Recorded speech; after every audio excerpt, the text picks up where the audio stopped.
Chapter 1. The Tao Ancestor Sermon. I sign in at home. In the primordial chaos, time is forgotten. After an indeterminate number of cycles, Chen Changsheng's consciousness once again emerged from a profound oblivion. Indeed, he had traversed realms. In the primordial age, while others who crossed into the primordial realm were either innate deities or the progenitors of humanity, at the very least, they possessed some notable essence. He, however, had become a mountain. Fortunately, he was no ordinary mountain. He was the supreme, divine mountain of the primordial world, Buzhou Mountain, the ancestor of all mountains, supporting the heavens and stabilizing the earth. Thus, he began to take it easy, for he had little to do. Moreover, he was inherently lazy, finding joy in the comforts of his abode. For countless eons, his sole amusement was observing the myriad beings below, battling fiercely for ephemeral fortunes and destinies through calamities and conflicts. Rivers of blood flowed, and mountains of corpses amassed. He had grown weary of it all, and had seen through it. Just as he was lost in contemplation, a grand and resounding voice, imbued with supreme celestial authority, reverberated throughout the entire primordial realm. I am Hongjun. Having attained sainthood, I shall expound upon the Tao in the purple cloud palace, 33 heavens beyond. All those with fate may come to listen.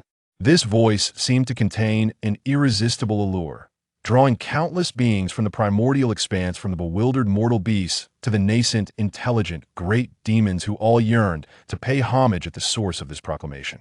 In an instant, 3 ethereal auras soared from the eastern shores, carrying the boundless merits of Pangu's creation, transforming into a radiant arc, heading straight for the heavens.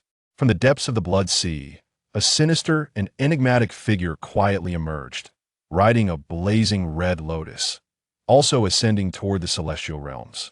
In the North Sea, a Kunpeng unfurled its wings, its feathers resembling clouds descending from the heavens, soaring upwards for 90,000 miles. Countless adept practitioners, sensing this unprecedented opportunity for sanctification, emerged from their respective sanctuaries, utilizing all their divine powers, merely to secure a place upon a mat in the purple cloud palace. The entire primordial world erupted with fervor due to Hongjun's proclamation. However, as the most central landmark of the primordial realm, Chen Changsheng's reaction was starkly different. A sermon? His consciousness flowed languidly within the majestic mountain's core, imbued with a hint of post-slumber lethargy. The purple cloud palace? 33 heavens away. How far is that? To attend the sermon, I would have to leave Buzhou Mountain. Never mind, too troublesome. Listen to a sermon? Not even a dog would go. It's far more comfortable to sleep at home. As a seasoned traveler of realms, the essence of modern lying flat culture and Damanhua was indelibly etched within Chen Changsheng's soul. Striving for supremacy? Seeking treasures? Attaining the Tao? Such endeavors required venturing out, far too exhausting. Isn't it delightful to remain comfortably at home? Moreover, his home was Buzhou Mountain, the safest, most stable, and most spiritually abundant place in the entire primordial world. Just as Chen Changsheng resolved to continue his slumber, a cold mechanical voice abruptly rang within the depths of his consciousness. Ding! Detected the myriad gods paying homage. The purple cloud palace's sermon is commencing. A Onsinanara opportunity has descended. The divine-level Taoist sign-in system is officially activated for the host. Chen Changsheng wept, believing for countless Yuan festivals that he possessed no system, destined to await his end at the hands of the Lich Calamity. To his astonishment, his system finally arrived. Detection of a significant historical event in the primordial era. Taoist Patriarch Hongjun's first preaching. The host faces a choice. The special mission of the divine Taoist sign-in system is now activated. Option 1. Proceed to Zixiao Palace to listen to the Tao. You will join 3,000 worldly guests in hearing the sage's profound teachings, with the chance to acquire the foundation for sanctification through the primordial purple qi. Task reward: 1 piece of postnatal merit treasure and an elevation of 10,000 years in Tao attainment. Option 2. Decline to go to Zixiao Palace and steadfastly guard the Taoist temple at Buzhou Mountain. You will miss the opportunity for sanctification, completely severing ties with the heavenly Tao's momentum, becoming an anomaly in the primordial world. Task reward: acquire a perfect grade, paying a heart. The two choices lay before Chen Changsheng with utmost clarity. One path was to integrate into the primordial mainstream, striving for the ephemeral chance of sanctification. The other was to diverge entirely from the world's mainstream, remaining at home to sign in. For any being in the primordial realm, this dilemma would require no deliberation. The sage's preaching represented an extraordinary opportunity to miss. It could mean eternal obscurity. Yet for Chen Changsheng, this quandary similarly required no contemplation. Is there even a need to choose? He thought, hardly hesitating. I choose option 2. What ist? To venture out for a mere postnatal merit treasure? Remaining at home promises the direct reward of a perfect grade paying a heart. One option offers a mere tantalizing prospect, while the other bestows actual company. Shares any fool would know which path to take. At the moment he made his choice, a deluge of detailed information regarding the system surged into his mind. Divine Taoist Sign-In System. Function 1. Bind to the ultimate Taoist temple. The system has defaulted the host's entity, Buzhou Mountain, as the pinnacle divine Taoist temple across all realms. The host's consciousness cannot leave the confines of Buzhou Mountain, however. Within this temple, the host reigns as the supreme sovereign, with the power to command all laws, earning the submission of myriad paths. Function 2. Divine Sign-In.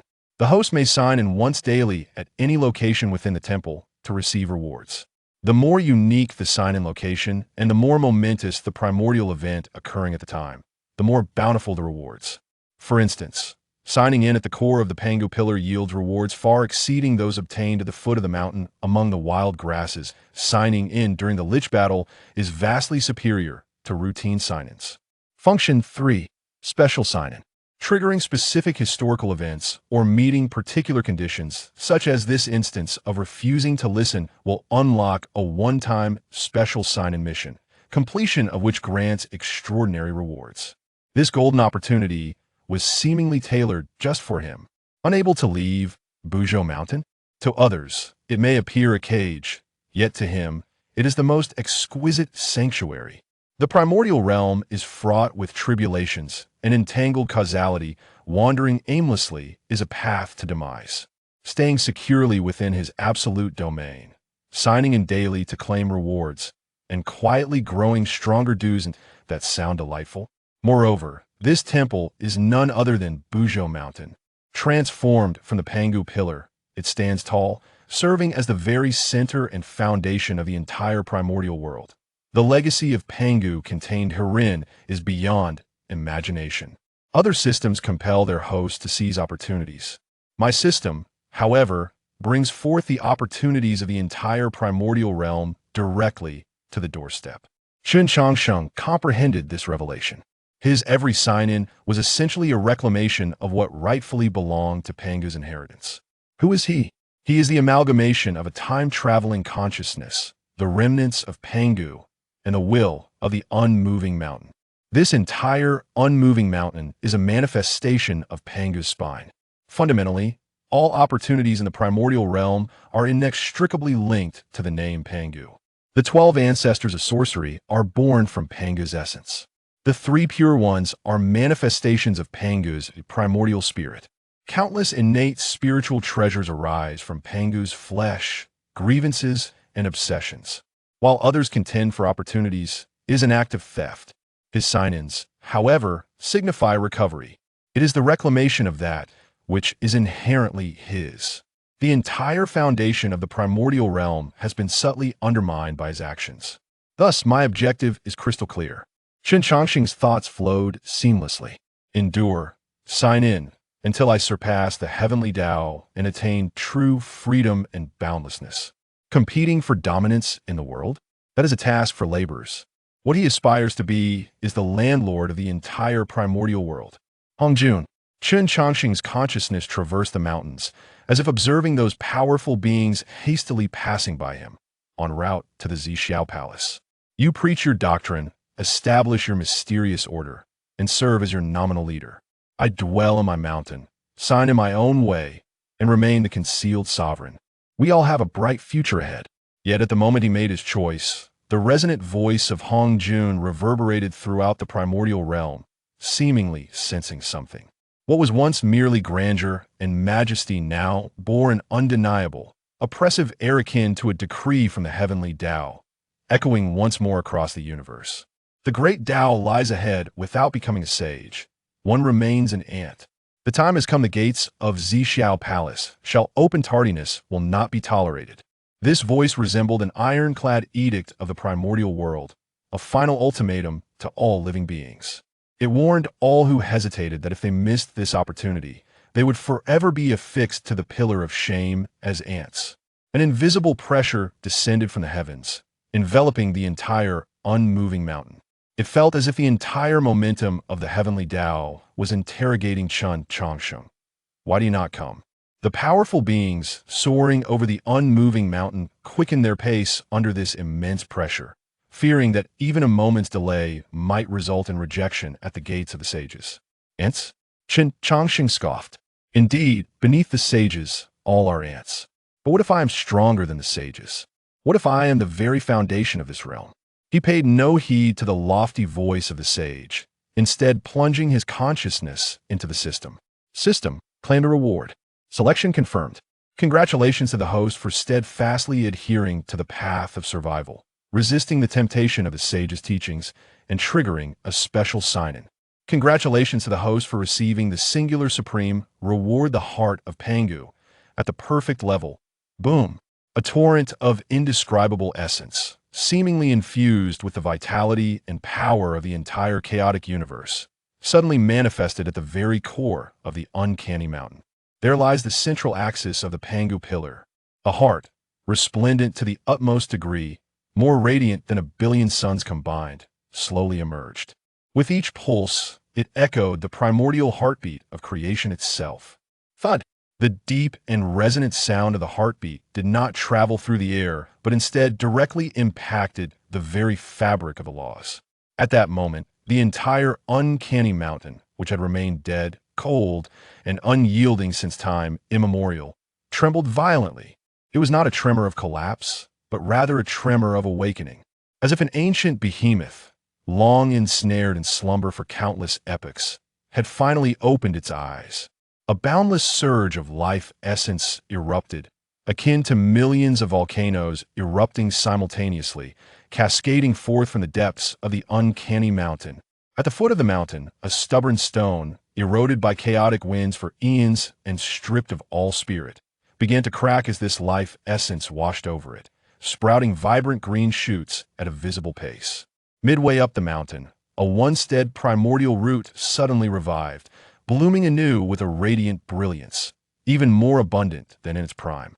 At the summit, the eternal ice and fierce winds were instantaneously evaporated by a warm and commanding force, replaced by an endless array of celestial flowers and divine herbs that blanketed the mountaintop in an instant, with ethereal essence cascading from above like a gentle rain. The entire uncanny mountain had come to life. It was no longer a lifeless geographical coordinate, but a living entity endowed with a heart and boundless vitality. Chapter 2. Refusing the Saints, bestowing the perfect heart of Pangu.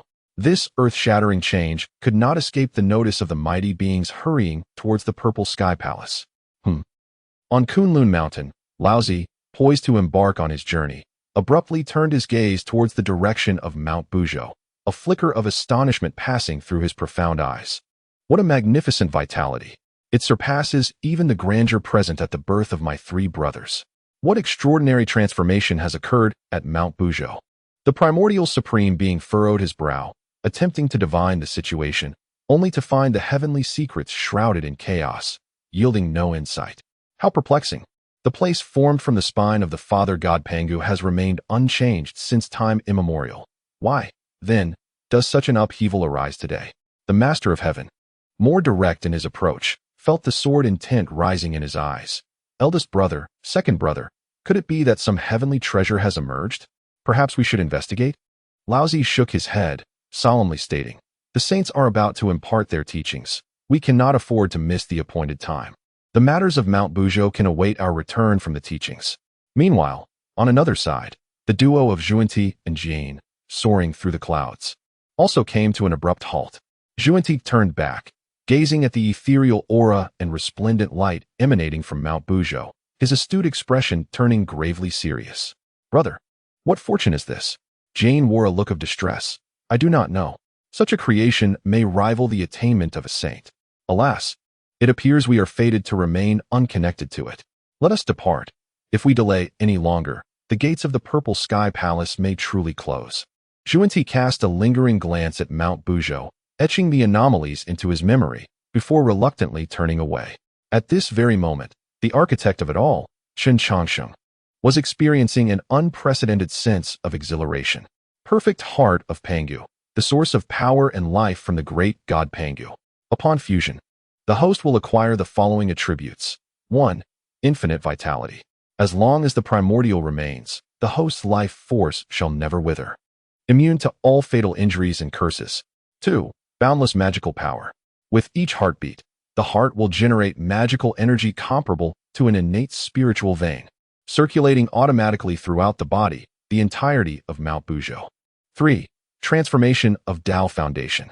The host's life level will transcend from the will of the mountain body, formally evolving into the Tao Foundation of Pangu, laying a perfect groundwork for the subsequent reclamation of other legacies. Chen Changsheng could distinctly feel that the ethereal heart was perfectly merging with himself and the entirety of Mount Buzhou. Waves of warmth washed over his limbs and bones, enveloping every inch of the mountain body. The once dead weight of being a mountain was swept away, replaced by an unprecedented sense of control and vitality. He even sensed that with a mere thought, he could cause the freshly bloomed 9-colored celestial flower atop the mountain to instantaneously bear fruit containing the principles of the great Tao. Is this the perfect heart of Pangu? Chen Changsheng's emotions surged, and he instinctively opened the system panel to assess his current state. Host, Chen Changsheng. Identity, Master of Buzhou Mountain Temple, descendant of Pangu. Temple, Buzhou Mountain, absolute control. Realm, Tao, treasure, perfect Panga heart, perfectly integrated. Cultivation method, none, divine ability, immovable as a mountain, temple domain. Path of strength, initial mastery. In the realm section, there exists but a single character, Tao. It is neither celestial immortal, nor golden immortal, nor great luo, nor quasi-saint. Rather, it is a simple yet profound character that seemingly encapsulates myriad mysteries. Chen Changsheng understands that this distinction arises from the path he treads, which diverges from that of all beings in the primordial wilderness. While others cultivate immortality by siphoning the energies of heaven and earth and comprehending the principles of the Tao, he, in contrast, governs the legacy of Pangu, being one of the very sources of the Tao. His starting point has already become the terminus for countless cultivators. Chen Changsheng is filled with awe.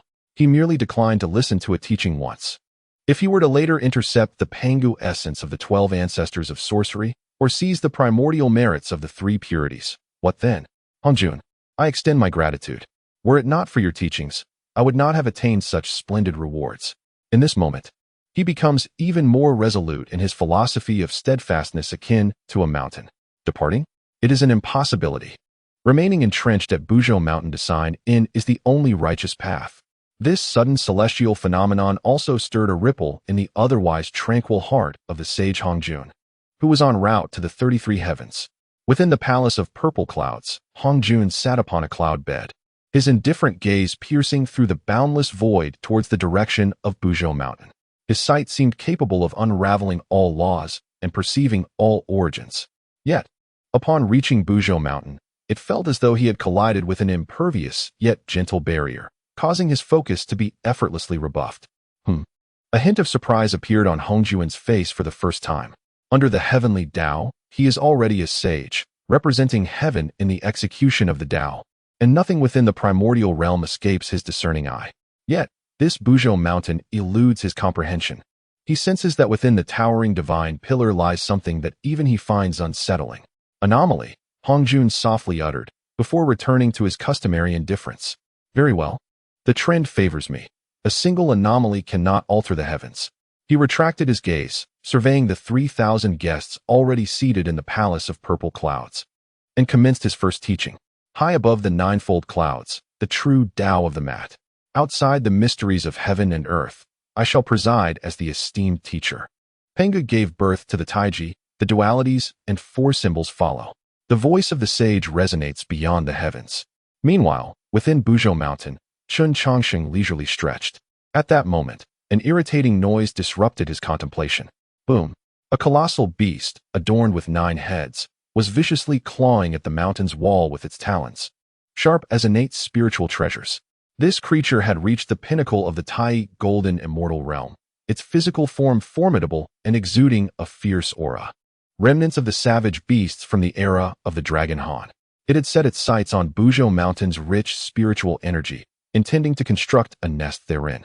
However, with a single claw strike, a force capable of splitting mountains left only a faint white mark upon the cliffs of Mount Buzhou. Roar! The 9-headed beast felt provoked and erupted in furious wrath. All 9 of its heads simultaneously opened their gaping maws, spewing forth a foul primordial malevolence, akin to ink, intending to taint this sacred mountain. At that moment, Chen Changsheng had just merged with the heart of Pangu and was reveling in the exhilarating surge of power, his mood exceedingly buoyant. Yet, he was interrupted by this ignorant creature. He furrowed his brow, finding the noise bothersome. A fleeting thought crossed his mind. In the next instant, beneath the 9-headed beast's claw-scarred ground, an ordinary stone, without warning, defied the laws of heaven and earth. The stone sprouted. A vibrant green shoot emerged from the hard rock, stretching upwards in the wind. In the blink of an eye, it branched out and sprouted leaves, blossoming into a stunning celestial plant. In another heartbeat, at the apex of the plant, a bud quietly unfurled. It was a flower, pure as snow, yet imbued with a hint of chaotic Taoist essence. As the flower bloomed and the petals fell, seemingly delicate, they drifted in the breeze, gently brushing against the massive, fierce body of the 9-headed beast. An extraordinary spectacle unfolded. The beast, impervious to the attacks of inferior innate spiritual treasures, began to silently dissolve upon contact with the petals, as if it were ice melting under the blazing sun. Roar! The 9-headed beast barely had time to emit a complete wail. Its 9 heads, its proud and formidable body, and its primordial malevolence capable of corrupting the earth were all dismantled and purified amidst the cascading sacred floral rain, ultimately transforming into the purest essence of spiritual energy, dissipating into the heavens and earth. Its soul extinguished, leaving not a trace behind. Instant annihilation. A single thought of blooming, a single thought of erasure. The entire process flowed seamlessly, as if merely brushing away a speck of dust. This astonishing scene was witnessed clearly by a primordial gourd vine, newly imbued with a vague sense of intelligence, at the foot of the mountain. 7 small gourds of various colors trembled in fear upon the vine, their brilliance dimming slightly. It could not comprehend what had transpired. It only knew that this mountain was terrifying. At last, tranquility returned. Chen Changsheng's core of consciousness murmured a phrase. He did not regard the earlier incident with any significance, redirecting his attention back to the system. System, check-in. Ding. Daily check-in refreshed successfully. Current check-in location, Pangu's spinal marrow, core area. Would you like to check in immediately? Pangu's spinal marrow? Chen Changsheng's heart leaped with joy. Having just merged with the heart of Pangu, now being able to check in at Pangu's spinal marrow promised extraordinary rewards. Check in immediately. Ding. Check-in successful at the divine level venue core area, Pangu's spinal marrow. Congratulations, host, for receiving a Tao level reward, fragment of the law of power. A stream of information, more profound and fundamental than when he merged with the heart of Pangu, surged into Chen Changsheng's consciousness. It pertains to the ultimate mystery of strength. Chen Changsheng comfortably squinted his eyes, relishing the exhilarating sensation of becoming stronger once more. His gaze inadvertently fell upon the gourd vine at the foot of the mountain, which appeared utterly astonished. The 7 small gourds adorning the vine were rather unique. Suddenly, he felt that his eons of reclusive existence had grown rather monotonous. From now on, you shall tend to my gate and nurture my flowers, he mused, as a gentle breath of creation traversed vast mountains and rivers, softly descending upon the primordial gourd vine. Buzz! The 7 small gourds on the vine instantly burst forth with radiance, as if they had received an immense boon, their intelligence sharpening manifold. They swayed joyfully, seemingly expressing the highest respect and submission to the entire Buzhou Mountain. Chapter 3. The Call of the Pangu Bloodline. The 12 ancestor witches seek their father at the mountain. In the purple cloud palace, the saint expounded, his words resplendent, as golden lotuses erupted from the earth, and extraordinary phenomena spread across the vast wilderness. Yet, Beneath this sanctified might that swept through every corner of the world, there lay a place that stood like an ancient rock, unwavering amidst the tumultuous winds and waves. Here, where the murky essence of the primordial earth converged, malevolent energy coalesced into a tangible form, creating a barren wasteland devoid of life. This was the Pangu Hall. Within, there was no ethereal aura swirling, no Taoist resonance naturally emerging, only an overwhelming, primal, and domineering bloodline pressure.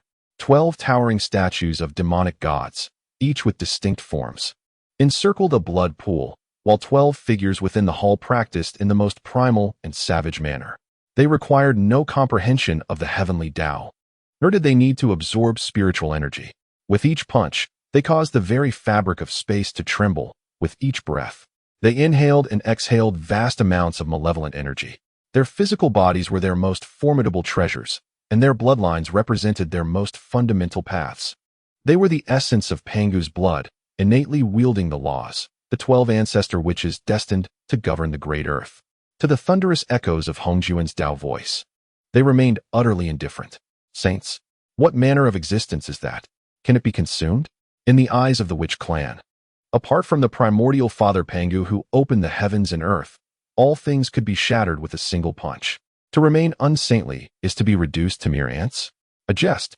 We were born as ancestor witches. Why should we let others define us? However, at that very moment, as the 12 ancestor witches were fervently practicing their respective laws, their movements abruptly halted. Without warning, every cell, every drop of blood within them began to tremble uncontrollably, boiling. This was not a case of losing control, nor was it madness born of power. Rather, it was a call emanating from the depths of their bloodline. An extraordinarily familiar, warm, and vast aura transcended endless time and space, piercing through the barriers of malevolence, and precisely touched upon their essence. This presence was a billion times clearer than the paternal imprint they had sensed day and night within the Pangu Hall. More vivid, more affectionate, as if their father had never departed, merely slumbering somewhere, and now, at long last, awakening. The most gentle in temperament, the one who presides over the laws of earth. Hutu was the first to cease her actions. Her exquisite visage was filled with incredulous shock, her compassionate eyes now glistening with moisture. She pressed her hand against her chest, feeling an incessant pulse, akin to that of a benevolent father, resonating within her. Her voice trembled uncontrollably. It is the presence of the Father God, so pure, so warm, as if the Father God himself were reaching out to caress our heads. The words of Hutu rippled through the hearts of the other 11 ancestral shamans like a colossal stone cast into a placid lake, stirring up tumultuous waves. What? The Father God? Zhurong, the ancestral shaman commanding the laws of fire, felt his blazing flames of Nanjing Li rise exponentially in excitement. His rugged face was alight with ecstasy and disbelief. Hutu, are you certain? Hasn't the Father God already transformed into the primordial chaos? It cannot be mistaken. The voice of the water god Gonggong thundered like a storm. Though he and Zhurong had always been at odds, they were in remarkable accord at this moment, their eyes gleaming with the same fervor. This power, this resonance of bloodlines, could not be erroneous. This was undoubtedly a treasure left by the Father God, an artifact even more central than the heart of Pangu had emerged.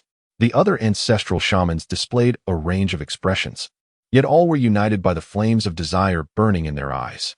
They were born of Pangu's essence, instinctively yearning for the legacy of Pangu, etched into the depths of their souls. As the foremost of the 12 ancestral shamans, Emperor Jiang, who governed the laws of space, flickered into the center of the grand hall. He closed his eyes, acutely sensing the guidance from the depths of their bloodline, a force that was vast, warm, yet undeniably commanding.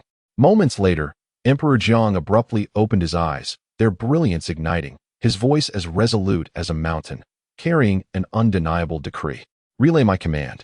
Gather all the great shamans from the tribes. Xing Tian, Ho Yi, Chi Yu, Xiang Lu, none shall be absent. All clans prepare. We shall journey to Mount Buzhou. Mount Buzhou. As this name emerged from Emperor Jiang's lips, all ancestral shamans comprehended.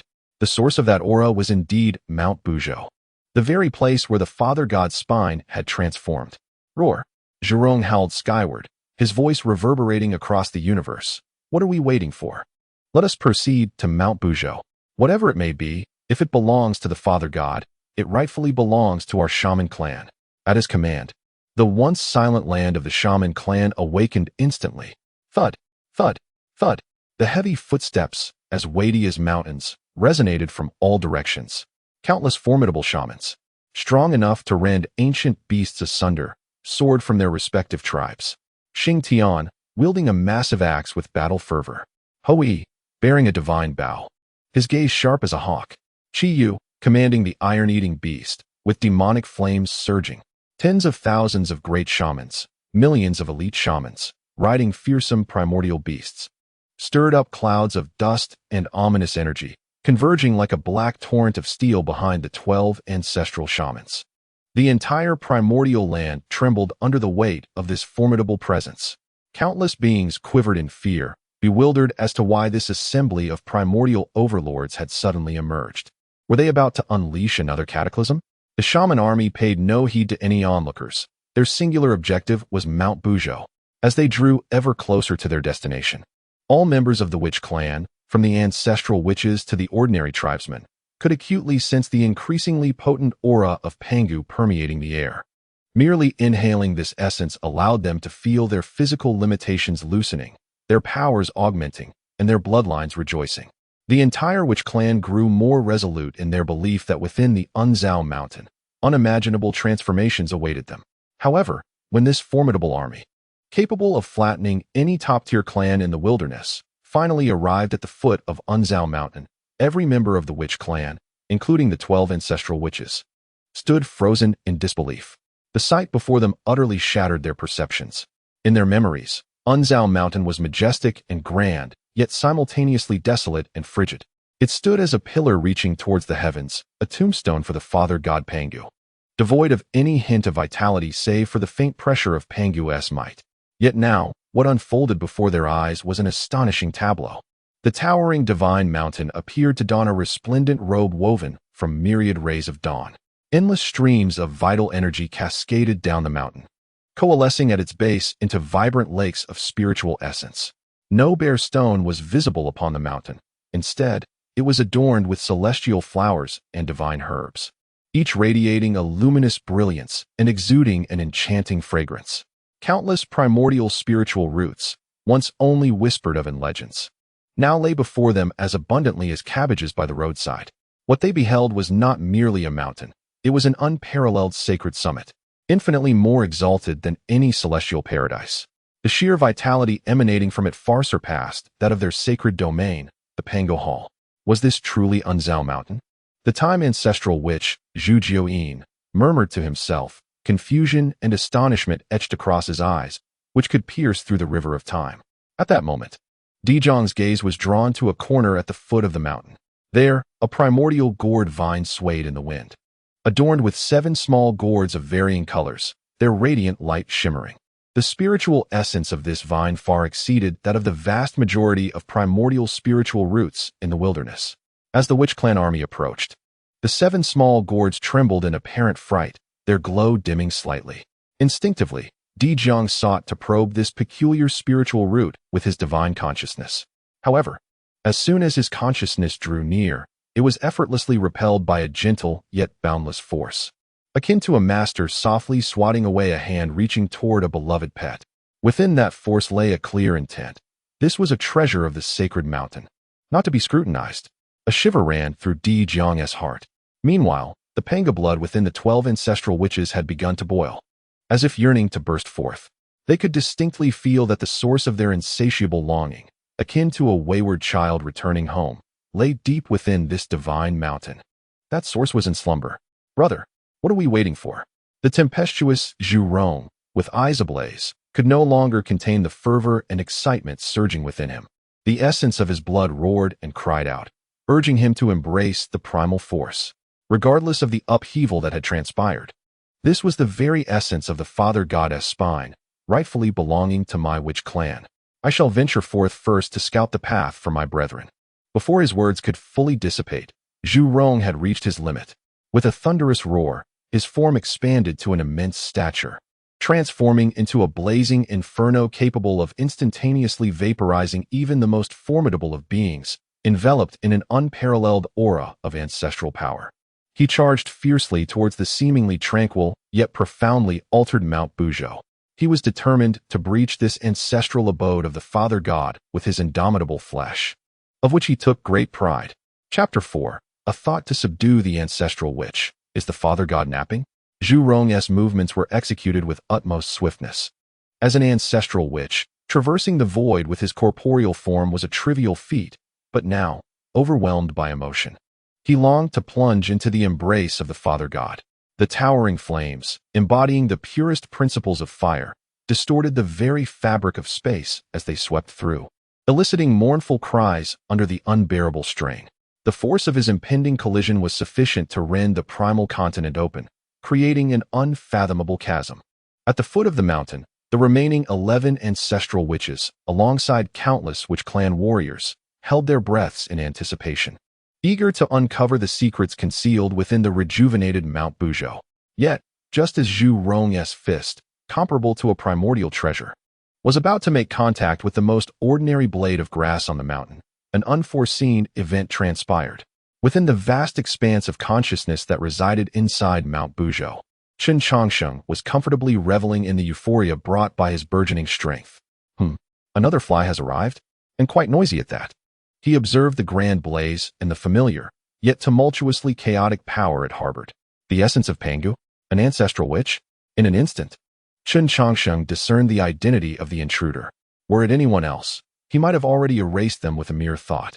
However, these individuals could be considered as offspring of Pangu, evoking a peculiar sentiment within him. They resembled unruly children from a distant relative's family, running amok in his own home.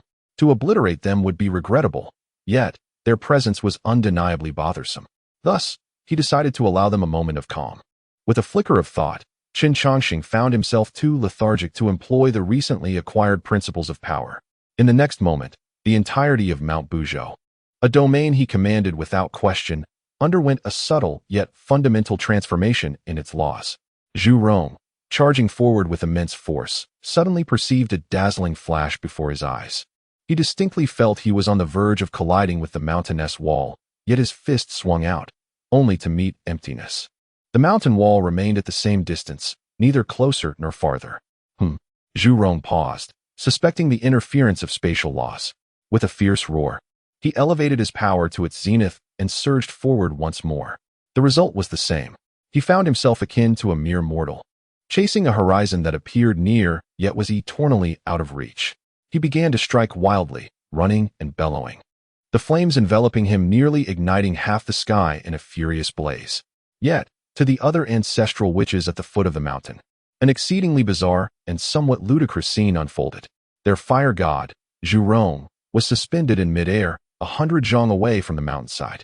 He maintained a forward-thrusting posture, his limbs flailing wildly in the air, his visage contorted with rage, sweat pouring down like rain, and emitting raspy breaths as if grappling with an invisible force. He resembled a hapless insect ensnared in viscous amber, exerting every ounce of strength, yet floundering futilely in place. The entire witch army was enveloped in silence. Even the formidable Di Jiang and Zhu Jiuyin could not discern what calamity had befallen Zhu Rong. There were no energy fluctuations, no traces of loss. Zhu Rong seemed entirely isolated from the world. Zhu Rong, what are you doing? Gong Gong could no longer bear to watch and shouted, a torrent of water surging forth in an attempt to pull Zhu Rong back.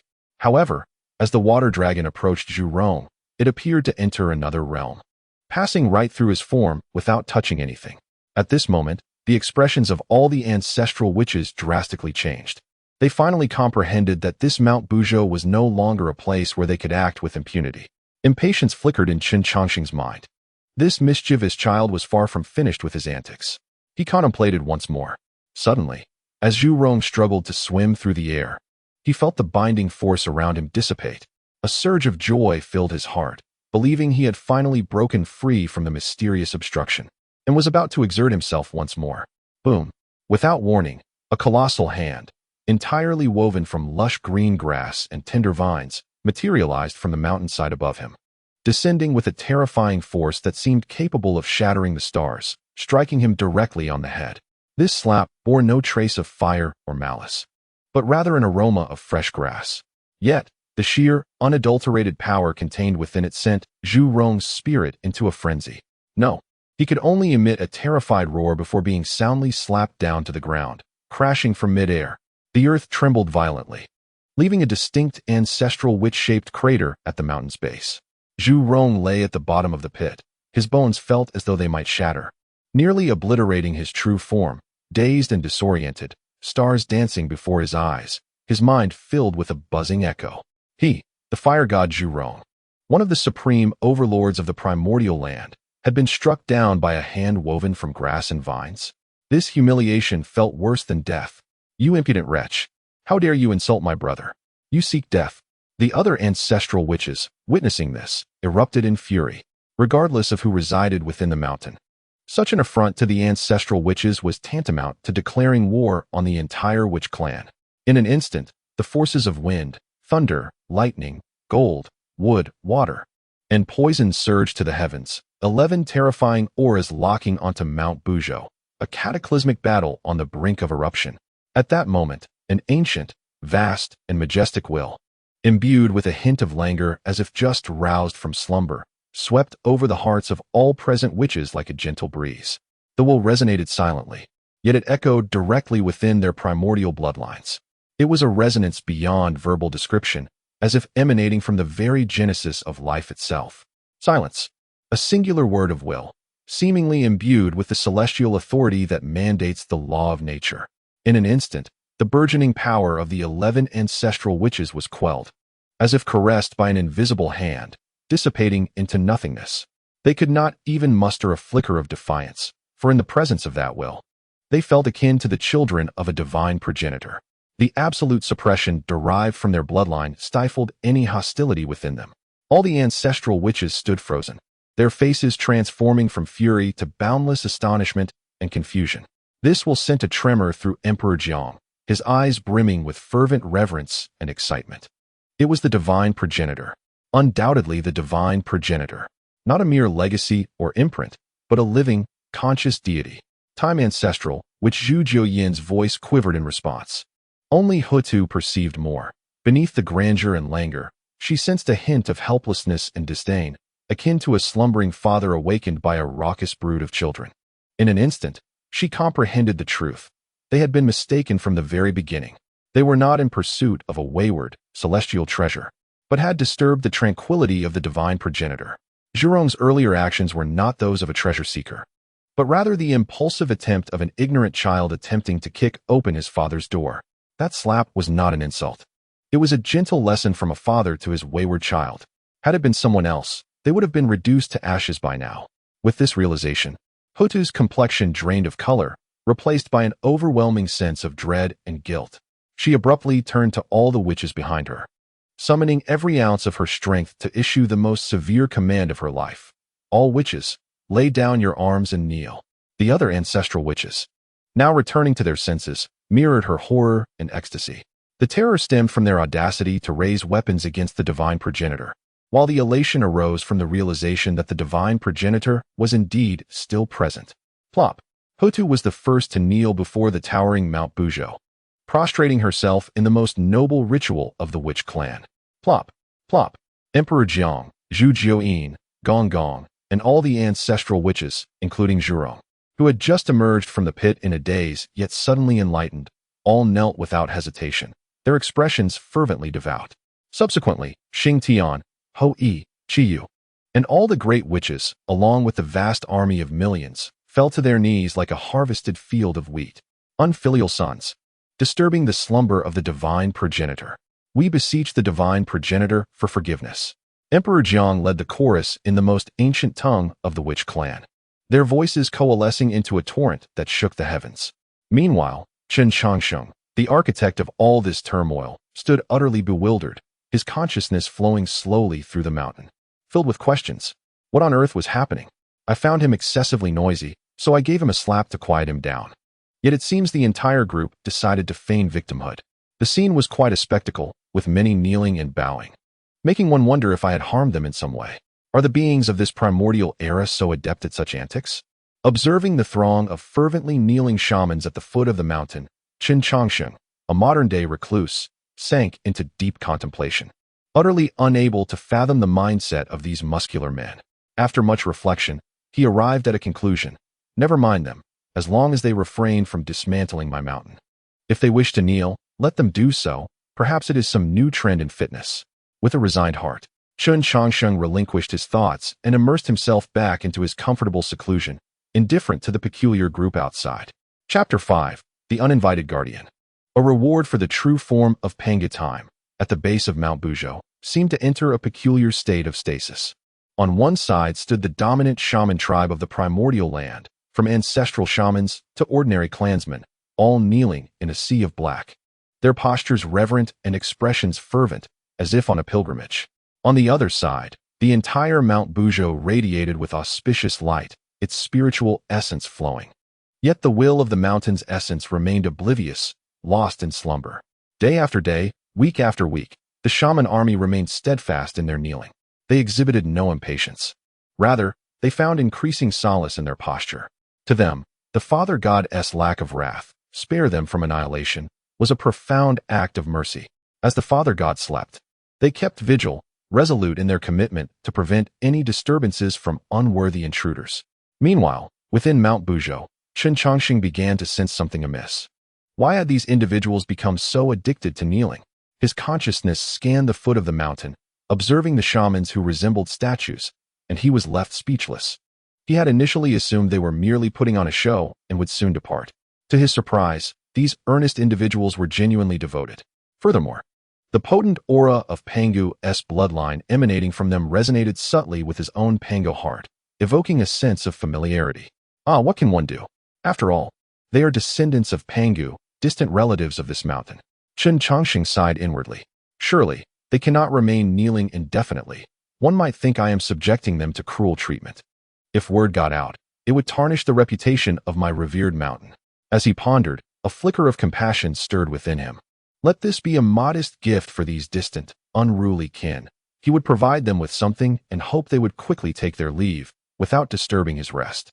With a thought, Chen Changsheng summoned a minuscule essence of life, derived from the perfect Pangu heart. This essence, insignificant in the grand cosmos of the Pangu heart, was nonetheless a remarkable boon for the beings of the external world. A wisp of pale golden energy, purer than primordial spiritual essence by countless degrees, silently emanated from the mountain, like a gentle spring rain, softly descending upon all the shamans at the foot of the mountain. Kneeling at the forefront were the 12 ancestral witches, their bodies trembling violently. They sensed an incomparably pure and warm essence of the Father God's primal power surging into their limbs and bones. This force was cleansing their bloodlines, refining their true forms, and mending the nearly imperceptible flaws within their lineage. Zhurong felt his injured organs heal instantaneously, and the strength of his physical form subtly enhanced beyond its previous state. Hutu, overwhelmed by the compassionate warmth of this energy, shed tears anew, her heart brimming with gratitude and reverence. Di Jiang, his spirit stirred, distinctly perceived his comprehension of spatial laws advancing under the nourishment of this power. The Father God had responded to them. The Father God had forgiven them. The Father God had bestowed upon them supreme creation. They prostrated in gratitude to the Father God. Di Jiang, trembling with excitement, once more led the group in fervent bowing. They expressed their gratitude to the Father God. Behind them, the millions of witches, feeling the tangible enhancement of their physical forms and the jubilant cries of their bloodlines, erupted into thunderous cheers, their excitement reaching an unparalleled height. Chen Changsheng, momentarily dumbfounded, thought, "No, I urged you to take what you needed and depart swiftly. Why are you all bowing even more fervently? This script is incorrect." He observed the group, who not only remained but also seemed invigorated, their fervor akin to that of a blood-boosted frenzy, and he was utterly exasperated. This batch of relatives possessed an extraordinarily peculiar thought process. They were simply unmanageable. At that moment, having received their rewards, Di Jiang exchanged resolute glances with the other ancestral witches, each reflecting unwavering determination. Since the Father God lay in slumber here, it was their duty and obligation as his descendants to protect this sacred place. From henceforth, this would be the supreme holy ground of the witch tribe. Di Jiang rose, reverently bowing 3 times and prostrating 9 times before Mount Buzhou. He then turned to face all the witches, his voice booming as he proclaimed, Let my command be known. From this day forth, the 12 tribes of the Witch clan shall take turns dispatching elite warriors to establish a camp at the foot of Mount Buzhou to guard the holy presence of the Father God. This place shall be a forbidden ground for our Witch tribe. Any foreign entity that dares intrude will face merciless retribution. A resounding roar erupted from countless witches, their fierce spirit and martial intent soaring to the heavens. Yet they carefully restrained their fervor, cautious not to disturb the Father God within the mountain. Soon, an elite force led by the great witch Xing Tian established camp at the mountain's base, commencing the construction of the most primitive yet sturdy stone dwellings. They cleared an area designated as the Divine Guard Camp for the Witch tribe. Meanwhile, Di Jiang and the other ancestral witches cast lingering glances at Mount Buzhou before temporarily returning to the Pangu Palace with the rest of the forces. They needed to deliberate on how to shift the entire focus of the Witch tribe towards Mount Buzhou. Chen Changsheng witnessed all of this unfold, having completely abandoned any hope of communicating with them. Well, this is splendid. They arrived uninvited and have taken it upon themselves to act as security at my doorstep. And they do so without pay, even contributing their own rations, he thought, bemused. Although somewhat noisy, one could view it positively. With this group of the most elite gatekeepers of the primordial era, it seems that no one would dare to disturb him henceforth. This notion brought a sense of satisfaction to Chen Changsheng, who decided to embrace the reality of having a newfound entourage of tenants and guardians. As a landlord, he found himself rather at ease. However, the moment the Witch clan's stronghold was completed, that cold, mechanical voice reverberated once more within the depths of his consciousness. Ding!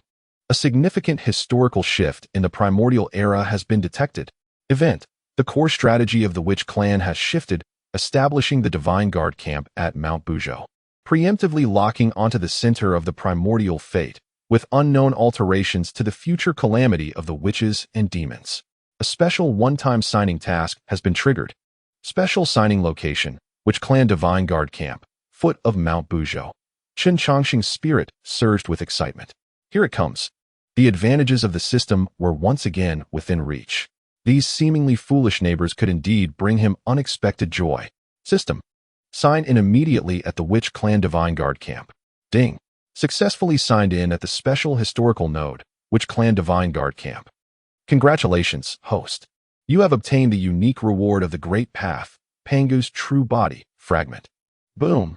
A torrent of information, more vast and profound than when he acquired the fragments of the Great Path of Power, surged into Chen Changsheng's consciousness like the first ray of light splitting the heavens. Pangu's true body, fragment, contains the supreme mysteries of the physical structure of the great god Pangu. Upon fusion, the host will gain the ability to condense a temporary Dao body avatar within the confines of the Dao field, utilizing his own will and the essence of the Dao field. The strength and duration of the avatar depend on the host's investment of primordial power. In that moment, Chen Changsheng's awareness plunged into an unprecedented clarity. He no longer merely sensed the entirety of Mount Buzhou. He could become every part of it. He felt that, should he wish, he could emerge from the mountain itself at any moment. This reward was profoundly significant for him. Previously, although he was an invincible sovereign within Mount Buzhou, he remained a spirit bound to the earth. Now, he had hands, feet, and a body capable of free movement. Though this body was temporary and could only operate within the realm of Mount Buzhou, it represented a monumental leap in the essence of life. Pangu's true body. With a thought, Chen Changsheng began to summon this newfound power. Atop the mountain, the spiritual energy of countless celestial flowers and divine herbs, the boundless vitality of Pangu, and the profound essence belonging to Mount Buzhou began to converge frantically.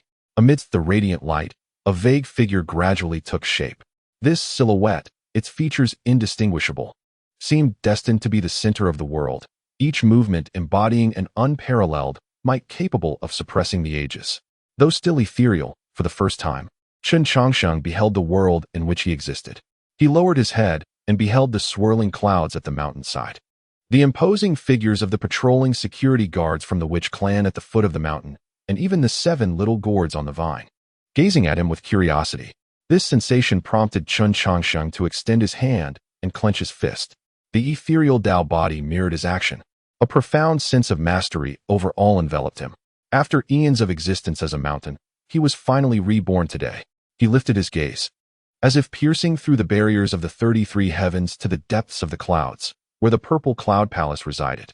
Hongjun, your discourse must soon reach its conclusion. A faint, elusive smile graced the corners of Chen Changsheng's lips. I wonder what expression will adorn the faces of your guests upon encountering this new cadre of security at my doorstep. This primordial world seems to be growing increasingly intriguing. Chapter 6. The Conclusion of Tao Ancestors' Teachings. Entering the great Luo Golden Immortal Era within the Purple Cloud Palace, the resonant sounds of the Tao lingered, ethereal yet serene. The profound resonance elucidating the principles of heaven and earth that had enveloped the hearts of the 3,000 listeners gradually receded like the ebbing tide. Yet it left an indelible mark upon each individual's soul. 3,000 years might be but a fleeting moment in the grand tapestry of the primordial world. Yet for those who had gathered within this palace to absorb the teachings, it was akin to a transformative rebirth. Seated upon the cloud bed, the figure of Hongjun Daozu remained indistinct, seemingly merging with the chaos itself, devoid of joy or sorrow, beginning or end. His indifferent gaze swept across the assembly, revealing the expressions, breaths, and even the fleeting thoughts of each individual, as if nothing could escape his perception. Among the 3,000, the most remarkable transformation was evident in the 6 cushions at the forefront. Laozi exuded a harmonious blend of non-action and action, his eyes half closed as if on the verge of transcending into immortality and uniting with the Tao. He reaped the greatest rewards yet remained the most tranquil, as though all unfolded as it ought to. In stark contrast stood Yuanshi Tianzuan, his spine erect, surrounded by swirling auspicious clouds, radiating an aura of purity and high majesty that commanded respect. His pride swelled, a reflection of his noble lineage as the true successor of Pangu, growing ever more resolute after absorbing the profound teachings of the Tao. In his eyes, there was no one in this realm, save for the master Hongjun, whose bloodline could rival his own in nobility or whose understanding of the Tao could surpass his. Tongtian Jiaozhu, embodying a sharp brilliance, emanated a subtle yet palpable sword intent even with his eyes closed, as if capable of slicing through the void.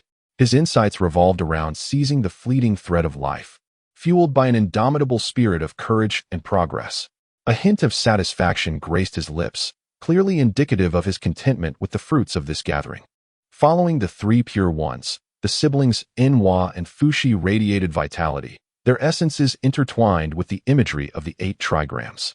Enhua bore a trace of compassion upon her brow, as if glimpsing a fragment of the future of all beings from the teachings of the Tao ancestor. Stirring her heart, Fuxi, meanwhile, continuously calculated the heavenly mechanisms, his fingertips deftly manipulating the trigrams, integrating all he had learned into his own path.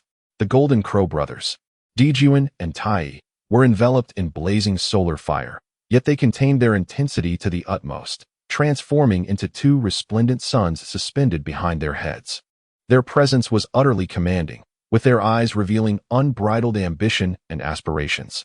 They had ascended to the esteemed ranks of the Luo Golden Immortals, finally joining the pinnacle of power in this primordial realm. This recent teaching session not only propelled their cultivation to new heights, but also illuminated their path ahead, to unite the myriad races, establish a celestial court, and wield dominion over heaven and earth. In the far corner, however, the figures of Jane and Zhuanti remained, still bearing their burdensome expressions. They too had reached the peak of the Luo Golden Immortal stage, yet in stark contrast to the exuberance of others, their faces were etched with deeper sorrow. It seemed as though they lamented the barrenness of their Western domain. Even with their breakthroughs, they felt a profound lack of foundation, with a long journey still ahead. A shared glance between them conveyed an unwavering determination. For the flourishing of the West, every opportunity must be seized. Every cause can yield fruit.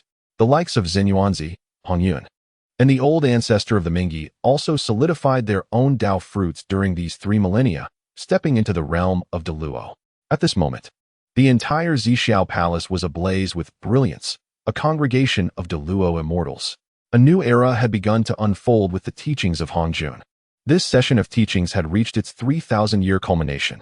The emotionless voice of the Tao ancestor Hongjun resonated in the hearts of all, awakening them from their contemplative reverie.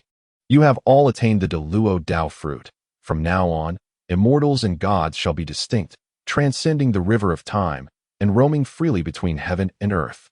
Upon hearing this, the 3,000 attendees rose in unison, bowing deeply to the Tao ancestor Hongjun, expressing their heartfelt gratitude. Thank you, Master, for your teachings. This address of Master was sincere. Regardless of their individual intentions, the impartation of the profound Tao by Hongjun was a genuine blessing. Hongjun nodded slightly and continued. In 10,000 years, I shall commence a second lecture, sharing the path to quasi-sainthood. At that time, you may return to Zixiao Palace to listen. The mention of the quasi-saint path caused a collective pause and breath among the audience. The Deluo Golden Immortals, though already at the summit, were not the ultimate destination. Above them lay the realm of quasi-saints. What wonders awaited there? Particularly for proud figures like Emperor Jun, Tai, and Yuanshi, their eyes ignited with an intense fervor, as if they glimpsed the steps leading to a higher echelon. Very well, you may depart now. Focus on solidifying your Tao, and do not lightly entangle yourselves in causality, lest you undermine your own progress, Hongjun concluded, not waiting for a response before his figure gradually faded, ultimately vanishing into the chaotic ether along with the entire Zixiao Palace, leaving only an ancient door, quietly suspended in place. The 3,000 attendees bowed once more before they began to depart in small groups from the Zixiao Palace. Brother, we shall return to Kunlun, retreat, and diligently cultivate, ensuring we fully assimilate the teachings imparted by our master before the second lecture begins. Yuanshi Tianzuan remarked to Laozi, his tone tinged with eagerness. Laozi merely nodded thoughtfully. Good. Tong Tian laughed heartily, brimming with enthusiasm. Elder brother, second brother, I wish to traverse the primordial realm, wielding my sword to validate the Tao I have learned. The distinct personalities of the three pure ones became evident as they exited the Zixiao Palace.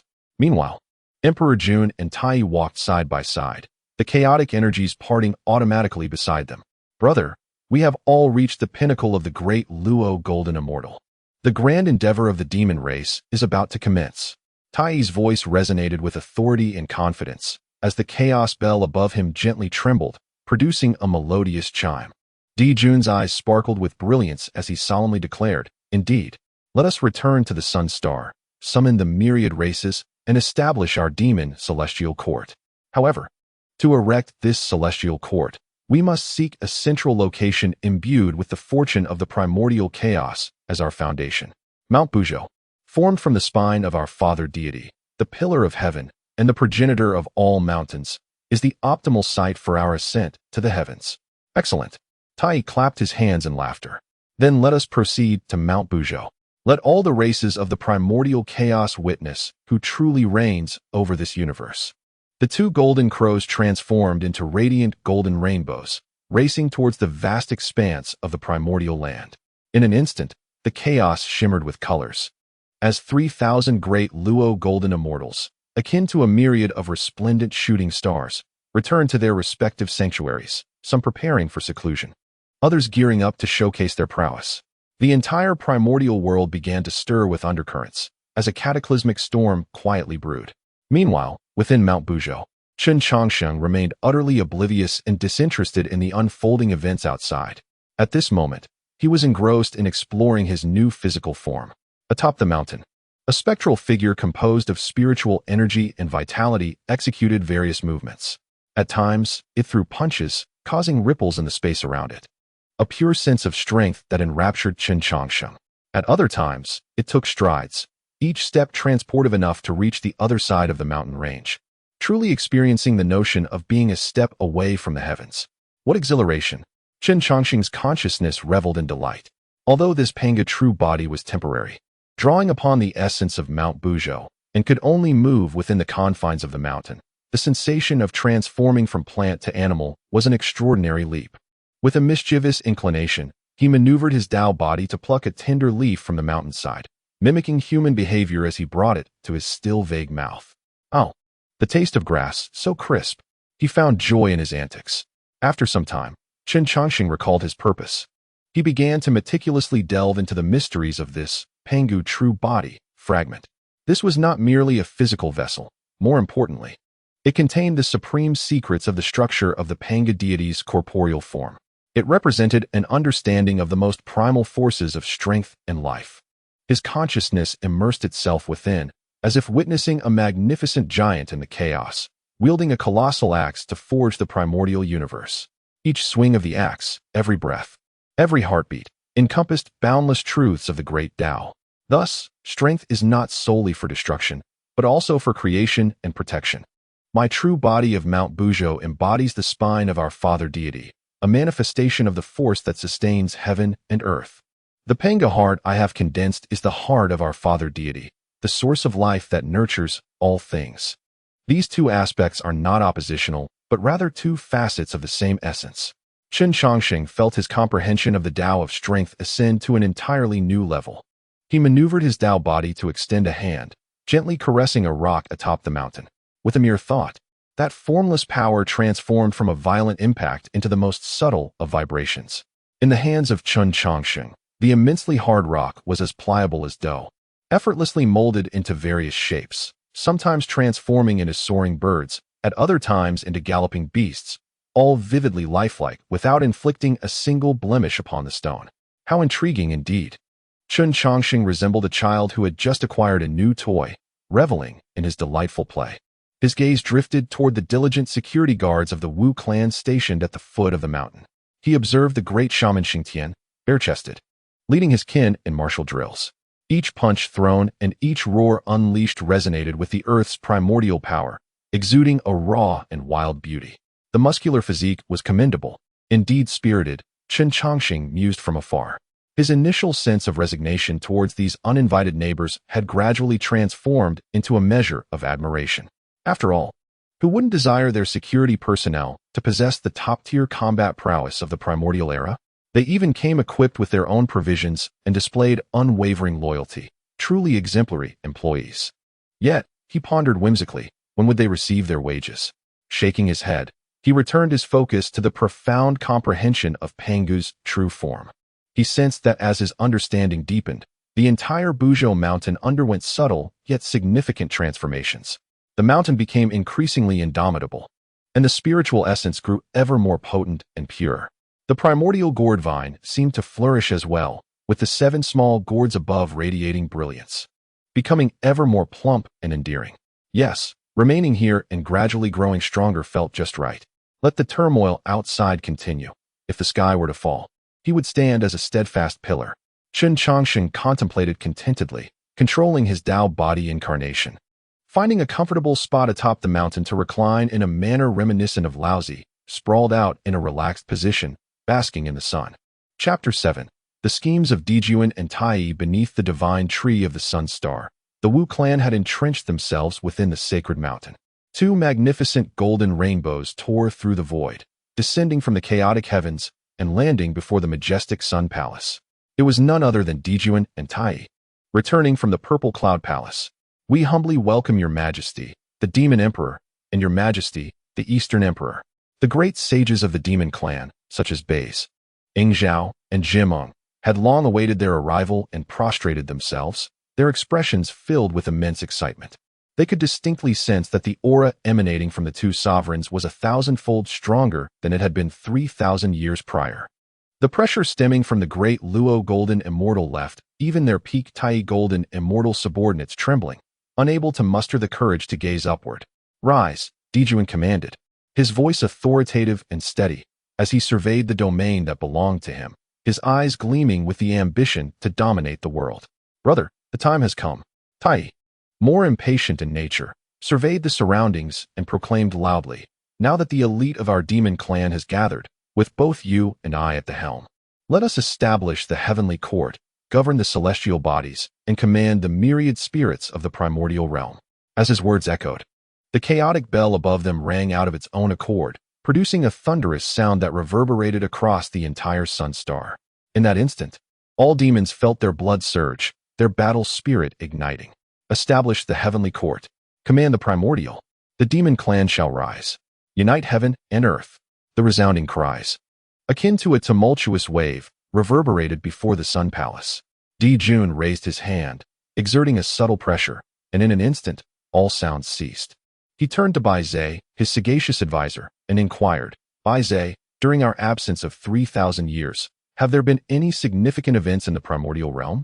Buzhou stepped forward respectfully and replied, "Your Majesty, for the past 3,000 years, the primordial realm has remained largely tranquil. However, there is one peculiar occurrence that I am uncertain whether to disclose." "Speak," commanded Dijun succinctly. Indeed, Buzhou collected his thoughts and began, approximately a month ago. While observing the fortunes of the primordial realm, we discovered that the auspicious energy of our demon clan's golden dragon has become somewhat stagnant, as if it were severed by some unseen force.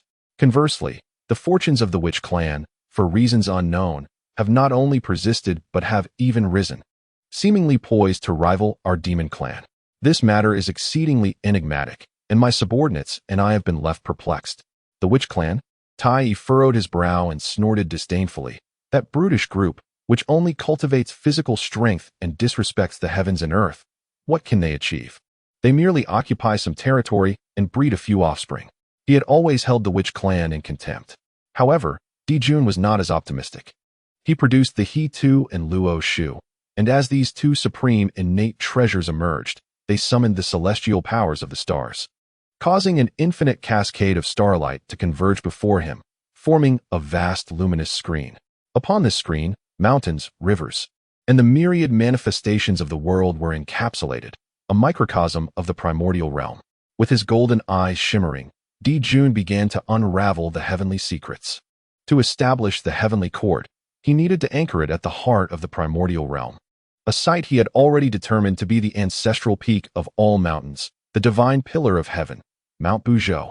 Mount Buzhou, connecting to the 9 heavens above and stabilizing the 9 abysses below, serves as the energy nexus and center of fortune for the entire primordial world. By seizing this location and utilizing the great array of celestial constellations as a guide, he could construct the Lingxiao Treasure Hall and thereby command the heavens and earth, achieving unparalleled supremacy. Yet, as his divine consciousness, guided by the He Tu and Luo Shu, descended upon the majestic Mount Buzhou, Dijun's expression abruptly shifted. What is this? At the foot of what should be a serene and ethereal Mount Buzhou, a continuous expanse of structures, rife with wildness and malevolence, had appeared. Countless towering figures of the witch clan were encamped there, honing their martial skills, even carving into the mountains to establish a massive military encampment. At the center of this encampment, a colossal banner billowed in the wind, emblazoned with an ancient character for witch, radiating an overwhelming aura of malevolence, as if proclaiming their existence to the entire primordial realm. Within the encampment, Dijun could even sense several terrifying presences that rivaled the might of the great sages of the demon clan. These were the great witches. Leading them was the formidable Xing Tian, commanding the elite forces of the witch clan, brazenly stationed at the foot of Mount Buzhou. How is this possible? Dijun's pupils constricted sharply, and for the first time, an expression of disbelief crossed his face. "Brother, what troubles you?" Tai, noticing his unusual demeanor, approached. Upon witnessing the scene depicted on the luminous screen, he was instantly engulfed in fury. The witch clan, a wrath potent enough to scorch the heavens and boil the seas, erupted from Tai. The sun blazed fiercely, curling the leaves of the Fusong divine tree. These wretched barbarians! How dare they occupy the Unzao mountain? Tai was consumed with rage, his hair bristling with fury. The significance of Unzao mountain in the hearts of their kin was irreplaceable, a sacred ground. It represented the spine of their progenitor, Pangu, the cornerstone of their heavenly aspirations, and the genesis of the demon race's dominion. Now, this very genesis has been seized by their most despised foes. It was akin to someone defiling the throne they were poised to ascend. Seeking death, Tai roared, preparing to summon the chaos bell. "Brother, I shall go now and reduce this insolent rabble and their encampment to mere dust." "Stop!" Dijun suddenly grasped him, his voice chillingly cold. "Tai, calm yourself. Calm. Brother, they have mounted our heads. How can you expect me to remain calm?" Tai's eyes burned crimson, teetering on the brink of madness. Dijun's expression was equally grim, yet he forced himself to maintain composure. He took a deep breath, gesturing towards the shimmering screen, enunciating each word. "Look closely. They are not occupying. They are stationed. Their main forces are not here, only an elite contingent. Moreover, observe their demeanor. They do not appear intent on conquest, but rather seem to be guarding something." With Dijun's insight, Tai began to perceive the anomaly. Though the shamanic tribe radiated ferocity, Their activities were strictly confined to a specific area at the mountain's base. Their gazes towards Buzhou Mountain were devoid of greed or destructive intent, instead filled with reverence and awe. This bizarre scene somewhat quelled Tai's wrath, replaced by an overwhelming perplexity. What is happening? When did these barbarians change their nature? Were they not always adherents of strength and lawlessness? Why would they guard a mountain? Jun remained silent, his gaze fixed intently upon Buzhou Mountain. With his cultivation, he could discern the mountain's current state was markedly different from before. The mountain shimmered with radiant light and auspicious energy, its spiritual essence so dense it nearly manifested physically, surpassing even their own sun. More critically, the entire mountain was enveloped in a vast, profound will, ancient and majestic, as if it coexisted with the universe and the great Tao. Even he, a great Luo golden immortal, felt a flicker of trepidation when probing with his divine sense. Something is amiss with Buzhou Mountain. A great event is unfolding. Jun murmured to himself. He suddenly grasped what Buzhou meant regarding the stagnation of the demon race's fortunes. Buzhou Mountain was the nexus of primordial fate, and the shamanic tribe's occupation here was akin to planting their flag in the very heart of the primordial continent. Henceforth, the fortunes of the primordial lands would inexorably converge upon the shamanic tribe. If the demon race wished to establish themselves in the heavenly realm, they could not bypass this mountain. The shamanic tribe's maneuver, seemingly crude and straightforward, struck precisely at the demon race's Achilles heel. Who was orchestrating the shamanic tribe from behind the scenes? Jun's mind raced. The tribe of shamans, with their simplistic minds, could never conceive such an astute strategic arrangement. Behind this, there must be an extraordinary figure. But who could it be? Taoist patriarch Hongjun? Impossible. My teacher advocates following the will of heaven and would not favor any particular clan. The three pure ones? Laozi embodies non-action, Yuan Shi is haughty, and Tongtian is bellicose, seemingly having no connections with the shaman tribe. For a moment, Emperor Jun found himself engulfed in profound contemplation and trepidation. Brother, regardless of who stands behind this, Tai possesses little patience. Since they dare to encroach upon our territory, we shall reclaim it. I am eager to see whether their strength surpasses that of my chaos bell. Foolishness. Emperor Jun rebuked sternly.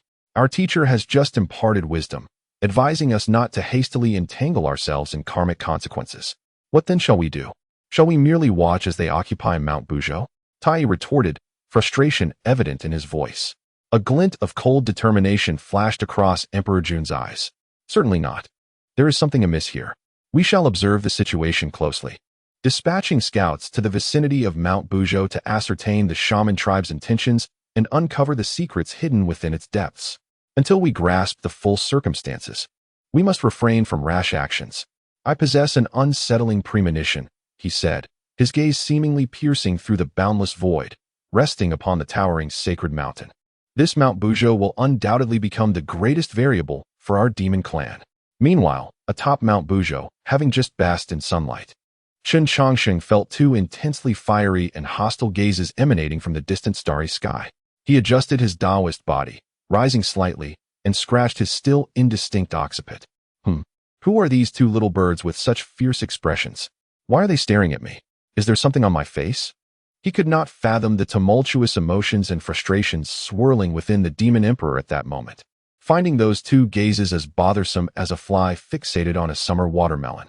Never mind, there are security personnel present. I shan't concern myself with them. With a thought, Chen Changsheng's Taoist body reclined once more, adopting a more comfortable position to continue his slumber. His leisurely demeanor stood in stark contrast to the stormy expressions of Emperor Jun and Tai in the Sun Palace. Chapter 8. The primordial supreme being vows to expel the barbarians, upholding the true teachings of Pangu. At Kunlun Mountain, within the Jade Void Palace, clouds swirled. Celestial cranes sang harmoniously, and purple chi emanated from the east, sweeping across 30,000 miles. This is the sacred ground of the three pure ones, formed from the primordial spirit of Pangu, a renowned paradise within the primordial world. Since returning from the Purple Cloud Palace, the primordial supreme being has remained seated upon his cloud bed, contemplating the grand Luo teachings imparted by Hongjun. Radiance flowed throughout his being, and amidst the auspicious clouds behind his head, faint shadows of banners undulated, exuding an aura capable of tearing through chaos and adjudicating all things. He was exceedingly content with his recent gains. Not only had his cultivation reached the pinnacle of the great Luo Golden Immortal, but his understanding of expounding the heavenly way and acting in accordance with it had ascended to new heights. In his eyes, the primordial world ought to possess an established order. And who better to establish that order than the true teachings of Pangu? Those creatures born of dampness, clad in fur and adorned with horns, are inherently bound by karma and lack virtue, deserving only of guidance and governance. The tribe of shamans, who neglect the cultivation of their primordial spirit and rely solely on brute force, is truly a disgrace to the bloodline of the Father God. The mere thought that the pure and noble lineage of the Father God has degenerated into such barbarism fills the heart of the primordial celestial master with an indescribable aversion. Master, outside the hall, the white crane boy entered cautiously, bowing in reverence. What is it? The primordial celestial master did not lift his eyelids, his voice cold and detached. The white crane boy reported, respectfully returning to my master. I have just observed the celestial phenomena outside the mountain and discovered an extraordinary event. The fortunes of the primordial land are shifting unexpectedly. The shaman tribe, which should be in decline, has inexplicably experienced a surge in their fortunes, seemingly rooted in the unending mountain. His voice grew fainter, as he sensed the temperature within the jade void palace plummeting with each word. What did you say? The primordial celestial master suddenly opened his eyes. Within those eyes, devoid of emotion, 2 bolts of cold lightning pierced the void, sending a shudder through the white crane boy, nearly causing him to collapse. The shaman tribe has occupied the unending mountain? The primordial celestial master enunciated each word with a chilling intensity, as if forcing them through clenched teeth. The unending mountain. It is no ordinary mountain. It is the spine of the Father God Pangu, the divine pillar supporting heaven and earth. It symbolizes Pangu's spirit and majesty. For us, the true lineage of Pangu, it is the most sacred ground. And now, this holy place has been seized by a group of barbaric savages whom I hold in utter contempt. A terrifying aura erupted from the primordial celestial master. Soaring into the heavens, the spiritual energy of Kunlun Mountain surged violently, causing countless celestial birds and auspicious beasts to tremble, prostrating themselves in fear. Such unparalleled humiliation. It is an abomination.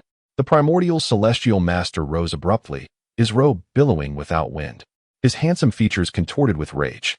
What right do these disrespectful, uncouth savages, who do not understand the great way nor cultivate their primordial spirits, have to tread upon the sacred ground of the Father God?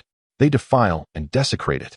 The pride within him, the dignity of being the true heir of Pangu, was trampled upon at this moment. This was more painful than having someone point a finger at him in accusation. He could not bear to see the most sacred symbol left by the Father God occupied by what he considered filth. This matter I shall address. The primordial celestial master, ablaze with fury, prepared to ascend the clouds and head to the unending mountain. Just then, a calm voice emanated from the adjacent Zixiao Palace, as if transcending time and space, resonating directly within his heart. Dear brother, do not be hasty. It is I, brother. The primordial celestial master suppressed his rage and respectfully bowed towards the Zixiao Palace. This is not mere impatience.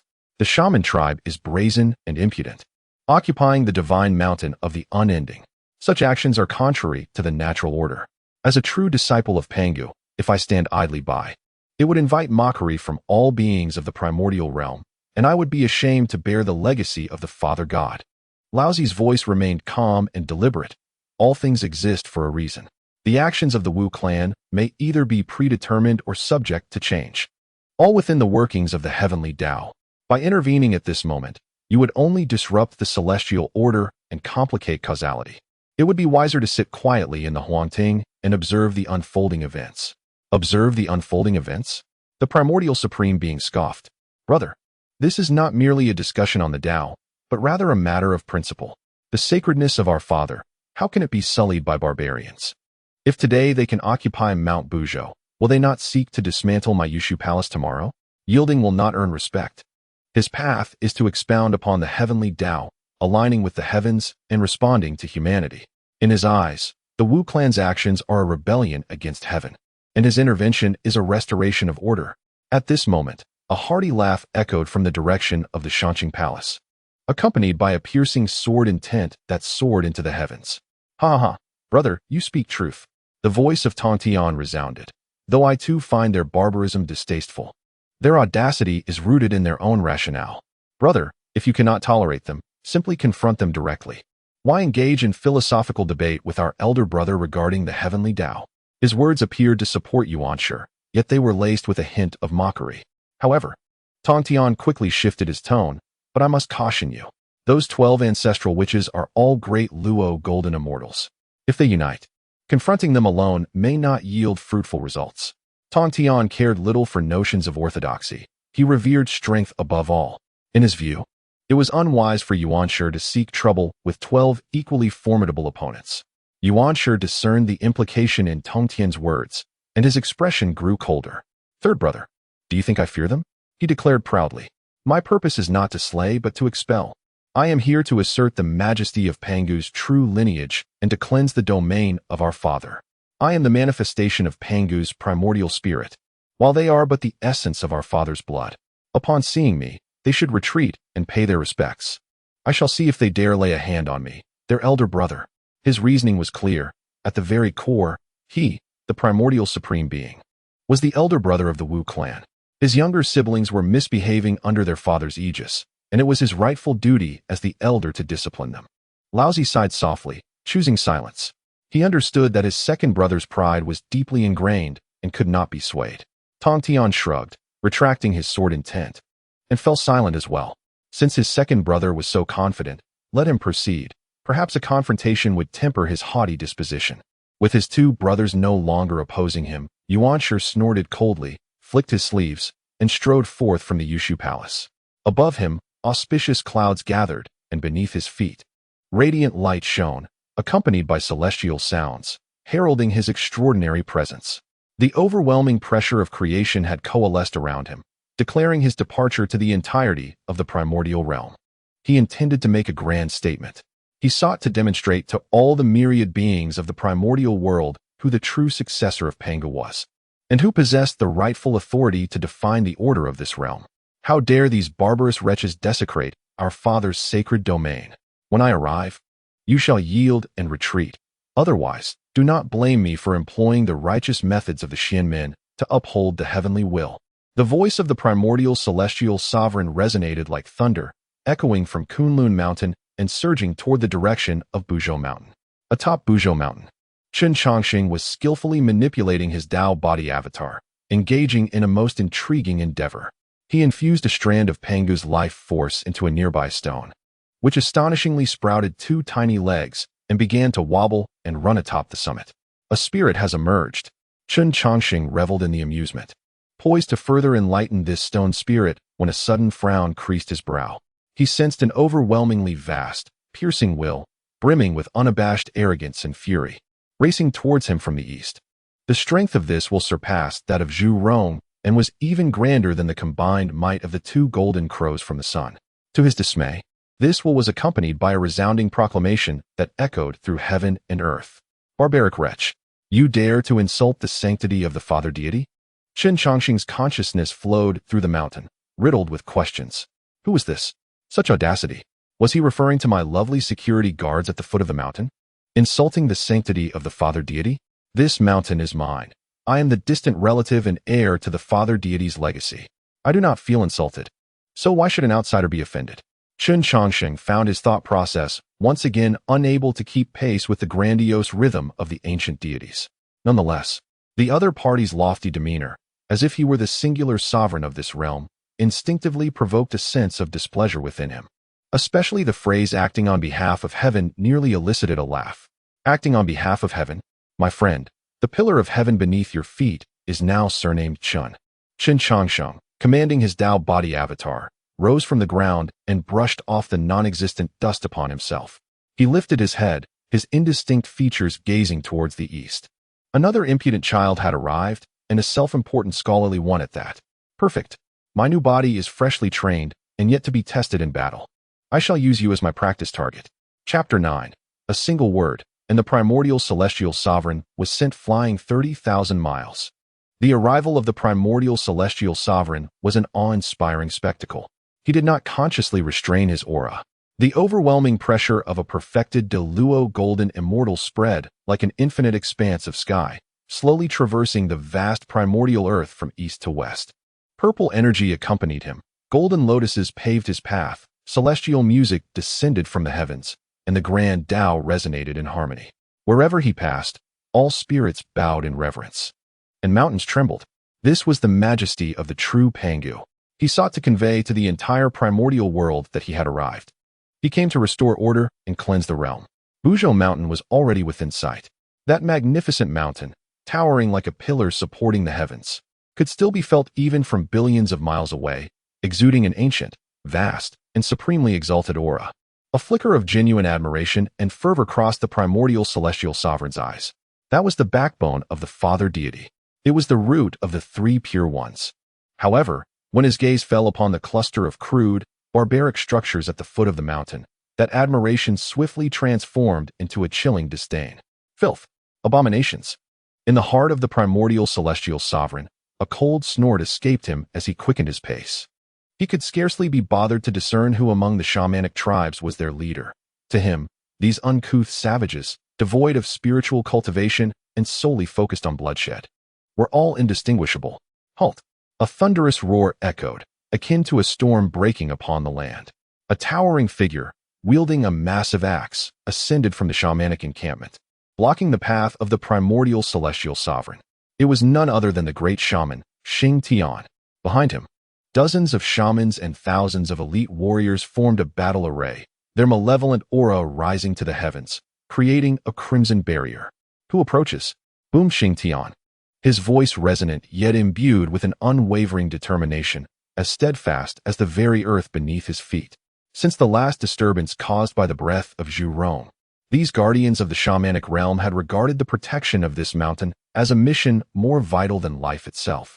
They were unaware of what lay atop the mountain, yet they understood that the will that inspired their very blood could not permit any outsider to desecrate this sacred ground. The clouds of the primordial celestial sovereign halted 100 miles away from Xing Tian. He looked down from his exalted position, his gaze indifferent, as though he were observing an insignificant insect obstructing his way.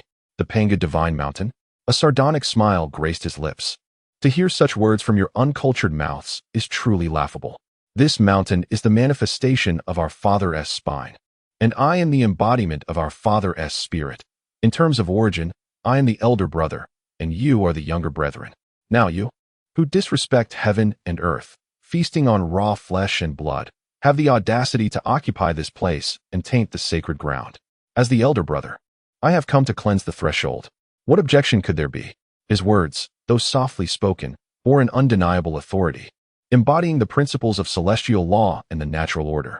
Yet, the simple-minded Xing Tian could not fathom such convoluted reasoning. He only knew that the being atop the mountain had commanded them to guard this place, and thus, no one was permitted to pass. I cannot comprehend your words. Xing Tian bellowed, hefting his massive axe to his shoulder, glaring fiercely. I only know that without the mountain god's permission, no one shall set foot upon this sacred mountain. The mountain god, the primordial celestial sovereign, could not contain his laughter, a sound both derisive and scornful. A mere mountain is worthy of being called a god. Foolish, barbaric, incomprehensible. His patience had worn thin, and he had no desire to utter another word.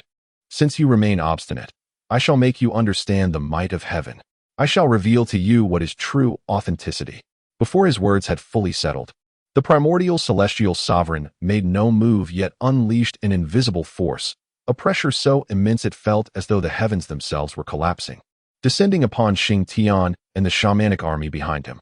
This was a crushing weight born of the very essence of life. It was the disdain of the primordial spirit towards mere flesh. He intended to make these savages kneel before him, unable to stand, as they welcomed his enlightenment. Xing Tian bore the brunt of this force, feeling as though a multitude of divine mountains bore down upon his spine. The sound of his bones creaking under the overwhelming burden echoed through the air. His muscles tensed and veins bulged, while his feet sank deep into the void. Behind him, the shamanic warriors bent under the pressure, many of those with lesser cultivation already bleeding from their mouths and noses, their bodies trembling uncontrollably. Yet, not a single shaman knelt. In their eyes burned an indomitable flame, and from their mouths erupted beastly roars, as they bore the nearly soul-crushing pressure with their most cherished Pangu flesh. They were a stubborn lot. A glint of cold light flashed in the eyes of the primordial supreme, and the pressure intensified once more. He had resolved to erase this group of ungrateful wretches, along with their encampment, from the foot of Mount Buzhou, restoring sanctity to the Father God. As the battle axe of Xing Tian began to tremble slightly, the entire shamanic formation was on the verge of collapse. Atop Mount Buzhou, a vague silhouette rose from its languor. Chen Changsheng had been watching the standoff below with keen interest, as if witnessing a grandiose epic film adorned with spectacular effects. However, the primordial supreme's lofty demeanor, treating all beings as mere fodder, and his disdainful remarks, especially that one about a mountain being unworthy of being called a deity, irritated him profoundly. What does it mean for a mountain to be unworthy of divinity? The very ground beneath your feet is upheld by this mountain. Every breath of primordial essence you inhale owes its existence to this mountain. And now you dare to come to my doorstep, pointing fingers and insulting me? You wish to challenge my guardianship? Chen Changsheng felt his mind once again assaulted by the arrogance of the ancient deities. Such self-righteous hubris was far more repugnant than Zhu Rong's pure rage or Di Jun's tyrannical ambition. It provoked a visceral annoyance akin to a fly buzzing incessantly at your ear, attempting to land on your lunch, claiming dominion over your meal. Enough. His consciousness flowed throughout the entirety of Mount Buzhou. He did not unleash a thunderous roar nor summon cataclysmic power. He simply felt vexed.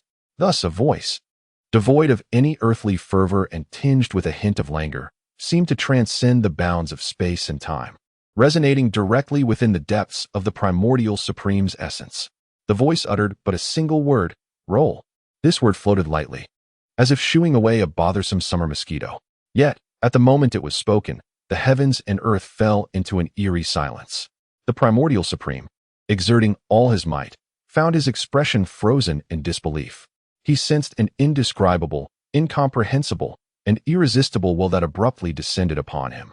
This will bore no fluctuations of magical power, no traces of the great Tao. It adhered to no rationale, for it simply was the rationale itself.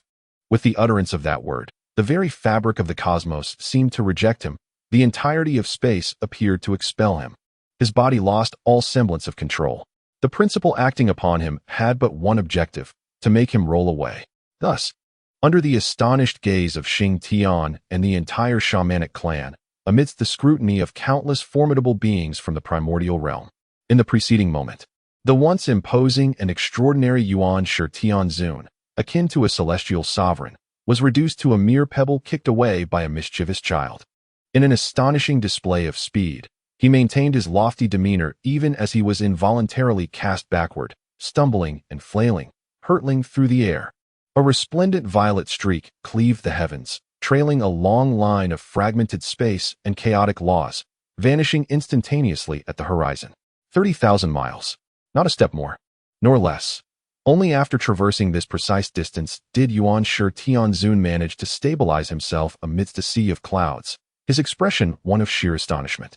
Below the Mount Buzhou, an eerie silence pervaded the atmosphere. Xing Tian and the shamanic clansmen behind him slowly straightened their forms, their once formidable pressure dissipating into nothingness. They exchanged glances, their expressions shifting from shock to bewilderment, then to ecstasy, ultimately transforming into an unparalleled reverence and devotion that emanated from the depths of their souls. With a thud, Xing Tian was the first to kneel, his immense frame crashing heavily against the void. Bowing deeply toward the summit of Mount Buzhou, he exerted all his strength to roar, the might of the mountain deity, unparalleled in the world. The might of the mountain deity, unparalleled in the world. The clamorous cries echoed through the skies, the fervent energy that once surged upward now transmuted into a zealous force of faith, flooding toward the sacred Mount Buzhou. Chapter 10. The Three Realms in Shock. Pangu's original spirit rejected by Pangu's spine. Kunlun Mountain, the Three Clear Palace. Within the Taiching Palace, Laozi's eyes, seemingly containing the essence of the universe's creation and destruction, slowly opened, releasing a deep sigh. This sigh seemed to traverse endless time and space, landing 30,000 miles away. Amidst the roiling sea of clouds, inside the Shangqing Palace, Tongtian Jiaozhu momentarily froze. Then a smile could not be contained, curling at the corners of his mouth. While he deemed his second brother's endeavor somewhat reckless, he had never anticipated such an astonishing outcome. He refrained from laughter, yet the soaring sword intent danced joyfully, as if celebrating the amusing turn of events. This result was perfectly to his liking, regardless of authenticity or righteousness, in the face of absolute power. All else is but illusion. The figure within Mount Buzhou was evidently a formidable force devoid of reason. On the Sun Star, within the Sun Palace, Jun and Tai Yi were engrossed in the live broadcast of this monumental spectacle. Upon witnessing Yuan Shi Tianzun's entrance, reminiscent of divine wrath, Tai Yi's complexion paled, murmuring, "So this is the might of the Pangu lineage. It is indeed terrifying." Jun, however, furrowed his brow, rapidly calculating the cost the demon clan would incur when confronting such a Yuan Shi Tianzun. Yet, in the next moment, the scene before them left the brothers utterly petrified. The exalted Yuan Shi Tianzun, unable to complete a single coherent sentence, was hurled away by a mere shout. Like a kite severed from its string? Unable to contain himself, Tai nearly burst into laughter, though he sensed the inappropriateness of the moment and stifled it, his handsome face flushing crimson as his shoulders trembled uncontrollably. This is, haha, cough cough. He wished to laugh, yet dared not to do so too audibly. Finding himself desperately suppressing the urge, his expression contorted in confusion. "Brother, I can't be mistaken, can I? He truly ascended like that?" Jun did not laugh. His pupils constricted into dangerously fine points, a thin sheen of cold sweat forming on his back. Terrifying. Utterly terrifying. This transcended mere magical prowess. It was an incomprehensible force that surpassed all laws. A single word could dictate the world's laws. A mere thought could establish the order of all things. He had initially assumed that the Wu clan had merely stumbled upon some fortuitous connection to a reclusive sage. However, it now appeared that they had encountered not a sage, but an entity beyond comprehension, perhaps even on par with the Tao ancestor. "Transmit my command." Jun's voice quivered for the first time. "All demon clans shall immediately retreat from the vicinity of Mount Buzhou for 1,000 miles. Designate Mount Buzhou as a forbidden zone of the highest order. Any who dare approach shall be met with merciless slaughter." The lofty ambition that had just ignited within him to establish the heavenly court and command the vast wilderness was suddenly doused with a cold splash of reality.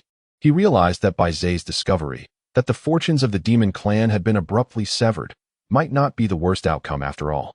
At the very least, they had not recklessly charged forth like the primordial ancestor, in stark contrast to the demon's relief and trepidation in the depths of the blood sea. The old ancestor of the Nether River watched the unfolding scene with a glint of bloodlust in his eyes. He licked his parched lips and muttered, "Such a domineering will. Such pure power of the rules. This wilderness grows ever more intriguing." Meanwhile, within the ancestral ground of the Wu clan, in the Hall of Pangu, the remaining 11 ancestral witches, through their bloodline connection, witnessed all that transpired beneath Mount Buzhou. The hall was enveloped in an eerie silence. After a prolonged pause, the most fiery-tempered among them, Zhu Rong, incredulously scratched his head. "Goodness gracious, that rascal Xing Tian must have encountered the primordial ancestor, right? He was driven away just like that?" "Not merely driven away, but thoroughly expelled," corrected the space ancestral witch, Jiang, his face equally astonished and elated. "That will is so familiar, so vast. It emanates from the same source as our Father God, yet feels even more vibrant. Could it be that our Father God has manifested?" The compassionate expression of Ho Tu was filled with excitement and speculation. Regardless of the truth, it affirmed one thing. The time ancestral witch, Zhu Jiuyin, with his aged visage, revealed a glimmer of hope in his eyes, as though time flowed through his gaze. "Our Wu clan has made the right bet. Mount Buzhou is our clan's greatest opportunity. Henceforth, safeguarding the sacred mountain shall be our highest mission. To protect the sacred mountain. To protect the sacred mountain." The entire hall of Pangu erupted with fervor. 30,000 miles beyond the sea of clouds, the primordial ancestor finally broke free from the terrifying sensation of being shunned by the world. His face was ashen, his hair disheveled, and a trickle of golden blood escaped the corner of his mouth. This was not an injury from force, but rather a wound to his very heart of Tao, inflicted by a momentary and brutal distortion of his path, an unparalleled humiliation, an indelible and irredeemable disgrace. He, transformed from the primordial spirit of Pangu, one of the three pure ones, and the future sage of heavenly Tao, a direct disciple of Daozu Hongjun. was unexpectedly hurled 30,000 miles away by an unknown entity with a mere word, roll. Furthermore, this humiliation occurred before the very eyes of the Wu clan, whom he held in disdain, and the entirety of the formidable beings of the Hongjun. The primordial sovereign could no longer maintain his lofty and aloof demeanor. He let out a roar, stifled to the utmost degree. Boom! The entire sea of clouds was instantaneously evaporated by his uncontrollable aura, revealing the vast earth below. His eyes burned crimson, fixated intently on the direction of Mount Buzhou. In those eyes, the previous contempt and revulsion had vanished, replaced by profound resentment and a hint of fear that even he was reluctant to acknowledge. He could not comprehend what kind of existence could disregard his Pangu true lineage, overlook his attainment of the great Tao, and expel him in such a humiliating manner. That will was ancient, tyrannical, and devoid of any reasoning. It was as if Mount Buzhou belonged solely to it, while he, the primordial sovereign, was merely a trespasser in its private domain. This shattered his understanding and shook his Tao heart. What a remarkable Mount Buzhou! The primordial sovereign articulated each word with deliberate precision, as if he wished to chew and swallow the three characters whole. He did not charge back. He understood that another attempt would yield the same result, only bringing further humiliation upon himself. With a flick of his sleeve, he turned and transformed into a streak of flowing light, flying towards Kunlun Mountain at a speed even greater than before. Yet, the myriad phenomena he had encountered earlier had dissipated, leaving only boundless resentment and disarray. He resolved to retreat into seclusion. He would transform today's humiliation into a driving force for his advancement. He would attain sanctity. Without becoming a sage, he would remain but an ant. Once he achieved the status of a Hunyuan Daluo Jingxian and obtained the fruits of sagehood, he would return to Mount Buzhou and repay the humiliation he suffered today 100-fold. This news spread like an innate tempest of 12 degrees, engulfing the entire Hongjun world within mere days. All beings who heard of this event initially reacted with disbelief, followed by astonishment. The Pangu true lineage, the primordial sovereign, had arrived at Mount Buzhou with the intent to drive away the Wu clan. Yet, he was repelled by a mysterious will within Mount Buzhou, sent flying back in disgrace for 30,000 miles. This revelation was 100 times more shocking than the previous occupation of Mount Buzhou by the Wu clan. A question that overturned the established understanding of the entire Hongjun emerged in the minds of all formidable beings. How could the primordial spirit of Pangu be denied entry by the very backbone of Pangu? Chapter 11. Nuwa's fortuitous encounter. Creation within the divine mountain. Upon her cloud bed, Nuwa's exquisite visage bore a slight frown. She had naturally witnessed the events transpiring at Mount Buzhou. Unlike Tai's glee, Dijuan's fright, or the three pure one's varied contemplations, Nuwa sensed something distinctly different. Though the command to roll was overwhelmingly domineering, imbued with an undeniable will, Nuwa astutely discerned that at the core of this tyranny, there seemed to be no true intent to kill. It resembled more a display of impatience, like a giant in deep meditation, awakened rudely by a tiny insect. He waved his hand in irritation. He banished the primordial one, yet spared the nearby shamanic kin. His actions bore a clear logic and discernible preferences. Sister, what is your perspective on this matter? Beside them, Fushi, clad in a robe adorned with the 8 trigrams, slowly opened his eyes.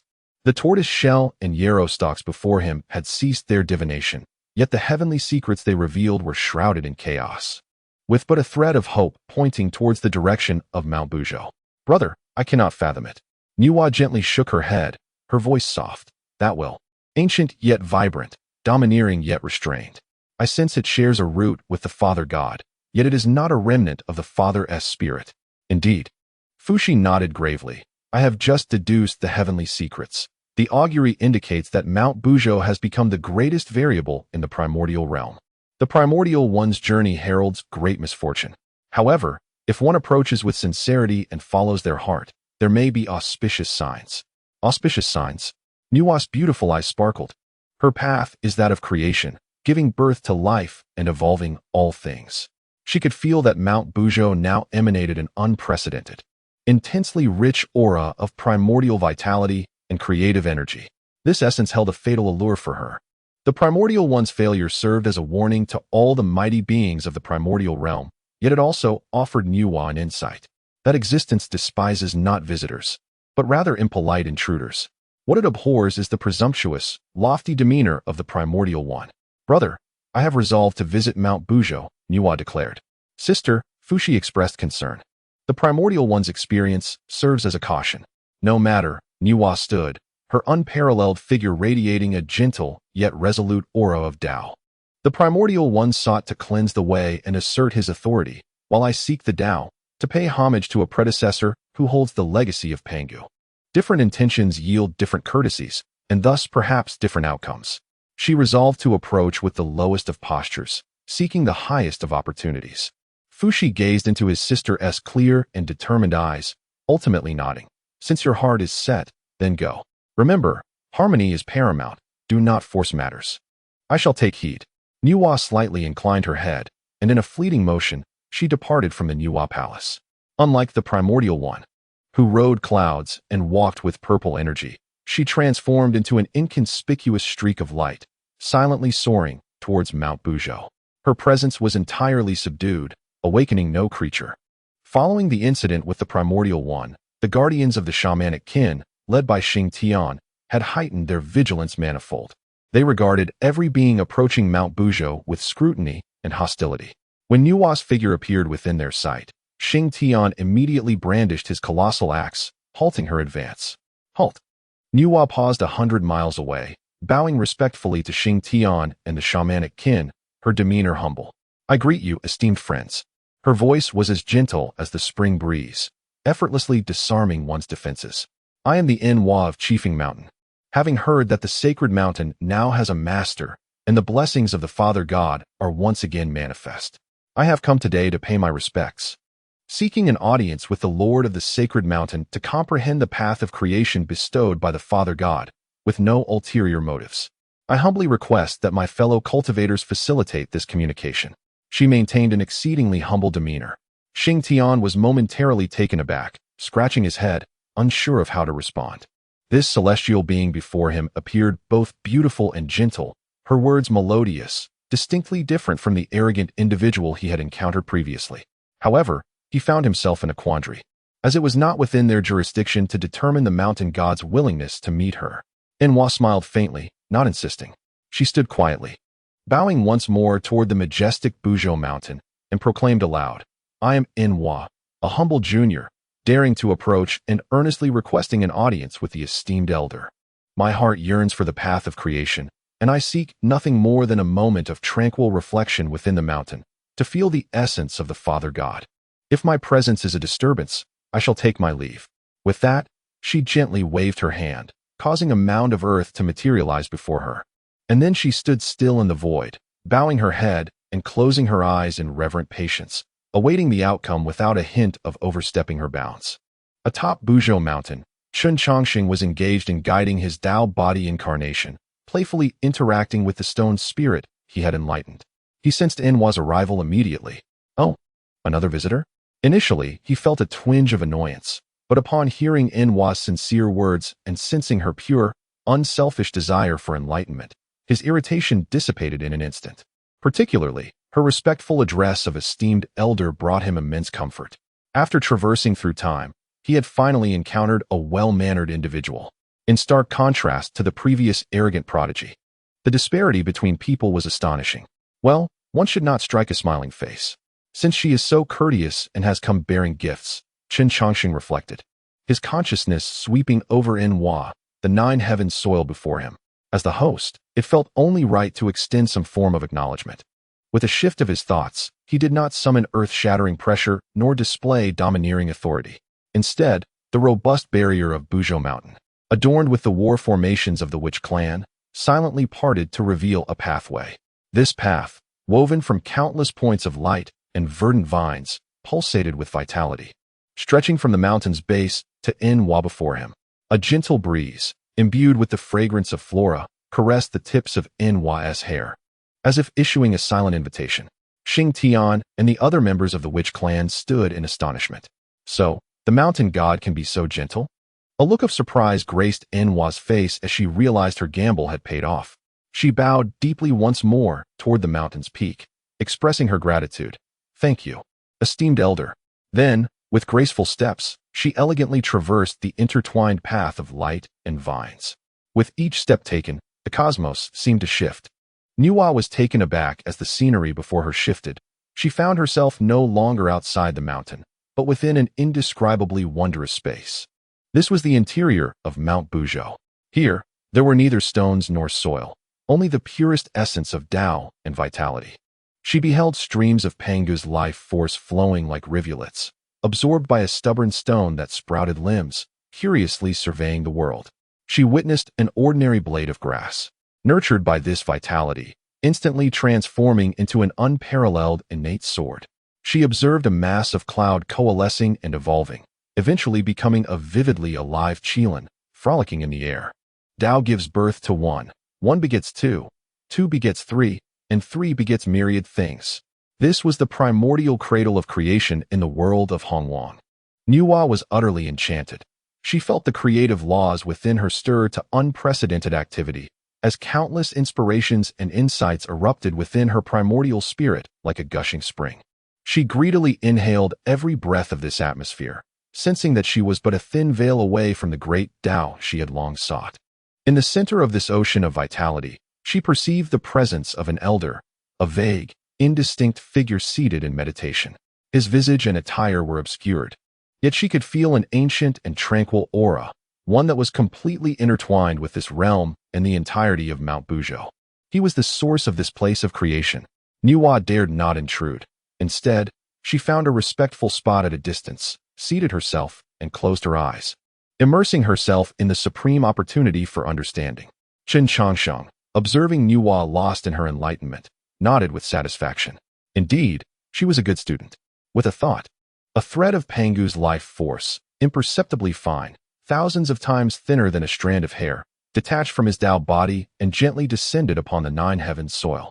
Buzz, the supreme innate spiritual treasure, the nine heavens soil, seemed to be infused with a soul upon contact with this thread of life force, radiating brilliance as its internal laws of creation began to evolve in an incomprehensibly profound manner. As Nuwa remained engrossed in her enlightenment, her delicate form trembled. The barrier that had obstructed her for eons shattered in that instant. An unprecedented grand conception regarding life and creation gradually took shape in her mind. Chapter 12. A leaf given to Nuwa. The future Holy Mother owes a great favor. The sound of that long static barrier breaking echoed only in the deepest recesses of Nuwa's primordial spirit. It was a sound more melodious than any heavenly music, a resonance of the Tao, a jubilant song of freedom unshackled. Boom. Endless insights surged like the Milky Way pouring forth, instantly washing over her spiritual platform. She witnessed before her eyes how a stubborn stone was endowed with the concept of life at a single thought, thereby acquiring limbs and nascent consciousness. This was not a result of magical catalysis nor spiritual enlightenment, but a definition from a higher dimension. She witnessed firsthand how a blade of grass, nourished by vitality, underwent a transformation of its internal structure into the sharpest of forms, instantaneously transcending the boundaries of the innate and the acquired, becoming a weapon imbued with the primordial essence of metal. This was not mere crafting, it was evolution. She even beheld the elder, seated in meditation, casually exhaling a breath that coalesced in the air, evolving into a vivid and animated qilin, a mythical beast. This creature was no mere illusion.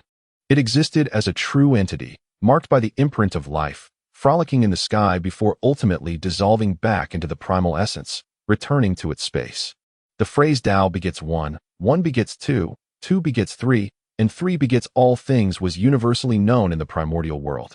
Yet, it was only today that Nuwa truly witnessed the authentic interpretation of these words. A concept, unprecedented and grand enough to make her very soul tremble, began to rise slowly in her mind. In the primordial world, countless races coexisted. Dragons, phoenixes, and the two races of witches and ghosts. All were innate deities, inherently powerful, possessing either unparalleled physical forms or transparent souls. Yet, they all seemed to lack something. She envisioned an entirely new form of life, one that did not possess the formidable physique of the witches nor the innate abilities of the demons, and was even frail at birth. However, within them lay infinite potential. Their Tao bodies could inherently align with the cosmic principles, and their souls were like blank canvases capable of depicting any scene. This thought ignited within her like a wildfire. Impossible to contain. Nuwa's delicate form began to tremble uncontrollably, and around her, the rhythms of creation surged wildly, forming discernible azure halos, within which countless ethereal beings were born and perished. She found herself immersed in an enigmatic state of enlightenment. Meanwhile, at the source of it all, Chen Changsheng observed the spectacle with utter boredom. He had merely perceived this girl named Nuwa as polite, embodying the ideal student, which brought him, as her elder, a sense of pride. In the spirit of fostering good relations, he had summoned a wisp of Pangu's vitality to activate the nine heavens soil before her, intending to offer her a small boon for deeper understanding. Little did he anticipate the overwhelming effect of this boon. Could it be? Has she truly achieved enlightenment? Chen Changsheng mused, astonished by the exceptional understanding exhibited by the primordial deities.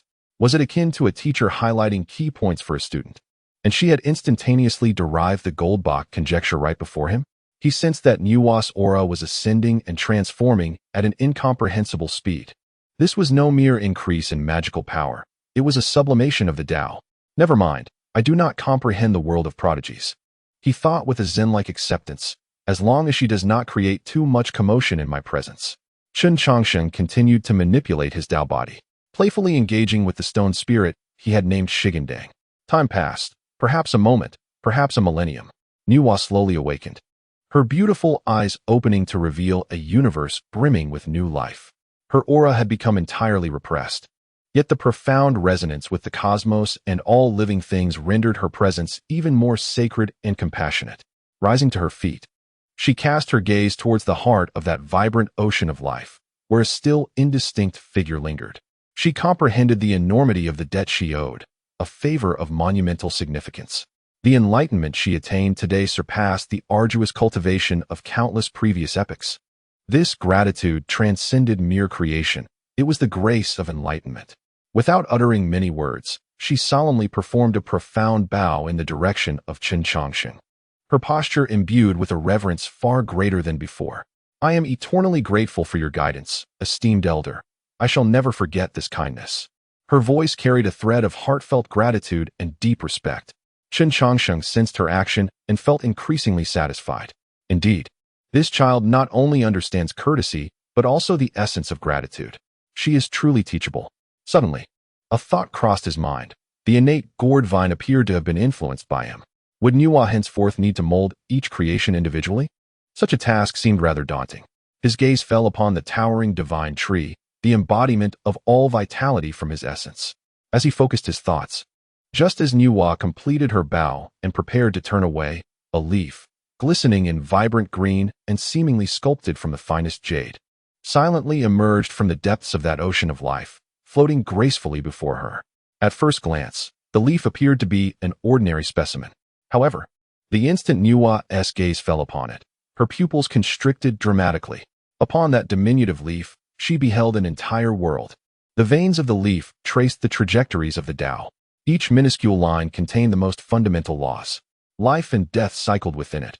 Earth, fire, water, and wind evolved through it. The interplay of yin and yang and the five elements flowed within it. This was no mere leaf. It was evidently a concentrated essence of creation itself.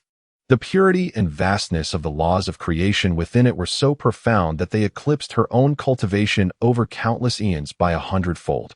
Nuwa was rendered speechless, cradling the leaf as if it weighed more than the entirety of the primordial chaos. Suddenly, she lifted her gaze towards that figure, her eyes brimming with disbelief. Such a treasure had been casually bestowed upon her. Little did she know, for Chen Changsheng, it was merely a leaf from his own essence, plucked as effortlessly as one might pull a hair from their head. How could a junior like me dare accept such a precious gift from an elder? Nuwa's voice trembled. Take it, consider it a keepsake. A voice, languid yet imbued with depth, echoed once more within her spirit. A keepsake? The corners of Nuwa's mouth twitched, her heart stirred by tumultuous waves. To what unfathomable heights did this elder's realm ascend? To regard a treasure imbued with the true essence of the Tao as a mere trinket? She ceased to decline, for she understood that in the presence of such an existence, any refusal would be mere pretense. With solemnity, She carefully enveloped the commemorative leaf within her primordial essence, nurturing it with the most fundamental energies of creation. Subsequently, for the third and most earnest time, she performed a grand ritual of 3 bows and 9 kowtows towards the direction of the Lord of Mount Buzhou. The profound grace of my predecessor, Nuwa, is beyond repayment. From this day forth, should my predecessor summon me, be it to the azure heights or the depths of the yellow springs, Nuwa shall face 1,000 deaths without hesitation. This was the first, and indeed the most significant, promise made by the future mother of creation to the mountain deity of Buzhou. Chen Changsheng stifled a yawn, acknowledging, I see. This child is excessively courteous. It's merely a leaf, after all. With a thought, he conjured the path woven of light and vines once more, gently escorting Nuwa from Mount Buzhou. As Nuwa's figure re-emerged outside the mountain, Xing Tian and the other shamanic beings were astonished to perceive that the aura surrounding this goddess seemed to have undergone a profound transformation. While they could not articulate the specifics, there was an undeniable sense that she had become more harmonious with the world around her, elevated to a greater height. Nuwa bowed once again to Xing Tian and the others as a gesture of gratitude before transforming into a streak of light and returning directly to Mount Chifeng. In the primordial expanse, countless powerful beings who had been observing sensed Nuwa's return. On the sun star, Emperor Jun furrowed his brow. Nuwa's aura has grown even more formidable. Deep within the blood sea, the ancestor of the underworld chuckled sinisterly. How intriguing. It appears that the entity of Mount Buzhou acts solely according to whim, disregarding rules and conventional wisdom. Such a figure represents the greatest variable. At that moment, Chen Changsheng, having seen off this courteous student, stretched lazily, feeling as though he had accomplished something profoundly meaningful. Ah, the joy of helping others is truly delightful, he mused, his spirits lifted for the day. He reclined languidly, continuing with his steadfast and monumental endeavors. Chapter 13. The second sermon of the Tao ancestor commences. A new choice awaits Eon's pass. Yet for the mighty of the primordial realm, it is but a fleeting moment, akin to the blink of an eye between periods of seclusion. During these 10,000 years, the primordial world appeared tranquil, yet beneath the surface, currents swirled ominously. The astonishing setback experienced by the primordial supreme being beneath Mount Buzhou was like a colossal stone cast into the vast lake of the primordial realm, sending ripples that endured endlessly. It imparted a crucial understanding to all. The identity of the true Pangu sometimes proves ineffective. With this newfound caution, the shamanic tribe found their circumstances greatly improved. Centered around Mount Buzhou, they expanded fervently, bringing vast territories under their control. Fueled by fervent devotion to the mountain deity, the entire clan became unprecedentedly united, their fierce spirit intertwining with the power of faith, leading to an upward surge in fortune, subtly asserting their dominance as the foremost clan in the primordial expanse. Meanwhile, under the iron grip of Emperor Jun, the demon clan advanced steadily, gathering myriad demon deities and consolidating the forces of the celestial constellations, thereby establishing a preliminary demon court within the 33 heavens of the celestial realm. In the west, the 2 future saints, Jane and Zhuanti, continued their tireless endeavors across the barren continent, lamenting the connection of these treasures to the west, diligently amassing resources for the Western teachings. In the sea of blood and the river of darkness, he remained ensconced in his sanguinary realm, diligently cultivating the Yuan Tu and the abyssal dual swords, while keenly observing the shifts in the primordial world, particularly fascinated by the enigmatic presence upon Mount Buzhou. As for the instigator of it all, Chen Changsheng, how had he spent the millennia? In a single word, leisure. In 2 words, utter comfort. His daily routine was astonishingly monotonous. Each day upon awakening, his first act was to silently intone, "System, sign in." Upon hearing the gratifying chime in his mind announcing the successful check-in and the acquisition of essence of primal metal, 100, he would contentedly embark on his daily existence as a mountain, indulging in idle contemplation. Occasionally, he would manipulate his consciousness to observe the gathering of his shamanic disciples at the mountain's base, engaged in their team-building activities. Watching them bow and prostrate themselves before his mountainous form, extolling the might of the mountain deity, evoked a twinge of embarrassment within him. Oh, such a Navi bunch of simpletons. Sometimes, he would amuse himself by teasing the stone spirit he had enlightened. After a millennium, This little entity could now stutteringly call him Great Mountain Deity, becoming one of the few joys in his otherwise drab existence. The various heavenly treasures he had amassed piled high, so abundant that he could scarcely be bothered to count them. Elixirs of the 9 transformations, innate spiritual roots, and formations of arcane diagrams lay scattered in the corners of his consciousness, gathering dust. His power quietly swelled with each daily sign-in, fostering an intoxicating sense of strength that required no effort to attain, ensnaring Chen Changsheng in its allure. He felt he could continue such a life until the very end of time. Yet, the tranquility of his days was destined to be shattered. On this day, throughout the entire primordial realm, from the heavens above to the depths below, whether the mighty in seclusion or the innocent beings, a solemn and majestic bell tolled, resonating with the profound truths of existence. Dong, the distant chime, cleansed the soul. Following this, a voice, devoid of joy or sorrow yet imbued with supreme authority, echoed across the 4 seas and 8 desolations. The time of millennia had come. The Zixiao Palace would once again impart the way of the sage. It was the Tao ancestor Hongjun. A single stone stirred 1,000 waves. The entire primordial realm erupted in fervor. The way of the sage. If the first sermon merely illuminated the path to the great Luo golden immortal, then this second sermon was indeed the true ladder to the zenith of power within the primordial realm, leading to the sanctified state. At Buzhou Mountain, within the Jade Void Palace, the primordial lord, who had been in seclusion for 10,000 years, suddenly opened his eyes, no longer filled with resentment and discontent, but rather with a steely resolve. The humiliation of Mount Buzhou could only be expunged through attaining sanctity. He was determined to succeed in this sermon. At the Sunstar, within the Heavenly Emperor's palace, Emperor Jun and Tai sprang to their feet, their eyes ablaze with unprecedented brilliance. For the demon clan's heavenly court to legitimately rule over the primordial realm, they must possess the might to subdue all. The way of the sage was the key to their advancement, enabling them to utterly suppress the shaman clan. In the palace of Enhua and Fushi exchanged a glance. Nuwa's enchanting gaze first turned towards the direction of the Purple Cloud Palace, situated 33 heavens away, and then, as if compelled by an unseen force, shifted to the towering Mount Buzhou. She would attend to the teachings. Yet her heart acknowledged that her greatest opportunity had already been bestowed upon her by that esteemed predecessor millennia ago. Meanwhile, within the Pangu hall of the Witch clan, a solemn atmosphere prevailed. How should we respond to the Tao ancestor's second sermon? Jerome, in a state of agitation, scratched his head, lamenting that as we do not cultivate the primordial spirit, our presence would be akin to playing the lute to a cow, an utter waste of time. Such thoughts cannot be entertained, interjected Hutu, her brows furrowed. The Tao ancestor is the foremost of the Xianmen, the nominal first among the wilderness. If all the powerful beings attend while our witch clan remains absent, it may lead to slander, suggesting our disrespect towards the Tao ancestor. Disrespect him? Gong Gong snorted dismissively, asserting that we revere only our Father God and the deity of Mount Buzhou. Indeed, we honor only the mountain deity. The assembly of ancestral witches echoed in agreement, clearly indicating that Chen Changsheng's stature in their hearts had eclipsed that of the Tao ancestor, whom they had never encountered. Silence. Ultimately, it was the time ancestor, Zhu Jiuyin, who decisively proclaimed that this matter is of significant consequence. We should not make unilateral decisions, but instead seek the mountain deity's guidance. If the mountain deity permits our attendance, we shall go.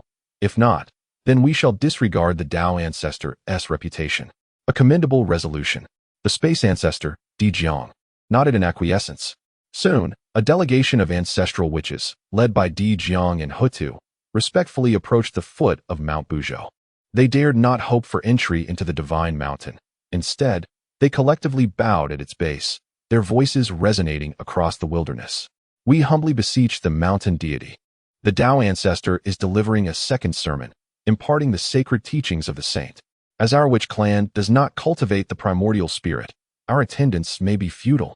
Yet we fear losing the proper etiquette. Should we attend to demonstrate our respect for the Tao ancestor? We earnestly request the mountain deity's guidance. The resounding voice echoed at the foot of Mount Buzhou, rousing Chen Changsheng from his slumber. What now? He opened his eyes with a hint of irritation. Attend a lecture? I didn't go last time. Why ask me again? How could I, a mere mountain, make the journey? Should I uproot myself and roll 33 heavens away? What an absurd notion. He could hardly be bothered to respond. Yet at that moment, the long-absent, cold mechanical voice resonated in his mind at the appointed time. The God-level selection system has been triggered. Event. The Tao ancestor Hongjun is delivering a second sermon, inviting the great powers of the wilderness to the Purple Cloud Palace to affirm the authority of the Xianmen. Option 1. Respond to the Tao ancestor's call. It is the trend of the times. A fragment of divine consciousness can be separated and transformed into an unremarkable Taoist, mingling within the Purple Cloud Palace to listen to the teachings, thereby showing respect. Reward. Heavenly Merit Treasure, the Hongming Measuring Ruler, replica. Option 2. Who is the Tao ancestor? I am unfamiliar. Continue to stay home, declining all social engagements. What does the Tao ancestor's face matter compared to my sleep? Reward. Perfect grade Pangu. Chen Changsheng surveyed the two options before him. A replica? Nonsense. Pangu. He himself was the Pangu's spine. This Pangu was, to him, akin to the reverse scale of a dragon or the true feathers of a phoenix. Core within the core, essence within the essence. Acquiring it would undoubtedly lead to a transformative enhancement. Furthermore, the system's description of option 2 resonated deeply within him. Does the face of the Tao ancestor hold more significance than my slumber? It does not. At the foot of the mountain, the ancestral shaman figures, such as Di Jiang and Ho Tu, maintained their humble postures, patiently awaiting. The gaze of the entire primordial realm was fixed upon the formidable beings preparing to depart for the Zixiao Palace. Chapter 14. Is there still a need for selection? The upheaval of cosmic proportions. As the backbone of this realm, I uphold this expanse. Now, residing in a tranquil corner, what is the harm in a brief repose? System. I choose option 2. In his heart, Chen Changsheng resolutely made his decision, without the slightest hesitation. Having made his choice, he still needed to respond to the eager shaman disciples awaiting his guidance at the mountain's base. To speak directly? No, that would diminish his stature, contradicting his lofty image. With a mere thought, a will more grandiose, ancient, and undeniably powerful than ever before descended slowly from the peak of Buzhou Mountain. This will did not manifest as sound, but was indelibly etched into the very bloodlines of all present shamans, including Di Jiang and Ho Tuesday. The message was simple yet profound. Guard this mountain, for it surpasses all else. These 8 concise words seem to encapsulate the very essence of existence. Protecting this mountain is far more vital than listening to the Tao ancestor preach. Safeguarding this mountain holds greater significance than contending for the so-called primordial fortune. To defend this mountain is the greatest path and opportunity for your shaman clan. Di Jiang and Ho Tu trembled, their eyes suddenly ablaze with enlightenment and ecstasy. They understood. The mountain deity was conveying that the roots of the shaman clan lie here. The future of the shaman clan also resides here. What are the orthodox teachings of the Xianmen?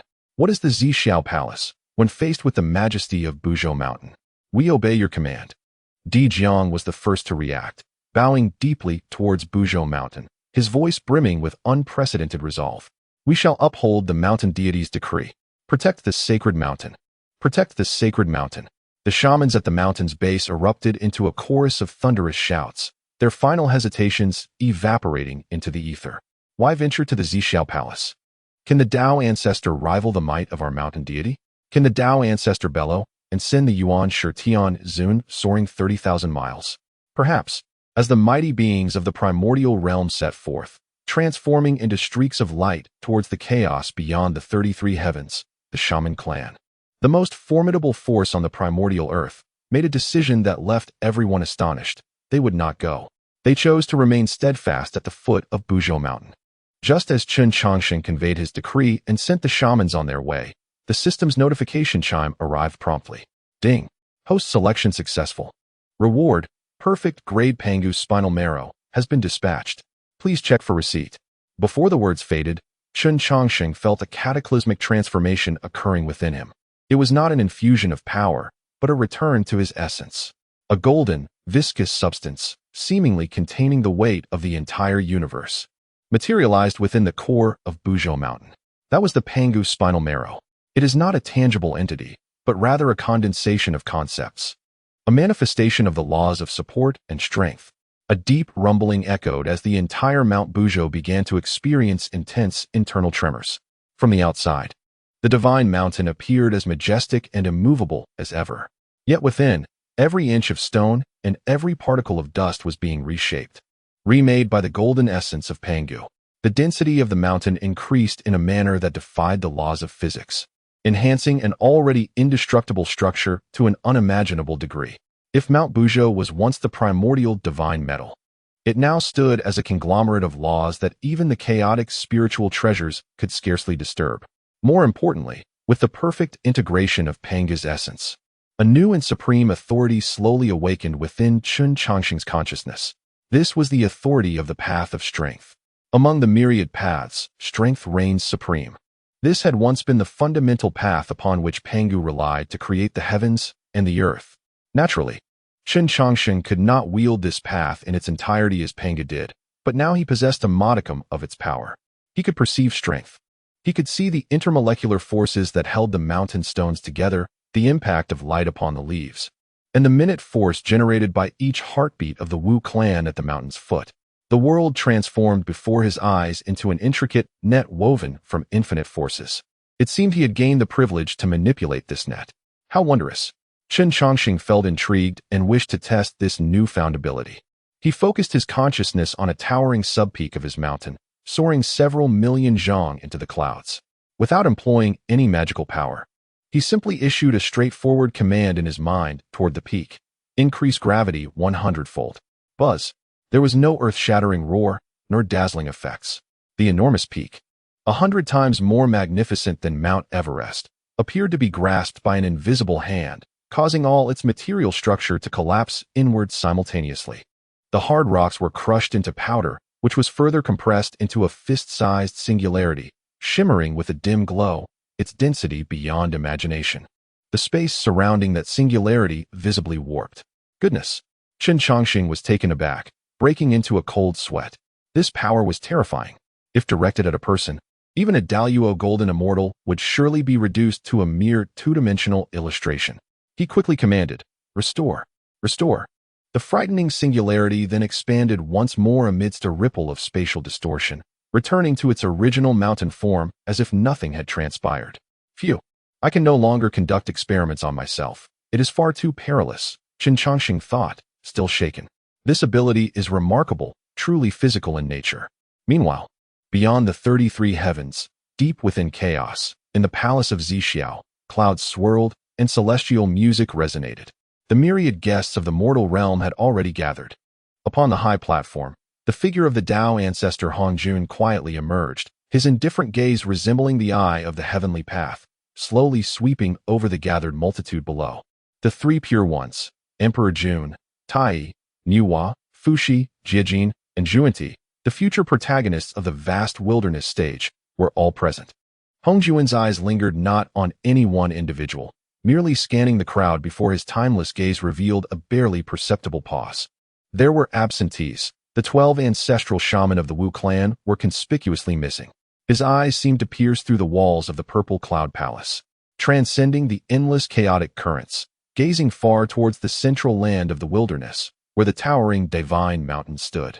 Though he betrayed no emotion, the temperature within the entire purple cloud palace seemed to drop several degrees in that moment. Seated in the front row, the Taiji Laozi felt his heart, embodying the essence of non-action, quiver ever so slightly. Hongjun withdrew his gaze, uttering not a single word, as if nothing had transpired. This time, the sermon was to impart the method of severing the three corpses to attain quasi-sainthood.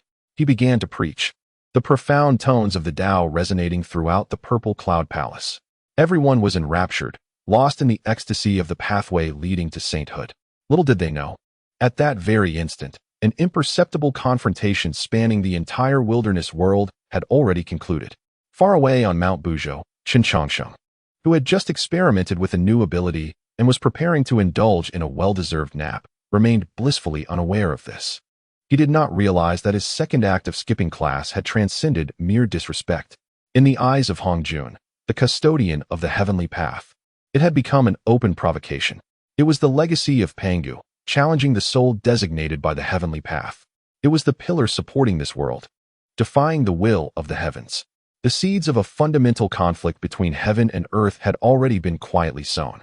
The face of the Tao ancestor may not hold such significance, yet the repercussions of defying the will of the heavenly path were far from trivial. Chapter 15. The Era of Quasi-Saints. My gymnastics are not yet complete. 3,000 years, for the mighty beings of the wilderness, is but a fleeting moment. Within the purple cloud palace, the profound resonance of the Tao dissipated. Hongjun sat high upon the platform, timeless as ever. Below, the essence of the 3,000 mortals had transformed entirely. The method of severing the three corpses, by entrusting goodness, evil, and attachment to the innate spiritual treasures. Every severed corpse signified a step towards transcendence. Once all three corpses were severed, the primordial spirit would achieve completeness, thus qualifying one to glimpse the supreme fruit of the saintly path. This, indeed, is the ladder leading to quasi-sainthood. The time has come, you all must deeply comprehend. With these words, Hongjun's figure dissipated like smoke. As he departed, the invisible pressure enveloping the palace abruptly vanished. Upon the foremost cushion, the Taiji Laozi was enveloped in swirling streams of yellow and black. A fleeting struggle crossed his otherwise tranquil countenance, and subsequently, a white-haired figure, resembling him yet exuding warmth and kindness, emerged from the crown of his head, holding a fan and bowing respectfully to Laozi. I have met a fellow Taoist. Good. Laozi nodded.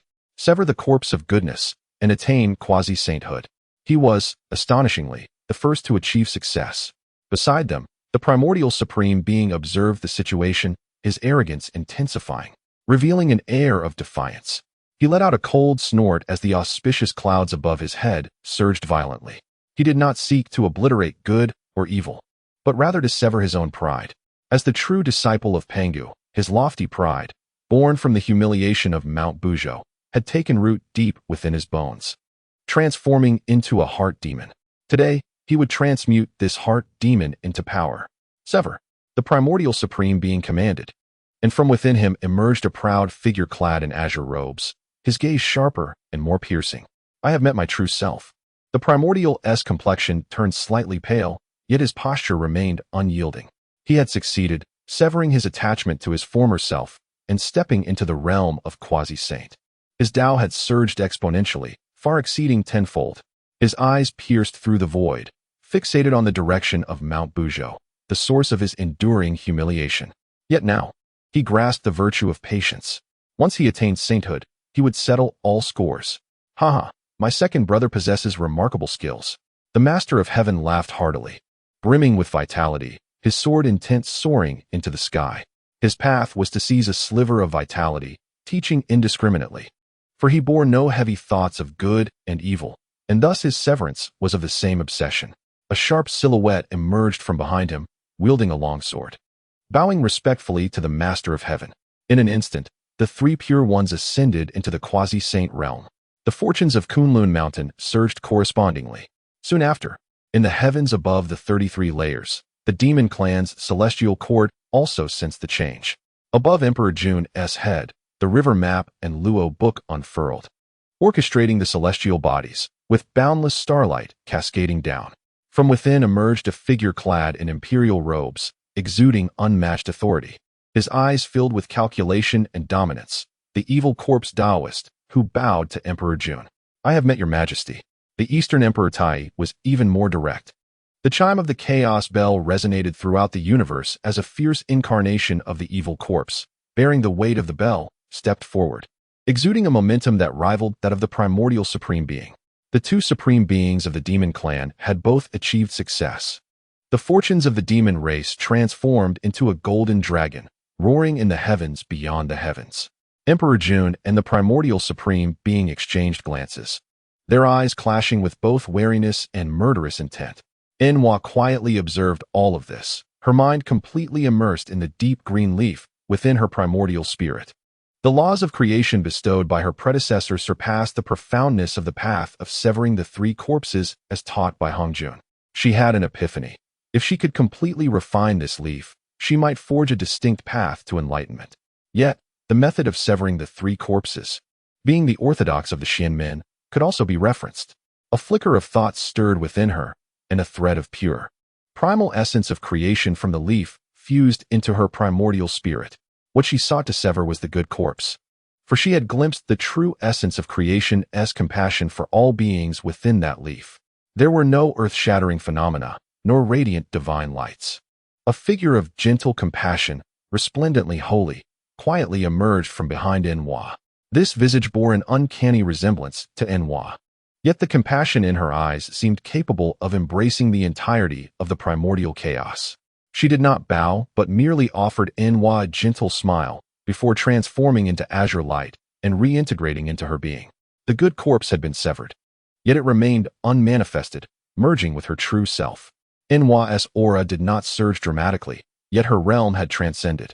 She cast a glance at the spirited assembly, then turned her gaze towards Mount Buzhou, her eyes filled with distant contemplation. Fuxi, sensing his sister's transformation, was profoundly shaken. He understood that his sister's path had already surpassed that of everyone else. As for the two from the west, their efforts appeared somewhat meager. Together, they summoned a precarious treasure tree, through which they managed to barely sever their good and evil corpses, thus achieving the realm of quasi-saint.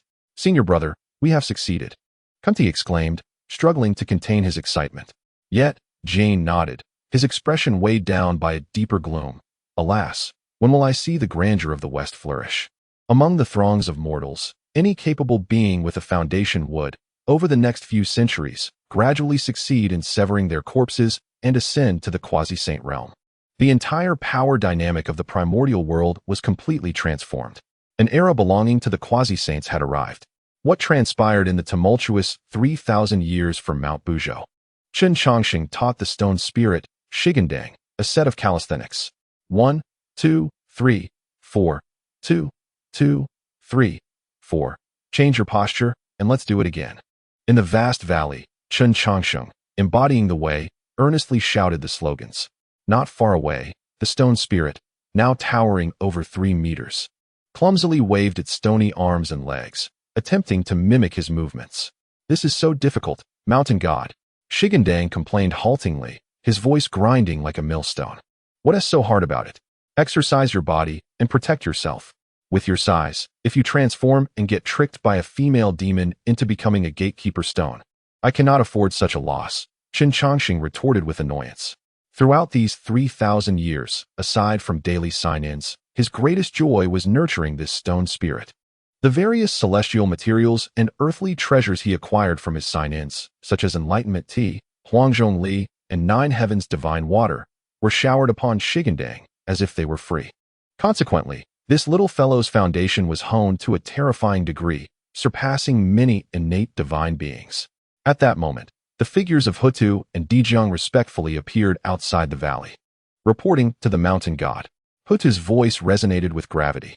"The teachings in the Purple Cloud Palace have concluded. The 3 pure ones, Emperor Jun, Tai, Nuwa, and other powerful beings have severed their corpses and attained the quasi-sainthood." Chen Changsheng halted his calisthenics and scratched his head. "Quasi-saint? Oh, I remember. That was what Hongjun spoke of last time. So what?" he lazily inquired. Dijiang stepped forward. Speaking solemnly, "We are concerned that the strength of the demon race has greatly increased, and with the Tao ancestors' teachings, it may pose a threat to our Wu clan. While we do not fear battle, we are apprehensive." "What are you afraid of?" Chen Changsheng interrupted, thinking that this group was overthinking. He stretched lazily, glancing at Shigandang, who was still puffing away with chest expansion exercises, and casually remarked, "Let them cultivate their primordial spirit paths while you tread your path of body refinement. Different paths do not conspire." "But," Shigandang began, but Chen Changsheng grew somewhat impatient. "Mountain god," the stone spirit huffed, ceasing its movements and responding in a deep, resonant voice. "Use the 3rd exercise I taught you, the chest expansion," Chen Changsheng commanded offhandedly. "Show our guests." "Oh," Shigandang scratched its stony head, seemingly puzzled, yet obediently assumed the stance. It did not invoke any laws nor activate any divine powers. It merely, slowly, spread its rough stone arms out to the sides. A remarkably simple, even somewhat ludicrous gesture. Yet, at the moment when its arms are stretched to the utmost, an indescribably pure and domineering force suddenly erupts. Boom. No light, no sound. The space before Ho-Tu and Dijiang is as if torn apart by an invisible hand, ripping through the fabric of reality. A pitch-black rift in space, centered on Shur Gondan, spreads wildly, instantly tearing through miles of clouds. After accomplishing this feat, Gandan clumsily retracts his arms and resumes his 1, 2, 3, 4. Di Jiang and Ho Tu's pupils constrict to the size of pinheads, fixating intently on the slowly healing rift, their bodies trembling slightly from profound shock. What kind of power is this? One force, shattering myriad laws. Chen Changsheng yawns, as if all that has transpired has nothing to do with him. He then leisurely turns his gaze towards the two ancestral shamans, who are already rendered dumbstruck. Have you comprehended? They sever goodness, they sever evil, they sever obsessions. Their primordial spirits appear pure, yet in truth, they sever their own foundations, following an incomplete path. Whereas your shamanic lineage, bearing the blood of Pangu, cultivating the true form of Pangu, walk the path of strength returning to oneself, unassailable by myriad laws, a complete and righteous way. His voice was not loud, yet it struck Di Jiang and Ho Tu's hearts like a series of heavy blows. A group of individuals who, in their quest for power, have crippled themselves. Think they can instill fear in you?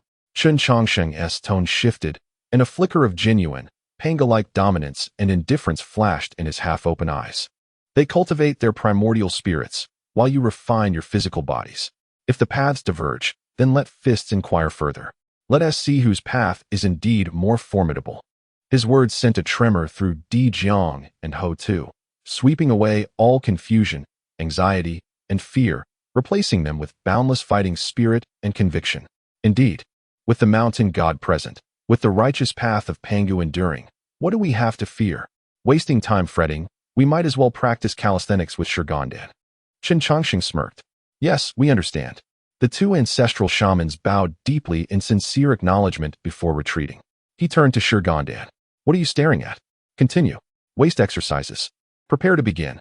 In the world of primordial chaos, the winds rise and clouds surge. The curtain on the era of quasi-saintship has already been drawn. Yet atop Mount Buzhou, the echoes of a fervent chant still reverberate. 1, 2, 3, 4, 2, 2, 3, 4. Chapter 16. The mountain god is slacking off. The Tao ancestor is about to lecture. In the heavenly realm, the celestial court of the demon race. Di Jun and Dong Huang Tai sit high upon the imperial thrones of the Zixiao Palace, surrounded by the flowing rhythms of the Tao. The pressure of quasi-saints permeating every corner of the 33 heavens. Below, Demon Master Kunpeng, the 10 great demon marshals, and tens of thousands of demon gods stand with bowed heads, their expressions fervent. Your Majesty, the demon marshal Ji Ming, unable to contain himself, steps forward to report. Our clan's great powers have all returned. With the Zhou Tian star array in hand, our strength is unprecedented. Those brutes of the shaman race, who do not cultivate their primordial spirits and lack understanding of heavenly principles, must surely still be languishing in the realm of Deluo.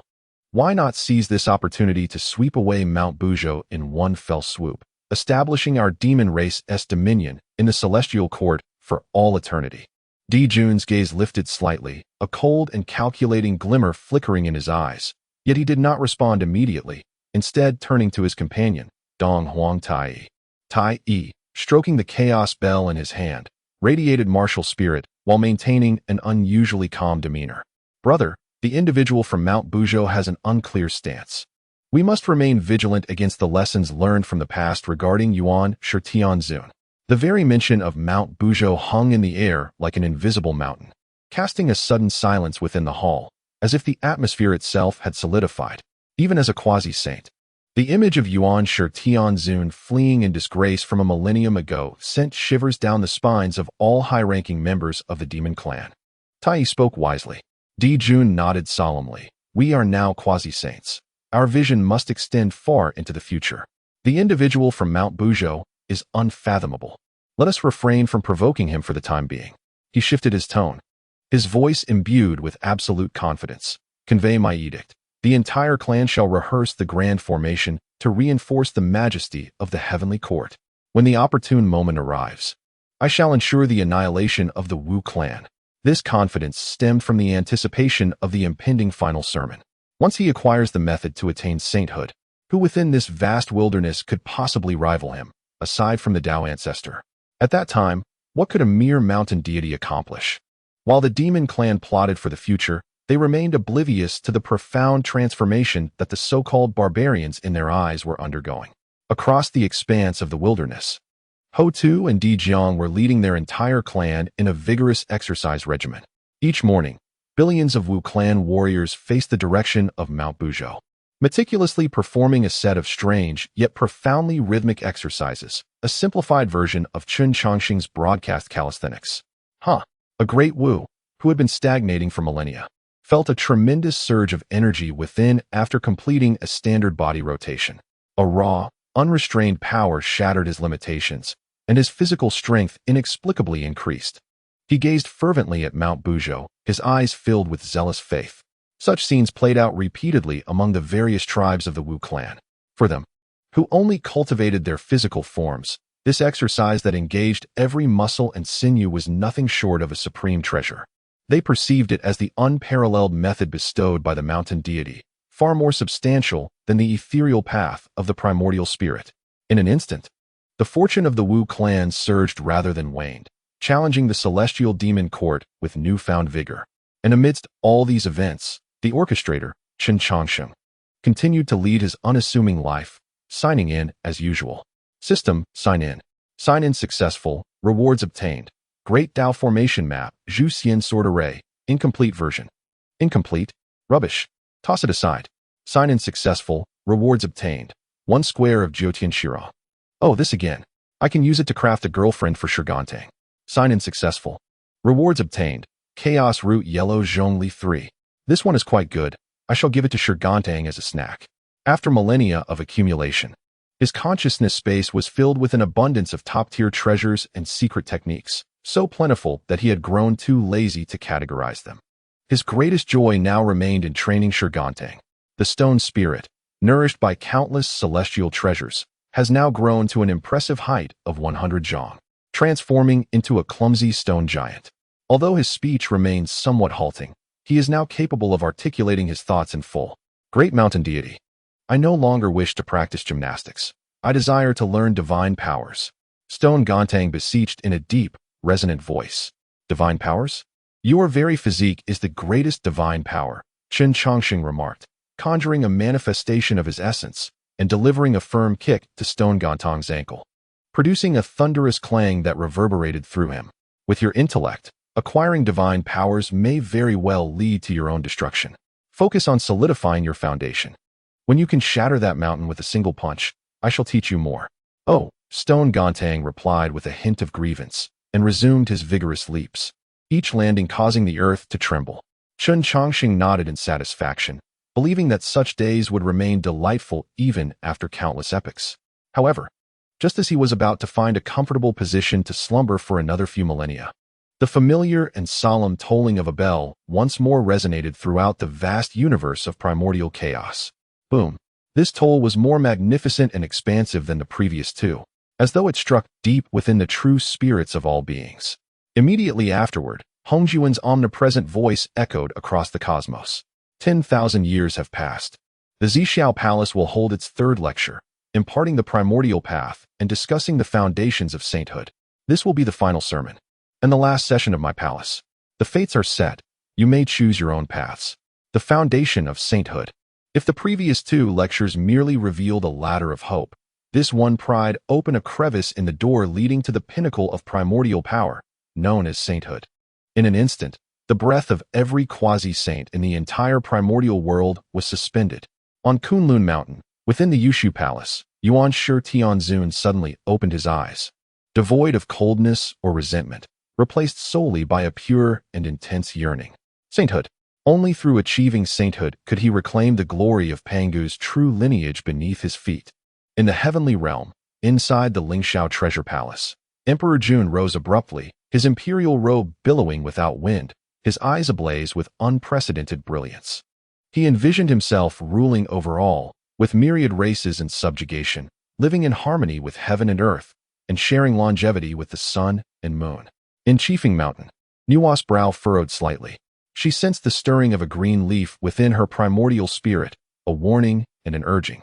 In the Blood Sea, the ancestor of the Nether River tightened his grip on the Yuan Tu, Ubi, his gaze filled with a malevolent light. Beneath the saints, all are mere ants. He yearned no longer to remain an ant. Even the typically languid Taiji Laozu could not maintain his state of non-action, a flicker of brilliance igniting in his eyes. Chapter 17. 12 Drops of Perfect Pangu Blood. I shall grant my younger brother an advantage. Within the Pangu Hall, the 12 ancestral witches gathered once more. The atmosphere more grave than before. The path to sainthood, Zhu Rong fretted, tugging at her fiery red hair, akin to a lion trapped in a cage. This old Hongjun is resolutely refusing to include us. We lack even a primordial spirit. Attending his lecture would only bring us misfortune. Yet, that was the final occasion. The voice of Hutu resonated with an inescapable sorrow. If the likes of Sanqing and Emperor Jun were to acquire the path to sanctification, our witch clan's plight would undoubtedly grow more arduous in the times ahead. What is there to fear? Gong Gong thundered, striking the stone table with fervor, causing the hall to reverberate. At worst, we shall engage in battle. The 12 of us shall join forces and invoke the grand formation left by our progenitor, the Father God. We need not cower before these so-called sages. His words brimmed with bravado, yet all present comprehended that they were mere bravado. Beneath the sages, all are, but ants is not a phrase to be taken lightly. Just moments ago, they had endeavored to evolve their own laws in search of a way forward, only to find that no matter how they calculated, the path ahead remained shrouded in chaos, as if an invisible ceiling held them firmly in place. This matter requires the counsel of the mountain god. The aged and hoarse voice of Zhu Jiuyin marked the conclusion of this futile debate. This time, none of the ancestral witches voiced dissent. The will of the mountain god is the supreme directive of the witch clan. Soon, led by Emperor Jiang and Hutu, the 12 ancestral witches arrived at the foot of Buzhou Mountain, their demeanor more reverent and respectful than on the previous occasion. We beseech the mountain god. Emperor Jiang's voice boomed, tinged with an unmistakable plea. The Tao ancestor is about to impart the ultimate path to sanctification. This is a matter of great consequence regarding the future landscape of the wilderness. Our witch clan, bereft of the primordial spirit's path, ought not to attend. Nevertheless, we harbor discontent and fear being constrained in the future. We implore the mountain god to illuminate the path for our witch clan. Where must we go from here? The words echoed across the vast mountains, filled with confusion and hope. Just as Chen Changsheng was admiring the formidable might of Shigandang, he was once again disturbed by this group of underlings. How bothersome you are, he muttered. Sanctification? Just the thought of it is exhausting. With that time, one could simply rest a bit longer, sign in a few more times, and Wuden T1's power surge rapidly.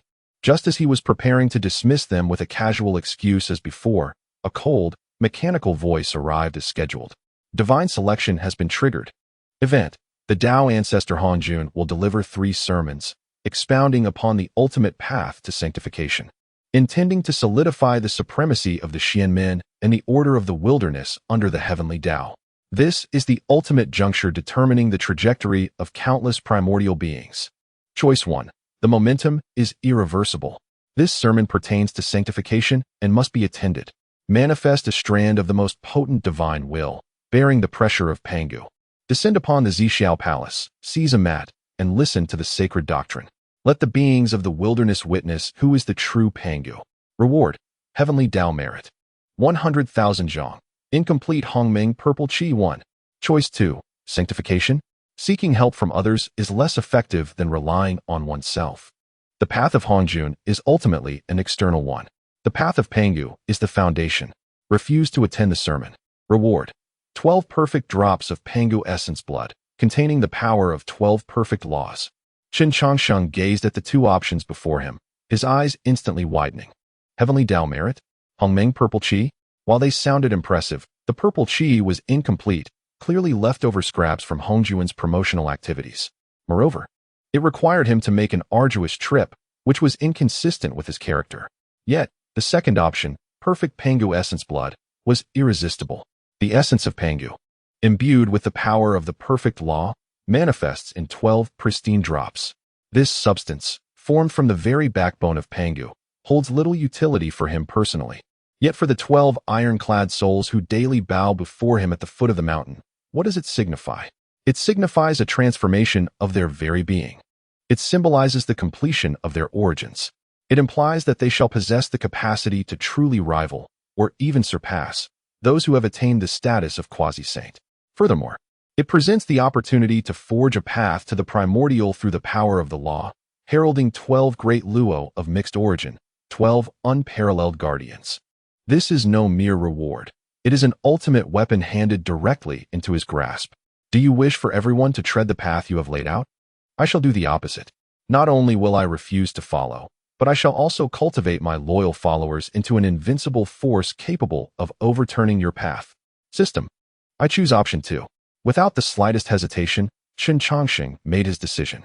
He could even envision the moment when Hongjun, brimming with enthusiasm in the Zixiao Palace, prepared to impart his esteemed teachings, only to discover that several of his prized disciple-sworn rivals had stealthily activated attribute modifiers at home, achieving instant success. The expression on that old fool's face would undoubtedly be a sight to behold. Choice made. Next, it was time to enlighten the eager ancestors gathered at the mountain's foot. As per tradition, a sage must not speak lightly. An overwhelming will, more monumental, ancient, and domineering than the previous two combined, descended from the peak of Mount Buzhou. This will was no longer a mere conveyance of information. It transformed into a vast illusion, directly enveloping the hearts and minds of the 12 ancestors. A radiant path of golden light, adorned with myriad auspicious colors and countless profound runes, formed a magnificent staircase leading to a purple palace suspended high above the 9 heavens.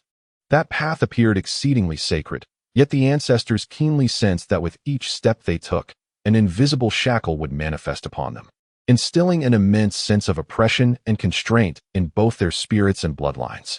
Conversely, another path lay before them, paved with mountains of corpses and seas of blood, brimming with a savage and iron-willed aura. At the end of this road, there were no palaces, no auspicious clouds, only a towering figure, standing resolutely, wielding a colossal axe, with eyes that flickered between creation and destruction. This path was laden with thorns and bloodshed, yet it evoked an intimate yearning from the depths of their souls, causing the Pangu blood within them to surge and roar fervently. Then, a grand voice, resonating with supreme truth, erupted within their true spirits. You, who bear the bloodline of the Father God, shall walk the path of the Father God, proving your worth through strength. Why seek validation from others? The way of the sage is but fleeting clouds to you. The methods of the mystic are mere shackles for you. Return. The final 2 words rang out like the evening drum and morning bell, resounding with profound clarity.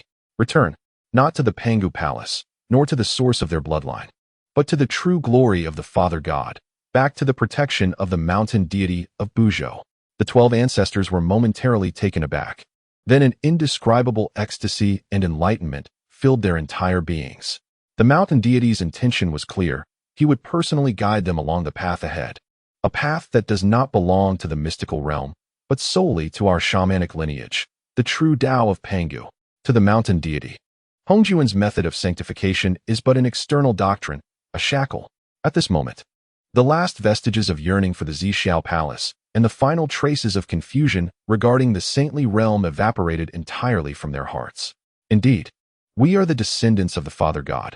Why should we seek the head of the mystical realm? We revere only the Father God and honor solely the mountain deity. We shall strictly adhere to the edicts of the mountain god. Di Jiang was the first to kneel, his forehead striking heavily against the unyielding rock, his eyes ablaze with an unprecedented fervor and determination. He could distinctly sense his bloodline of spatial laws awakening with unprecedented vigor, ignited by the mountain deity's words. We shall faithfully follow the mountain deity's commands. The other 11 ancestral shamans bowed in unison, their voices resonating throughout the universe. Each of them began to uncontrollably emanate the power of their origin laws, subtly resonating with the aura of Mount Buzhou. The fire within their hearts was fully ignited. At the very moment they pledged their loyalty, a system prompt echoed in Chen Changsheng's mind. Chapter 18. Hongjun begins to speak. Apologies, but I shall first provide a significant update for the shaman clan. Ding. Host selection successful. Reward, perfect 12 drops of Pangu essence blood, has been issued. In an instant, within the core of Chen Changsheng's consciousness, 12 drops of blood appeared, shimmering with golden and purple hues, concealing profound mysteries. Each drop seemed to embody the essence of a complete law, quietly suspended, yet causing the surrounding space to bow in reverence, distorting under their presence. Upon closer inspection, One could sense that this blood contained the purest and most domineering principle from the moment of creation. The primal dominion of the Pangu deity over the world he had forged. What a remarkable treasure. This is the authentic authority, Chen Changsheng mused. Hongjun's methods might as well be an authorized proxy, mass-producible, yet of inferior quality. This essence may not serve much purpose for him as a mountain entity. But for the newly recruited guardians at the mountain's foot, it would be nothing short of divine armor. With a thought, the 12 drops of Pangu essence blood silently penetrated the mountain's body, transforming into 12 streams of light, precisely hovering before the 12 ancestral shamans. Zixiao gazed at the drop of blood, radiating spatial law fluctuations, utterly stunned. The spatial bloodline within him withdrew before this essence, akin to a subject before a sovereign. Even trembling slightly from it, he perceived the ultimate mysteries of space, which he could never hope to grasp in his lifetime. It was the breath of time, the very source of the river of time. For the first time, a mixture of horror and excitement crossed the ageless visage of Zhu Jiuyin, as if he had glimpsed the entrance to where his stream of time converged with the vast ocean. It was the primal blood of the Father God. The voice of Ho Tu trembled, tears cascading uncontrollably from her eyes, as the earth beneath her feet resonated joyfully with this drop of essence, emitting a jubilant roar. All 12 ancestral shamans were plunged into a frenzy, a heady mix of reverence and ecstatic joy. They could never have imagined that the mountain god would not only illuminate their path, but also bestow upon them such extraordinary and fundamental gifts. Although they were born from the essence of their father deity, they were tainted by the chaotic energies of the world, resulting in a diluted form of existence. Yet, the 12 droplets before them were the purest and most primordial essence, a direct manifestation of their father's power. The mountain god's great benevolence shall forever be remembered by my witch clan. With a fierce roar, Zixiao unhesitatingly opened his mouth and consumed the droplet imbued with the laws of space. Boom! An indescribable force of primordial energy erupted within him. His true form as a witch did not wildly expand, but instead began to flicker between reality and illusion, as if he might merge with the very fabric of the universe at any moment. The distance between him and the unyielding mountain became utterly meaningless. In his eyes, countless spatial coordinates flickered in and out of existence, the intricate web of the primordial world's spatial connections materializing as a manipulable net before him. Seeing this, the other ancestral witches followed suit and swallowed their own droplets of essence. In an instant, the entire area beneath the unyielding mountain erupted with chaos, and the heavens fell silent. 12 pillars of divine light, reaching the heavens and penetrating the earth, surged upward, each accompanied by the roaring silhouette of a formidable demon god. The flow of time around Zhu Jiuyin became erratic, experiencing the cycles of life and death over eons in mere moments. Zhu Rong's flames transcended mere fire, igniting the void itself. When Gong Gong stomped his foot, the true waters of heaven materialized beneath him, impossibly heavy. Space, time, gold, wood, water, fire, earth, wind, thunder, lightning, weather, poison. The 12 most fundamental laws of the primordial world, at that moment, seemed to have found their true sovereign, madly converging within the bodies of the 12 ancestral witches, bestowing upon them immense power. Their forms were being reshaped, their life essence elevated. This was a return from descendants to the source. Thunderous roars echoed. The auras of the 12 ancestral witches surged, instantly surpassing the limits of the so-called Great Luo Golden Immortal, and continued to rise at an astonishing pace. They possessed no primordial spirits, did not cultivate the path of the mystical, and could not be classified within the quasi-saint framework. Yet, at this moment, the might they each unleashed was no less than that of the primordial supreme being atop Kunlun Mountain or the Emperor Jun seated in the heavenly throne. In fact, in terms of the purity and dominance of their laws, they may have even surpassed them. The cataclysmic transformation unleashed an energy storm that swept across the entire primordial realm like a tsunami.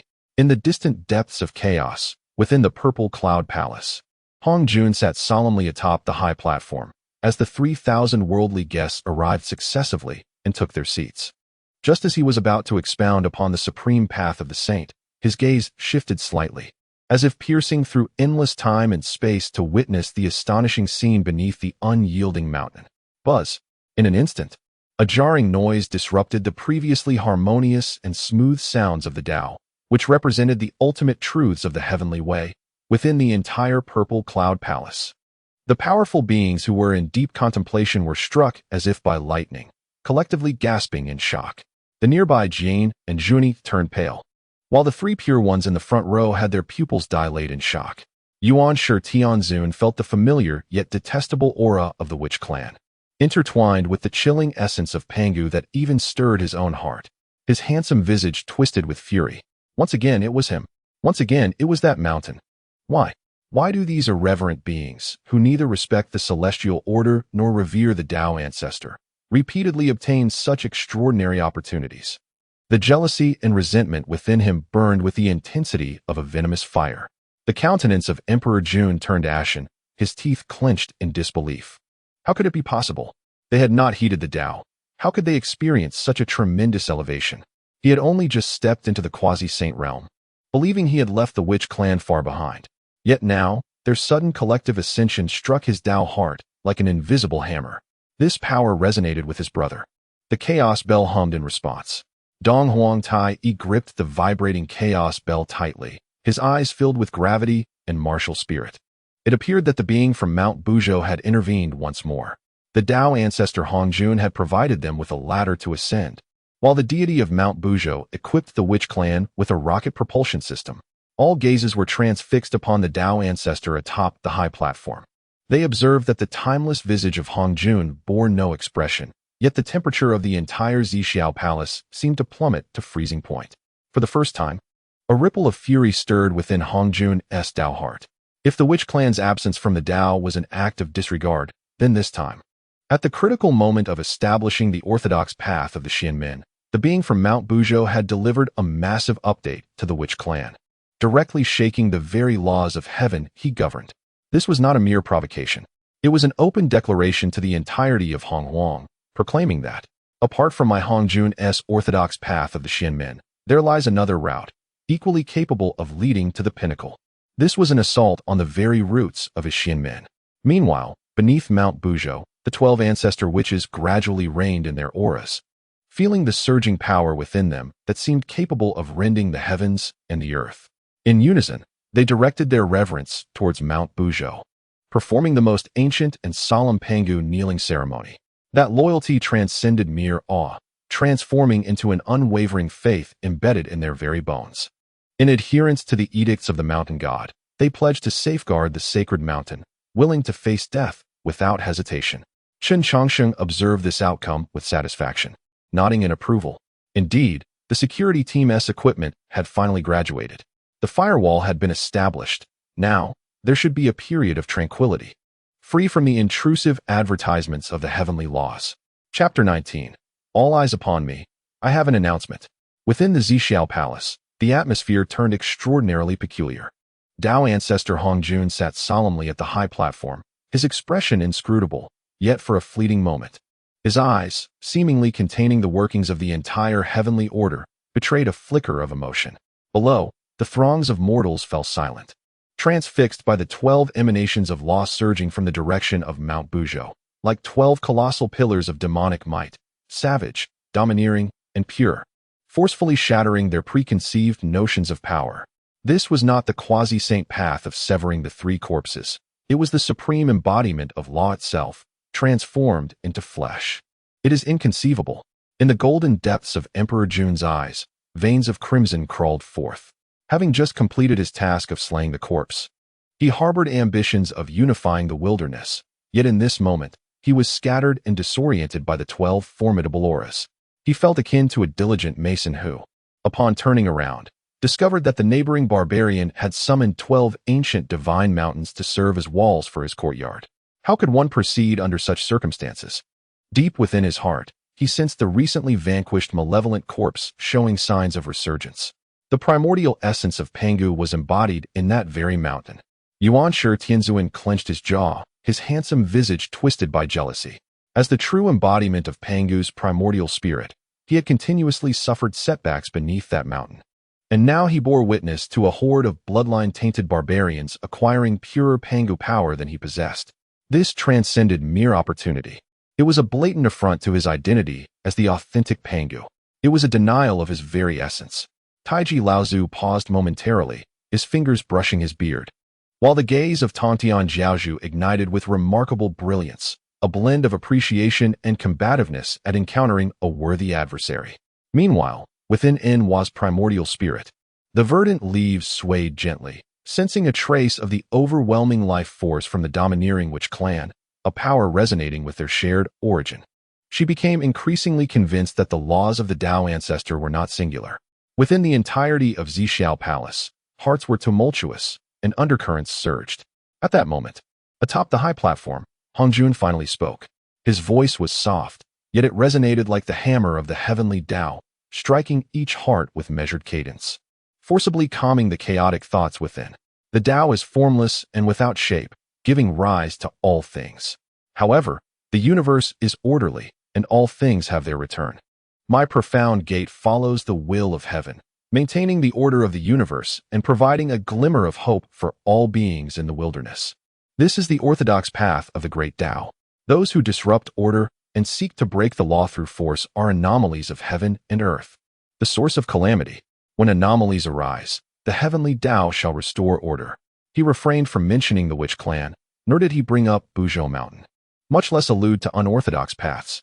Yet, with a shift in tone, his voice became indifferent yet authoritative, as if proclaiming an unassailable rule. Those who disrupt order and seek to break the law through force are anomalies of heaven and earth, the source of calamity. When anomalies arise, the heavenly Tao shall restore order. Who among the great powers present could not discern the meaning? This was unmistakably a rebuke directed at Buzhou Mountain. Denouncing the Witch clan as an anomaly, the Tao ancestor was imparting a message to all. Do not be deceived. That path is a crooked one, destined for futility. Only by following me shall there be a future. In an instant, Emperor Jun and Yuanshi Tianzuan felt a profound sense of relief wash over them. The oppressive atmosphere dissipated, replaced by a flicker of pity and satisfaction. So it was, merely a fleeting anomaly destined to be obliterated by the heavenly Tao. Those who laugh last will be the true practitioners of the orthodox Tao. They once again focused their minds, attentively listening to the forthcoming revelations of Hongjun regarding the ultimate mysteries of the primordial Tao, the foundation of sanctification. Within Zixiao Palace, the harmonious sounds of the great Tao resonated once more, as celestial flowers cascaded and golden lotuses erupted from the earth. Yet, all were acutely aware that an invisible sword named the lineage of the Tao now hovered ominously above the heads of all beings in the wilderness. Meanwhile, beneath Buzhou Mountain, the 12 ancestral witches had finally calmed from their euphoric surge of power. They felt an unstoppable force surging within, one that seemed capable of effortlessly tearing apart the sky. Their reverence for the being atop the unyielding mountain had reached its zenith. Ha ha ha! What exhilaration! I feel as if a single punch could bring down the feathered bird from the heavens. The fire god Zhu Rong, engulfed in the blazing South Ming fire that could ignite even space itself, excitedly waved his fist. How impressive! The water god Gonggong, standing beside him, poured cold water on the enthusiasm. He was surrounded by a circle of ethereal blue water, not mere water, but the essence of myriad rivers. A single drop capable of transforming into the celestial river's precious essence. If we are to engage, it should be to inundate the palace of the demon race's avian emperor. Silence! Di Zhang admonished in a deep voice, the space around him subtly twisting, as if countless small worlds were flickering in and out of existence beside him. The mountain god has bestowed upon us unparalleled creation, not to incite trouble. He paused, casting a grave glance at each of his siblings, his tone becoming exceedingly solemn. The mountain god's intention was clear. We bear the bloodline of the Father God and must follow his path. Our Witch clan venerates only the Father God and reveres the mountain god. The profound teachings of Taoist patriarch Hongjun have no bearing on us. The mountain god has illuminated our path. Our duty is not to flaunt our might, but to safeguard this sacred mountain. This is the sole way to repay the mountain god's immense grace. We shall earnestly adhere to our elder brother's command. The other ancestral witches echoed in unison, their overwhelming fighting spirit gradually retracting, transforming into a denser, more restrained will of protection that enveloped the entire unyielding mountain. Unbeknownst to them, Their collective ascension had stirred considerable ripples within the Purple Cloud's palace. They only knew that their sky rested upon this very mountain. Should it collapse, the mountain shall bear the weight. Their responsibility was to ensure that this sky remained perpetually tranquil. Meanwhile, the Earth Mother silently sensed the robust and vibrant essence of the Earth's fundamental laws within her. She gazed up at the summit of the unyielding mountain. Her beautiful eyes filled with reverence and a hint of curiosity. What manner of existence is that mountain god? In a cozy cave atop the unyielding mountain, Chen Changsheng lay languidly in a rocking chair, feeling the subtle disarray in the heavenly laws of the entire primordial world due to the Witch Clan's recent update, akin to an unrecognizable plugin added to a program code. Soon, a grander, colder will commence its operation, attempting to repair and expel this nascent power. Oh, the heavenly firewall has begun scanning the new patch? Chen Changsheng's lips curled slightly, a glimmer of amusement flashing in his eyes. You wish to uninstall my plugin? Hongjun, your authority is still insufficient. Indeed, after the upgrade, this band of security personnel has become notably more enthusiastic in their duties. Finally, I can rest easy and enjoy a sound sleep. He ambled out of the cave, intending to patrol his territory. Not far away, the towering stone giant, Ganding, looked on enviously at the 12 radiant pillars of law that had just retracted below the mountain. The mountain god Ganding exclaimed in a deep voice. They are truly remarkable. Remarkable? Is it merely that their voices are louder and their light effects more dazzling? Chen Changsheng manifested his Dao body, hands clasped behind his back, exuding the demeanor of a transcendent sage as he stealthily approached the feet of Ganding. If you diligently heed my words and consistently engage in calisthenics, you shall surpass them greatly in the future. Really? Ganding's large eyes brimmed with skepticism. He felt as though the mountain god was deceiving this honest rock. Indeed, it is true. Chen Changsheng earnestly fabricated. Look at them, engaged in fire and water, their quarrels polluting the environment. You, on the other hand, tread a path of pure physics, environmentally friendly. Do you understand? A single punch, clean and unencumbered.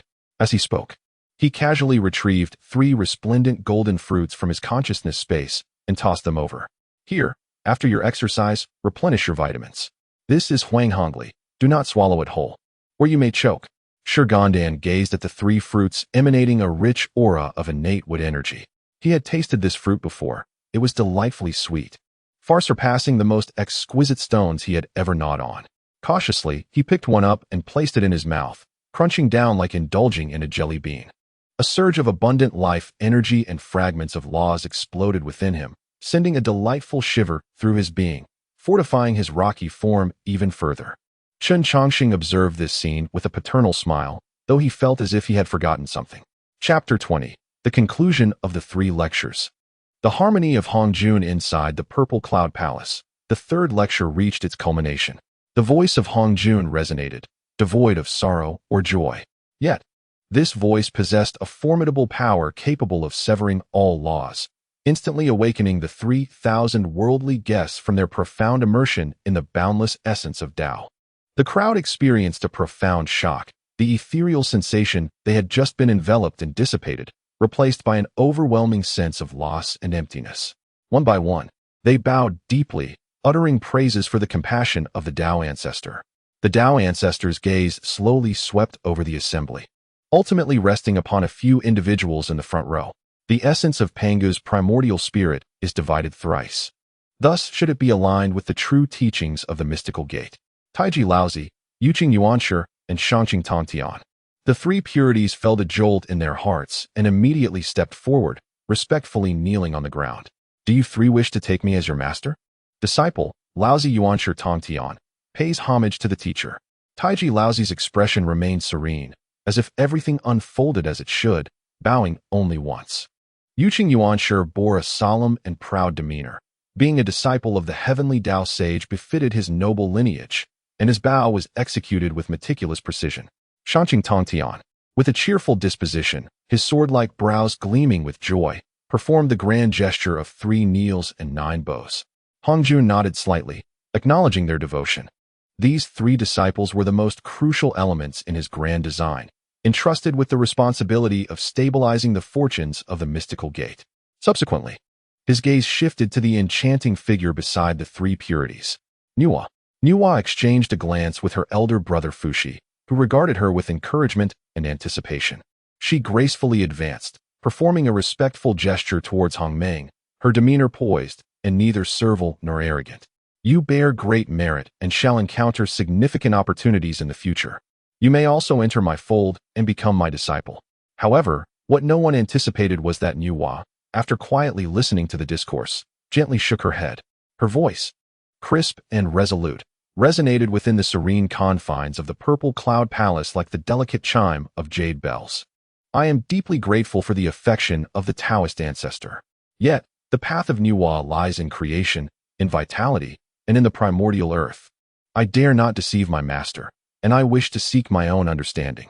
I hope for your forgiveness. Boom. A single stone stirred 1,000 waves. In that instant, the entire purple cloud palace fell into a profound silence, with the sound of a falling needle palpable. Refused? Had someone truly declined the monumental opportunity to become a disciple of the Taoist ancestor? The smile on Fushi's face froze, replaced by a deep sense of astonishment and urgency. He opened his mouth to speak, but a calming glance from Nuwa silenced him.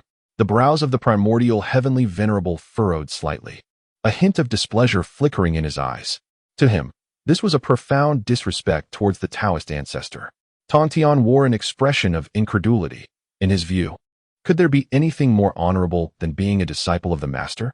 Only Laozi of Taiching maintained his usual impassive demeanor, though his slightly closed eyes seemed to reveal a sliver of insight as he gazed deeply at Nuwa. For the first time, a clear emotion appeared on Hongjun's face.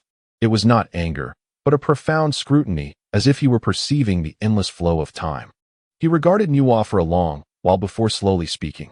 The path has no right or wrong, only choices. Since you possess this resolve, I shall not force you. Good. The single word good set the tone for the matter. While the tumultuous waves in everyone's hearts had yet to settle, a sudden, earth-shattering wail erupted from another corner of the hall. Master, Taoist ancestor, in your boundless compassion, please look upon us in the west. There stood the Taoist of Zhejiang, his face a mask of sorrow as if he bore the weight of all worldly suffering, tears cascading down like pearls fallen from a broken string. Beside him, the Taoist of Zhuanti was even more dramatic, throwing himself to the ground, clutching a purple gold jade pillar, crying out, Master, your disciple is wholeheartedly devoted to the way. Yet the West is barren, and I cannot even find a decent spiritual route. My senior brother and I have traversed mountains and rivers, enduring countless hardships to arrive at this purple cloud palace. If you refuse us, we might as well end our lives by crashing into this pillar. As he spoke, he truly made a motion to collide with the pillar. This display left the powerful beings within the purple cloud palace utterly dumbfounded. Where was their dignity? What of the face of innate great powers? Even the typically self-important primordial heavenly venerable could not suppress a twitch at the corner of his mouth. These two had truly taken shamelessness to an extreme. The Eastern King and the Western Queen, among others, wore expressions of disdain, wishing to distance themselves from these two. Hongjun observed the antics of the pair below, and for the first time, a fissure seemed to appear on his eternally stoic face. He understood well that these two shared a significant karmic bond with the West and were an indispensable part of the future unfolding of the heavenly Tao. Yet, their manner of conduct was indeed a disgrace to the dignity of the Xianmen. He remained silent for a moment, seemingly weighing his options. Finally, a resigned voice echoed, Very well. Although you two and I share no formal master-disciple relationship, the essence of such is present. I shall accept you as my registered disciples. The cries abruptly ceased. As Jane and Zhuanti abruptly lifted their heads, the sorrow etched upon their faces vanished, replaced by boundless ecstasy.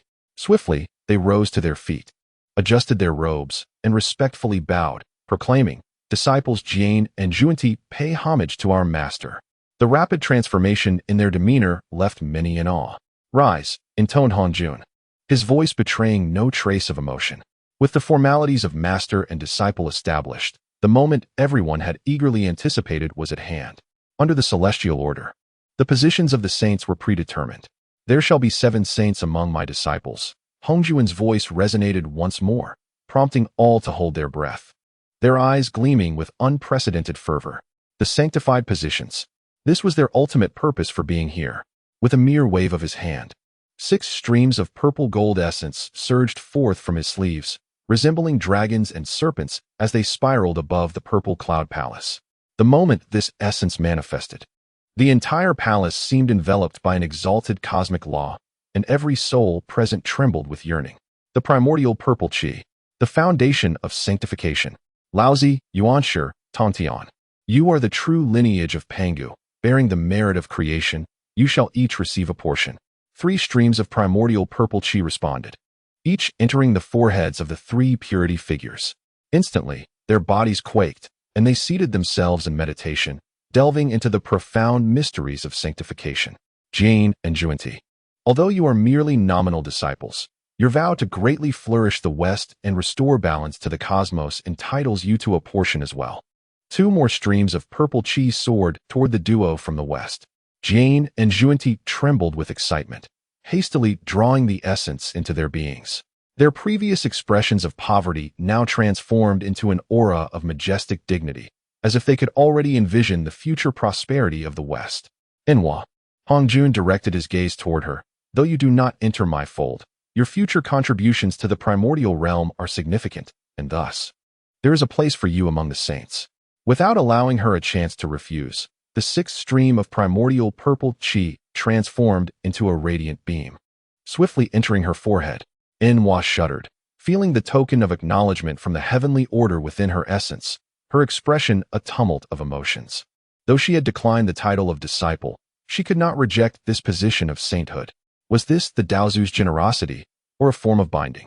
She understood that by accepting this primordial purple qi, she would be entwined in an unbreakable fate with the heavenly order. Thus, the distribution of the 6 streams of primordial purple qi was complete. Yet, the Daozu had spoken of 7 positions. 1 remained. In an instant, the atmosphere thickened with the weight of anticipation. Di Jun's eyes blazed with the fiery essence of the golden crow, nearly taking a tangible form. As the heavenly emperor of the demon clan, commanding the celestial bodies, he believed that in terms of strength, fortune, and merit, he was worthy of this final saintly position. Beside him, Tai, clutching the chaos bell, radiated a fierce determination, ready to battle anyone who dared to contest him.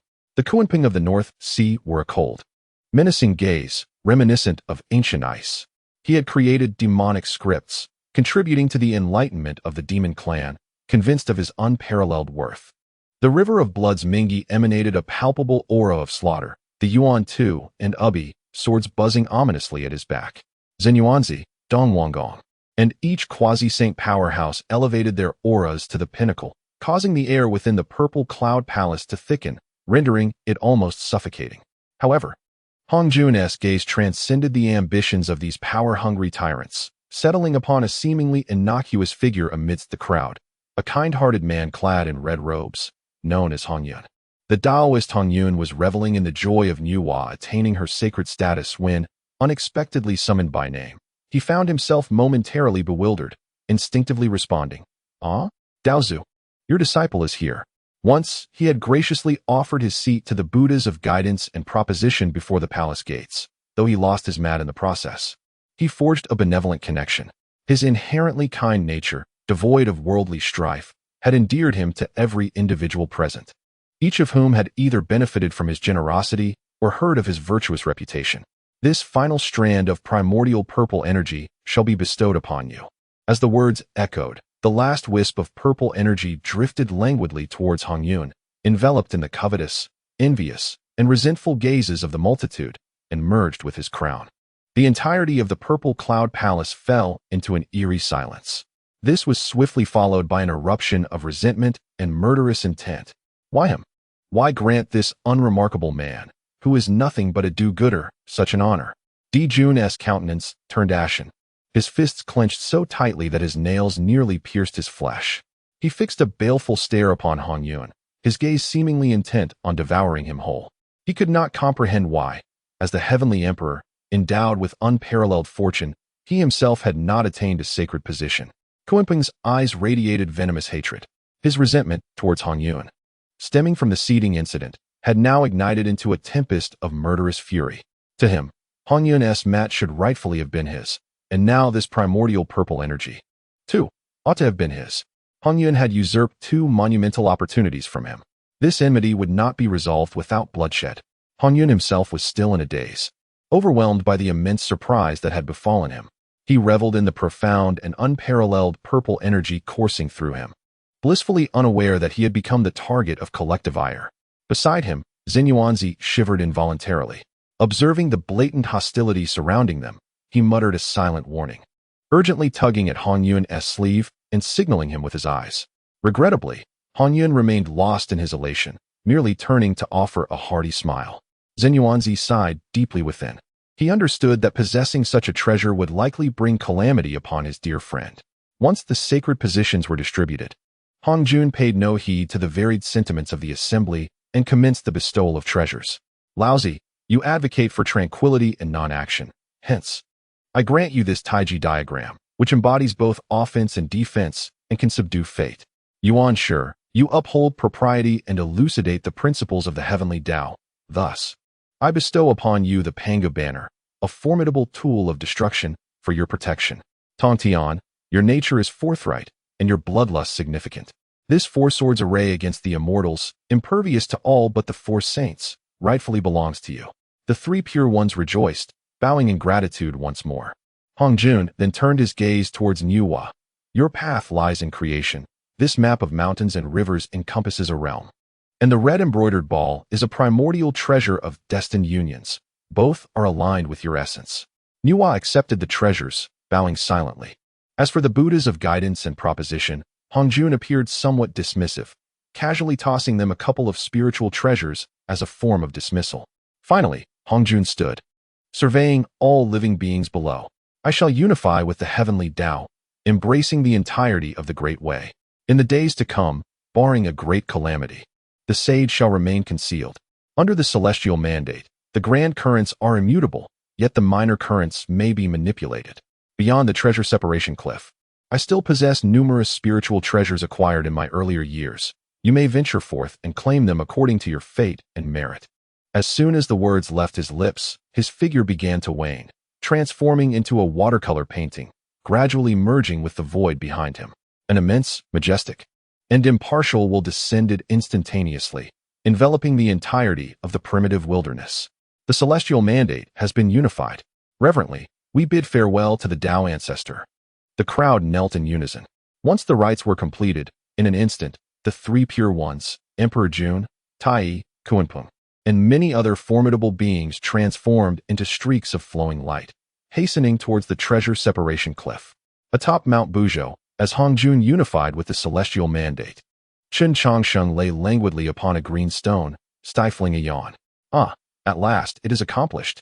He stretched, sensing that the entire world had undergone a transformation. The previous celestial mandate, though existent, resembled an automated program. Now, however, this program had acquired a supreme administrator. The laws governing the entire wilderness had become clearer and more steadfast. Immutable grand currents, manipulable minor currents? Chen Changsheng smirked. In essence, it meant that the ultimate interpretative authority rested solely with him. He could sense an invisible shackle binding the myriad spirits of the wilderness. From this moment forth, stepping outside the confines of the chessboard would prove challenging. Yet, it was for the best. He could finally enjoy a period of tranquility. Chen Changsheng turned over, preparing to continue his leisurely pursuits. By the way, what had become of those 7 little gourds? Suddenly recalling them, he slapped his thigh, remembering the 7 gourds he had enlightened tens of thousands of years ago. Chapter 21.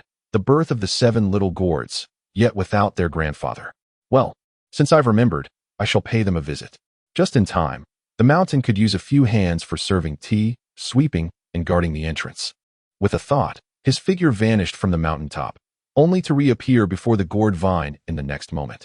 Perhaps sensing the familiar, almost celestial essence emanating from him, the vine's leaves began to sway gently without any wind, producing a rustling sound, as if expressing admiration and welcome.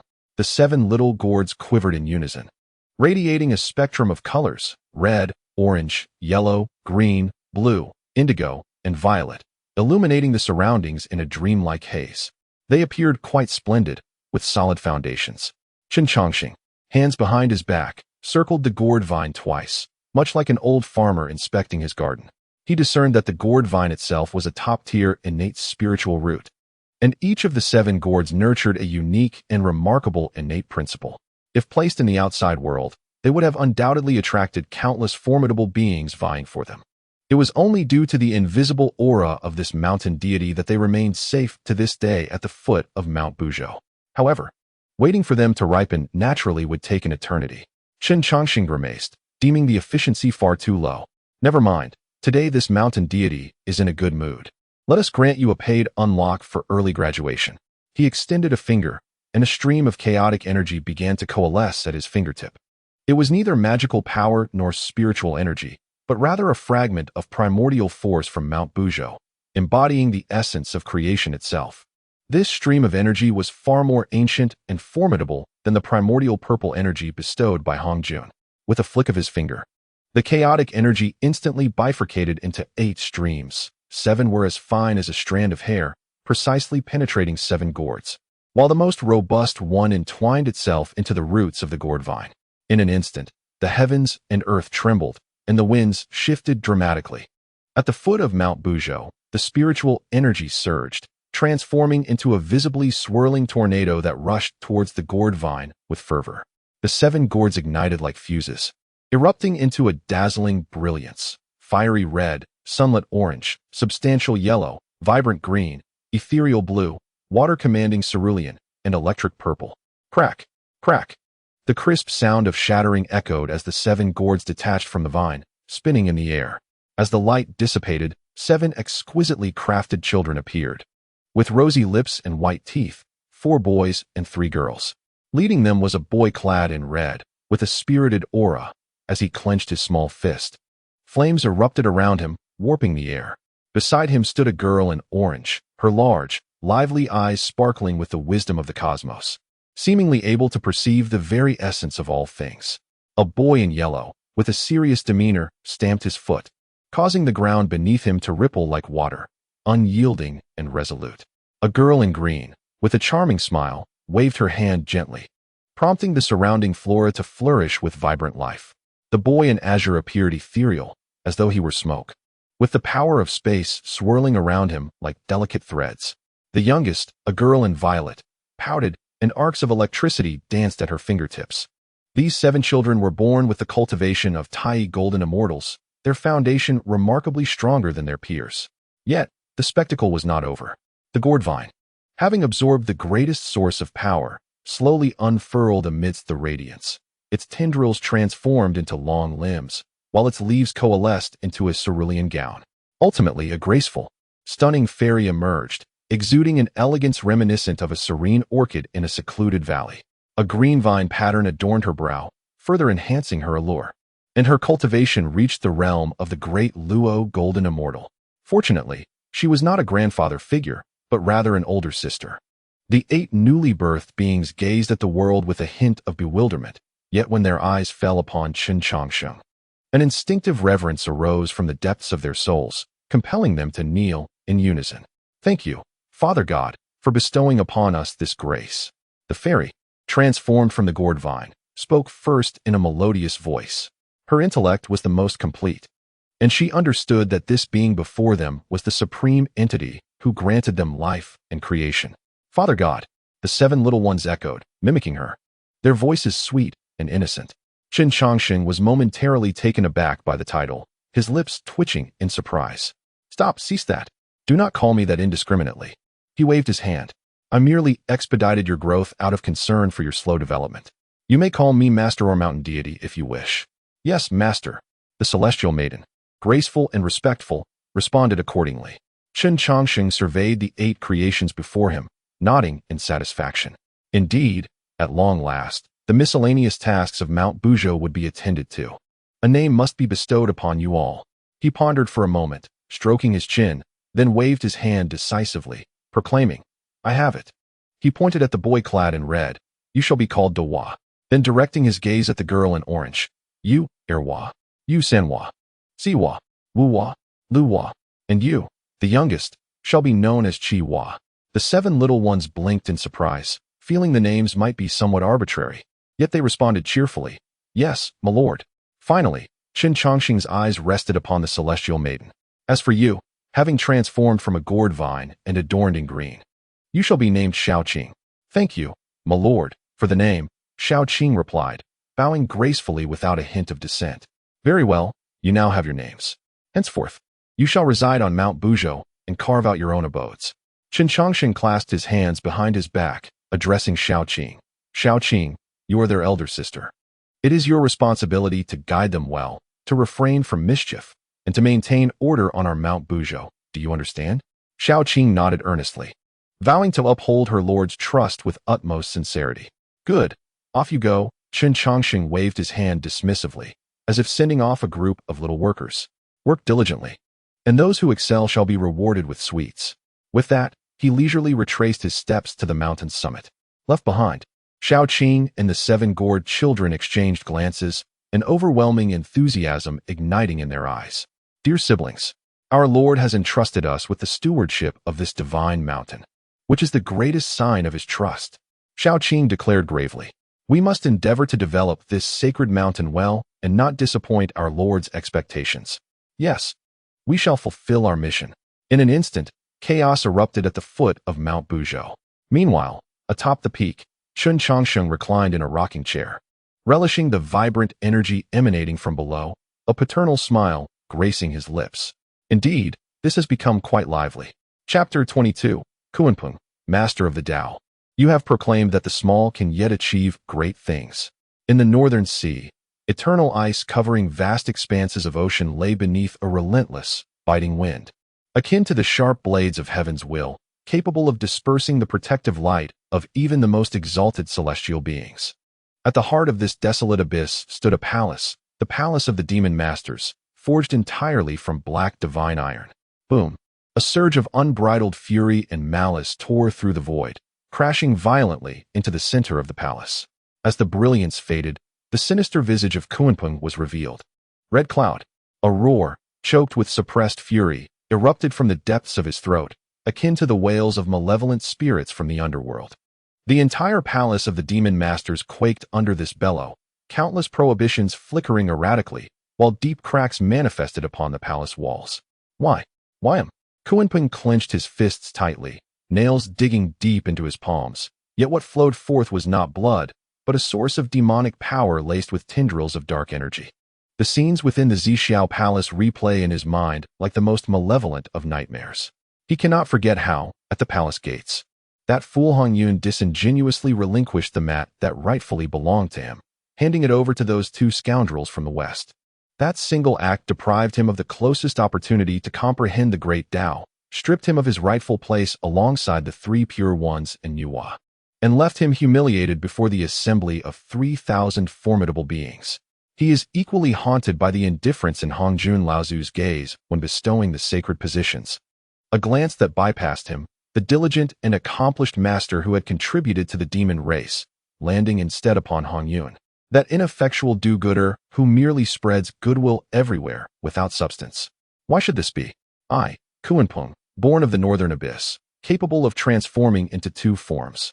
Wielding the powers of wind and water, my speed unrivaled in the primordial realm. I have diligently cultivated for countless epochs, my cultivation already at the pinnacle of quasi-saint, my powers rivaling those of the 3 pure ones. And what of him, Hongjun? A mere soft-hearted fool, who knows nothing but to mix with the masses and distribute favors. What right does he have? By what merit does he claim the foundation of sainthood? The venomous thoughts gnaw at his Tao heart like a ravenous serpent. With a sudden flick of his sleeve, a throne forged from 10,000 years of profound iron within the great hall is reduced to dust in an instant. The Tao ancestor proclaimed that the grand trend cannot be altered, yet the minor trends can be manipulated. Kunpeng, panting heavily, feels a chilling calculation replace the frenzied murderous intent in his eyes. How well the minor trends can be manipulated. Tao ancestor, these are your very words. A sinister grin stretches across his lips. The sacred position remains vacant, and the virtuous shall occupy it. Since Hongjun is unworthy of the virtue that befits such a position, I shall assist him in understanding the peril of holding precious items that invite calamity, having caused me to lose my mat and obstruct my path to the Tao. This enmity is irreconcilable. Hongjun, I shall surely grind your bones to dust and seize your primordial purple energy. A glint of cold light flashes in Kunpeng's eyes. He understands that although Hongjun is a benign figure, he is nevertheless a quasi-saint and is accompanied by the enigmatic Xinyuanzi, whose strength is unfathomable. Alone, even if he could triumph, his victory would not be assured. Should Hongjun escape, the consequences would be dire. He needs an ally, one equally ruthless, equally yearning for the sacred position, and unafraid to become entangled in karmic retribution. Instantly, his mind conjures an image of a boundless crimson ocean and a solitary figure seated upon a fiery red lotus, wielding twin swords.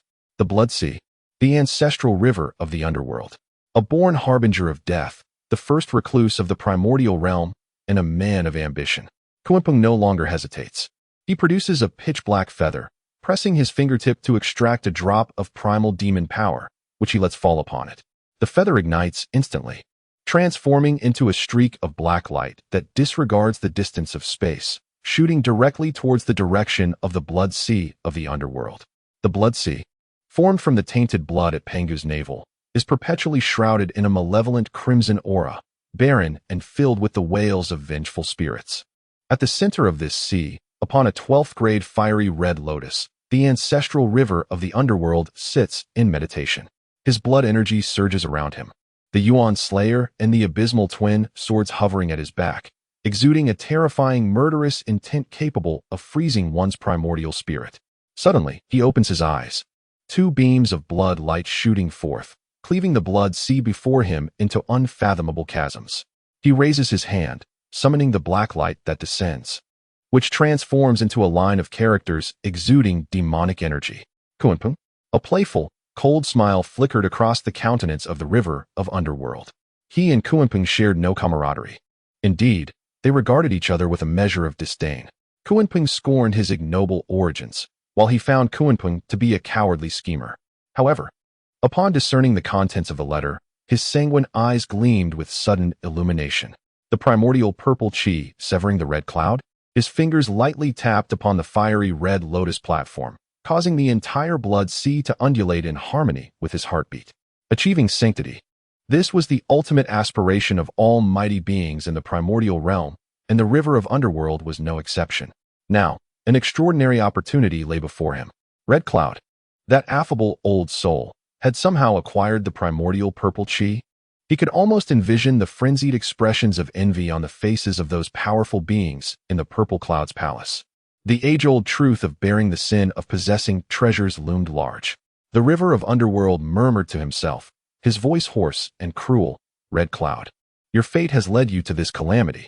As for collaborating with Kunpeng, the river of underworld was indifferent. It was better to conspire with a tiger than to have no skin to bargain with. As long as he could obtain the primordial purple chi, he would not hesitate to ally with Kunpeng or even with the demon ancestor Luo Ho. He rose to his feet, and the Blood Sea surged into towering waves. The dual swords, Yuan Tu and Abi, transformed into two streams of crimson light, swirling around him. The ancestral figure of the river of underworld morphed into a blood-red rainbow, soaring towards the primordial continent. Simultaneously, above the northern sea, Kunpeng transformed into a colossal bird, obscuring the heavens and the earth. With wings expanded, he spanned 90,000 miles, pursuing the direction of Red Cloud and Zhunyuanzi with astonishing speed. Two formidable killing intents from the primordial realm converged from the south and north, forming a tremendous pincer assault, silently descending upon the still ecstatic Red Cloud and Zhunyuanzi. At a newly opened cave on the slopes of Mount Buzhou, the eldest sister, Shaoqing, was delicately planting a spirit herb into the earth, much to the confusion of her younger brother, Sanhua, who sported a serious expression. Elder sister, the master instructed us to clean this place. Why are you planting flowers here? Shaoqing gently caressed the leaves of the spirit herb, responding without turning her head. The master appreciates tranquility, but tranquility does not equate to lifelessness. A touch of vitality is what makes a home. Do you understand? At that moment, Erhua, who had been lazily leaning against a tree with a blade of grass in his mouth, suddenly furrowed his brow. His insightful eyes, capable of perceiving the very essence of all things, gazed toward the distant horizon. What is it, second sister? Inquired Lu Hua, who was practicing water control nearby. Erhua spat out the grass blade, a rare look of distaste appearing on his face. What a filthy web of causality. One thread is filled with resentment. while another brims with slaughter, pursuing a bright red thread of celebration. Truly ominous, it seems death is on the horizon once more. Death? Where? The youngest, Chihuahua, perked up at the mention, his fingertips flickering with electrical light, embodying a valiant spirit ready for justice. Far from us, Erwa waved his hand and reclined again. Chapter 23, Bearing the Sin of Possession. Red Cloud's mind is fractured. The fierce winds howled, and the sea of clouds roiled. From time to time, he would extend a wisp of divine awareness, cautiously probing the profoundly mysterious primordial purple chi deep within his primordial spirit. With each touch, he felt himself drawing closer to the exalted path of the sacred sage, his entire being light as a feather, as if treading upon clouds. Brother Dao, observe this primordial purple chi. It is truly unfathomable. Red Cloud, still immersed in immense joy, remained oblivious, eagerly sharing his insights with Zhen Yuanzi. Clad in a simple earth-toned robe, Zhen Yuanzi's countenance was lean, yet his demeanor starkly contrasted with Red Cloud's exuberance. His brows were furrowed, and his gaze, sharp as that of a hawk, continuously scanned the surrounding void. The earth book concealed within his sleeve exuded a weighty aura, safeguarding the two of them. Fortune? Red Cloud. I would rather call it a death warrant. Zhen Yuanzi transmitted, his tone laced with irritation. Do you not see the looks those fellows in the Purple Cloud's palace cast upon you? Di Jun, Tai Yi, Kuan Peng, and Ming He. Each one of them would devour you whole if given the chance. Oh, Brother Dao, you worry too much. Red Cloud waved his hand dismissively, unconcerned. Di Jun and Tai Yi are the heavenly emperors of the demon clan. They possess their own dignity. As for Kuan Peng, perhaps he harbors some displeasure over the seeding incident from years past, but I bear him no deep-seated grudge. Besides, this holy position was bestowed by the Dao ancestor himself. Who would dare to defy the heavens and openly seize it? Zhen Yuanzi gazed at his Na'vi friend, nearly breathless with exasperation. My foolish brother, you hold them in far too favorable regard, and you underestimate the temptation of achieving sanctity. Zhen Yuanzi sighed heavily, words trapped in his throat, ultimately unspoken. His old friend was admirable in many ways, yet his overly kind heart led him to view this savage world through an overly rosy lens. He believed that as long as he treated others with kindness, he would reap goodwill in return. Little did he realize that in the face of immense profit, all goodwill becomes as fragile as a cicada's wing, easily shattered. He longed to swiftly return to his Buzhou Mountain and the five with Red Cloud, where, relying on the Earth Book's great formation, they might find temporary safety. Enough talk. Let us hasten our pace, Zhen Yuanzi said in a low voice, grasping Red Cloud's arm as they transformed into a streak of light, accelerating further. Although Red Cloud thought Zhen Yuanzi was being overly dramatic, he trusted his old friend and subdued his joyful demeanor to focus on their journey. However, they were ultimately a step too slow. Just ahead, the space darkened without warning, not due to ominous clouds, but rather the very light itself was being devoured by an unfathomable force. A pitch-black claw, seemingly tearing through the fabric of reality from another dimension, emerged silently, radiating an aura of chilling death that sought Red Cloud's vulnerable back. Hurry, quick. Red Cloud did not have time to react. Bang! A deafening clash echoed as a deep yellow barrier surged up behind Red Cloud, barely intercepting the lethal strike. The claw scraped against the barrier, sparking a dazzling display, leaving 5 profound marks in its wake. Zhen Yuanzi's complexion paled, and he coughed up a mouthful of essence blood, clearly wounded by the hasty defense. Zhen Yuanzi, your Earth Book indeed lives up to its reputation. A cold, resentful voice resonated from the darkness. The colossal phantom of the Demon Master Palace materialized, and the eyes of Kuan Peng, seemingly ablaze with black flames, fixated on the terrified Hongjun, whose spirit seemed to have fled. However, I am curious to see how long your turtle shell can protect him. Before the words could dissipate, the world transformed into a sea of blood. A foul and putrid river of blood surged forth, utterly sealing their escape route. The ancestor of the underworld river stood upon a red lotus of karmic fire, wielding the primordial slaughter and the abyssal twin swords. As millions of Azuras roared within the blood sea, the overwhelming aura of slaughter causing Hongjun's heart to tremble violently.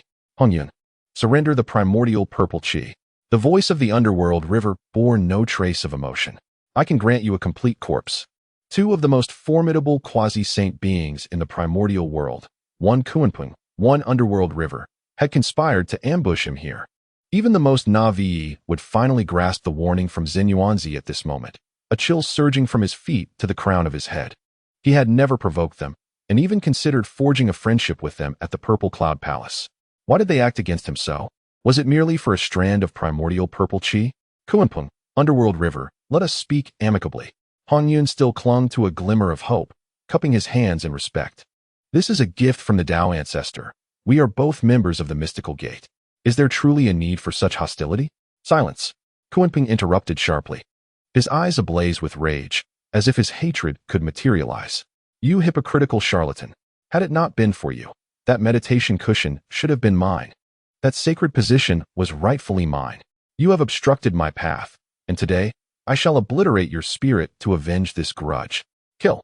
Kuanpeng, dismissing further words, exchanged a glance with the Underworld River, and in an instant, they erupted into action simultaneously. Kuanpeng transformed into a colossal rock, his claws akin to celestial hooks. Invoking the North Sea's return to the ruins, aiming to devour the entire space along with Zinyuanzi's defenses. The Underworld River was even more straightforward. The primordial slaughter and abyssal twin swords morphed into two blood dragons that severed causality, circumventing the frontal assault to strike at the vulnerable points of the defensive barrier from two exceptionally cunning angles. Such audacity!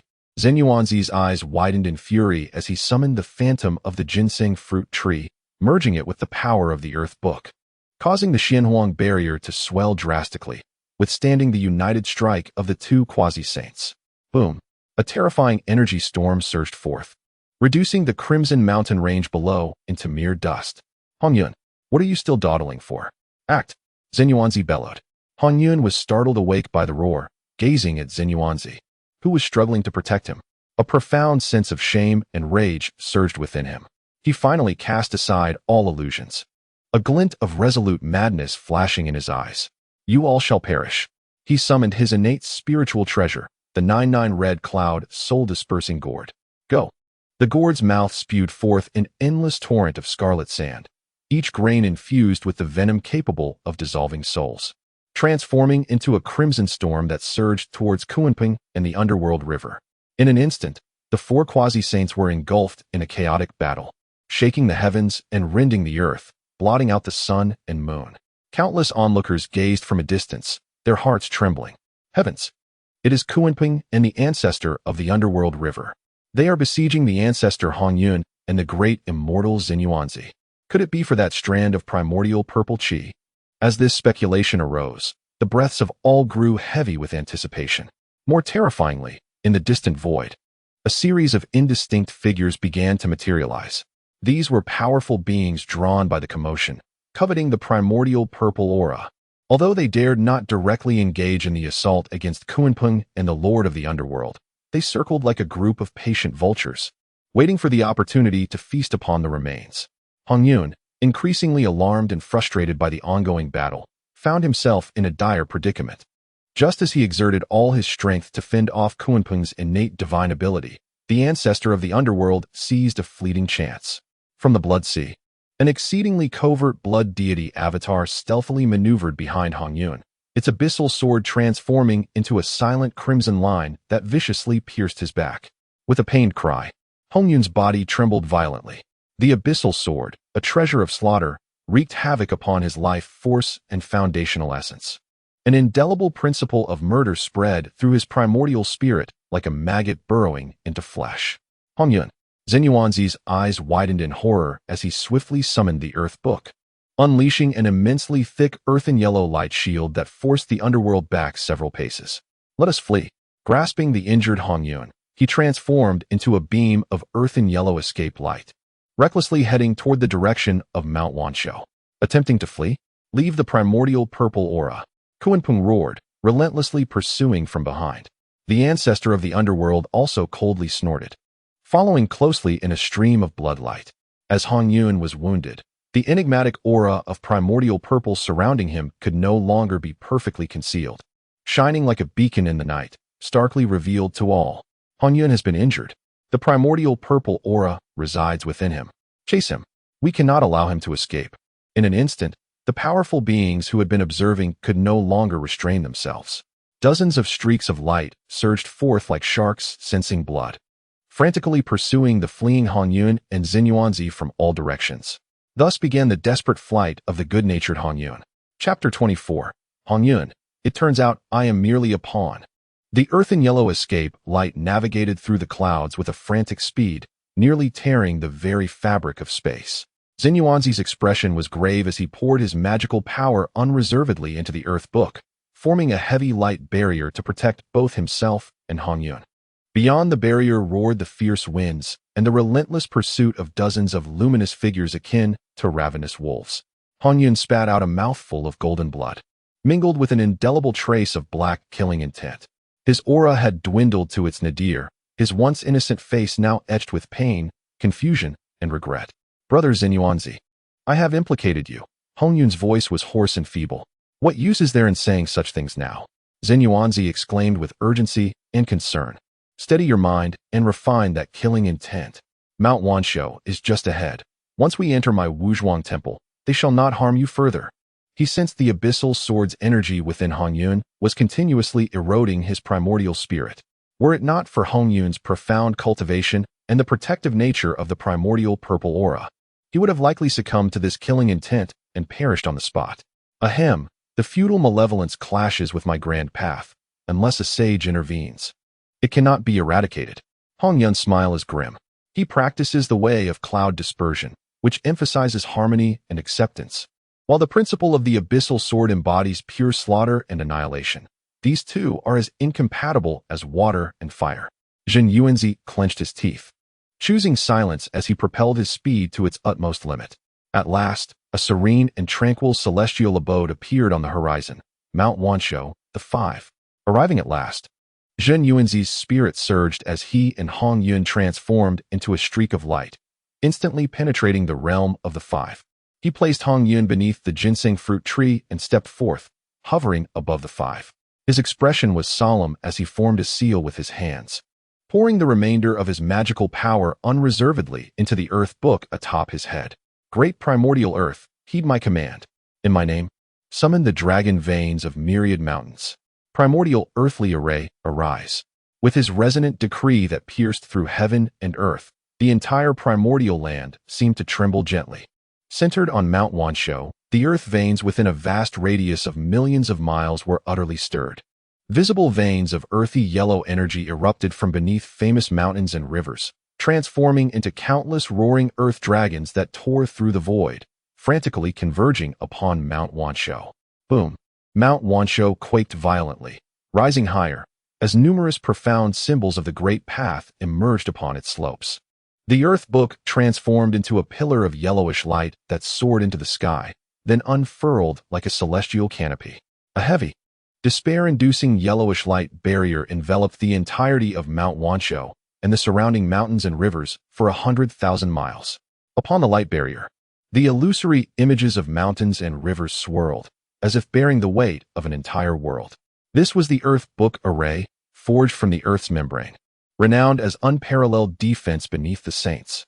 Just as the array took shape, a black lightning bolt and a blood-red rainbow surged from the horizon, pursuing with relentless fury. Zhen Yuanzi, do you think you can protect him by hiding in this shell? The venomous voice of Kunpeng reverberated, its claws tearing through the skies, wielding the terrifying power of the returning chaos as it struck fiercely against the yellowish celestial barrier. Boom! A thunderous sound erupted as Kunpeng unleashed a blow capable of rending ancient stars. Yet, upon striking the light barrier, it was as though it had collided with an infinitely thick sponge. All force instantly dissipated into the boundless depths of the earth, vanishing without a trace. The light barrier merely rippled with inconsequential waves. Such formidable defense. The ancestor of the underworld river also halted, as the two swords of Yuan Tu and Ubi morphed into two blood dragons that severed causality, crashing violently into the grand array, only to be similarly ground down by the immense power of the earth.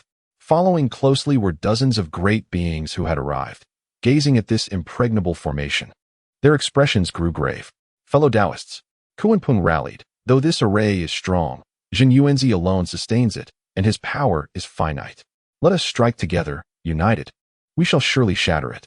When that time comes, the primordial purple chi shall be ours to seize, each employing our own means. Kill. Under the allure of the saintly position, all greed morphed into frenzied assaults. In an instant, the true fire of the sun, the divine thunder of the moon, and the sword energy of creation rained down like a deluge of magical treasures. However, the celestial canopy remained as steadfast as Mount Tai, absorbing all external turmoil and channeling every assault into the earth beneath, unwavering. Meanwhile, at Mount Buzhou, the third child, who was watering the flower bed, suddenly halted, scratching his head in confusion. How peculiar! It felt as though the energy from the ground had been significantly drained. Fool, that is the essence of the earth's veins, lazily remarked the second child, reclining in a rocking chair, one eye half open. Her discerning gaze clearly reflected the scene of Mount Wanshou under siege, akin to watching a lively shadow play. TSK, to fight so fiercely over a mere thread, how tiresome.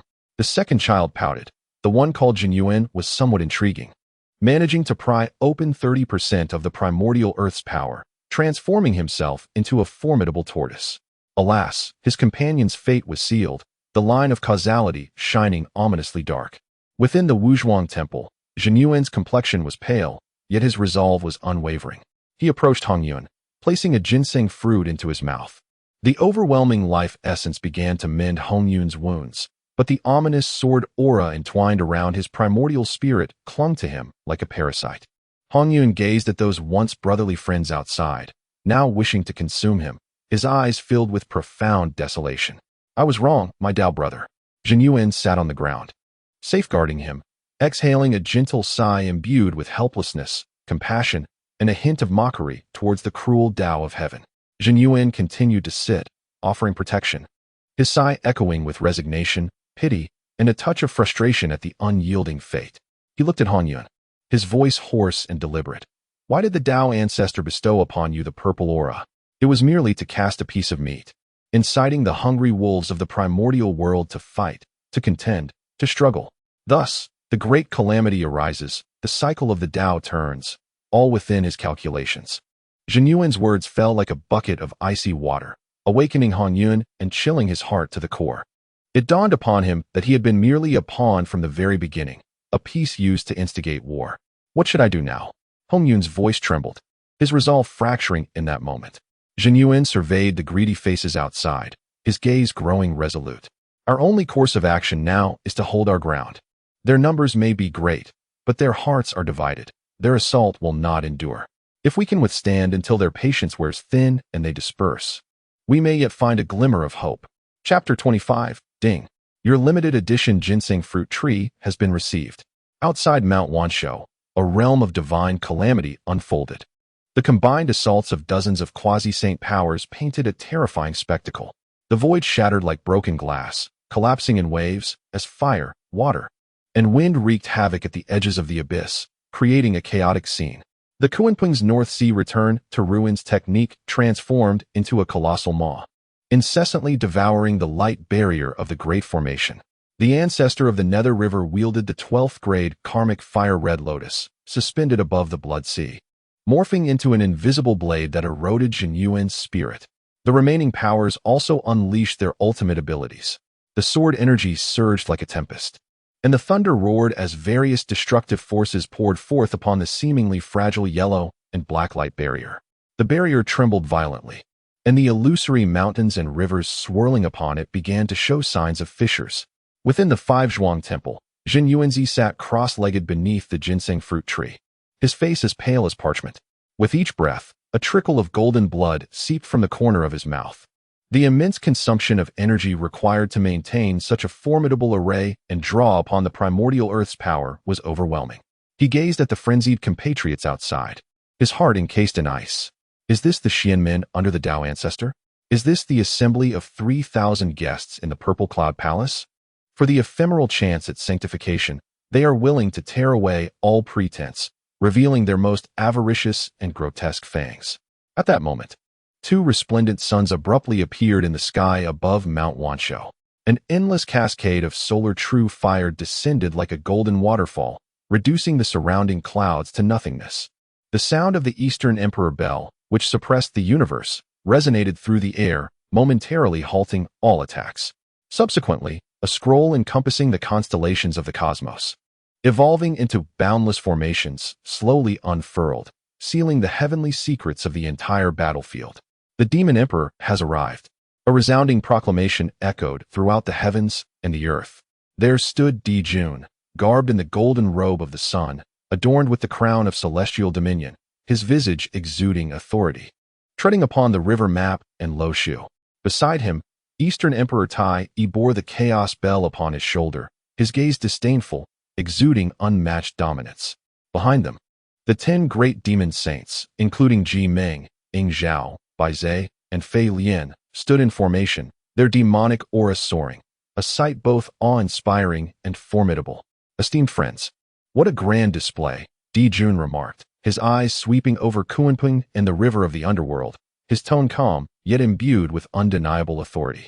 The primordial purple energy acquired by the red clouds rightfully belongs to my demon clan's heavenly court to suppress the fate.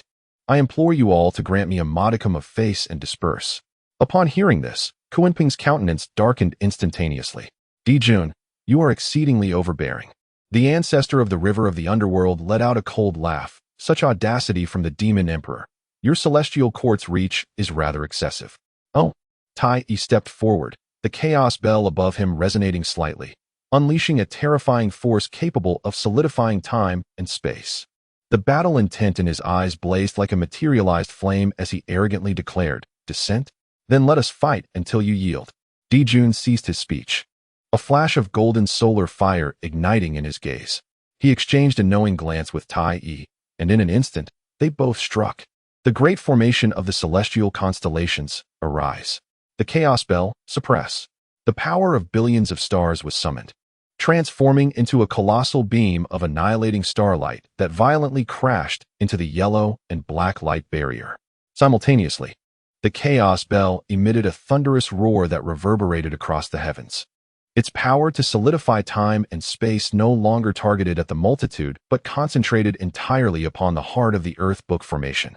Boom! If the previous attacks from dozens of powerful beings were akin to raindrops, then this strike from the demon clan's heavenly court was a star plummeting from the heavens. Crack! A clear, crisp sound, reminiscent of porcelain shattering, distinctly reached the ears of all present. The famed Xianhuang light barrier, reputed to be invincible beneath the saints, finally manifested a visible crack under the combined force of the chaos bell and the great array of the cosmic stars. With a sudden gasp, Zinyuanzi seemed struck by lightning, violently expelling a mouthful of vital blood, his aura waning instantaneously. His connection to the Earth's veins was forcefully suppressed by the chaos bell, nearly severed entirely. On the summit of Mount Buzhou, Chen Changsheng reclined in a rocking chair, nearly toppled by the violent tremors. Frowning slightly, he straightened himself, his consciousness sweeping outwards. What is this commotion? Are they hosting a party on my territory? Perhaps even dancing? He immediately discerned the scene at Mount Wanshou, and, upon spotting the 2 ostentatious golden crows, he smirked. Ah, those foolish birds, always flaunting their wealth, fearful that others might not recognize their affluence. His gaze traversed the powerful beings, now blinded by rage, finally resting on the ashen-faced figure of the red cloud at the center of the formation. TSK, how tragic. Chen Changsheng shook his head, as if critiquing a dramatic performance. How could I not recall such a calamity involving the red cloud before the Lich calamity? This script of the primordial world feels awry. He sensed that with the battle at Mount Wanshou, the calamity energy of the entire primordial realm was surging wildly, growing ever more intense. Beep. Major causal event detected in the primordial realm. The encirclement of Mount Wanshou has reached a critical point that influences the heavenly Tao. Current location, summit of Mount Buzhou, core zone of the event. Would you like to check in? The system's prompt chimed at an opportune moment. Chen Changsheng raised an eyebrow. Can this also trigger a special check-in? He stroked his chin, intrigued. Check-in. Beep. Check-in successful. Congratulations to the host for obtaining a seed of the chaos spiritual root, ginseng fruit tree. Chen Changsheng weighed the earthy yellow seed pulsating with chaotic energy in his palm. With a slight movement of his consciousness, he sensed the immense vitality and earth element laws contained within. A seed of the chaos spiritual root, the ginseng fruit tree. This is indeed fortuitous. A grin spread across his face. How delightful. While Zinyuanzi suffered from the suppression of his essence by the chaos bell, nearly losing his very foundation. Here I am, effortlessly acquiring an even stronger seed. What a turn of fate. The idea of the tree bearing fruit in the future. With Zinyuanzi passing by Mount Buzhou and catching a whiff of that fragrance, conjured a vivid image of his expression. TSK, what mischief, but how amusing. The gourd children cultivating ginseng fruits. Now that is even more entertaining. Feeling no desire to ponder further, Chen Changsheng reclined back in his rocking chair, flicking his fingers towards the direction of the gourd children on the mountainside. Suddenly, a yellow light descended from the heavens, hovering before the children. What is this? The impatient seventh child rushed forward, curiously poking at it. The fourth child, who practiced the laws of wood, instantly widened his eyes in astonishment. She could feel that within this tiny seed lay a vast reservoir of life force, warm and substantial, brimming with vibrant vitality. She spoke softly, her eyes alight with affection. It appeared to be the seed of some kind of plant. The third child, in a deep and resonant voice, instinctively desired to find a patch of earth to bury it, as the custodian of the laws of the soil. Just then, Chen Changsheng's languid voice echoed in the minds of all the little ones. A new trinket. Fourth girl, you take care of it. Find a spot to plant it. After a brief pause, he added, Third boy, prepare the earth well, do not let it perish. If it bears fruit and tastes delightful, I shall remember your contribution. Upon hearing of the delectable prospect, the steady third boy's face brightened, and he nodded vigorously, his eyes brimming with determination. Little Qing immediately assumed the imposing demeanor of the eldest sister, clearing her throat. Did you all hear that? Time to get to work. Third, go fetch the 9 heavens soil from the back mountain. Fourth, you are in charge of guiding the life force. Sixth, bring a pool of 3 light divine water for irrigation. The rest of you, do not cause any disturbances. At her command, the little ones sprang into action. The Buzhou Mountain returned to tranquility, as if the chaotic battle that had stirred the primordial world was merely a farcical distraction. Chapter 26. The Hope of the Red Cloud. Journey to Buzhou Mountain. Mount Wanshou now bore the visage of doom. Emperor Jun's river diagram and Luo book transformed into a celestial chessboard, severing the connection between Zinyuanzi and the veins of the primordial earth. The chaos bell in the hands of the Eastern Emperor Tai, with each seemingly casual tremor, unleashed a tremendous force capable of suppressing time and space, striking precisely at the weakest points of the innate Earth array. Boom! Accompanied by another cosmic shaking toll of the bell. A massive fissure erupted, stretching from the zenith of the heavens to the depths below, as if the sky had been rent asunder by a ghastly wound. Puff! Within the Wuzhuangguan, beneath the ginseng fruit tree, Zinyuanzi could no longer maintain his composure. His body swayed violently, and a mouthful of blood, mixed with fragments of Tao principles, spewed forth, staining the ground before him a dark golden hue. His complexion turned as pale as paper, his breath waning to the utmost degree, the magical energy sustaining the array now utterly depleted. The bond he felt with the earth, once robust, was now nearly severed under the tyrannical suppression of the chaos bell. The red cloud lay beside him, the ginseng fruit's abundant life force striving to mend his shattered corporeal form. Yet, the Ubhij sword chi lurking deep within his primordial spirit, like the most malevolent curse, not only remained unvanquished, but grew ever bolder, insidiously eroding the foundation of his Tao as his mental defenses faltered. He gazed at the old friend who had nearly reached the brink for his sake, observing the familiar, yet now insatiably greedy and grotesque faces outside the array. The last vestige of hope and fantasy in his heart was utterly reduced to dust. It became evident that the Tao ancestors' bestowal was not a gift of fortune, but rather a poison that pierced the intestines. It dawned on him that the camaraderie of former comrades was not born of genuine affection, but was a guise easily torn asunder. He realized that the benevolence he had upheld throughout his life was laughably fragile, utterly incapable of withstanding the temptations of sanctity. The voice of Taoist brother Hongjun was hoarse and parched as he gazed at Zinyuanzi, his eyes filled with boundless regret and guilt. It was my fault. Zinyuanzi struggled to turn his head, looking at the lifeless face of his old friend, wanting to say something, but his throat felt constricted, ultimately manifesting only as a heavy sigh. Was it a mistake? Indeed it was. The error lay in envisioning this brutal world of the wilderness too optimistically. At that very moment, the endless despair in Hongyun's eyes suddenly coalesced into a point of resolute madness. He could no longer implicate Zinyuanzi. Wanshou Mountain must not be destroyed. The ginseng fruit trees must not be harmed, and this sole true friend in the wilderness must not perish because of him. A spark of inspiration flickered in his mind as he recalled the forbidden land he had glimpsed from afar upon returning from Zixiao Palace. Standing tall at the center of heaven and earth, Buzhou Mountain, the sacred ground of the witch clan, the backbone of Pangu. There, perhaps lay his only and final chance of survival. Taoist brother, the favor of today, Hongjun shall repay in the days to come. A determined thought surged like lightning into Zinyuanzi's mind. If fate allows in the next life, Hongjun shall again sit with you, savoring tea and discussing the mysteries of the cosmos. In this life, I owe you this. Zinyuanzi was suddenly startled, and before he could react, Hongjun had already ignited his last vestiges of divine essence, transforming into a crimson streak of light, hurtling toward the impending shattering of the Xianhuang sky. Hongjun had emerged. He could no longer endure. Outside the formation, it was Kunpeng, who had been intently observing the battle, that first reacted. His eyes ablaze with a mix of ecstasy and resentment. Emperor Jun and Tai also perked up, thinking that Hongjun was about to surrender. However, the Hongjun who burst forth from the grand array did not cast a glance at any of them. He stood amidst the void, his red hair billowing wildly, his tattered Taoist robe rustling, his face devoid of fear or pleas, only a haunting calmness and madness. Do you not desire the primordial purple energy? He surveyed the greedy faces around him and let out a mournful, maniacal laugh. Then come and take it. No sooner had he spoken than the quasi-saint-level Tao fruit within him erupted with brilliance 1,000,000,000 times more radiant than that of the sun. He was about to self-destruct. Boom! A wave of self-destructive energy, more violent than any attack before, erupted from within him.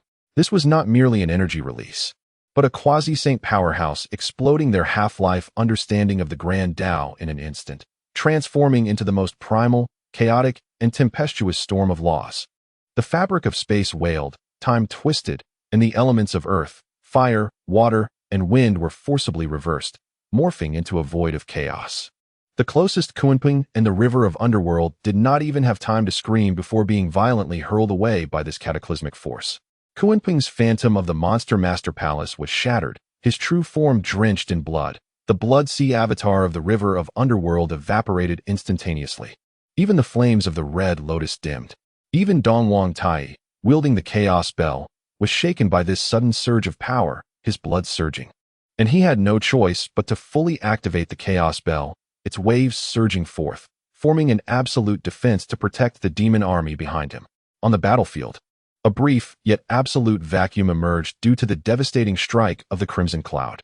Within this void, a dim, blood-red glow, seemingly on the verge of extinguishment, entwined with the enigmatic primordial purple energy, tore through the fabric of space with a tragic resolve, propelled by the sacrifice of its very essence, racing desperately towards the towering divine mountain at the heart of the universe.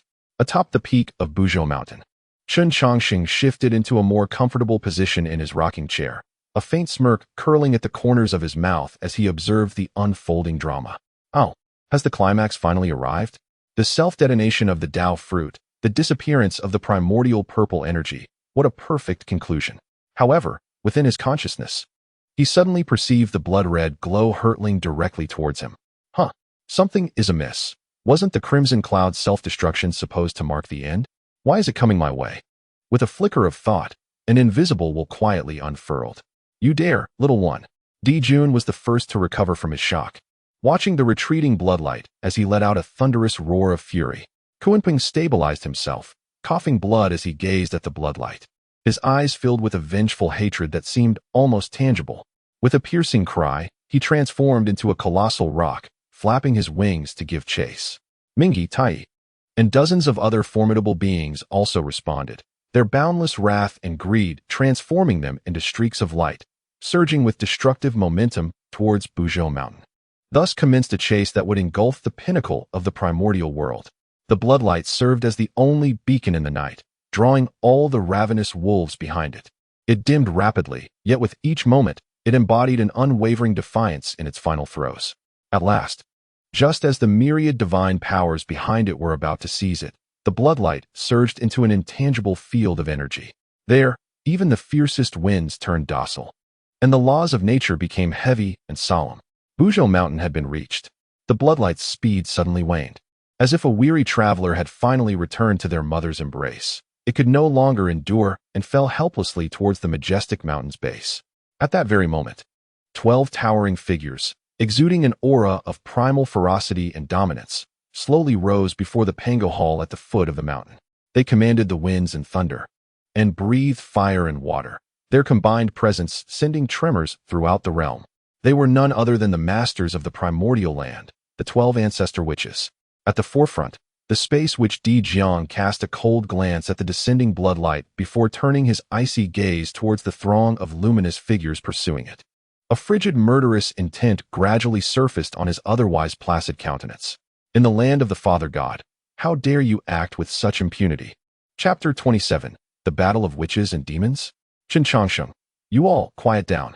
Outside Buzhou Mountain, dozens of streaks of light came to a sudden halt at the mountain's base, revealing the formidable figures of Di Jun, Tai, Kuanpeng, Mingyi, and others. They surveyed the silent, majestic divine mountain before them, then glanced at the 12 figures radiating a terrifying aura, their expressions turning grim. Ultimately, they had arrived a moment too late. Mount Buzhou, transformed from the spine of Pangu, is the sacred ground of the Wu tribe and is now universally acknowledged as a forbidden zone within the primordial realm. This place is shrouded in the supreme pressure left behind by Pangu, where any divine abilities are suppressed, and the brilliance of any magical treasures diminishes greatly. More importantly, an unknown terrifying existence lurks here. Emperor Jun reigned in the fury in his eyes and stepped forward, adorned with the heavenly crown and dressed in the imperial robes of the Golden Crow, striving to maintain the majesty and demeanor befitting the heavenly emperor. Taoist Di Jiang, I trust you are well. We are in pursuit of the heavenly Tao criminal Hongjun, a cunning fiend who has fled to the divine mountain. I kindly request the Wu tribe to facilitate the situation and hand him over. The heavenly court of the demon tribe shall reward you generously. The primordial ancestor Di Jiang regarded him with an impassive expression, as if observing a mere clown. His voice was direct, devoid of any room for negotiation. Hongjun has entered Mount Buzhou and is under the protection of the Father God. I care not who he is. Once he has entered here, his fate, be it life or death, lies beyond your control. He paused, his gaze sweeping over the myriad of demons, including Kuanping and the River of Darkness. His tone suddenly turning cold as if the ice of eons had shattered. Mount Buzhou is not a place for you to tread. Leave. The single word leave struck like an invisible, resounding slap across the faces of all the formidable beings present. This evoked memories of the time when the primordial supreme being was similarly sent flying by a mere command, especially for Emperor Jun and Tai, who had never endured such humiliation since establishing the heavenly court of the demon tribe and reigning over myriad demons. Impudent. The Eastern Emperor Tai seethed with rage. His temperament already volatile, he could no longer contain himself. He stepped forward, the chaos bell hovering above his head, emitting a soul-stirring resonance. His gaze condescending and filled with boundless arrogance. What a fine Wu tribe. What a group of ignorant brutes. Do you truly believe that with your 12 reckless warriors, you can contend with my esteemed heavenly court? He pointed an accusing finger at Mount Buzhou, his voice thunderous. Today, you must surrender him, whether you wish to or not. Should you dare utter a single no, I shall flatten this decrepit mountain along with you. What did you say? You insolent creature, are you courting death? To insult the land of the Father God. Attack. Tai Yi's words ignited a powder keg of fury. The most hot-tempered of the primordial ancestors, Zhu Rong, along with the water ancestor Gong Gong, erupted on the spot. Attack. Zhu Rong howled to the heavens. Engulfed in divine flames that could scorch the sky and boil the seas, transforming into a colossal figure of fire, and without a moment's hesitation, he launched a devastating punch toward Tai Yi's face. That punch held no complex divine transformations, only the purest and most extreme force and flame. Before the fist could reach him, the space ahead began to melt and warp. Come at me. Tai Yi remained unperturbed, his eyes filled with unquenchable battle intent. He activated the chaos bell, producing a thunderous sound, as an ancient, weighty golden wave of sound emanated, effortlessly blocking Zhu Rong's infernal flames before him. However, the might of Zhu Rong's punch also caused the bell wave to tremble violently, momentarily shaking Tai Yi's form. Simultaneously, Gong Gong had also made his move, targeting Kuanping, who was equally adept in the laws of water. Little mudfish, dare to play in the waters before this ancestor. With a thunderous roar, Gong Gong summoned the waters of the myriad laws, coalescing them into a formidable black water dragon. This was no ordinary celestial river. It was the 9 Netherweek water, imbued with an insatiable essence of destruction, possessing a dreadful power capable of corroding the very souls of its victims, hurtling directly towards the Kunping. The battle was on the cusp of eruption. Dijong's figure flickered as he activated the spatial laws, appearing directly before Dijun, delivering a punch that caused the very fabric of space to collapse into black holes in its wake. Dijun, not daring to be complacent, instantly unfurled the river map and Luo book, transforming them into a protective cocoon of celestial bodies. The other ancestral witches and demon saints each sought their adversaries, plunging the battlefield into chaos. In an instant, the foot of Mount Buzhou became a veritable crucible of the laws. The Wu clan fought with grand, sweeping motions, relying on their formidable physical prowess and mastery over the primordial laws. Each strike reverberated through the heavens. The demon clan, on the other hand, wielded the advantages of magical artifacts and intricate formations, their sun true fire and stellar divine light colliding with the true forms of the witches, unleashing cataclysmic waves of destruction. Each clash sent tremors throughout the vast expanse of the primordial earth. Atop the mountain, within a rocking chair, Chen Changsheng was irked by the violent vibrations, reluctantly opening his eyes. Is this never-ending? Must they brawl right at my doorstep? Have they considered the feelings of their host? He grumbled with discontent, his consciousness unfurling like quicksilver. The brutal battle at the foot of the mountain vividly unfolded in his mind. TSK, they seem quite lively. A calamity between witches and demons? Has the script been advanced? Which playwright has meddled with this narrative? He sensed that as the true fire surged from both sides, the ominous energy of calamity was rapidly escalating, gathering at a terrifying pace. This calamity was distinct from the one encountered at Buzhou Mountain, which had merely stemmed from greed.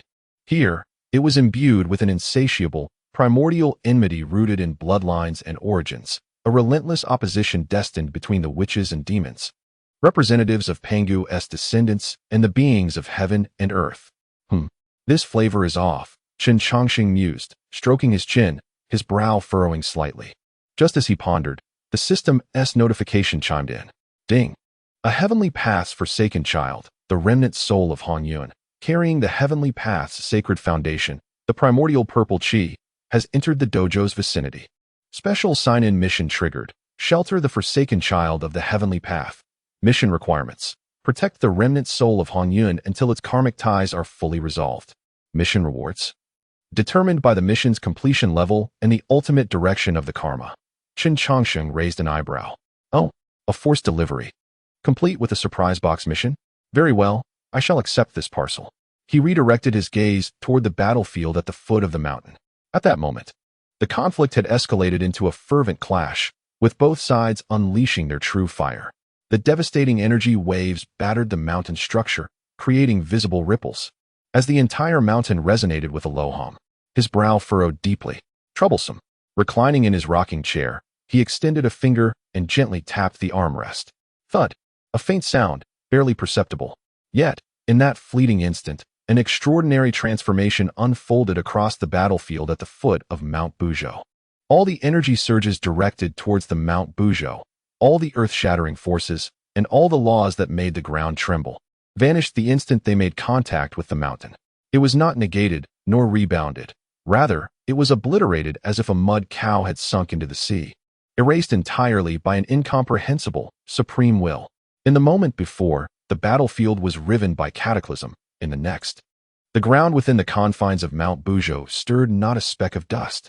The warring liches faltered simultaneously, particularly the formidable beings such as Emperor Jun, Tai Yi, and Di Jiang, who felt the phenomenon most acutely.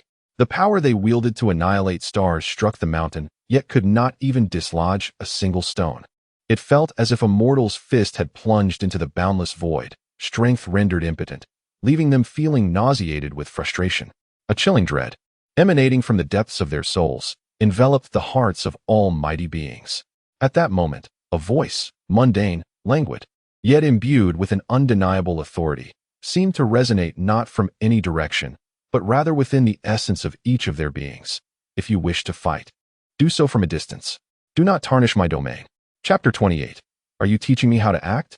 As the words echoed, the space beneath Mount Buzhou, which had transformed into a battlefield of torment, instantaneously returned to an absolute tranquility. The divine fire unleashed by Zhu Rong, moments away from Tai Yi, silently extinguished, as though it had never existed. The weak waters of the nine nether summoned by Gonggong morphed into a skyward dark dragon. Yet as it was about to descend upon Kuan Peng, it transformed into the purest vapor, evaporating completely. The river diagram and Luo book above Emperor Jun's head dimmed in an instant, and the evolving cosmic constellation formation seemed to be forcibly paused by an invisible hand. With billions of stars frozen in place, unable to budge.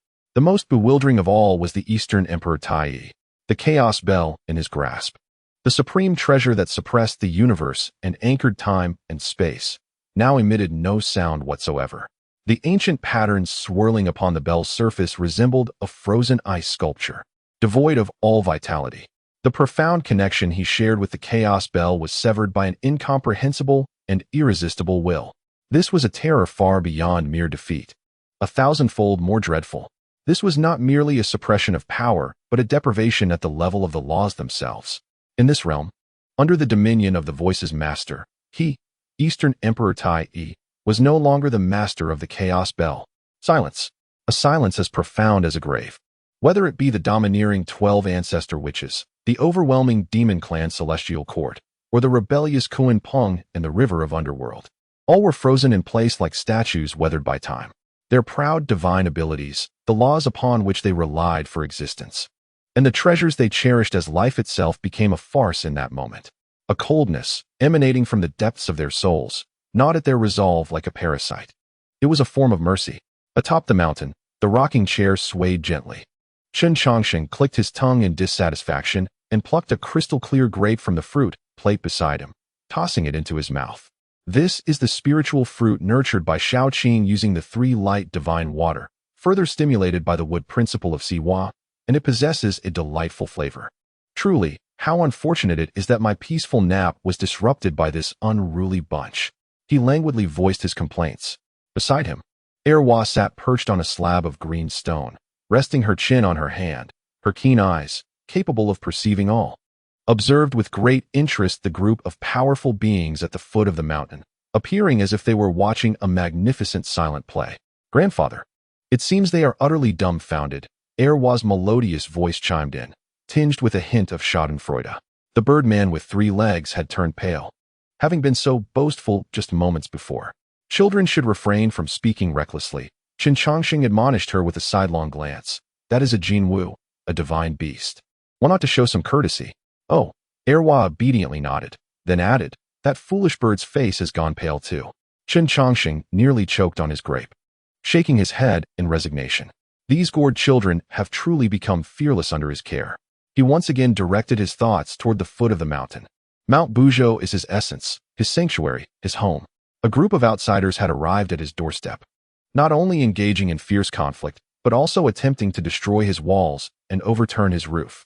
This transcended mere reasoning. It was a matter of a homeowner confronting a demolition squad. At the mountain's base, the oppressive silence was finally shattered. Di Jun suppressed the tumultuous waves of emotion within. For as the heavenly emperor of the demon race, he could not afford to panic, nor could he allow his momentum to wane. Drawing a deep breath, he addressed the empty void, bowing respectfully, his voice striving to maintain a tone of steadiness and deference. We dare not disturb the senior's tranquil cultivation. We are the heavenly court of the demon race, acting on the decree of the heavenly Tao to pursue the sinner Hongjun. This wretch bears the primordial purple aura, yet lacks the virtue to uphold it, disturbing the primordial chaos, and is the source of the great calamity of the heavenly Tao. We do not wish to offend the sacred mountain. We are compelled by fate to act. His words were meticulously crafted, clearly establishing his official capacity as an agent of heavenly will, while branding Hongjun as a sinner of the heavenly Tao, cleverly framing the pursuit of primordial purple aura as a righteous act in service of the heavens. The implication was clear. We are the enforcers of the law, and though you are formidable, it would be wise not to interfere, lest you become entangled in the consequences. Yet, that languid voice echoed once more, maintaining its nonchalant tone but laced with unmistakable mockery. Heavenly decree? Heavenly Tao? Are you instructing me on how to conduct my affairs? A mere 7 words. Yet they carried an overwhelming authority that seemed to transcend all. It was as if to suggest, what is the Heavenly Tao to command me? Beads of cold sweat instantly formed on Di Jun's forehead. Behind him, Tai Yi, Kuanpeng, and the others were equally shaken. Audacious. So audacious. In this primordial realm, there existed a being who dared to so blatantly disregard the Heavenly Tao? Even Tao ancestor Hongjun, after merging with the Tao, referred to himself as the executor of heavenly law. Who on earth is this person?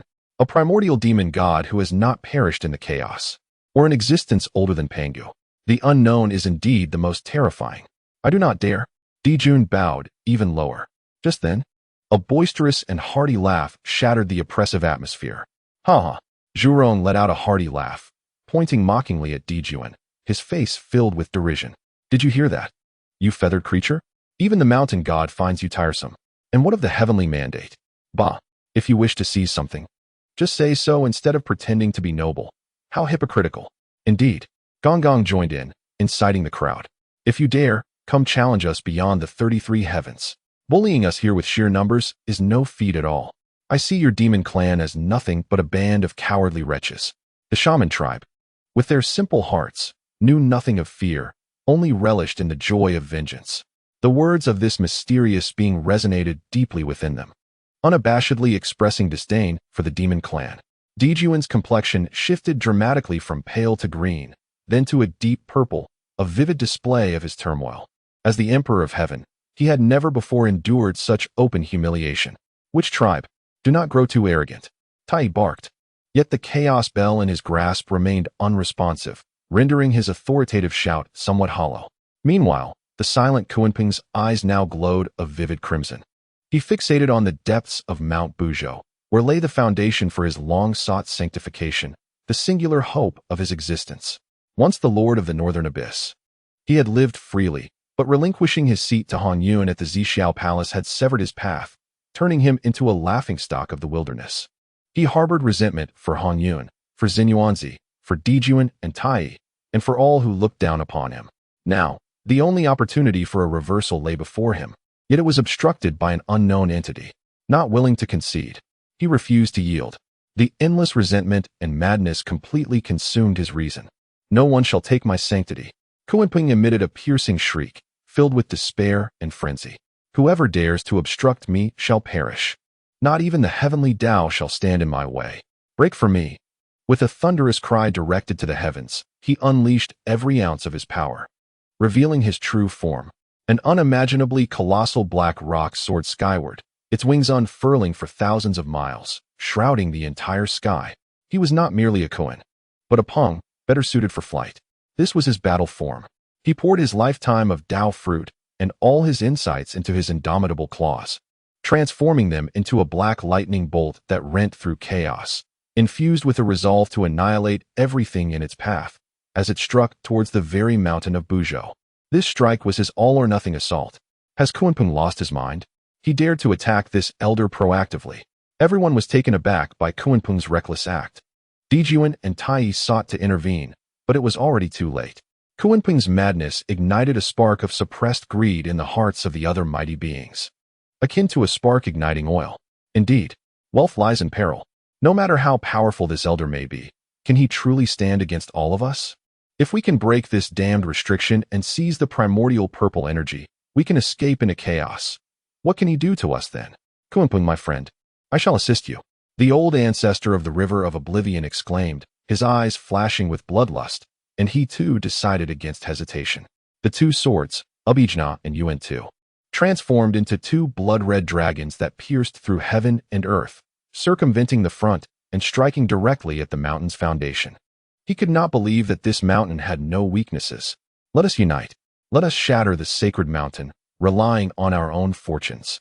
The remaining dozens of powerful beings, under the allure of the sanctified realm, completely abandoned their reason. In an instant, various hidden divine abilities and the brilliance of innate spiritual treasures illuminated the air once more. Dozens of attacks, representing the pinnacle of strength in the primordial wilderness, converged into a devastating torrent, capable of making even saints tremble. It surged forth, overwhelming and mighty, towards the silent, and towering Mount Buzhou. They intended to join forces to forcefully dismantle Mount Buzhou. At the summit, Erwa gasped, his small face revealing a hint of tension for the first time. The smile that once adorned Chen Changsheng's lips vanished entirely. He gradually sat up straight, gently placing the half-eaten bunch of grapes upon the stone table. A fleeting aura, emanating from Pangu and originating from the desolation and dominance of the world's creation, momentarily enveloped him. Ignoring the invitation to drink, he murmured to himself, his voice devoid of any languor. It appeared that it was time to quiet you all. Chapter 29. I, the master of Mount Buzhou as the torrent of destruction, capable of annihilating the heavens and earth, was about to strike the very body of Mount Buzhou. Time seemed to slow, as if pressed by an unseen hand. There were no earth-shattering roars, no thunderous clashes of laws, and certainly no scenes of mountains crumbling or earth splitting. That annihilating force, potent enough to pierce through the primordial continent, upon touching the mountain, melted away silently like summer snow meeting the fiercest sun, dissolving, disintegrating, vanishing. The claws of the Kunpeng, capable of rending the stars, shattered the moment they touched the most ordinary rock. The power of their laws crumbled inch by inch, followed by the indomitable claws and then its colossal wings, all quietly decomposing into the most primal particles of energy, returning to the cosmos. The ancestral figure of the Mingi, wielding the blade of causality, the two swords of Yuan Tu, upon piercing the soil at the mountain's base, saw the murderous patterns of the blades extinguish instantly. These two treasured weapons of slaughter emitted a mournful wail, their spirits diminished, their radiance dimmed as they retreated. As for the attacks from the other mighty beings, they merged into the vastness like droplets in the ocean, failing to stir even a single ripple. The entire process was eerie, silent, yet breathtakingly overwhelming. All assailants were struck as if by thunder, their forms jolting violently as they collectively spat out blood. This was not due to recoil, but rather, their divine abilities and laws were forcibly erased by a power of a higher dimension, incomprehensible to them, severing their connection to the Tao and inflicting damage upon their foundational principles. How could this be possible? The Kunpeng, transformed into human form, staggered backward, horrified as he gazed at his bloodied and nearly severed claws, disbelief etched in his eyes. That strike was a gamble of his ultimate effort, not to mention a mountain. Even a vast world should have been torn asunder. Yet, striking this Mount Buzhou, he could not even scratch its surface. Instead, his own innate divine ability was shattered, and his foundational principles were harmed. This had transcended their understanding. This was not mere defense. This was a crushing domination at the level of laws. At the moment when all mighty beings lost their composure and were engulfed by overwhelming dread, a transformation unfolded upon Mount Buzhou. Atop its summit, wisps of ethereal chaos began to descend. Within the mountain's depths, the heavy aura of Pangu commenced to permeate the air. At its base, the ethereal roots and celestial herbs swayed gently, as if welcoming their master with an unbidden grace. Under the astonished gazes of the formidable beings, before the pristine mountain wall that had remained untouched by their assaults, light and shadow began to intertwine, and the laws of existence started to coalesce. A figure, shifting from the void to reality, slowly emerged. This was an enigmatic Taoist, his visage obscured and clad in the simplest azure robe, woven from ordinary fabric devoid of any mystical patterns or formations, resembling the most commonplace attire of mortals. He bore no astonishing aura, no fluctuations of power, no saintly pressure, nor even a trace of the essence of a cultivator. He simply stood there in tranquil silence, as though he had been there since the dawn of creation. He was one with Mount Buzhou, and the mountain was one with him. Gazing upon him felt akin to beholding the entirety of the divine mountain itself. A soft gulp echoed in the stillness of the battlefield, a sound that pierced the silence. Upon witnessing the emergence of this Taoist, Dijun, Tai Yi, Kunpeng, and all the quasi-saint powers felt their souls tremble violently, lamenting in fear. It was a suppression stemming from the very essence of life itself, a profound and primal fear. Like ants gazing up at the heavens, like mortals confronting the celestial Tao. No, it was more terrifying than merely facing the heavenly Tao. For although the heavenly Tao is supreme, it is formless and intangible, while this individual before them was palpably real. The sense of oppression he exuded was concrete, immediate, and potent enough to shatter their resolve in an instant. Predecessor, Junior Dijun struggled to articulate, yet found his voice parched and hoarse, unable to form a coherent sentence. His once proud imperial cunning now appeared utterly feeble in the face of this incomprehensible power. The youthful Taoist, the incarnation of the Tao that Chen Changsheng had manifested, finally stirred. He slowly lifted his eyelids, his tranquil gaze sweeping over all present. There was no anger, no intent to kill, no disdain. His eyes resembled those of a person observing a swarm of noisy insects. "I am the Taoist of Buzhou, the sovereign of this mountain." His voice resonated, tranquil yet imbued with the cadence of myriad paths, exploding within the souls of all who heard it. "Was it you who assailed me moments ago?" As his words fell, an invisible wall spread out from beneath his feet like rippling water, enveloping the entire expanse of Mount Buzhou. In an instant, all mighty beings felt something being drawn from their beings. Di Jun was horrified to discover that his connection to the He Tu and Luo Shu above him had been utterly severed. The exquisite innate spiritual treasure, once a companion to its wielder, now resembled a mundane tortoise shell, suspended in the air, motionless. The chaos bell in Tai's grasp clanged and fell to the ground, creating a small crater, akin to a piece of rusted scrap metal, beneath the feet of the ancestor of the underworld river. The 12-petaled red lotus of karmic fire withered petal by petal, losing all divine radiance, transforming into an ordinary red lotus. The 12 ancestral shaman were utterly horrified. They realized they had been completely severed from the omnipresent essence of the laws of the universe. Zhu Rong could not sense a trace of fire element. Gong Gong could not summon a drop of water, and Di Jiang was utterly unable to merge with the fabric of space. Their once formidable ancestral forms now stood empty, devoid of all supernatural powers. In that instant, all their magical abilities, divine skills, laws, and primordial energies were stripped away and thoroughly sealed. They had plummeted from the exalted status of quasi-saints, the pinnacle of the primordial realm, to mere mortals, possessing nothing but their corporeal forms. Many of the powerful beings could not even maintain their Tao forms, reducing themselves to their original bodies, prostrate upon the ground. "My magical power. My comprehension of the Tao. Impossible. This cannot be happening." Panic spread like a plague. They frantically attempted to summon even the smallest fraction of their magical energy, but found themselves utterly void, enveloped in silence. They desperately sought to grasp the Tao, yearning to invoke a hint of the laws, yet their consciousness encountered nothing but chaos, rendering them oblivious to all. They had truly become mere mortals. No, they were even less than that. Ordinary beings could still run and leap, yet under the weight of this invisible will, they found it immensely difficult to even move a finger, as if crushed beneath the weight of countless divine mountains. The sole exception was the 12 ancestral shamans.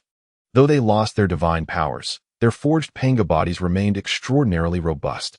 Even so, they too struggled to breathe under the pressure of that will, their strength reduced to a mere fraction. At the foot of the unending mountain, dozens of the most formidable beings of the primordial realm were immobilized, resembling insects encased in amber, frozen in various states of horror, fear, and disbelief. Chen Changsheng, or rather, the unending Taoist, quietly observed them. He slowly raised his hand and extended a finger. At the tip of his finger, a faint, nearly imperceptible strand of magical energy swirled gently. It was celestial-level magical power. He flicked it lightly toward the direction of Kunping. Whoosh! That strand of celestial magical power transformed into an almost undetectable gust of wind, striking Kunping's chest. Poof! Kunping, a peak quasi-saint with formidable physical prowess, was sent hurtling through the air for hundreds of zhong, akin to a kite severed from its string, crashing heavily to the ground, leaving a distinct imprint where his chest had collapsed, blood gushing from his mouth, his eyes filled with boundless humiliation and terror. With a single finger, he had severely injured a quasi-saint, utilizing celestial magical power. This scene utterly shattered the last vestiges of hope among all the powerful beings. They finally understood. Before the unworldly mountain, in the presence of the enigmatic Taoist, they were indistinguishable from mere ants. Life and death hung by a thread, contingent upon a single thought of the other. Chapter 30. I have saved his life. All eyes of the powerful converged upon the fallen Kunping, whose fate remained uncertain, only to shift back in terror to the Taoist clad in green robes. Their hearts were consumed by an abyss of coldness and despair. With a mere gesture, wielding celestial-level power, he effortlessly subdued the formidable quasi-saint Kunping, rendering him as defenseless as a dead dog. What a terrifying mastery! What a staggering disparity! This transcended the mere strength of divine arts or laws. It was an absolute obliteration of life's hierarchy. In this realm, the unworldly Taoist was the sole path, the ultimate law. He declared you immortal, and thus you were immortal. He proclaimed that celestial power could harm a quasi-saint, and so it could. Thud. The first to kneel was the ancestor of the Nether River. Without hesitation, he fell to his knees, burying his head deeply in the ground. The once proud sovereign of the Blood Sea, who had lorded over countless epochs, now appeared as humble as dust. Trembling, he produced an object from his bosom, a 12-petaled lotus. Crimson throughout, exuding a faint aura of karmic fire, the exquisite innate spiritual treasure known as the 12-petal karmic fire red lotus. Although the divine light of the treasure was currently subdued, appearing as an ordinary object, he still reverently lifted it over his head with both hands. I, the Nether Rivers Jr., am blind to the greatness of the ancients and have offended your divine might. I deserve to die 1,000 deaths. I offer this companion's spiritual treasure, the karmic fire red lotus, hoping for your mercy to spare my wretched life. I vow that from this day forth, I shall never tread upon the unworldly mountain again. With the first, there soon came a second. Thud. Emperor Jun and Tai exchanged a glance, recognizing the depths of bitterness and horror in each other's eyes. They were the celestial emperors of the demon race, nominal rulers of the primordial realms. Yet, in the face of absolute death, all their dignity and glory seemed laughable. Even so, their unwavering pride prevented them from kneeling. Emperor Jun lowered his head. Humiliation etched across his face, trembling as he presented the river diagram and Luo book, while Tai struggled to hoist the fallen chaos bell. We, the juniors Emperor Jun and Tai, pay our respects to the esteemed elder. Blinded by greed, we trespassed upon your sacred grounds, a sin beyond forgiveness. We offer the river diagram and Luo book, the chaos bell, to quell your wrath, hoping that for the sake of the myriad demon kind who require our guidance and fate, you might grant us a chance for redemption. Following them were the other powerful beings, kneeling in succession. Thud thud. The sounds of their prostration echoed as they presented their most treasured artifacts, the rarest spiritual roots, and their most coveted materials, trembling as they raised them high before them. In that moment, the foot of the unworldly mountain was ablaze with brilliance. Although the divine light of these treasures has been suppressed, the innate resonance of the Tao remains unmistakable. Each item, if revealed, could incite a tempest of bloodshed in the primordial world, yet at this moment, they lie before their owners as offerings for life, humbly presented like wares at a marketplace. In the midst of this scene, only the 12 ancestor witches stand upright, their heads bowed in silence. The once defiant aura they exuded now entirely vanished, replaced by a profound reverence. For they sense emanating from this Taoist figure a purity and completeness of Pangu's essence that surpasses even that of the Father God Pangu. This is the breath of the primordial source. Chen Changsheng, or rather the unmatched Taoist, gazes calmly over the myriad treasures laid before him.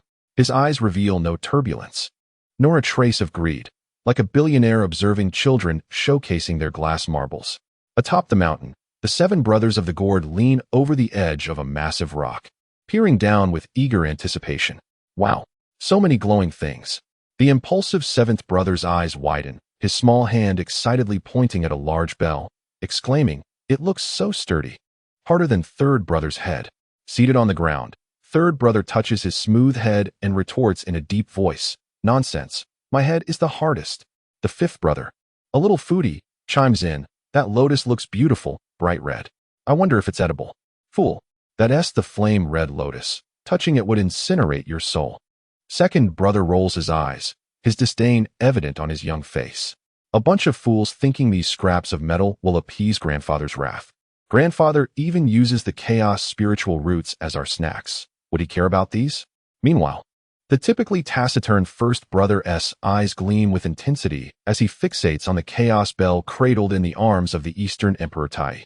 He senses within it a power that resonates with his own, a force of utmost rigidity and vitality. He licks his lips, instinctively clenching his fists. "I wish to lift it and see."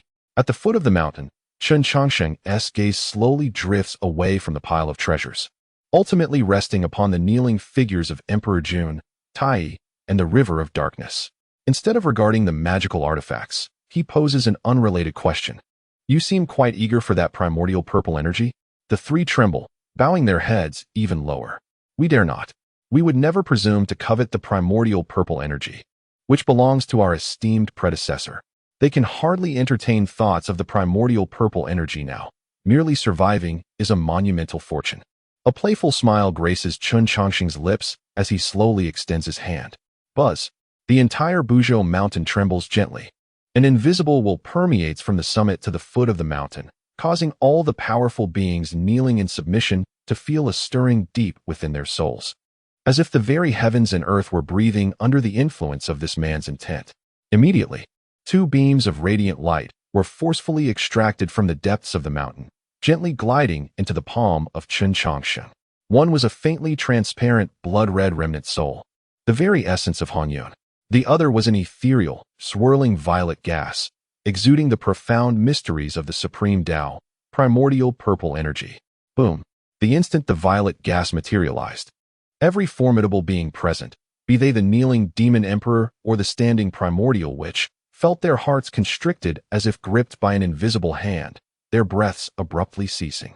The foundation of sanctity, the ultimate creation of unparalleled essence, now floated effortlessly in that man's hand. Yet, not a soul dared to move. Indeed, not a single person dared to lift their gaze, casting greedy eyes upon it. The insatiable fire of avarice, recently extinguished by the fear of death, flared up once more, only to be fiercely suppressed by the icy waters of reason, burning fiercely within their very cores, causing them immense suffering. Was it truly for this object? Chen Changsheng weighed the primordial purple energy in his hand as though it were a feather of little significance. His gestures were nonchalant, yet each flicker of the primordial purple energy at his fingertips sent ripples through the hearts of all present. Dijun and Tai Yi's eyes twitched violently. For this object, they had meticulously orchestrated schemes in the demon court, unhesitatingly offending the great powers of the world. For this object, the ancient one of the Nether River wagered his future. For this object, Kuanping had betrayed, Hongyun had perished, and countless beings had been ensnared. Yet, in the eyes of this elder, it seemed utterly trivial. Chen Changsheng shook his head and casually tossed it aside. That primordial purple energy, capable of stirring the hearts of saints, was discarded as one might dispose of refuse. Cast into a nearby brook. As the purple energy touched the water, it instantly transformed the entire stream into a dazzling shade of violet. The profound rhythms of the Tao permeating the air. Nearby, a few ordinary weeds began to grow at an astonishing rate, transforming visibly in the blink of an eye into postnatal spiritual roots. Gulp! Countless individuals swallowed hard, their gazes fixated in disbelief. Such wanton waste. This was undoubtedly the greatest act of squandering since the dawn of the primal world. Yet, Chen Changsheng did not even glance back.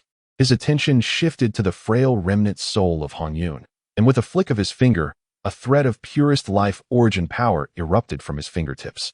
This was not merely magical power, but a more ancient and primal force of creation, infused with an almost imperceptible breath of the essence of earth. The life origin power swiftly merged with the remnant soul of Hongyun, nurturing it like a gentle spring rain, firmly safeguarding it. The vanishing true spirit began to solidify once more at a speed visible to the naked eye. Having accomplished this, Chen Changsheng redirected his gaze towards the kneeling crowd and the array of splendid treasures before them. I have preserved your lives. Now, let us discuss your intrusion into my sanctum. Chapter 31. No, you must desire it. He strolled slowly to the chaos bell, extending his foot to give it a gentle kick. A dull, soulless sound reverberated. The bell was indeed a fine instrument, but alas, it was too noisy. He shook his head and moved to the He Tu and Luo Shu, casting a fleeting glance. The image is indeed captivating, yet regrettably, it is overly ornate. At last, he paused before the blazing red lotus, his brow slightly furrowed. The lotus itself is exquisite, but alas, it exudes a heavy aura of killing intent that might frighten the fish I nurture. These elements hold significant importance for the impending calamity, and Chen Changsheng deemed it prudent to refrain from entangling himself too deeply in the web of fate at this moment. However, the hearts of Emperor Jun, Tai, and the river of Hades, with each of his evaluations, seemed to be ensconced in eternal ice, gradually sinking into an unfathomable abyss. Did he truly find none of them worthy? Even the pinnacle treasures of the primordial world appeared as mere refuse in his eyes. It was over. This time, it was truly finished. Even the price for survival was scorned. It seemed there was no escape from doom. Just as everyone believed their demise was inevitable and succumbed to profound despair, Chen Changsheng's voice resonated once more, calm and composed. Capital crimes may be absolved, but minor offenses cannot escape retribution. You have disrupted the tranquility of my mountain gate and disturbed my afternoon repose. Surely, you must leave something as compensation. A glimmer of hope suddenly illuminated the atmosphere. Please, Senior, just name it. We would brave the mountains of blades and seas of fire without hesitation.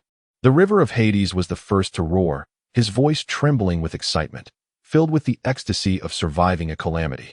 Chen Changsheng stroked his chin, as if contemplating a matter of grave importance. His gaze swept over the crowd, ultimately resting on the ethereal silhouette of the enormous, golden-flamed Fusang divine tree within the ranks of the demon clan's celestial court. That tree appears quite vigorous. It should burn well. Let us sever the thickest branch. Emperor Jun, Tai, all demons, cutting the Fusang divine tree for firewood? That is their sacred tree.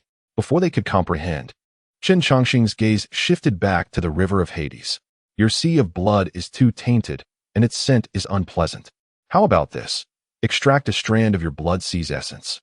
I shall take it back and see if it can be purified to serve as fertilizer for my lotus. The face of the river of Hades' ancestor instantly turned a shade akin to liver, his body quaking violently. Extracting the essence of the blood sea for fertilizer? That is his lifeblood. Finally, Chen Changsheng's gaze fell upon the group of mighty beings who had come along, now trembling in fear. As for you all, he pondered, seemingly finding it too cumbersome to name each one individually, and waved his hand dismissively. Forget it. You are too impoverished. Your presence is bothersome. Leave behind all your spirit root seeds, innate metals, and divine waters, then be gone. As his words echoed, the invisible will that had suppressed everyone quietly dissipated. The long-lost mana surged back into their bodies like a tidal wave. The sensation of regaining their power did not bring them joy. Rather, it instilled deeper terror. Without a moment's hesitation, they frantically discarded all their valuable materials and spirit root seeds upon the ground, transforming into streaks of light as they fled with unmatched speed. Fleeing from Mount Buzhou as if pursued by some colossal primordial beast, Di Jun and Ming He, their expressions fluctuated between varying emotions, ultimately choosing the path of humiliation over the dread of death. Di Jun clenched his steel teeth, enduring the excruciating pain that pierced his heart, and summoned a treasured artifact to sever the thickest branch of the Fusang tree. Ming He, his face pale as parchment, forcibly extracted a precious strand of the blood sea's essence from the depths of his primordial spirit. Having completed these actions, they dared not cast another glance at Chen Changsheng. Hastily rolling up the river map and Luo book, alongside the Chaos Bell and 12-petal red lotus, fleeing in panic with the remaining demon clan. In an instant, what was once a bustling scene at the foot of the Buzhou Mountain was left with only the 12 ancestor witches and the Kunping, who lay feigning death upon the ground. Chen Changsheng glanced at the massive Fusang wood, nodding in satisfaction. Indeed, this wood possessed sufficient heat, perfect for the winter bonfires of his little companions. He then turned his gaze to the tainted essence of the blood sea, casually sealing it within a luminous sphere. He would later have Shao Qing examine it. Perhaps it could be transformed from waste into treasure. After completing these tasks, he finally focused on the feigning Kunping. Speaking in a calm tone, how much longer will you lie there? The feigning Kunping jolted, nearly having its soul frightened away, springing up from the ground in a panic. It did not dare to use its powers to heal its injuries. Kneeling on the ground with a bruised visage, its forehead pressed firmly against the cold rock, trembling like a leaf in the wind. Spare me, esteemed senior. The younger generation was blind and has trespassed upon your serenity. I shall never dare again. As Chen Changsheng beheld the quaking Kunping before him, a brilliant idea sparked within him. He pointed towards the stream, and the strand of primordial purple energy he had casually discarded, emanating a supreme Tao rhythm, floated effortlessly, hovering at the tip of Chen Changsheng's finger. Yet, the Kunping recognized it. That was the primordial purple energy, the key to the celestial Tao's sacred position. It was what he had betrayed Di Jun for, schemed against Hongjun for, and risked everything to pursue, yet failed to attain. In an instant, A greedy flame ignited wildly in the depths of his primordial spirit, nearly consuming his reason. However, the next moment, a bone-chilling cold extinguished that fire. Is this something you desire? Chen Changsheng's voice was devoid of warmth. And no, I cannot. I am unworthy of such a sacred object. Merely gazing upon it would be an affront. The Kunpeng buried its head deeper, its voice trembling with a whimper, filled with fear and resolve. It sensed this was a test from Chen Changsheng, a temptation to reveal a hint of greed. Should it even show the slightest desire, its fate would undoubtedly be more tragic than that of Dijun. Oh, a subtle smile curved Chen Changsheng's lips. Yet I can't help but feel you yearn for it deeply. You must desire it. Before the Kunpeng could protest further, Chen Changsheng flicked his finger. The strand of primordial purple energy transformed into a streak of light, disregarding the Kunpeng's will, and instantly entered its brow. The Kunpeng was left in a stupor, feeling an indescribable sense of isolation. Simultaneously, the primordial purple energy was now within its primordial spirit. Staring in disbelief at Chen Changsheng, it realized that the foundation for sanctification had been granted to it just like that. Moreover, it had even been shielded from the heavenly secrets. An overwhelming sense of ecstasy and absurdity crashed upon the Kunpeng like a tsunami, shattering its psychological defenses in an instant. What manner of existence was this esteemed senior? Thud. The Kunpeng bowed heavily once more, this time causing its forehead to collide with the mountain rock, producing a dull thud from which blood seeped forth. I am eternally grateful for your rebirth, senior. From this day forth, the life of Kunpeng belongs to you. Should you require my service, I shall brave fire and water, unflinchingly facing 1,000 deaths. Very well, begone. Chen Changsheng waved his hand nonchalantly, as if discarding an inconsequential toy. The Kunpeng, as if granted a great pardon, reverently bowed 3 more times before transforming into a streak of black light, vanishing into the horizon at the swiftest speed. Chen Changsheng gazed in the direction of its departure, a hint of amusement flickering in his eyes. A mad dog chained is far more useful than a wild one that bites indiscriminately. Go, disrupt the celestial order. Become my pawn in this chaotic game. Thus, a grand calamity sweeping across the primordial world concluded in an unexpectedly abrupt manner. Meanwhile, Mount Buzhou gained the legend of the enigmatic Buzhou Taoist. Chen Changsheng stretched languidly, feeling a tinge of fatigue. With the rent collected, it was time to return home and rest. His figure flickered, the essence of the Tao quietly dissipating, transforming into a gentle breeze and shimmering light, reintegrating into the towering mountain, as if the sovereign presence that had once dominated everything had never existed. Chapter 32. This mountain is forbidden. The great ones tremble. Within the Sun Palace, Emperor Jun collapsed onto his throne, his face ashen, his chest heaving violently, his once astute eyes now void of life, bearing the hollow gaze of one who has survived a calamity.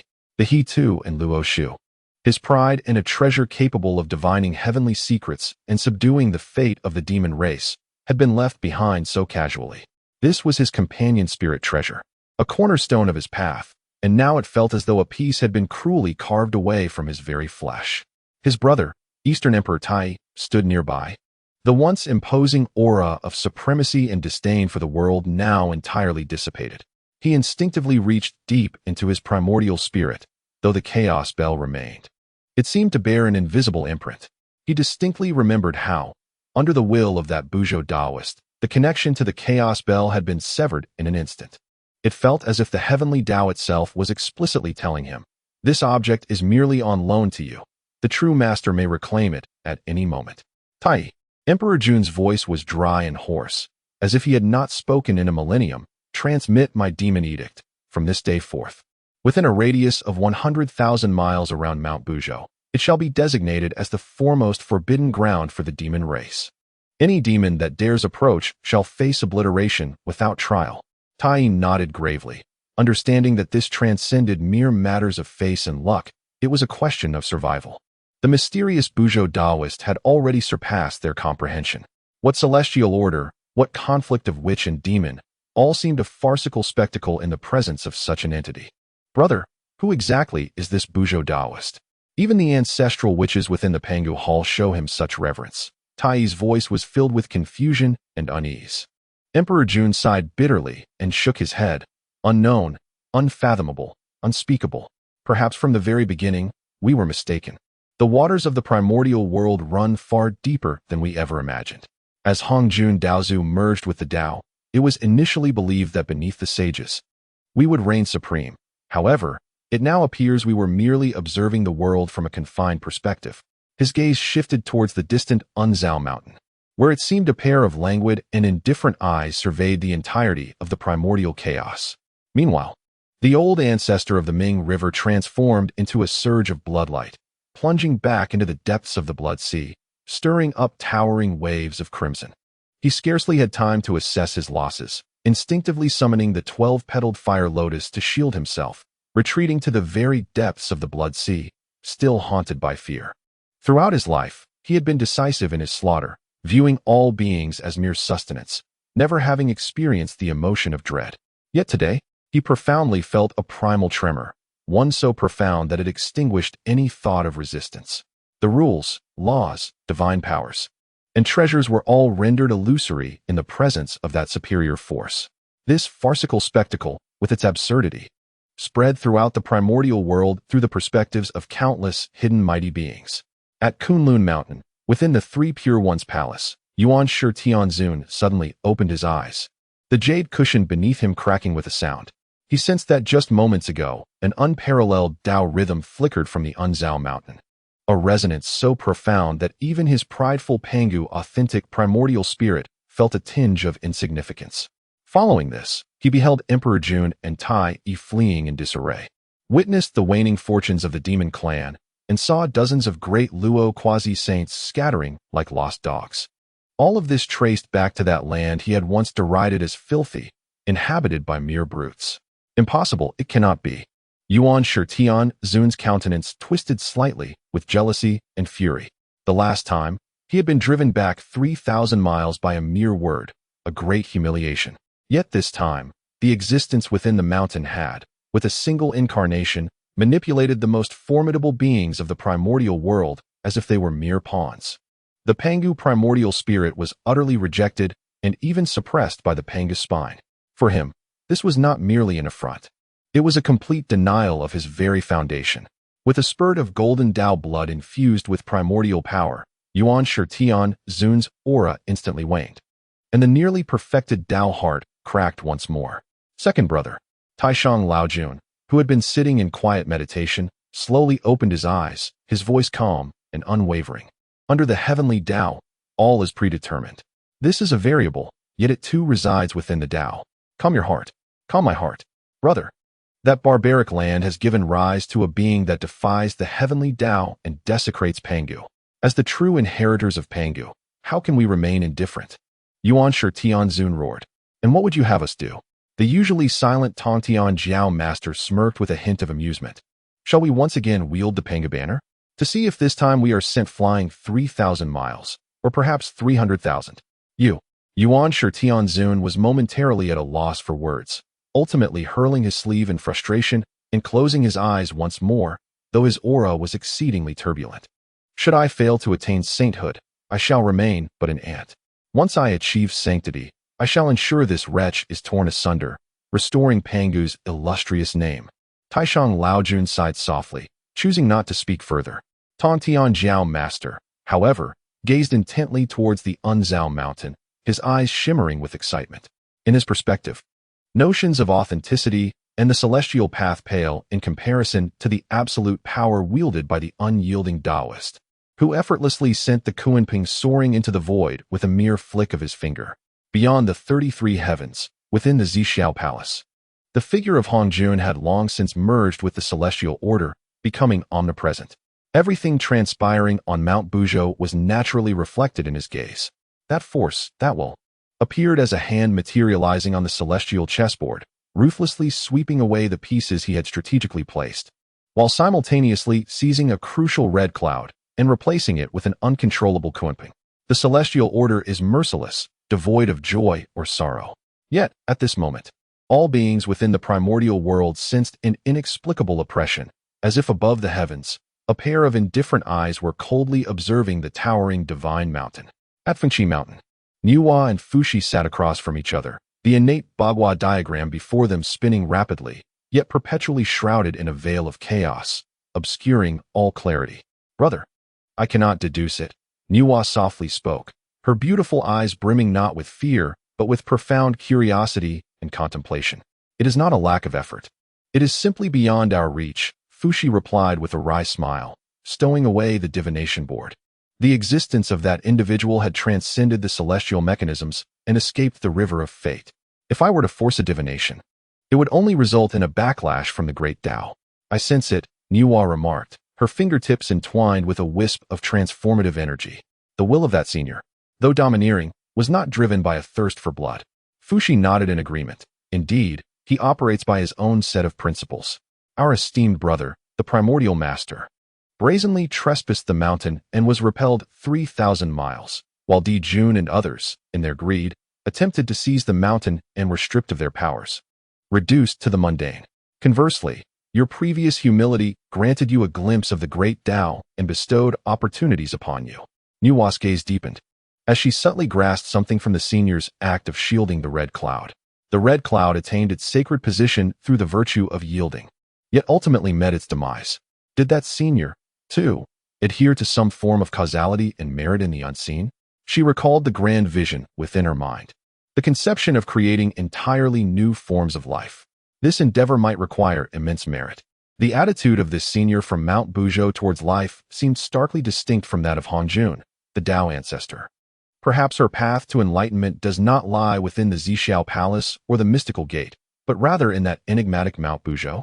From that moment onward, a peculiar consensus emerged within the primordial world, whether wandering cultivators or those who held dominion over specific realms. They marked Mount Buzhou and its surrounding million miles with a crimson cross on their maps. This place is forbidden, sacred, untouchable, unobservable, unutterable. Chapter 33. Signing in the primordial spirit of Pangu. I have attained enlightenment. Outside, the winds howled, yet within Mount Buzhou, tranquility reigned. Chen Changsheng retracted his Tao body, feeling akin to an actor who had just concluded a grand performance. He stretched languidly, his joints cracking with a symphony of crisp sounds. Having collected the rent, he felt invigorated. He reclined back upon the azure stone at the mountain's peak, a thought crossing his mind. Ding! The system has detected that the host has quelled the great calamity of the primordial world with absolute strength, altering a significant historical juncture, and preserving the sanctity of the Taoist temple, triggering a special sign-in. Sign-in location, summit of Mount Buzhou, sign-in successful. Congratulations to the host for acquiring the unparalleled reward of the perfect Pangu primordial spirit fragment. A torrent of information, far more profound and ethereal than that of the Pangu heart or Pangu marrow, surged into Chen Changsheng's core of consciousness. If the Pangu heart symbolizes life and the Pangu marrow embodies strength, then this fragment of the Pangu primordial spirit represents the supreme path and law. In an instant, the essence of 3,000 laws and the origins of myriad divine abilities flowed within his awareness. He seemed to glimpse the ultimate truths contained within the axe light when Pangu opened the heavens and the earth, witnessing the subtle transformations as chaos evolved into the vast wilderness. His realm transcended mere accumulation of power and vitality, leaping towards an ineffable, truly omniscient dimension. As Chen Changsheng absorbed the information within the primordial spirit fragment, he lamented that it was not a complete Pangu primordial spirit. It seemed he needed to enter a brief retreat to fully digest this knowledge. He closed his eyes, allowing his entire aura to merge with Mount Buzhou, delving into a profound state of enlightenment. While he, the mountain lord, took a hands-off approach, his young workers toiled diligently. At the foot of the mountain, the chief steward, Xiao was burdened with worry alongside 7 little helpers, staring at a dazzling array of compensation treasures that sparkled brilliantly. Each item, capable of inciting fierce battles in the outside world, now lay strewn about as if mere refuse. Big sister, this black, broken piece of wood is incredibly tough. The eldest boy struggled to break a branch of the Fusang divine wood, compensation from the hands of Emperor Jun, exerting all his strength, but to no avail, leaving him drenched in sweat. Foolish brother, this is the Fusang divine wood from the Sun Star, a prime yang spiritual root among heaven and earth, of course. You can't break it. The second boy rolled his eyes, his clairvoyance allowing him to see the true nature of the treasure. What should we do then? The master said to use it as firewood, but it won't catch fire. The eldest boy scratched his head in distress. If it won't burn, we can use it as a fence. The clever seventh boy, with a twinkle in his eye, summoned his treasured gourd and unleashed a suction force towards the Fusang divine wood branch. To their surprise, the branch trembled slightly, actually yielding to him. Indeed, thus, the revered Fusang divine wood, which was sacred in the eyes of the mighty beings of the wilderness, was dragged away by the 7 little ones, who planted it around their vegetable garden, creating a dazzling fence that sparkled with golden light and emanated the protective essence of the sun's true fire. Occasionally, when birds attempted to sneak in to steal spiritual fruits, they were frightened away, their feathers standing on end as they fled in terror from the lingering aura of the sun's true fire. Next came the blood sea essence from the ancestor of the Nether River. This substance was exceedingly sinister, filled with filth and resentment, and both Xiaoqing and the little helpers instinctively recoiled from it. "Big sister, this stinks. Let us throw it away." The 5th boy wrinkled his nose, attempting to wash it away with water, but the blood sea essence absorbed the moisture, only growing stronger. "It cannot be discarded. It is the master's spoils of war." Xiaoqing, as the chief steward, held firm to her principles. She scrutinized the writhing crimson energy and suddenly recalled something, her eyes lighting up with realization. She led the gourd children to a secluded mountain hollow, where peculiar magic roots cultivated by Chen Changsheng were planted, albeit struggling to thrive due to their unique attributes, such as the grievance flower and the soul-eating grass. Xiaoqing cautiously infused a strand of the blood sea's essence into the earth's veins, guiding it with her own transformative power. A miracle unfolded. Those previously wilted magic roots, upon encountering the blood sea's essence, reacted as if ferocious beasts starved for eons caught the scent of blood. Their roots plunged wildly into the essence, growing at a visibly rapid pace. The once dull flowers transformed into an enchanting blood-red hue, and the feeble plants burgeoned into towering giants, filling the entire hollow with an overwhelming and mysterious vitality. Wow! The potency of this fertilizer is astounding. The gourd children watched in awe. Thus, the blood sea essence, painstakingly gathered by ancestor Mingi, became the premier fertilizer for a magical garden on the back mountain of Buzhou Mountain. As for the other roots and treasures compensated by powerful beings, the gourd children treated them as mere toys. The essence of innate gung metal was used by the 3rd child to file his nails. The 9 heavens mysterious water became a water gun for the 5th child, and the invaluable enlightenment tea leaves were set ablaze by the 4th child, fire child, to savor their aroma. Meanwhile, the witch clan's divine guard camp at the foot of Buzhou Mountain underwent a profound transformation. Upon witnessing the supreme power of the mountain god, Chen Changsheng, the ancestral witches, including Di Jiang and Ho Tu, found their faith transcending fervor, reaching a level of near-divine reverence. They became increasingly convinced that safeguarding this Pangu sacred mountain was tantamount to protecting everything belonging to the witch clan, an exalted mission of utmost importance.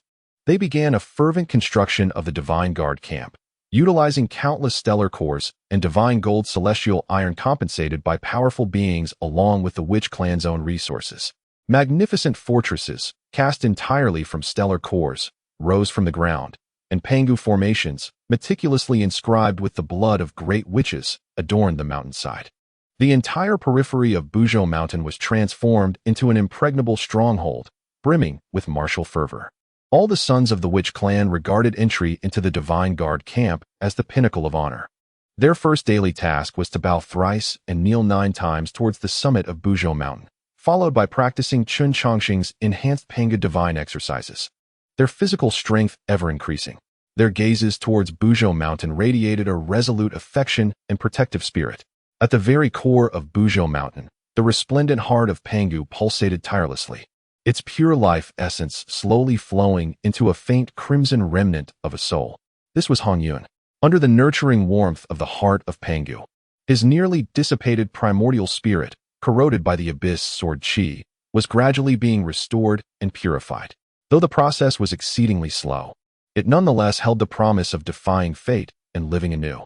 The entirety of the primordial world fell into a profound silence due to the emergence of a Taoist. This Taoist, blissfully asleep in his sanctuary, contemplated the supreme path. His disciples were utilizing treasures that could incite envy even among saints to cultivate gardens in the back mountains. His guards stood vigilant, transforming his doorstep into the most forbidden zone of the primordial realm. Everything appeared both absurd and perfectly natural. Chapter 34. Bestow upon you the sacred position. The Kunping commences the refinement of the purple qi. In the depths of the northern underworld sea, a timeless icebound realm. Silence reigned. A streak of light, in a state of disarray, crashed into the demon master palace. Kunping materialized, collapsing onto the frigid throne, gasping for breath. His body shaking uncontrollably. A tumultuous blend of emotions surged within him. The sheer terror of having survived a calamity, the overwhelming ecstasy of achieving his desires, and the deep-seated resentment of public humiliation threatened to tear his very essence asunder. The primordial purple qi, the foundation for achieving sanctity, this coveted treasure, for which he had meticulously orchestrated every detail, betrayed Emperor Jun, and even dared to stand against the entirety of the Hongjun, now lay quietly within his spiritual core, emanating an unparalleled resonance that stirred his soul. Yet, the journey to obtain it was a source of profound anguish. There was no elation, no favor from the heavenly Tao. Only a languid figure, akin to discarding refuse, forcibly embedded this holy foundation within him, casting a disdainful glance as if he were but a stray dog, declaring, "No, you must desire it." Ha ha ha! Kunping laughed maniacally, the sound echoing through the vast palace, a haunting melody of despair and madness. As the laughter faded, it was supplanted by insatiable greed. Regardless of the ordeal, the primordial purple qi was finally within his grasp. Once refined, he would ascend to the status of a heavenly Tao saint, immortal and indestructible, impervious to the ravages of time. At that moment, what were Emperor Jun, Tai, or the primordial heavenly venerable? He would force all who scorned him to grovel at his feet. An overwhelming desire eclipsed his fear, and Kunping, with bloodshot eyes, promptly settled into a meditative posture, his divine consciousness delving into his spiritual core, attempting to refine the primordial purple qi.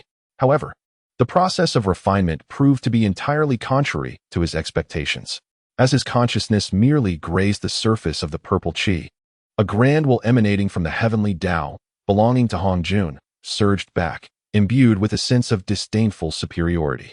This purple qi seemed to possess an essence of its own, filled with scorn and resistance towards him, the intruder. "Humph! Now that you reside within my spiritual core, you dare to resist?" Kunping snorted coldly. His formidable resolve propelled him to summon all his power, forcibly enveloping the primordial purple qi, attempting to obliterate its imprints with his own Tao. This was an excruciating and perilous endeavor. The primordial purple qi was the very essence of the heavenly Tao. How could it be so easily refined? Zzz. An indescribable agony erupted from the deepest recesses of his spiritual core. It was not merely the searing pain of branding, but the annihilation and reformation of existence itself. His prideful mastery of the demon master Tao, in the face of the overwhelming might of the primordial purple qi, was akin to shadow confronting the blazing sun. The instinct to devour, which had defined his path, was incessantly scorched by the infinite creative resonance within the purple qi. The swiftness upon which he had built his fame was methodically torn apart by the eternal will of the purple qi. He realized that the primordial purple qi was not only resisting refinement, but had transformed into a venomous serpent, parasitically eroding his very essence.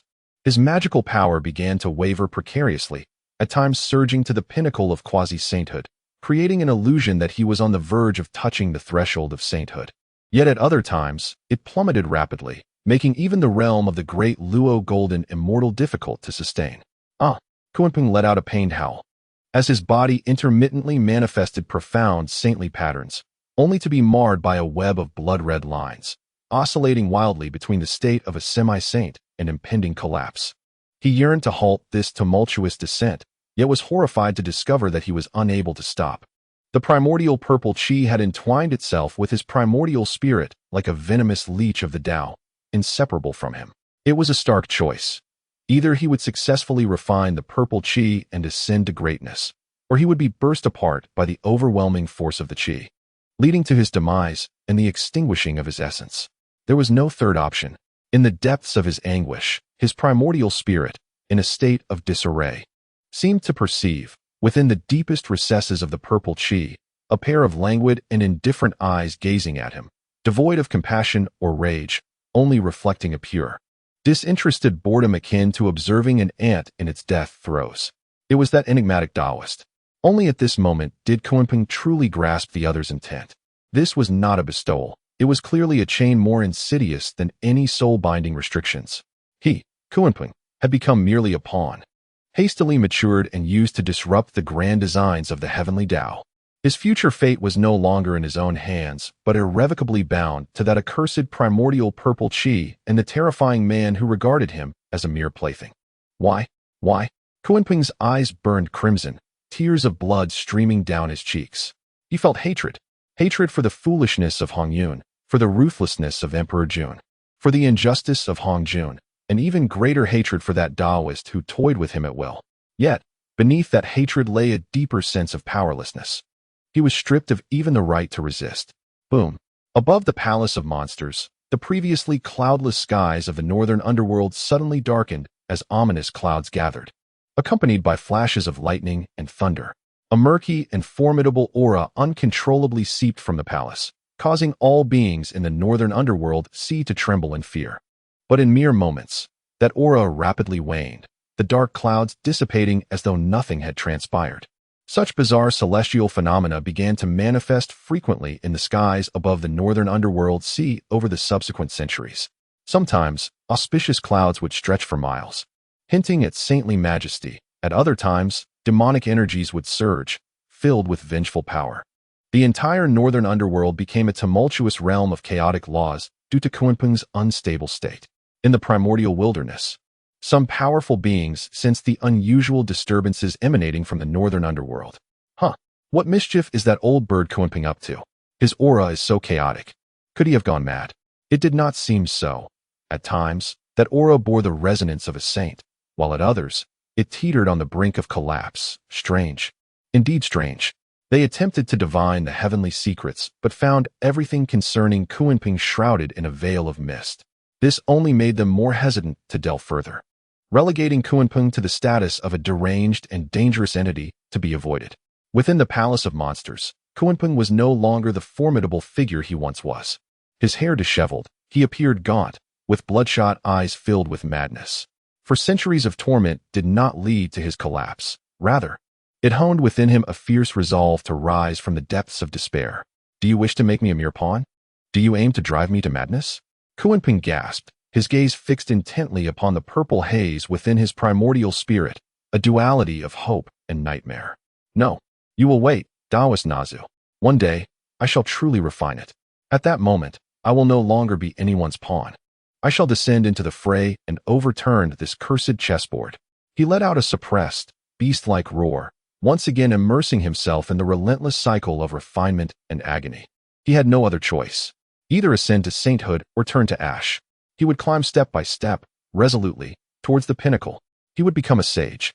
He would no longer be manipulated. Chapter 35. A great calamity approaches from beyond the mountain. Inner cultivation is the true essence of life. In the realm beyond the 33 heavens, in the purple cloud palace, there exists neither time nor space, only the eternal flow of Tao rhythm.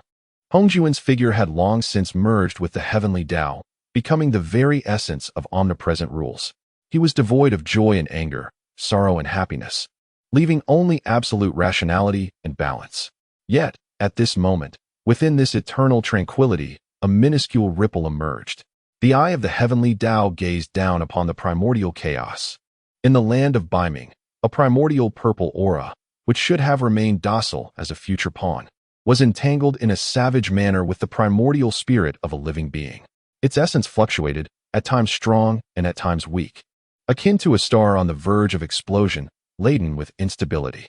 Kunpeng. Hongjun cast a fleeting glance, then shifted his gaze to the towering, earth-supporting Mount Buzhou.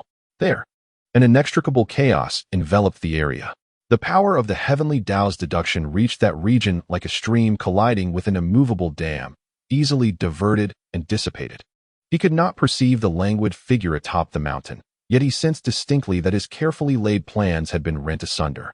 The causal thread of the red cloud was forcibly severed, taking refuge within the mountain. The power tier of the 12 ancestor witches was brutally elevated, breaking free from their predetermined fate. This pivotal fuse, Kunpeng, was also thrust back onto the chessboard in a manner that bordered on humiliation, twisted into a tangled mess. All of this stemmed from the anomaly that resided upon Mount Buzhou. This was no ordinary fluctuation of fortune, but a brazen upheaval of the very foundation of the heavenly Tao's momentum. Should heavenly punishment descend, eradicating it entirely? The deduction of the heavenly Tao instantaneously rendered a negative verdict. That anomaly had become one with the core of Pangu's legacy, Mount Buzhou. To forcefully assault Mount Buzhou would be tantamount to attacking the very pillars of the primordial world, the resulting causal karma potent enough to disturb even the heavenly Tao itself, potentially leading to the uncontrollable chaos of calamity. This was an anomaly that could not be eradicated through conventional means. The will of Hongjun began to waver. Invisible threads drawn from the river of the heavenly Tao quietly spreading to every corner of the primordial world. A thread of the purest heavenly mandate, imbued with the essence of expounding heavenly regulations and restoring order, silently drifted towards the direction of Buzhou Mountain's Zixiao Palace. A surge of magnificent fortune, symbolizing the sovereign of heaven and earth and commanding all demons, converged in the celestial realm of the demon clan, awaiting the opportune moment to descend with thunderous impact. A thread of profound laws, intertwined with grand aspirations and intricate karma, lingered, almost imperceptibly, over the barren western lands, anticipating the two figures who would spare no effort in their quest for enlightenment. The celestial chessboard of the Tao had been meticulously rearranged. Since the original pieces had faltered, the focus shifted to nurturing new, more formidable entities. With overwhelming momentum, the peculiarities of Mount Buzhou, along with all that it sheltered, were destined to be utterly crushed. After a heart-stopping farce, the vast wilderness entered a phase of eerie calm. The powerful ones secluded themselves in their contemplations, nursing their wounds, no longer daring to pry into the secrets of Mount Buzhou. Meanwhile, at the eye of the storm, Chen Changsheng remained blissfully unaware, undergoing an unprecedented metamorphosis. A perfect shard of the primordial spirit of Pangu served as a key, unlocking the gateway to the essence of the Tao. His consciousness meandered through the ocean of 3,000 laws, at times transforming into a beam of light, experiencing the passage of time and the expansion of space. At other times, he became a speck of dust, contemplating the composition and annihilation of matter. He perceived that within the single axe that cleaved heaven and earth lay not only the pinnacle of force, but also the supreme laws of destruction and creation. He comprehended that the evolution of the primordial chaos into the vast wilderness was not merely a simple explosion of energy, but rather a grand symphony intricately woven from countless karmas and laws. To substantiate the Tao through force was not mere brute strength, but the transformation of oneself into the Tao, aligning one's heart with the celestial heart, where every action embodied law and the heavenly way. To harmonize with the Tao was to merge oneself into it, becoming a part of its essence, subject to its guidance. Conversely, the path of Pangu sought to wield the Tao for oneself, becoming its master. Countless profound realizations surged within Chen Changsheng, elevating his realm at an unfathomable pace. His aura became indistinguishable from that of Mount Buzhou, a seamless amalgamation. Should a powerful being manage to pierce through the chaos and glimpse his presence, they would merely perceive him as an ordinary blue stone or an unremarkable blade of grass. Returning to simplicity, the Tao is fundamentally straightforward. While this mountain lord engaged in secluded contemplation, his young disciples reveled in their joyful endeavors of home building. Second sister, look, I planted this seed. But why isn't he sprouted? Forwa squatted in the garden, his small face brimming with confusion. Before him lay a vibrant, luminous seed of spiritual root, a compensation from a certain powerful being. Tuwa rolled his eyes, glancing at it with resignation. You roasted it with the sun's true fire for 3 days and nights. It's a miracle it hasn't turned to ash, and you expect it to sprout? What should I do? I want it to grow quickly and bear fruit, Forwa lamented. I have an idea. 3Wa eagerly thumped his chest, showcasing his indestructible little fists. Let us give it a pounding. It'll be scared and grow quickly. As he spoke, he prepared to strike. No. The steward, Xiao Qing, swiftly intervened, exasperated yet amused. These little ancestors truly treat these precious treasures, fought over by the outside world, as mere playthings. She pointed at the branches of the sacred hibiscus, which served as a fence, and then gestured towards the bizarrely thriving demonic plant garden on the back mountain, softly imparting wisdom. All living things grow according to their own principles. The vigorous must be paired with the essence of the sun. The sinister requires a source of filth for support. This seed, inherently cold and dark, needs to be nourished with the waters of the 9 underworlds to take root. With a delicate wave of her hand, a force of creation stirred the earth's veins, and a wisp of cold vapor gradually seeped into the soil. The seed, which had been scorched nearly to death, finally exuded a trace of vitality. The gored children observed with a mix of comprehension and bewilderment, yet they all felt their elder sister was remarkable. Stealthily, the 7th child retrieved a seed radiating the brilliance of stars from the magical gourd, and while others were distracted, he dug a small hole and buried it along with a shard of a star core he had obtained from other powerful beings. A little extra nourishment for you. Surely you will grow faster than the others, he thought, patting the soil off his hands with satisfaction.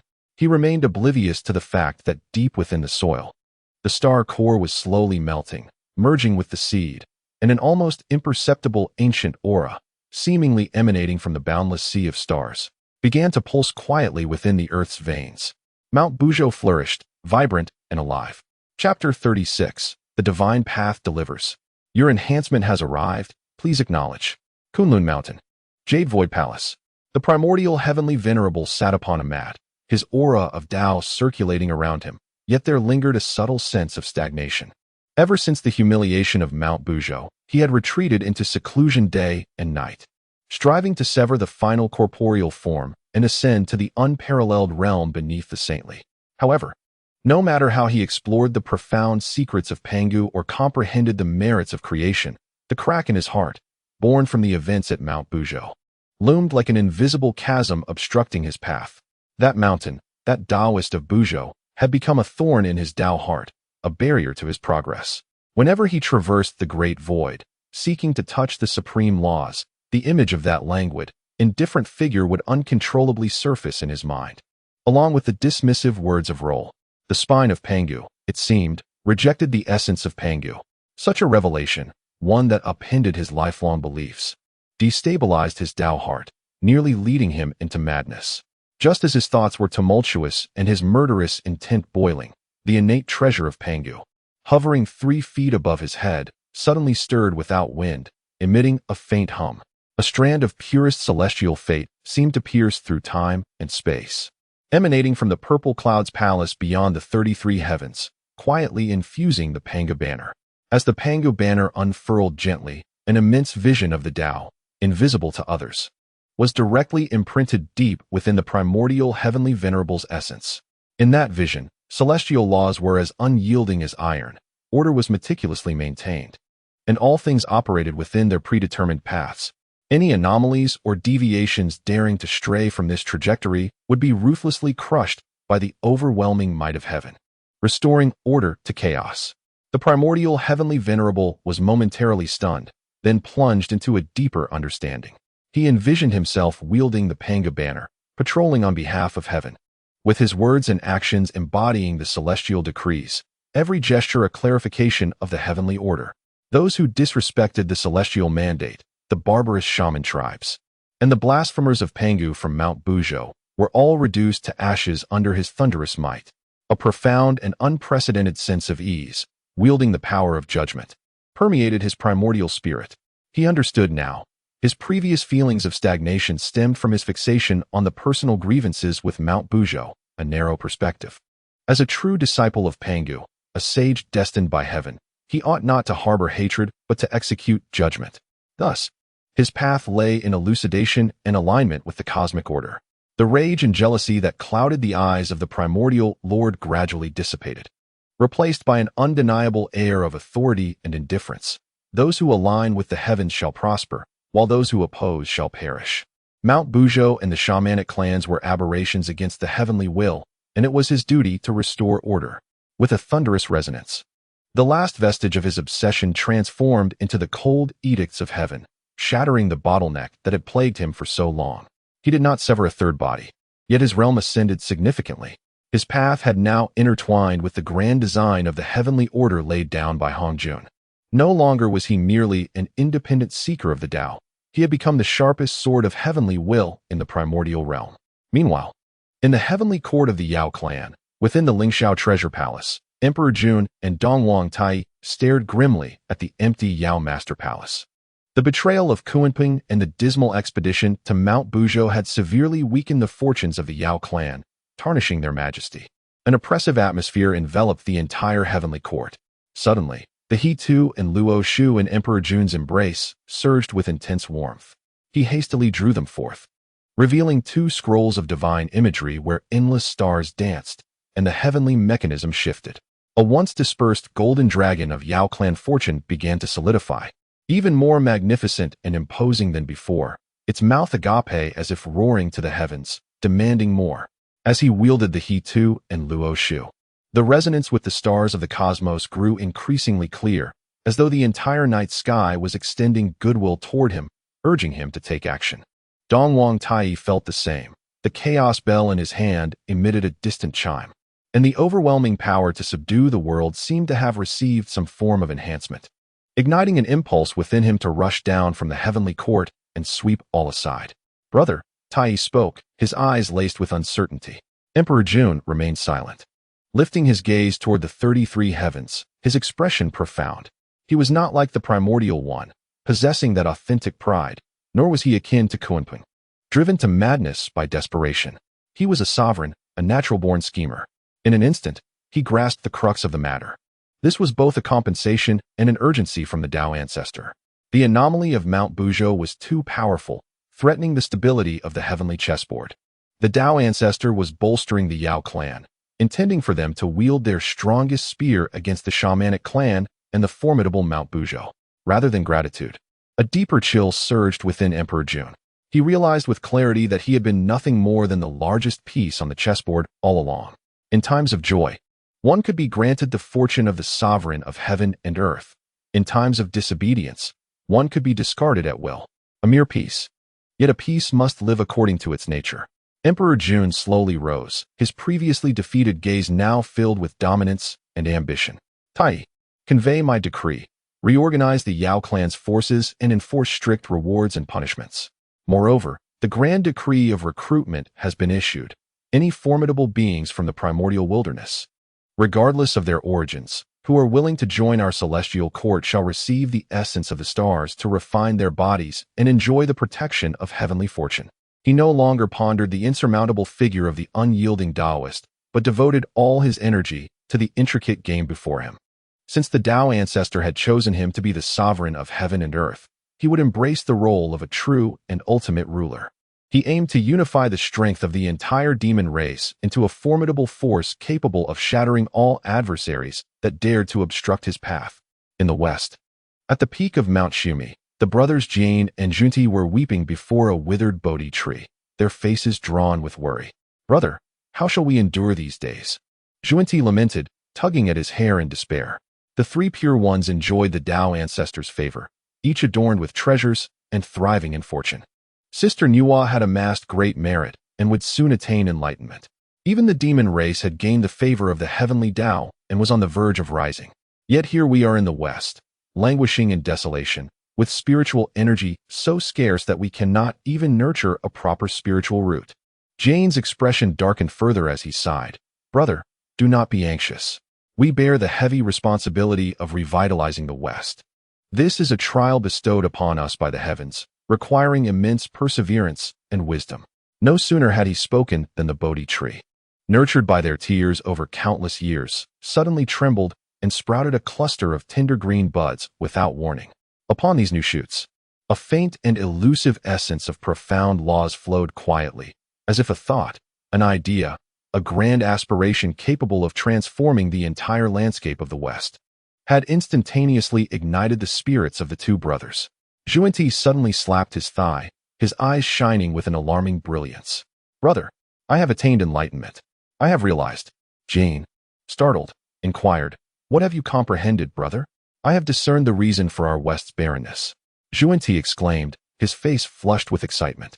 "When heaven and earth were opened, the conflict between Tao and demons shattered the very veins of the West, which is the great cause of our plight.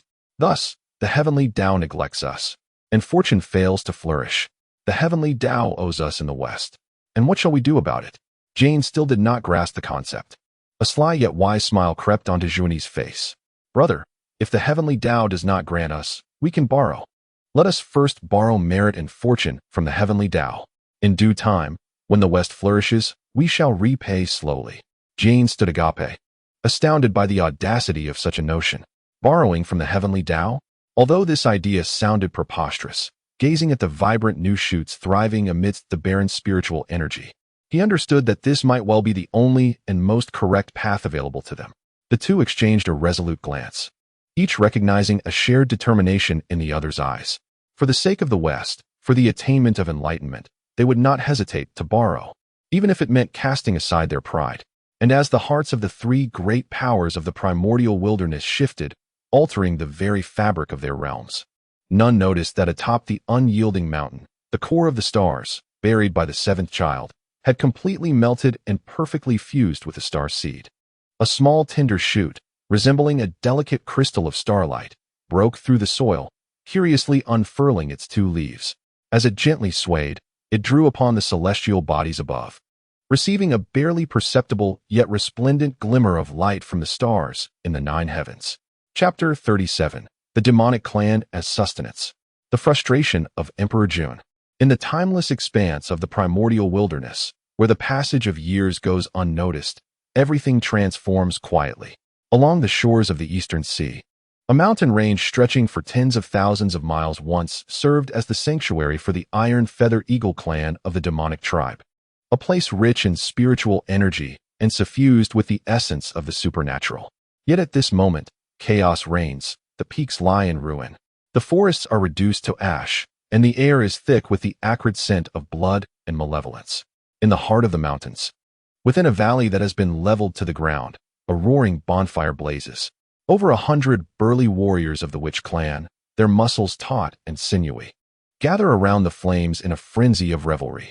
At the forefront stands a towering shaman, a giant whose naked torso is adorned with intricate totems, grasping a colossal iron feather eagle wing that stretches 1,000 feet long, sizzling over the fire, dripping with oil. Delightful, exhilarating. The shaman tears off a hefty chunk of roasted meat, stuffing it into his mouth, relishing the pure energy coursing through his veins, a primal roar escaping his lips. The flesh of these avian beasts is indeed hearty. Consuming it invigorates him, filling him with boundless energy.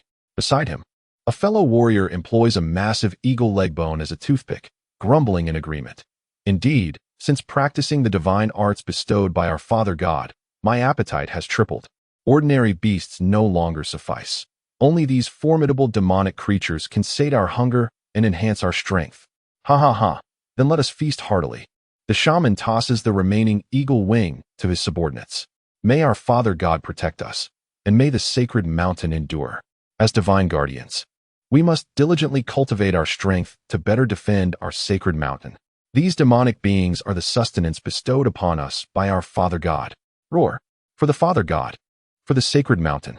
The warriors of the witch clan bellow in unison, their voices shaking the very ground. In their simple worldview, complexities of right and wrong hold no meaning. They only recognize that the Father God atop the unending mountain is their faith, safeguarding the sacred mountain is their duty, and cultivating the divine arts handed down by the Father God demands immense energy, which is naturally drawn from the powerful demonic beings that inhabit the vast expanse of the earth. This is not their first encounter. For millennia, as the entire witch clan practiced the Pangu divine arts, their physical prowess surged, and their appetite for blood and energy grew exponentially. Countless witch tribes began to venture forth from their ancestral lands, hunting down formidable demonic beasts. Initially, their hunts were minor skirmishes, but gradually their targets shifted from insignificant creatures to those that had formed tribes, even to the powerful demonic clans that controlled regions. Tensions escalated amidst the daily cycle of hunting and being hunted. In a realm of glaciers spanning thousands of miles, the demon sage Ji Meng leads a patrol of 3,000 demon soldiers, surveying the northern territories of the demonic clan. His countenance is dark, a tempest of frustration brewing within him. Not long ago, a passing witch tribe drained a water body under his command, leaving thousands of aquatic demons as mere sustenance for their adversaries. When he attempted to confront them, he nearly became a stew himself. Savages, a group of unreasonable brutes. Ji Meng seethes with indignation. At that moment, at the edge of the icy expanse ahead, a violent surge of energy and the sound of battle cries suddenly erupted. This is disastrous. It is the malevolent aura of bloodshed. There are shamans. Ji Ming's expression changed dramatically as he quickly led his team forward. Upon their arrival, the scene before them left all the demon clans in shock. On the ice field, a tribe belonging to the Ice Spirit Bear clan was besieged by dozens of shaman warriors. Those formidable ice spirit bears, known for their immense strength and tough hides, appeared as fragile as paper before these shamans.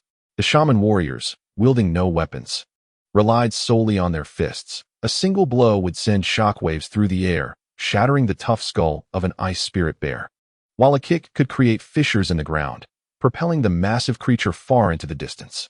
This was not a battle, but rather a brutal, overwhelming slaughter. Leading them was the great shaman, one of the 12 ancestral shamans, Shi Bai Shi. He did not intervene, merely observing his kin's combat with a cold gaze, as if inspecting a routine hunt. "Stop!" Ji Ming bellowed, summoning his accompanying spiritual treasure. A tremendous deluge materialized from thin air, surging toward the shaman warriors. "Humph! Once again it is you long-haired beasts." Shi Bai Shi did not even glance at Ji Ming, casually waving his hand. An invisible force, commanding the very elements, descended instantly. The frigid power, capable of freezing all, solidified Ji Ming's summoned flood into a colossal ice sculpture midair, which then shattered with a resounding crack, scattering ice crystals everywhere. Ji Ming felt as if struck by a heavy blow, spitting out demon blood, his eyes filled with terror. How could this be? The strength of these ancestral shamans was beyond comprehension. "Kill!" Shi Bai Shi uttered coldly. Immediately, half of the shaman warriors surged forward, roaring as they charged at Ji Ming's patrol team. A brutal battle erupted in an instant. The demon soldiers formed a battle array, their spells and treasures shimmering in a dazzling display, attempting to bridge the gap with numbers and strategy. However, against absolute power, all was in vain. The shaman warriors charged recklessly, disregarding most magical attacks. Their physical forms were the strongest of weapons. One shaman warrior, enduring the onslaught of several magical artifacts, seized a demon general and, with a powerful tug, tore him in two, blood and entrails splattering across the ice field. Formed the 10,000 demon array. Ji Ming shouted hoarsely. 3,000 demon soldiers swiftly changed positions, their demonic energy intertwining, coalescing into the fierce phantom of an ancient beast, lunging towards the shaman warriors. Trivial tricks. Shi Bai Shi finally moved, merely lifting his eyelids to glance at the beastly apparition. In an instant, the atmosphere shifted dramatically, the temperature plummeting to an unfathomable degree. This was not mere coldness, but an absolute zero that could freeze even the laws themselves. The beastly phantom, formed from the combined demonic energy of 3,000 soldiers, became immobilized in midair, as if time itself had been frozen. The next moment, it crumbled silently, disintegrating like weathered sandstone. 3,000 demon soldiers simultaneously spewed blood, their vitality waning, as they formed a battle array that experienced a direct backlash, resulting in an instantaneous loss of combat capability. Retreat. Quickly retreat. Ji Ming's heart was shattered with fear, and he dared not harbor the slightest desire for battle any longer. Gathering the remnants of his demon soldiers, he transformed into a streak of light, desperately fleeing towards the heavenly court. Shebi Shi did not pursue. Instead, he turned to his kin, who were shouldering the corpse of the Ice Soul Bear, nodding in satisfaction, returning home laden with spoils. In the heavenly court, within the Zixiao Palace, when Ji Ming, accompanied by fewer than 300 beleaguered soldiers, knelt on the ground in utter disarray, lamenting the plight of the Ice Soul Bear clan. An oppressive silence enveloped the grand hall. The faces of all the great saints of the demon race were etched with humiliation and fury. How egregious the oppression! How intolerable the insult! The fiery-tempered demon Saint Ingzhao smashed a jade pillar beside him with a furious punch. "Your Majesty, issue the command.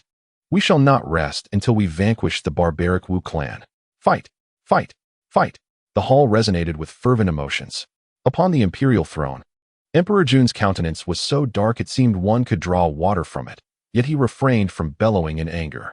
Within his eyes burned no flames of ire, only a chilling darkness reminiscent of an infinite starry sky. The ethereal figures of the He Tu and Luo Shu swirled slowly within the depths of his pupils, frantically calculating something. Standing beside him, Dong Huang Tai presented a stark contrast. He gripped the chaos bell tightly, the veins on the back of his hands bulging. A formidable solar fire, capable of scorching the heavens and boiling the seas, flickering around him. The oppressive aura of slaughter began to elevate the temperature within the Zixiao Palace. Brother, Tai Yi's voice was low and hoarse, imbued with a metallic quality.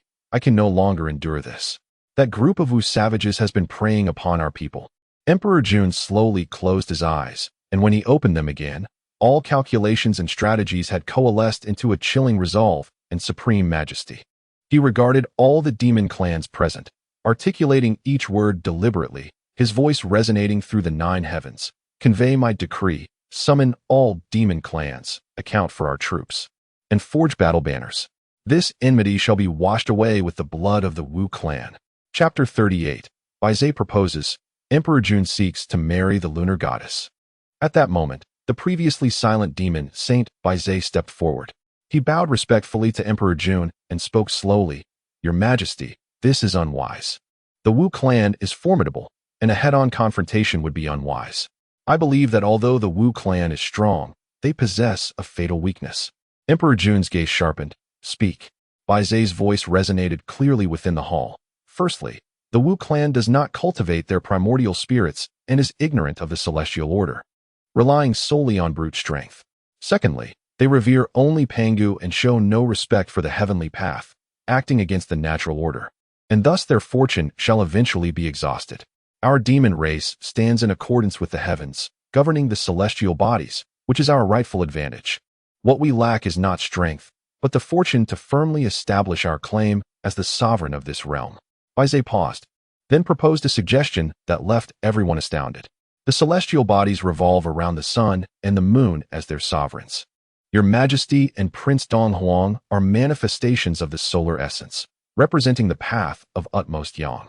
Meanwhile, on the lunar star, there exist 2 goddesses, named Shi He and Chang Shi, embodiments of the lunar essence, representing the path of utmost yin.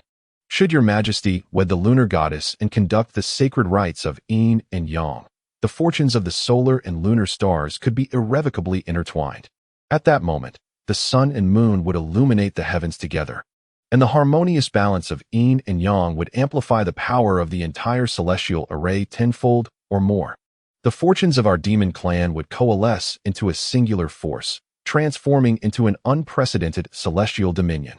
Then, with resounding authority, Buzhou's voice would resonate, using the supreme celestial power to subdue the tainted energies of the witch clan with ease. No matter how formidable the witch clan's physical might, beneath the resplendent divine might, they would be no more than mere chickens and dogs. Jun's eyes instantly sparkled with brilliance. He envisioned a golden pathway unfurling before him. Buzhou's strategy was nothing short of inspired.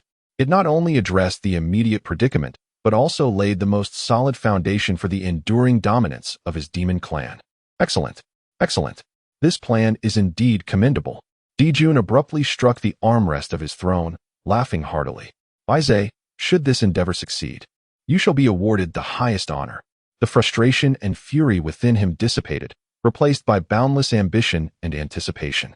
He could almost visualize the majestic scene of his reign over the world, with the witch clan bowing in submission and the 4 seas acknowledging his supremacy.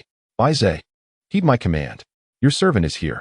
This union holds immense significance and must be conducted with the utmost decorum to demonstrate the sincerity of our celestial court.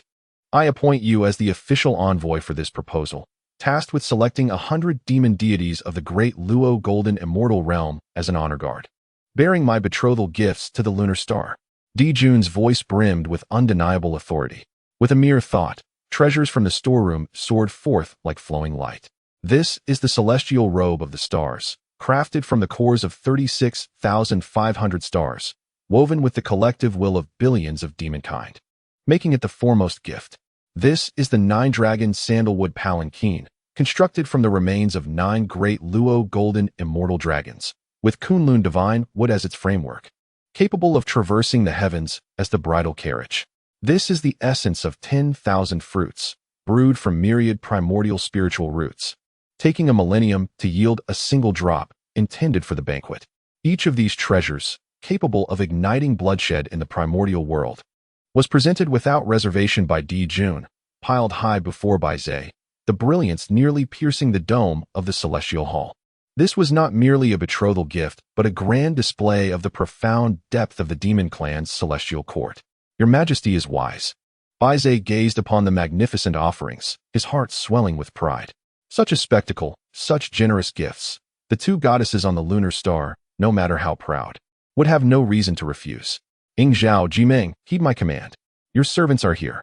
The two demon saints stepped forward, their scars and disheveled appearances still evident. Yet their eyes rekindled with battle fervor.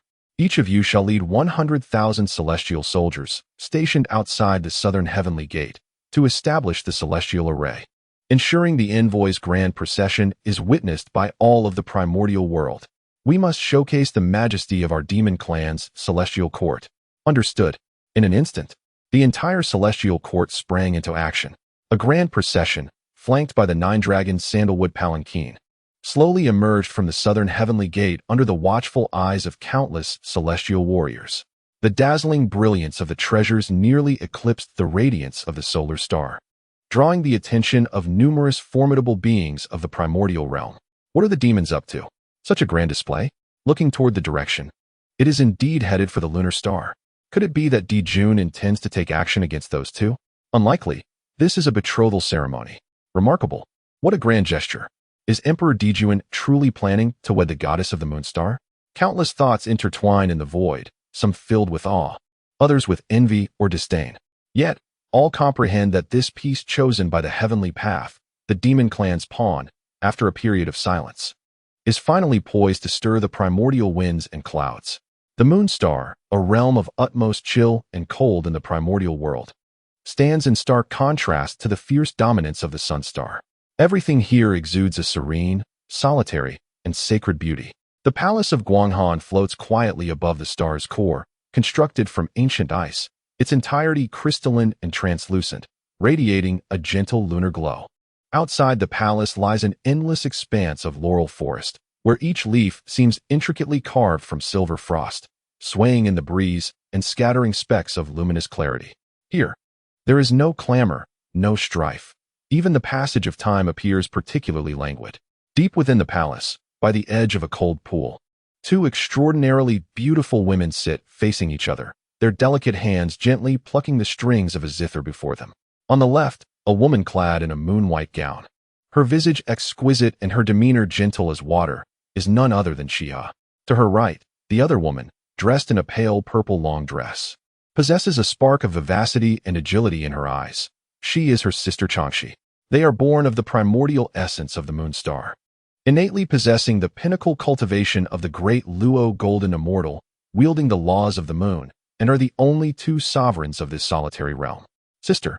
Changshi's long lashes fluttered as she opened her eyes first, her brows knitting together.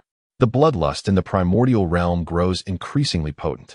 The conflicts between the Wu and demon clans have begun to taint the spiritual essence of the world, casting a layer of dust over the light of the moon star. She has slowly opened her eyes, her gaze deeper than the cold pool and colder than moonlight, as if capable of piercing through all illusions. She nodded slightly, her voice resonating like the clash of ancient ice, clear and ethereal. The earthly momentum has surged. Calamities have begun.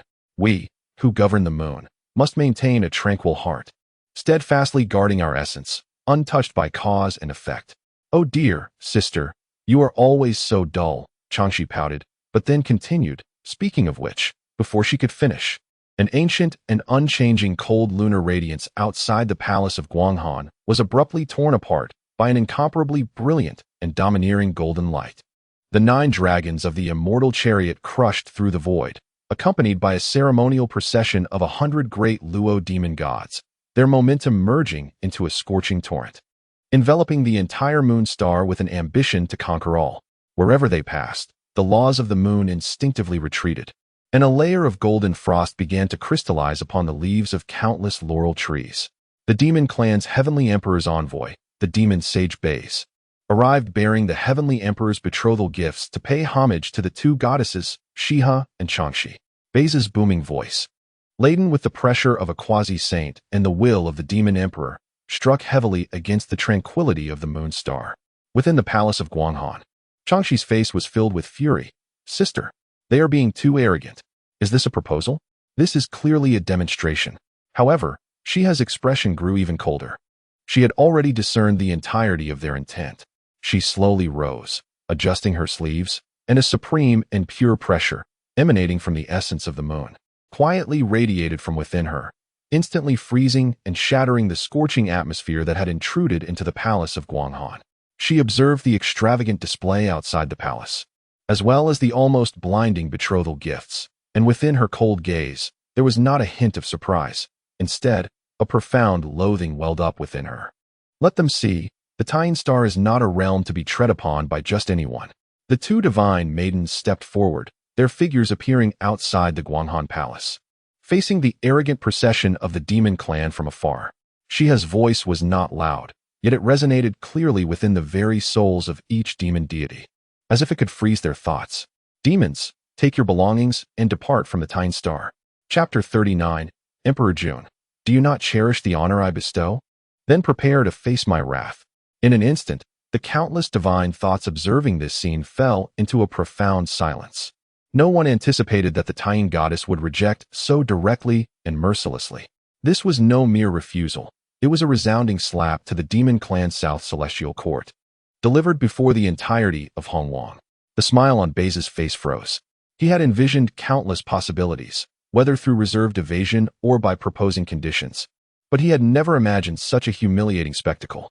Taking a deep breath, he suppressed his astonishment and displeasure, maintaining the demeanor of an envoy, and bowed once more. Goddess, I implore you to quell your anger. His Majesty's actions align with the grand design of the heavenly Tao, aiming for the harmony of yin and yang, and to fulfill the rites of the celestial cycle. This is a heavenly match, bringing immeasurable merit to the goddess, the demon clan, and all beings of Hongtsang. I beseech the goddess to reconsider and not act upon fleeting emotions, thereby defying the celestial order. He invoked the heavenly Tao and the grand design, attempting to sway her with lofty principles. Celestial order? It was Changshi who spoke this time. Unlike her sister, she was not so frigid. Her pretty face was full of unmasked fury and disdain. My sister and I were born of the Tying, nurtured by the Tying, and wielding the laws of the Tying is our celestial order. When did it become the prerogative of your demon clan to define it? The celestial order you speak of is but the ambition of Emperor Jun alone. Take your repugnant trinkets and your nauseating ambitions, and leave this place at once. The Tying Star does not welcome you, creatures reeking of copper. Changshi's words were like sharp ice blades, piercing not only Bei's, but also striking deeply into the hearts of every powerful demon in the heavenly court. Unbridled, audacious. The demon saints, including Ying Zhao and Ji Ming, erupted in furious anger, their killing intent soaring. Meanwhile, Bei's expression turned utterly grim. The 100 great Luo demon deities behind him revealed fierce expressions, their demonic energy surging, barely able to suppress their urge to strike. However, before they could make any move, Shiha slowly raised her hand. Without the earth-shattering spells, without the overwhelming divine might, she merely waved her sleeve gently. Begone. Accompanied by her sharp rebuke, the very essence of the Tying Star erupted in tumultuous power. An endless stream of dark lunar energy transformed into a visible white shockwave, devoid of any lethal force, yet imbued with an undeniable power of repulsion. Crashing vehemently against the 9 dragons' fragrant chariot and the procession of 100 demon gods, it felt as though the entire world was expelling them. The weaker demon gods were, in fact, overwhelmed by this force, their blood surging, nearly causing them to tumble from the clouds. Bai's expression shifted once more. He realized that further words would not merely lead to embarrassment, but to the forging of deadly enmity. He cast a profound glance at the 2 exquisite figures before the palace of Guanghan, a flicker of shadow passing through his gaze. We must depart, Bai declared, flicking his sleeves to suppress the humiliation and fury within him. He turned the 9 dragons' fragrant chariot around, leading the disheveled procession away in a flash of grayish-golden light. Retreating hastily from the Tying Star, the grandeur of their arrival starkly contrasted with the desolation of their departure. In the heavenly court, at the Lingxiao Treasure Hall, a profound silence prevailed, a deathly quietude. All the great saints of the demon race bowed their heads, not daring to draw breath. They could acutely sense the terrifying low pressure emanating from the throne above, nearly freezing the entire Lingxiao treasure hall. Emperor Jun's countenance remained as tranquil as water, yet his golden eyes were devoid of any imperial majesty, replaced only by an inferno of wrath and a dark intent to kill. Beside him, Dong Wang Tai was even more direct. The phantom of the chaos bell flickered above his head, the repressed killing intent materializing into a palpable force that resonated ominously through the surrounding space. Brother, Tai's voice was hoarse, filled with ferocity. Those vile wenches dared to humiliate our demon court in such a manner. I shall flatten the Taiyin star and capture them to serve as your bedwarmers. Your Majesty, please issue the command. The demon Saint Ing Zhao exclaimed, his face flushed with indignation. Our demon race's dignity cannot be desecrated. Those mere daughters of the Taiyin star will learn the consequences of their insolence. Indeed, they must pay the price. Otherwise, where lies our heavenly court's authority? Jiming bellowed. Fight! Fight! Fight! The assembly of demons roared, their fury echoing through the heavens. Yet, upon the throne, Emperor Jun remained silent, his demeanor calm, eerily so. As the sovereign of heaven and earth, he had humbled himself, employing the highest form of etiquette to seek an alliance, only to be met with public humiliation. This affront was more intolerable than any provocation from the Witch clan. It threatened the very foundation of his status as the heavenly emperor. At that moment, Bai Zhe, who had remained silent, once more knelt in reverence. Your Majesty, his voice was devoid of any trace of fiery emotion. I have another plan. All eyes turned toward him. The darkness in Emperor Jun's gaze slowly churned, and he uttered a single word. Speak. Your Majesty, our true purpose for this endeavor was not merely marriage, but the essence of the Taiyin itself, Bai Zhe explained. Since etiquette has failed, we shall resort to the laws of heaven. Our demon race is the legitimate authority of the heavenly court, governing the celestial cycles. The Taiyin star, being one of the celestial bodies, ought to be subject to our control. As the rulers of the Taiyin star, Shiha and Changshi have not heeded the heavenly mandate, but rather openly defied the will of the heavenly emperor. This is a grave disrespect, a rebellion against heaven. I beseech your Majesty to mobilize the celestial army, under the pretext of restoring order, to march upon the moon star. What we seek is merely the essence of the moon. As for who the star's sovereign is, whether they yield willingly or are coerced, what does it matter? Bai Zhe's voice emanated a chilling cruelty. Once the grand celestial formation is perfected, our demon clan's fortune shall suppress the primordial chaos for eternity. At that time, who would dare to recall today's events? History shall be inscribed by the victors. Upon these words, the clamor within the hall fell abruptly silent. In the eyes of all demon sages, a mix of realization and ferocity emerged. Indeed, why concern ourselves with matters of alliances? They are the heavenly court, the dominators. Dominators need only to command allegiance. Di Jun slowly smiled, a smile devoid of warmth, only exuding endless chill and tyranny. He rose from his throne, surveying his ministers below, and gazing over the entirety of the primordial realm. Bai Zhe spoke truthfully. What I offer them is the exalted position of empress, the reverence of myriad demons, the supreme glory of sharing this world with me. Since they do not desire this honor, Di Jun's voice suddenly turned icy, murderous intent palpable, echoing through the 9 celestial palaces. Then this moon star shall simply find a new master. Chapter 40. Shihi. Better to be shattered like jade than to remain whole like tile. Di Jun's will is the very essence of the entire demon clan South Heavenly Court. With a single command, this war machine perched above the 9 heavens was instantly activated. No longer merely a retinue of 100 great Luo, but millions, tens of millions, even up to 100 million elite demons. No longer the ostentatious 9 dragons of fragrant wood, but colossal warships that obscured the sky and blocked the sun. 36 main flags, 36,500 auxiliary flags, representing the myriad stars of the celestial sphere, rose from every corner of the heavenly court, fluttering fiercely. Each banner entwined with the phantom of a star, exuding a chilling aura of slaughter. Demon saints such as Ing Zhao, Ji Ming, Fei Lian, and Gui Che, all of quasi-saint level, don their armor, radiating an overwhelming murderous intent. Dong Huang Tai, with the chaos bell suspended above, stood at the forefront of the army, the bell's resonant chime carrying a dominion that suppressed all. Di Jun sat regally upon the imperial carriage, holding the He Tu and Luo Shu, his expression cold, resembling an incarnation of heavenly judgment. The grand demon army transformed into a golden torrent, surging forth from the southern heaven gate, bearing the overwhelming majesty to crush everything in their path, hurtling straight toward the frigid moon star. This time, there would be no semblance of courtesy. What lay ahead was nothing but raw conquest and possession. On the moon star, within the Guanghan Palace, Changshi's delicate face was taut, her lively apricot eyes filled with tension and fury. Sister, they have truly come. So many demons, their murderous aura is terrifying. She could distinctly feel the torrent of demonic energy, a blend of tyranny, heat, and bloodshed, brutally tearing through the cold laws surrounding the moon star, like beasts invading a sacred garden.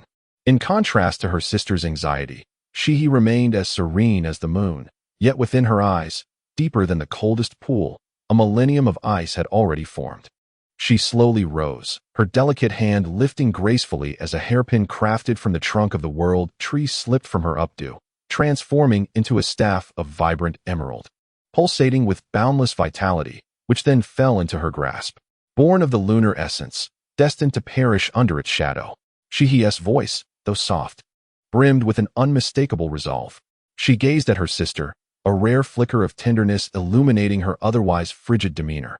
Changshi, are you afraid?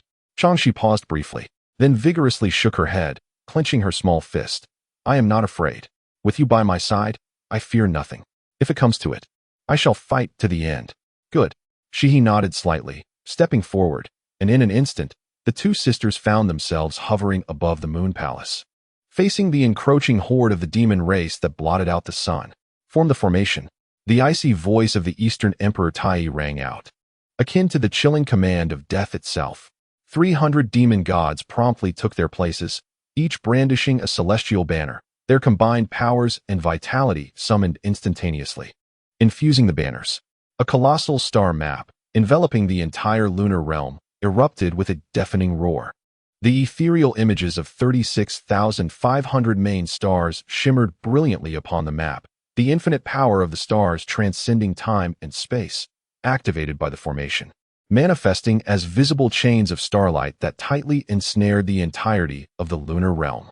The celestial star formation, although not in its complete form, it was more than sufficient to subdue a star without a master. In that moment, the ancient laws of the lunar realm seemed to be grasped by an invisible hand, its flow abruptly stifled and frozen. The entire star lamented. Shihi, Changshi. The voice of Baizhe echoed once more, now imbued with an air of detached authority and the cold finality of a last ultimatum. His Majesty has decreed, this is your final opportunity. Surrender, and you shall become the Empress, revered by all. Resist, and from this day forth, the lunar realm shall change hands, your paths obliterated, and you shall face eternal damnation.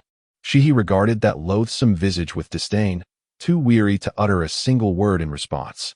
She merely raised her moon laurel staff high. Lunar essence, arise. Her voice, chilling yet commanding, resonated through the stars. Boom. The core essence of the lunar realm awakened under her command. An unfathomable tide of lunar ice energy surged forth from the depths of the star's core, radiating outward from the moon palace in a frenzied expansion. Crack, crack, crack. Layer upon layer. 10 layers. 100 layers. 1,000 layers. A billion-fold crystalline barrier, forged from eons of ancient ice, rapidly enveloped the entire lunar realm, forming an impenetrable defense shrouded in absolute zero. Above the barrier, countless ethereal laurel trees swayed, casting a serene glow that reinforced the defense. This was the culmination of countless millennia of the lunar realm's essence, the final bastion of the two divine sisters. Refusal to drink the toast means you will drink the punishment wine. A murderous glint ignited in Eastern Emperor Tai's eyes. All troops, heed my command, shatter it. Kill. 1,000,000 celestial soldiers roared in unison, unleashing their powers without restraint.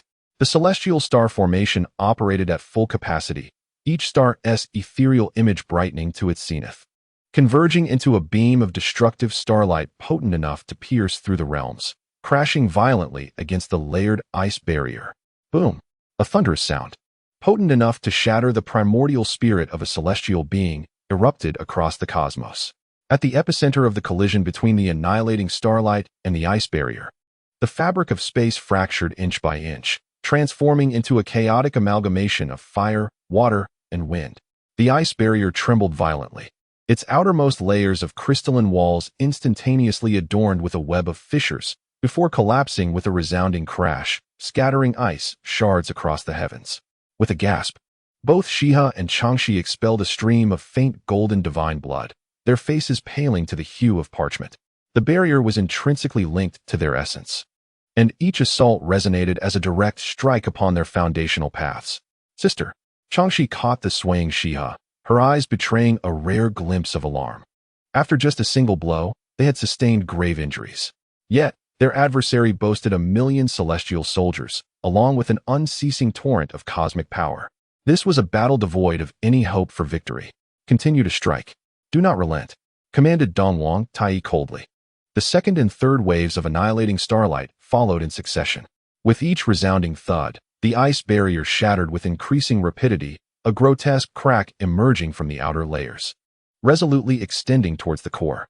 Despair gradually welled in Changshi's eyes as she observed her sister, who still strained to channel their primordial energy into the barrier. Her voice quivered with emotion. Sister, how much longer can we endure? Shiha remained silent, her gaze fixed upon the encroaching fissure. She understood that when the crack breached the entirety of the barrier, it would herald the severance of their paths and their ultimate demise. Chapter 41. Zhu Rong. Did Emperor Jun take a wife? Come, brothers, let us offer our contributions. The demonic army besieged the Tying Star. The great array of celestial constellations operating at full capacity, an uproar of such magnitude that it could not be concealed. The violent surge of energy rippled through the cosmos, akin to a boulder cast into a tranquil lake, sending waves that echoed throughout the entirety of the primordial world. Deep within the Eastern Sea, the reclusive dragon clan's powerful beings were roused from their meditative states, gazing at the starry sky with complex expressions. In the blood sea of the underworld, seated upon the fiery red lotus, the ancestor of the underworld paused his ritual of refining the primordial slaughtering weapon. A glimmer of wariness mixed with malicious glee flickering in his eyes. Within the Five Zhuang Temple, Zhen Yuanzi tenderly caressed the ginseng fruit tree, sighing deeply. The slaughter calamity has commenced. Chaos shall ensue in the heavens and the earth. Countless reclusive cultivators directed their thoughts toward that distant starry expanse, alarmed by the tyranny of the demon race and lamenting the fate of the Tying goddess. All understood that the demon race was employing a show of force to intimidate others. Today, it could be the Tying Star. Tomorrow, it could be any corner of the primordial realm. An oppressive atmosphere enveloped the entirety of the primordial world, signaling an impending storm. Beneath Mount Buzhou, in the ancestral grounds of the Witch clan, there were no palatial edifices shrouded in immortal energy, only rugged and grand tribal structures built of massive stones. At this moment, in the central square of the largest tribe, a roaring bonfire blazed, the aroma of meat wafting through the air. Thousands of Witch clan warriors sat together, feasting heartily and drinking copiously, the atmosphere vibrant and boisterous. Suddenly, a towering figure descended from the heavens, causing the ground to tremble beneath its weight. A figure approached, his fiery red hair ablaze, his muscular frame adorned with intricate tattoos of flames. He was none other than the ancestral shaman of fire, Zhu Rong. In his grasp, he held the half-formed carcass of a beast he had just hunted, its flesh still raw, his countenance marred by displeasure. Damn it! What ill fortune! Zhu Rong exclaimed, biting into the tender meat, his words muddled with indignation. What mischief are those feathered fiends up in the heavens concocting? They filled the air with chaos and disrupted the stars, making it impossible for me to hunt in peace. Zhu Rong, cease your clamor, a steady voice resonated, warping the very fabric of space. The figure that emerged bore 6 legs and 4 wings, his countenance affable, yet his aura unfathomable. He was the ancestral shaman of spatial speed. Dijiang. The main forces of the demon clan are currently assaulting the Tying Star, he stated succinctly. At this proclamation, an immediate hush fell over the entire square. Every shaman of the tribe halted their actions, collectively turning their gazes towards Dijiang, their eyes brimming with perplexity. Assaulting the Tying Star? One great shaman scratched his head in confusion. That place is desolate, frigid, and unyielding. What could possibly warrant an attack there? Is the meat palatable? A chorus of laughter erupted among the shamans, for their simple understanding of warfare was rooted in the pursuit of territory and sustenance. To them, the Tying Star held no value. Yet, Zhu Rong's eyes sparkled with intrigue as he discarded the beast's carcass onto the ground, eagerly rubbing his hands together. Assaulting the Tine Star? I've heard tell that 2 exquisite maidens reside there, the so-called Tine goddesses. Did not Di Jun, that feathered miscreant, scurry over just days ago seeking a hand in marriage? What now? Having failed in courtship, he resorts to theft. Di Jiang nodded in affirmation. Ha ha, you crack me up. From the sidelines, the ancestral shaman of water, Gong Gong, encircled by a serpent of water, chuckled derisively. That feathered fool is regressing. Unable to secure a maiden, he resorts to mustering an army to seize them. How disgraceful! The warriors of the shaman tribe erupted in merriment, reveling in the perceived humiliation of the demon clan. The laughter echoed throughout the entire tribe. I have an idea. Zhu Rong, having laughed to his heart's content, thumped his chest, flames igniting in his eyes. His voice resonating like thunder. What Di Jun seeks to accomplish, we shall not allow to come to fruition. He wishes to wed. We shall crash his wedding. Such joyous tidings cannot be missed by our tribe. For the shamans, their logic was stark and unrefined. Anything that could thwart the demon clan's endeavors was their greatest source of amusement. Any opportunity to disrupt the demons was a cause for celebration. Let us go? Let us go? Zhu Rong rallied his brethren. Di Jun's grand wedding awaits, and we must present him with a grand gift. Let us wreak havoc. In an instant, the square erupted with fervor as all shaman warriors cast aside their roasted meats, seizing their weapons, each one brimming with battle zeal, their roars echoing through the air. All right, quiet down. Di Jiang observed the fervent crowd, a smile gracing his face. Yet, as the leader of the 12 ancestral shamans, his thoughts were more calculated than Zhu Rong's. This matter requires careful deliberation. The weathered ancestor Shabi coldly remarked, the main force of the demon clan is fully deployed, and the great array of the heavenly stars is in motion, presenting a formidable force. If we rashly proceed, we may fall into a trap. What is there to fear? Zhu Rong shouted defiantly. With all 12 of us brothers united, we shall deploy the great array of divine killers and summon the true form of our Father God.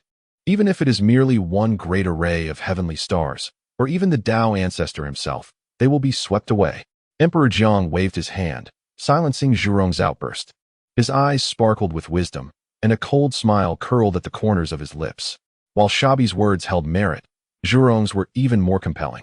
The demon clan's main force is fiercely attacking the moon star, precisely when their focus is at its peak and their guard is down. We do not need to confront them head-on. We simply need to strike them hard from behind. Emperor Jiang's gaze swept over the assembled brothers. Di Jun seeks the essence of the moon to perfect his array. Therefore, we shall deny him that satisfaction. The harder he strikes, the more painful we shall retaliate. This battle is not only to rescue the moon star, but also to remind the demon clan that this primordial realm is not theirs to command. Very well, let us proceed. Follow the elder brother. Zhu Rong, Gong Gong, and the other ancestors were instantly filled with fervor, their spirits ignited for battle. Without hesitation, Emperor Jiang decisively issued his orders. Zhu Rong, Gong Gong, Shabi, Xiangliang, Tianwu, you shall accompany me. The rest of you, remain at our ancestral ground to prevent any surprise attacks from the demon clan. Relay my command to gather Kuafu, Hoi, and Xing Tian, along with all the great shamans. Assembling the 3,000 elite warriors of our clan, preparing for our expedition. With the command given, the ancestral grounds of the shaman clan erupted in fervor. Countless towering warriors, exuding a fierce aura, surged forth from their respective tribes, converging before the hall. They bore no ornate treasures, only heavy bone clubs and stone axes in hand. Yet the raw, unyielding ferocity radiating from them could instill fear in any celestial being. Observing the assembled warriors, Emperor Jiang nodded in satisfaction. He stepped forward, arms wide open. With a thunderous sound akin to fabric being torn, he rent the very fabric of space before him, creating an immense, bottomless black fissure. On the other side of the rift, the cool moonlight and radiant starlight were faintly visible, the very essence of the moon star. Warriors!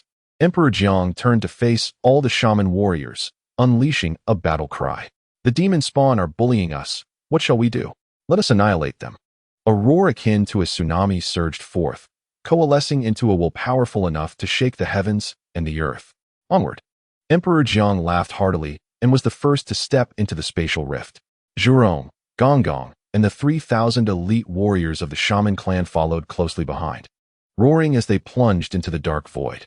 The rift slowly closed, and Emperor Zhang's final voice echoed in the skies above the ancestral ground. Dijun, your ancestral shaman has come to deliver a grand gift. Chapter 42. The Elder Sister's Dark Cuisine. Shigandang. Thank you for the hospitality. I shall return for another billion bowls.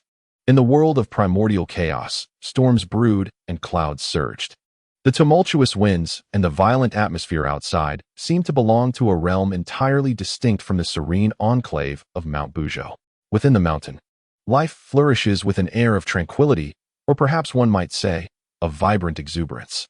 For the Na'vi and innocent Gourd brothers, aside from the verdant landscape of Mount Buzhou, their focus under Chen Changsheng's guidance has transformed cultivation into the most exhilarating and delightful game imaginable. On a vast platform at the mountain's waist, an intense drill of attack and defense unfolds. In an open area at the rear of the mountain, the eldest brother bellows. Third brother, witness my strike. His fiery red hair dances without a breeze, and the flame mark upon his brow shines with brilliance.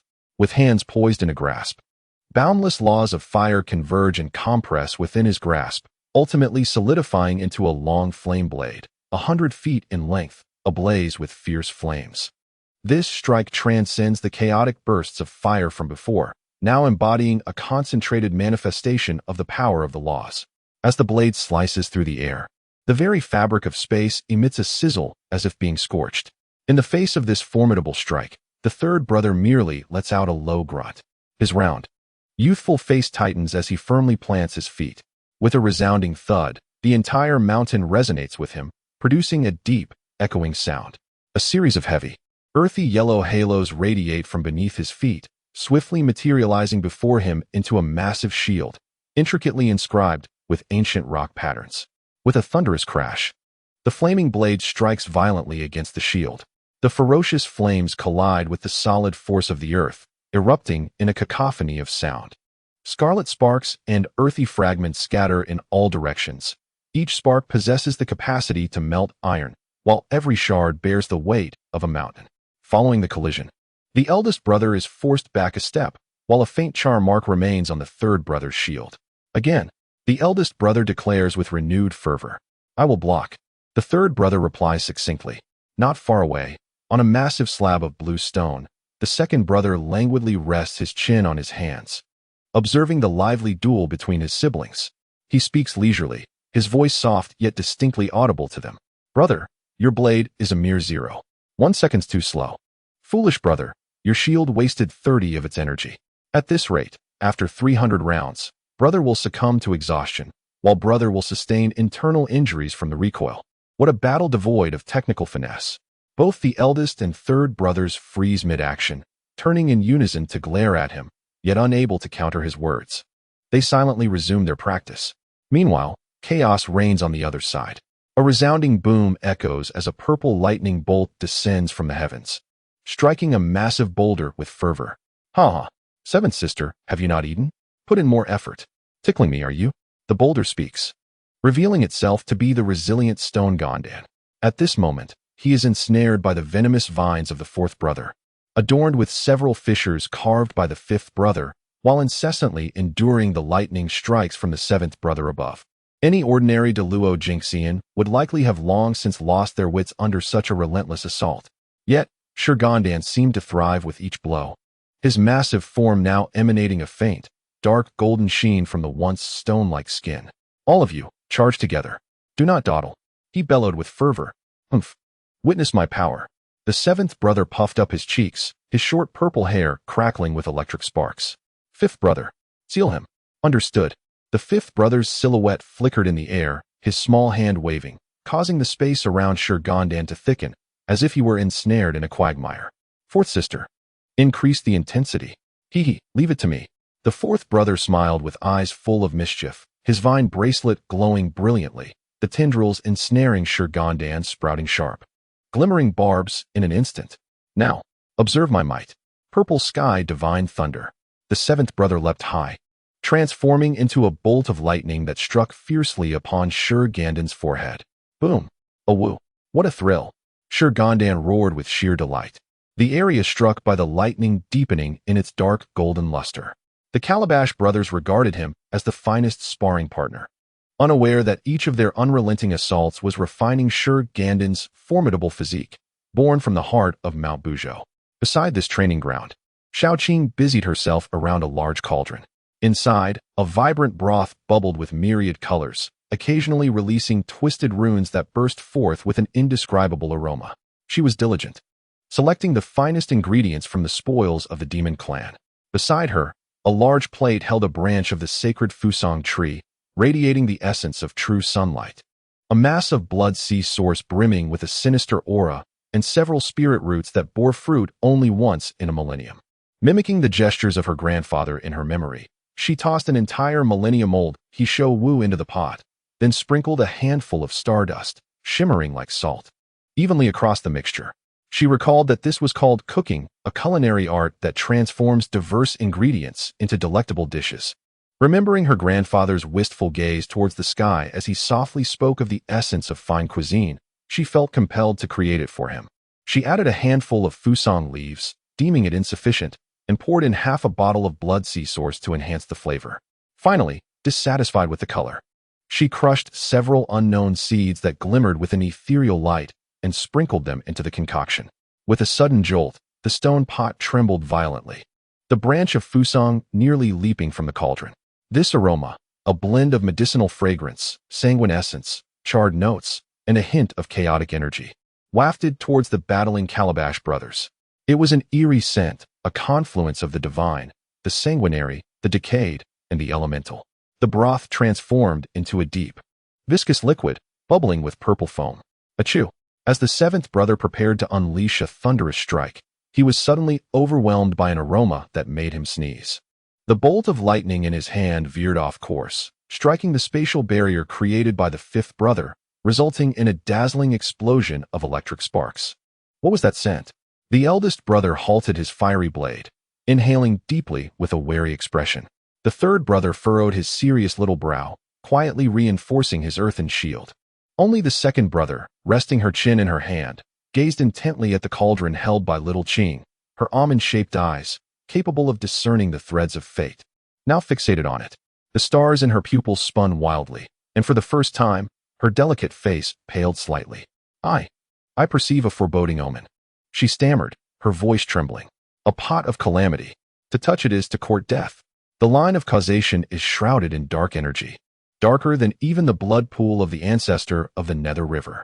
Upon hearing this, all the brothers froze, their gazes turning in unison toward little Qing. There she was, their gentle and amiable eldest sister, stirring the ominous concoction with a jade spoon, a look of anticipation and satisfaction gracing her features. She ladled a spoonful, scrutinizing it in the light before nodding in approval. All right. Little Qing's melodious voice, at that moment, sounded to the brothers like a death knell. She approached, holding a jade bowl filled with a continuously writhing, iridescent paste, her face beaming with cheer. Brothers, you must be weary. Come, taste the nourishing broth I have freshly prepared. I have added many delightful ingredients. The brothers collectively took a step back. The eldest brother shook his head vigorously, while the third brother physically expressed his refusal by reinforcing his earthen shield with 3 more layers. We're not hungry, big sister. The sixth brother's eyes glistened with unshed tears. Indeed, eldest sister, grandfather has said that practitioners must understand the art of fasting. The fifth brother's form began to flicker, ready to teleport away at a moment's notice. Little Qing's smile faltered slightly. Just then, the stone giant, Shi Gandan, who had long been treated as a target, let out a thunderous roar. What a delightful aroma! A hint of longing appeared on his massive stone face. The brothers' eyes lit up, as though they had discovered salvation. The second brother, quick-witted, pointed at Shi Gandan, exclaiming, Eldest sister, brother Shi Gandan has trained tirelessly with us. He deserves the first bowl. Yes, yes. The others nodded vigorously. Little Qing pondered for a moment, finding their reasoning compelling, and thus approached Shi Gandan with the bowl. Under the anxious, sympathetic, and curious gazes of the brothers, Shi Gandan opened his wide mouth, and Little Qing poured the entire bowl of nourishing broth into it. With a gulp, Shi Gandan swallowed it whole, smacking his lips in delight. 1 second, 2 seconds, the anticipated explosion did not occur. Instead, A brilliant dark golden light erupted from within his body, illuminating the surroundings. The cracks on his form rapidly healed, as his stone-like skin transformed at a visibly accelerated pace into an indestructible dark golden glass-like sheen. Ah, he let out a long, satisfied belch. A visible shockwave radiated from him, sending the seventh brother, who was closest, flying away. What a thrill! Is there more? Shigandang gazed with sparkling eyes at Shaoqing and the ominous cauldron behind her. Chapter 43. Nuwa, my dear friend has been harmed. I shall take charge of this matter. Unlike the tumultuous events at Mount Buzhou, the eastern lands of the primordial continent presented a serene landscape. At Chifeng Mountain, shrouded in clouds, an abundance of auspicious energy enveloped the peaceful surroundings, creating an oasis seemingly detached from the world of conflict. Deep within the temple, on a cloud bed, Nuwa sat in tranquil meditation.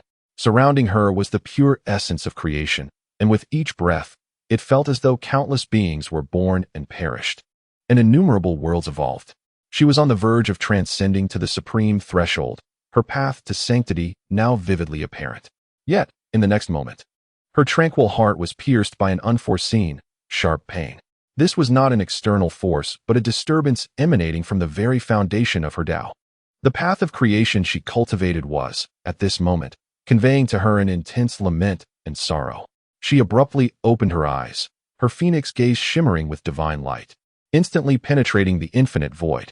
In her perceptual realm, myriad causal threads connected all things in heaven and earth. Among them, a particular thread linked to the distant moon star. Once crystalline clear, was now tainted by a dense, malevolent energy, quivering violently as if a taut string might snap at any moment. Shiha and Changshi, Nuwa uttered the names. A chill rising from her heart and swiftly enveloping the entire temple. The rare and wondrous flora atop Chifeng Mountain, usually vibrant, began to wither and decay at an observable pace under this frigid aura. In times past, she had traversed the primordial realm with Fuxi, engaging in profound discussions with the goddesses Shiha and Changshi beneath the Kasha tree on the moon star.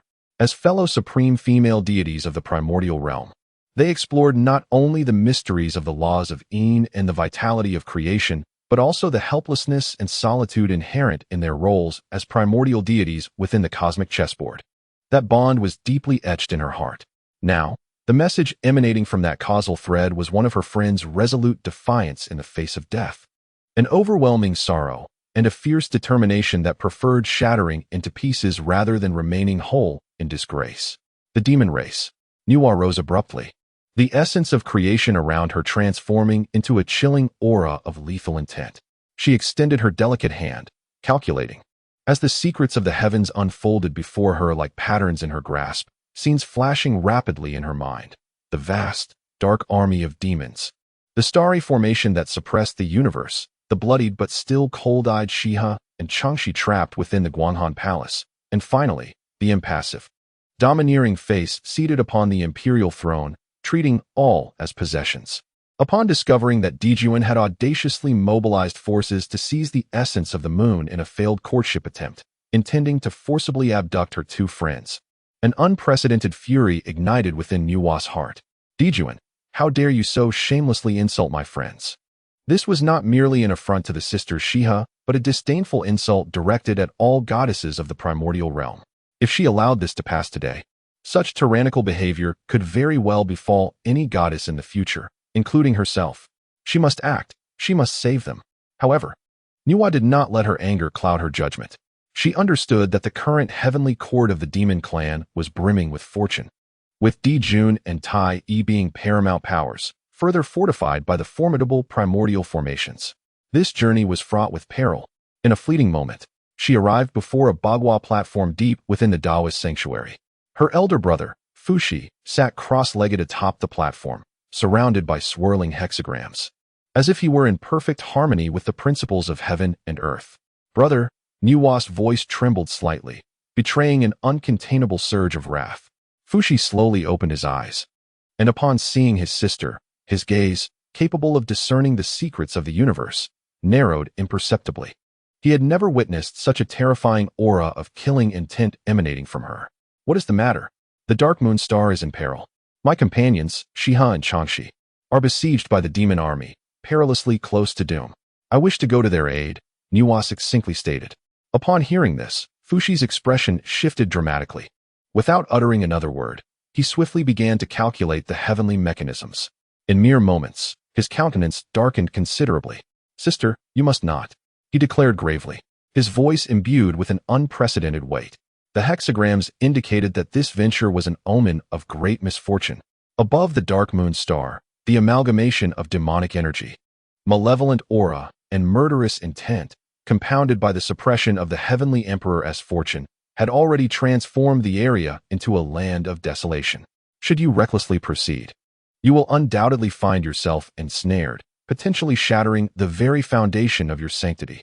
This was not mere hyperbole, but rather the most straightforward warning from the celestial secrets. Niwa gazed at him silently, shaking her head. Brother, I share a bond of philosophical discourse with Shiha and Changshi, akin to that of sisters. She paused, her voice transforming into an unwavering calm, yet laced with undeniable resolve. My path is that of creation. It is nurturing, it is safeguarding, it is life itself. Now, as my companions face adversity and the thread of life is severed, if I sit idly by out of fear, allowing them to suffer and perish, then my heart of creation will be forever tarnished with an indelible stain, leaving a rift that can never be mended. What completeness can be spoken of for a heart with a fissure? What sanctity can arise? Each word resonated with the weight of stone, striking powerfully. Fushi found all his attempts at persuasion lodged in his throat. He looked into his sister's clear and resolute eyes and understood that this was no longer merely a question of rescuing others. It was a matter of her defending her own path. Should he refrain from acting, her heart would inevitably crumble. Fushi remained silent for a long while, the entire sanctuary steeped in profound stillness. Finally, he exhaled a long sigh, a sound imbued with resignation, concern, and ultimately, a sense of serene acceptance. Very well. Fushi slowly rose from the bagua platform, adjusting his Taoist robe. A rare glimmer of sharpness appeared on his otherwise gentle and affable visage. He stepped beside Niwa, reaching out not to pat her shoulder, but to smooth the disheveled strands of hair stirred by her fervent energy. Since you have made up your mind, how can I allow you to face this danger alone? This overwhelming consequence, I shall bear it alongside you. Niwa suddenly lifted her gaze, meeting her brother's gentle yet unwavering eyes, her heart swelling with emotion. Brother foolish girl, Fushi chuckled softly, his smile carrying a hint of fondness mixed with a chill capable of freezing the galaxies. Let us proceed. It is time for those ignorant beings of the primordial world to witness that I, the sister of Fushi, am not one to be trifled with. As the words echoed, the siblings cast aside all hesitation. Surrounding Niwa, boundless transformative energy surged skyward, morphing into a cerulean divine rainbow. Beneath Fushi's feet, the innate 8 trigrams diagram manifested with a thunderous roar, transforming into a white divine rainbow. The two divine rainbows intertwined and spiraled, instantly tearing apart the spatial barrier of Chifeng Mountain, accompanied by a terrifying pressure that shook the entire eastern expanse of the primordial world, racing towards the distant starry sky, where the bleak influence of malevolent energy had engulfed the moon star, hastening to its aid. Chapter 44. The moon star shatters. The essence is seized, and the sisters find themselves in dire straits. Outside the moon star, in the celestial battlefield, devastating starlight relentlessly bombarded the mysterious ice barrier, producing deafening echoes. With each impact, the entire moon star trembled violently. The barrier was now covered in cracks resembling a spider's web, and the outer layer of the ice crystal wall was continuously battered, flaking off in chunks, shattering into a myriad of ice crystals, which were instantly vaporized by the searing demonic aura. Within the palace of Guanghan, Shiha and Changshi, the two sisters appeared as pale as parchment. Their lips bore the glaring hue of pale golden divine blood, and their breaths had waned to the utmost degree. Each tremor of the barrier felt like a heavy hammer striking against their very souls and foundations. Sister, I can hardly hold on. Changshi's voice trembled with a hint of tears, her body swaying precariously, relying solely on Shiha for support to remain upright. They had poured every last ounce of the moon star's primordial essence accumulated over eons into the barrier, yet against the overwhelming foundation of the entire demon race's heavenly court, it was but a drop in the ocean. Hold on. Shiha gritted her teeth, her cold eyes laced with blood, yet she remained fixated on the vast demonic army outside. On the imperial chariot, Dijuan gazed at the ice barrier, which, despite being riddled with fissures, still stood firm. His patience had finally worn thin. He had initially intended to leverage his grand might to compel the opposition to submit, to make the moon goddess willingly become his empress, thus preserving his dignity as the celestial emperor. However, the relentless resistance had transformed this courtship into a humiliating war of attrition. The entire primordial world was watching. He could wait no longer. Useless. Dijuan's frigid voice resonated in the ears of every great sage of the demon race. If you cannot even breach a mere starry barrier lacking a host, what purpose do you serve? Ing Zhao, Ji Meng, and the other demon sages shivered at his words, lowering their heads in silence. Tai. Dijuan's voice remained devoid of any emotion. Standing at the forefront of the army, the Eastern Emperor Tai was already brimming with battle fervor, his killing intent palpable. Brother, there is no need to hold back. Dijuan slowly closed his eyes, as if unable to witness further, or as if delivering a final decree. What I seek is the complete essence of the moon. Their lives or deaths matter not. Rest assured, brother, I shall send them on their way. A cruel smile graced Tai's face. He had awaited this moment for far too long. All demon gods, heed my command. His voice, under the aegis of the chaos bell, transformed into a resounding celestial might, echoing throughout the entirety of the demon army. Sacrifice your very life force of the stars to allow this sovereign to thoroughly refine this celestial body. The operational mode of the grand formation altered instantaneously. Dongwang Tai simultaneously invoked the chaos bell above his head. The ancient bell, adorned with imagery of the sun, moon, stars, and the elemental forces of earth, water, fire, and wind, began to swirl. He struck the bell's wall with fervor. Clang! The bright light of the Hichu and Luoshu before Dijuan flared magnificently, establishing a complete connection with the great array of the celestial stars. Command! Dijuan uttered a chilling word. Boom! From the distant horizon, the solar star seemed to respond, shaking violently.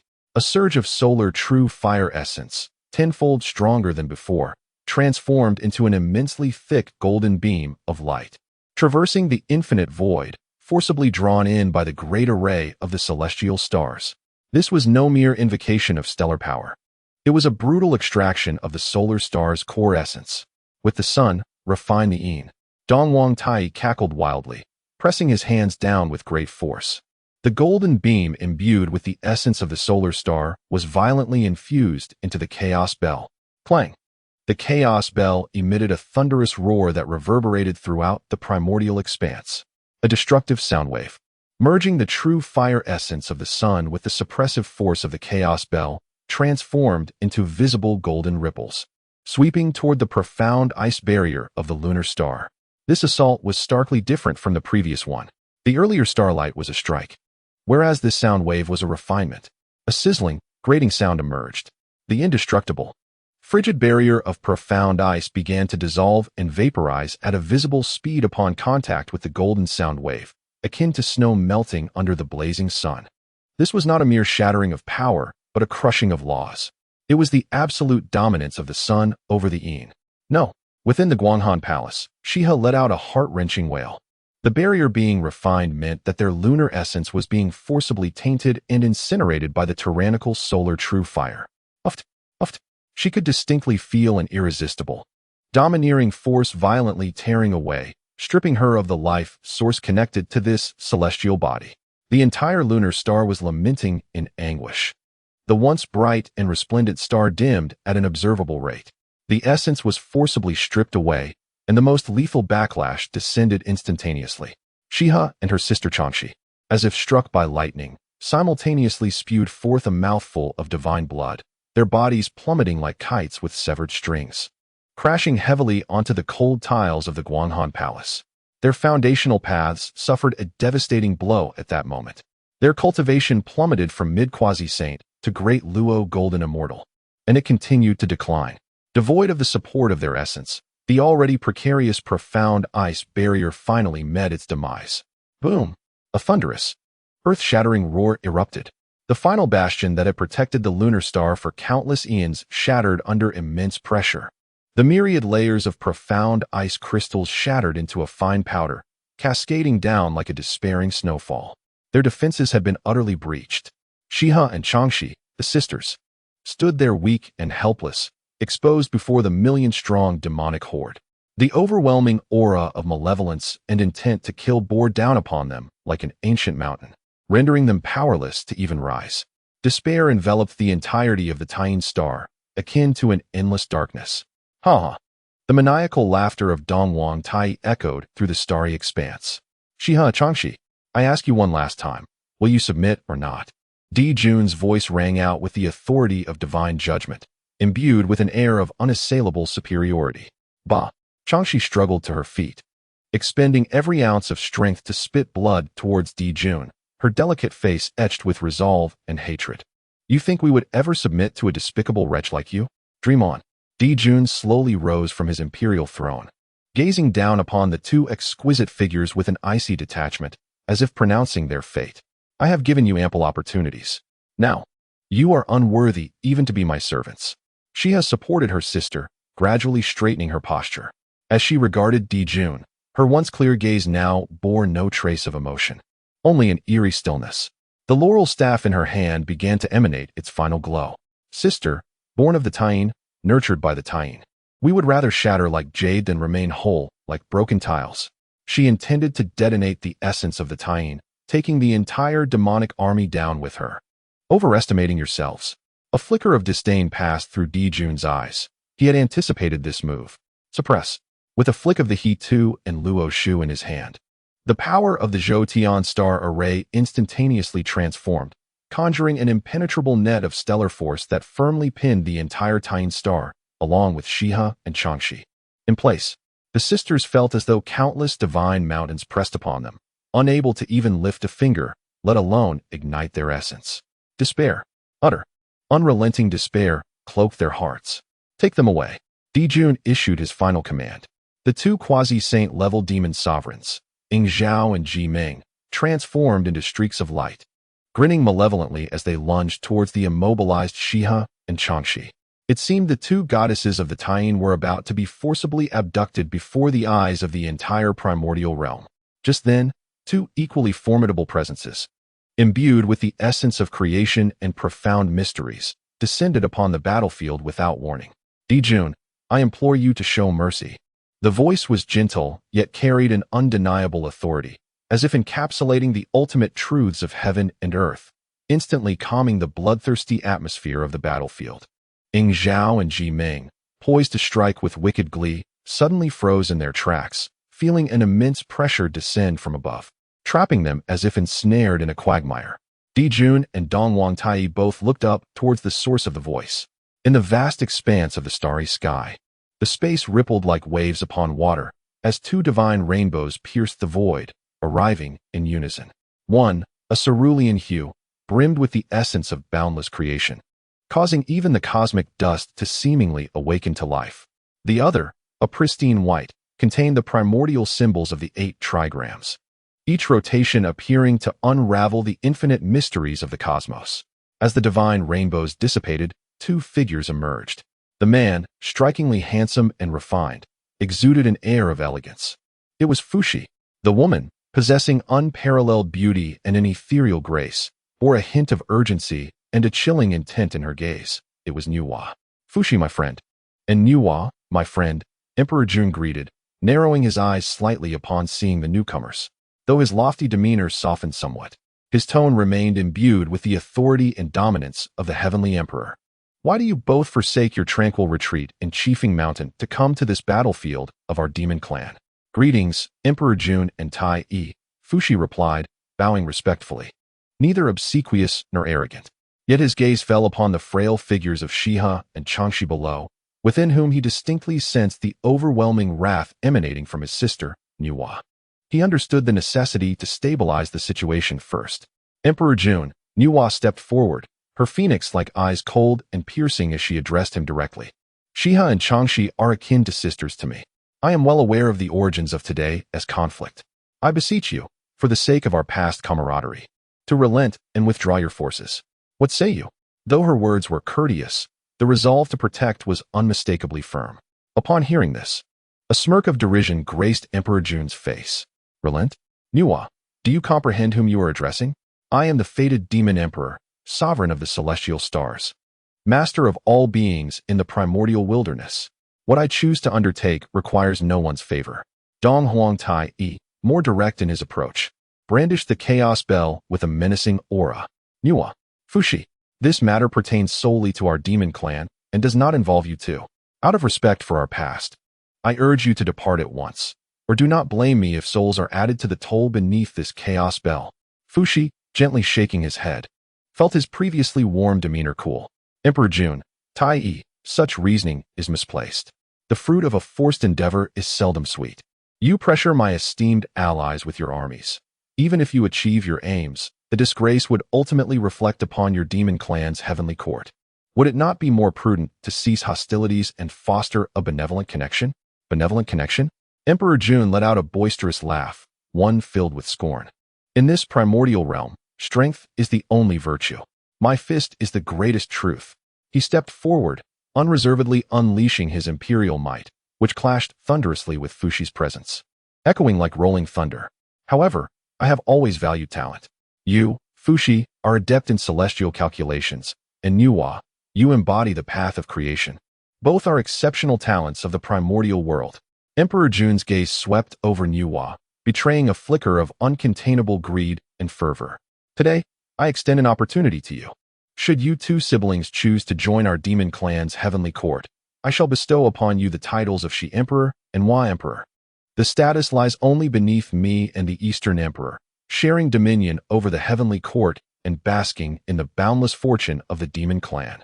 At that moment, the entirety of the primordial realm shall prostrate before us. Those two mere lunar goddesses could even serve as your handmaidens, should you desire it. How does that sound? Di Jun's voice brimmed with seduction, imbued with an imperiousness that brooked no refusal. This declaration drew gasps from the assembled powerful beings. Such audacity, such ambition. Di Jun aimed not merely to forcibly wed the heavenly empress, but sought to subjugate two top-tier powers right then and there. Fushi's countenance darkened instantaneously, while Nuwa trembled in fury. Di Jun, you shan't succeed, Nuwa exclaimed, unable to contain her rage any longer. You unjustly mobilize forces against my ally, engaging in such despicable acts, and yet dare to dream that my brother and I would conspire with you? Such thoughts are nothing but delusions. Unappreciative. Di Jun's expression turned frigid. He fixed his gaze upon Nuwa, his unmasked greed almost tangible. His ambitions extended far beyond merely the lunar star. Nuwa, do you truly believe I would hesitate to act against you? Di Jun's tone grew chillingly cold. You harbor the primordial purple energy, a destiny enshrined in the heavens. Yet even a sage requires time to develop. Today, since you have delivered yourself to my doorstep, I shall be compelled to extinguish this future sage in its cradle. Boom. In that moment, Di Jun's deepest ambitions erupted forth, to capture Nuwa and seize the primordial purple energy. The last opportunity he missed with Hongjun's primordial purple energy. But the heavenly Tao has granted him another chance. If he could acquire that foundation for becoming a sage and refine it, then Di Jun would ascend to the heights, becoming another sage following the Tao ancestor. At that time, what would the Wu clan, the three pure ones, or the myriad races of the primordial realm be but mere ants before his sagehood? You dare! Fushi bellowed in anger, astonished by Di Jun's audacity. Sister, there is no need for further discourse. Let us battle. Nuwa's eyes gleamed with deadly intent. Very well. Today, my brother and I shall witness the true might of your demon court. Fushi no longer hesitated, knowing that this battle was unavoidable. Seeking death, Dong Huang Tai could no longer contain himself. With a furious roar, he activated the chaos bell, preparing to suppress them. Your opponent is me. Fushi stepped forward, placing himself before Nuwa. With a grand sweep of his sleeve, a scroll flew forth, unfurling into a vast realm, complete with mountains, rivers, sun, moon, and stars, all meticulously rendered. It was the supreme innate spiritual treasure, the map of mountains and rivers. Mountains and rivers, arise. Fushi uttered a low command, and the map of mountains and rivers erupted with an insatiable force, drawing in the countless demon soldiers at the forefront, including Ying Zhao and Ji Ming among several demon saints, into the realms of the scroll. You think to ensnare my demon clan with formations? Laughable. Dong Huang Tai sneered, shaking the chaos bell to tear through space. Clang. A crisp sound echoed as a fiery red embroidered ball, adorned with a pair of mandarin ducks, appeared from nowhere, striking the chaos bell with tremendous force. It was none other than Nuwa's spiritual treasure, the red embroidered ball. The red hydrangea, seemingly delicate, harbors the power of causality. With a single strike, it compelled even the chaos bell to emit a resonant hum. Tai, your adversary is none other than I. Nuwa, wielding the red hydrangea, confronted the Eastern Emperor Tai. Sister, we are here to assist you.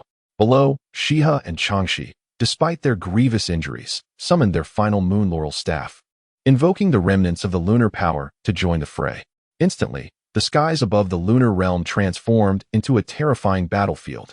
Fuxi, with the map of mountains and rivers, bravely faced by Zhe and several other demon saints, along with 1,000,000 demon soldiers, as the scroll unfurled, its slaughter shaking the heavens.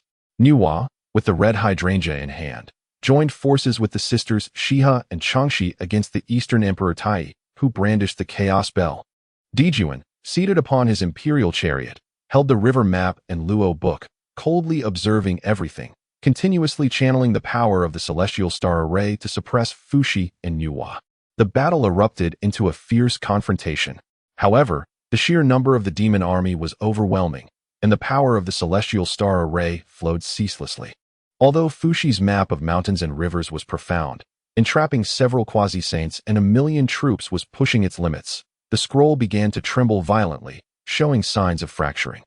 Nuwa's side faced dire peril. Shiha and Changshi, already gravely wounded, could barely hold on. Though Nuwa was formidable against the East Emperor Tai, who wielded the chaos bell, a treasure of world creation, and was bolstered by the continual suppression of the celestial star array, she gradually found herself at a disadvantage. With a sudden clash, Nuwa was struck by the sonic waves of the chaos bell, sent reeling backward, a trickle of divine blood escaping her lips. Sister, Fuxi, witnessing this, felt an urgent pang of anxiety, but he was entangled by Zhe and others, unable to extricate himself. Ha! Nuwa, leave behind the primordial purple energy. The Eastern Emperor Tai laughed maniacally, raising the chaos bell once more, preparing to unleash a fatal blow. Chapter 46. Dijuan, your shaman grandfather has come to deliver a gift. Die. A sinister grin spread across the face of the Eastern Emperor Tai as the chaos bell, imbued with the supreme power to suppress the primordial chaos, transformed into a devastating gray wave, descending upon the now stabilized Nuwa. Should this strike land, even if Nuwa were to survive, her foundation would be irrevocably damaged, leaving her devoid of the strength to resist. Sister, within the map of mountains and rivers, Fuxi's heart was torn with anguish. He frantically channeled his power, manifesting the innate Bagua diagram above the scroll world, desperately attempting to break free to rescue her, but was held back by Zhe and the other demon saints. Shiha and Changshi wore expressions of despair, their powers long since depleted, helplessly watching as the annihilating attack drew nearer to Nuwa.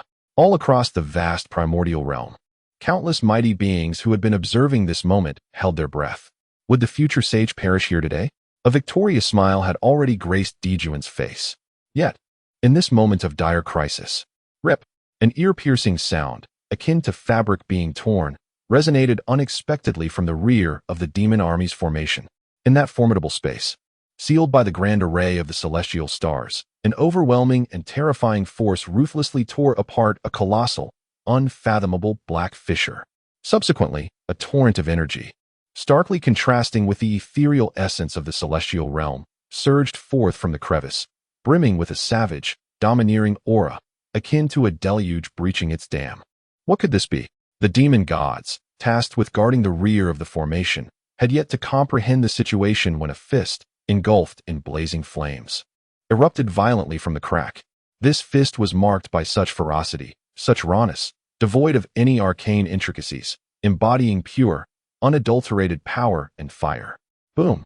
The fist struck mercilessly against one of the main banners of the grand array of the celestial stars. The banner, overseen by a quasi-saint-level demon god and infused with the might of thousands of celestial warriors, could not withstand even a fleeting moment. It was obliterated under the fury of that titanic punch. The demon god in charge of the banner let out a horrified scream, instantly reduced to ash by the tyrannical flames. The array faltered, revealing a fatal breach. Who dares to launch a sneak attack on the stronghold of my demon race? The smile on Emperor Jun's face abruptly stiffened as he turned sharply, his eyes ablaze with unrestrained fury and murderous intent. Ha ha ha! A thunderous laughter echoed from the fissure, resonating throughout the cosmos. Emperor Jun, you are so indecisive even in matters of wooing a woman. It is truly embarrassing. Accompanied by the laughter, a towering figure stepped forth from the chasm. The newcomer, with hair as red as fire, possessed a muscular physique, his skin branded with totemic flames. The cataclysmic aura emanating from him could only belong to Zhu Rong, the ancestral shaman of fire. The Witch Clan. Emperor Jun's voice was nearly squeezed out between clenched teeth. He could hardly fathom that, while he was relentlessly assaulting the lunar star, on the verge of triumph. These unsophisticated brutes, unrefined in spirit, had audaciously appeared here. How did they silently circumvent the celestial court's stringent defenses to manifest in the rear of the battlefield? Zhu Rong, you seek death. Dong Huang Tai halted his assault on Yuhua, turning in a rage, with the chaos bell ominously pointing towards Zhu Rong. Seek death? Heh. Today it remains uncertain who will meet their demise. Another chilling chuckle resounded as a water dragon spiraled forth, revealing the figure of Gong Gong beside Zhu Rong. His countenance adorned with a provocative smile as he regarded the furious Dong Huang Tai. Following this, Emperor Jiang, Shibai Shi, Chong Liang, and Tian Wu, 6 ancestral shamans in total, united their formidable essences, descending like an ancient demonic mountain upon the rear of the demon army. Behind them, Quafu Hui and Xing Tian led a throng of 3,000 elite warriors from the Witch Clan, surging forth from the spatial rift with a fearsome roar. Each of them was robustly built, their physiques astounding, wielding heavy bone clubs and stone axes. Their gazes towards the demon army reminiscent of famished beasts spotting a bounty of prey. Emperor Jun, on the occasion of your grand wedding, your ancestral kin from the Witch Clan have come to present you with a magnificent gift. Zhu Rong, shouldering a colossal fiery battle axe, pointed at Emperor Jun and laughed uproariously. Damn it! Annihilate this flock of feathered fiends. Roar! 3,000 elite warriors of the Witch Clan, without uttering a single superfluous word, surged forth under the leadership of the 6 great ancestral witches, piercing mercilessly into the rear of the demon army like a searing dagger. The combat style of the Witch Clan was brutally straightforward, devoid of ornate spells or intricate formations, relying solely on the primal and savage art of physical confrontation. A towering warrior of the Witch Clan, standing 100 feet tall, charged headlong into the throng of demon soldiers, wielding a colossal bone staff that swept through their ranks, resulting in dozens of demons bursting into clouds of crimson mist before they could even cry out in despair. Kill! Quafu brandished his peachwood staff and, with a powerful stomp, summoned countless spikes of malevolent energy from the void, skewering the demons in a particular area like candied hawthorn. He drew back his longbow, unleashing arrows not of physical substance, but of pure intent and malice. With the twang of the bowstring, a demon god fell from the sky, shrieking in agony. Zhu Rong and Gong Gong were like tigers among sheep. Zhu Rong's flames were unmatched in their ferocity. With a single punch, he conjured a raging sea of fire, reducing countless demon soldiers to charred remains amidst their screams. Gong Gong unleashed an unending torrent, transforming into water dragons that scattered the demon formation into disarray. The Witch Clan. The Witch Clan has invaded. The rear lines. The rear lines have been breached. The demon army was thrown into chaos in an instant. They could never have imagined that, at this crucial moment, their sworn enemy would plunge a fatal dagger into their backs. The Zhoutian star array, originally a cohesive whole, faltered as the rear eye was compromised, causing a significant drop in its power by more than 30%. Steady yourselves. Hold the line. Counterattack. Di Jun roared in fury, nearly exploding with rage as he frantically urged the He Tu and Luo Shu to stabilize the formation anew. But it was too late. Ha! Di Jun, your adversary is us. Di Jiang let out a thunderous laugh, vanishing from his place in an instant, only to reappear before Di Jun's imperial chariot, delivering a punch that shattered the very fabric of space beneath his might. Simultaneously, within the map of mountains and rivers, Fuxi, feeling the pressure lessen, seized the opportunity and forcefully shook the scroll. Out with you. The demon saints, trapped within the map, were violently thrust out by a tremendous force. landing squarely in the midst of the chaotic melee between the witch clan and the demon army. Puff! Before one demon saint could comprehend the situation, they were struck down by the mighty witch Xing Tian, who cleaved half of their body in twain, blood gushing forth. Kill! Nuwa, Shiha, and Changshi seized their moment of respite without hesitation, launching a counteroffensive from the front. The red embroidery ball and the laurel staff, imbued with boundless hatred, descended upon the demon army. In an instant, the entire Tying Star transformed into an unprecedented chaotic battlefield. The demon army found itself besieged, facing the vengeful Nuwa and Fushi at the front, while the ferocious and fearless witch clan closed in from behind. Starlight, divine fire, weak water, malevolence, and the light of creation, various disparate powers clashed violently in this starry expanse, leading to utter annihilation. Demon gods fell one after another, while witch clan warriors were mercilessly obliterated. What was once a conquest deemed assured had devolved into an uncontrollable and bloody melee. Di Jun gazed upon the elite forces of the demon clan he had painstakingly nurtured, witnessing them fall in droves as if reaping a harvest, his heart bleeding profusely, his eyes ablaze with crimson fury. "All troops, heed my command," he bellowed, utterly unhinged, his voice hoarse as he relinquished all targets. "At any cost, slay these wretched shamanic scum for me." His lungs felt as though they might burst from his rage. Chapter 47. Hongjun observes with a cold eye as the calamity between the witches and demons commences. The chaos above the Tying Star had long surpassed everyone's expectations. Such terrifying waves of energy, such intense confrontations among supreme beings, created a commotion as if a colossal stone had plunged into the tranquil lake known as the Primordial, stirring up monstrous waves that engulfed every corner in an instant. Deep within the East Sea Dragon Palace, the lingering will of the ancestral dragon emitted a complex sigh.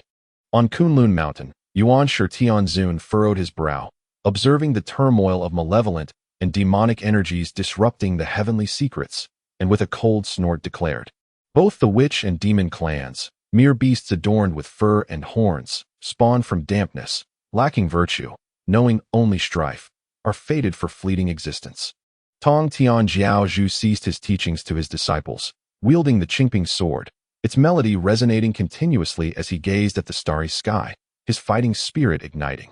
Lao Jun, embodying the essence of non-action, felt a ripple in his Tao heart, letting out a gentle sigh and shaking his head. Above the sea of blood, the ancient ancestor of the Nether River, observing the soaring resentment and bloodlight, could not help but chuckle, as the radiance of the 12-petal karmic fire lotus beneath him seemed to intensify. Countless powerful beings and divine thoughts converged here, astonished by the wild evolution of the situation.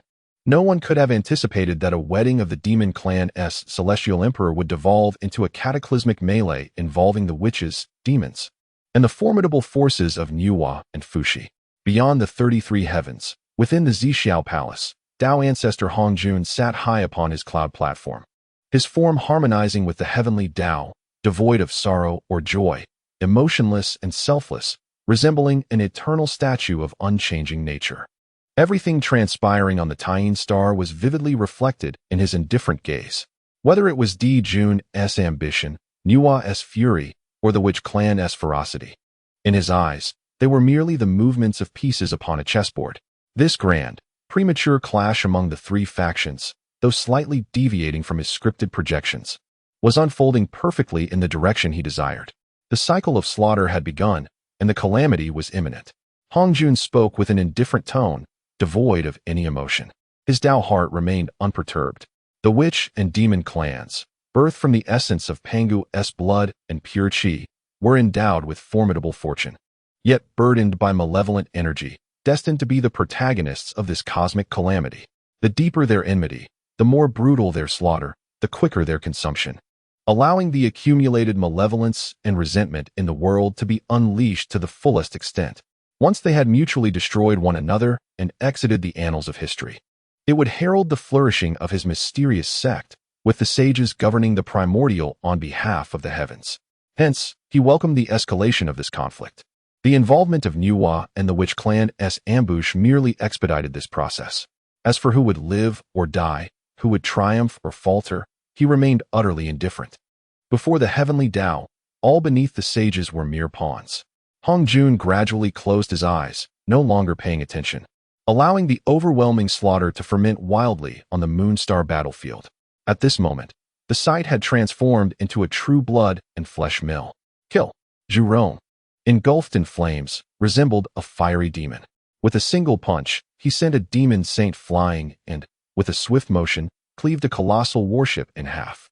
The furious flames erupted from within the ship, consuming the demon soldiers entirely. Zhu Rong, dare you! Dong Huang Tai Yi roared, activating the chaos bell, unleashing waves of sound that suppressed time and space towards Zhu Rong. Young Tai Yi, receive my blow. Gong Gong had been waiting for this moment, summoning the power of myriad waters to form a massive dark water shield, standing before Zhu Rong. Boom! The sound waves from the chaos bell crashed against the dark water shield, creating towering waves. Gong Gong let out a muffled grunt, stepping back slightly, yet successfully shielding Zhu Rong from this lethal strike. Water and fire cannot coexist? That was in the past. Today, we brothers unite to encircle this three-legged crow. Gong Gong wiped the blood from the corner of his mouth and stood shoulder to shoulder with Zhu Rong, filled with indomitable fighting spirit. Meanwhile, Di Jiang utilized his unfathomable spatial abilities, weaving through the demon army. Each time he appeared, a powerful demon was struck down from behind, causing chaos within their ranks. The demon race was not without strength. After an initial bout of confusion, Dijun forcibly stabilized their formation.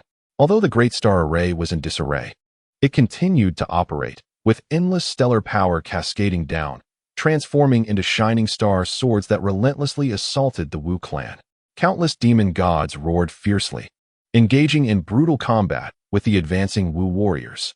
The demon race's magical powers clashed against the formidable physical prowess of the Wu clan. Starlight collided with flesh. Fire intertwined with floods.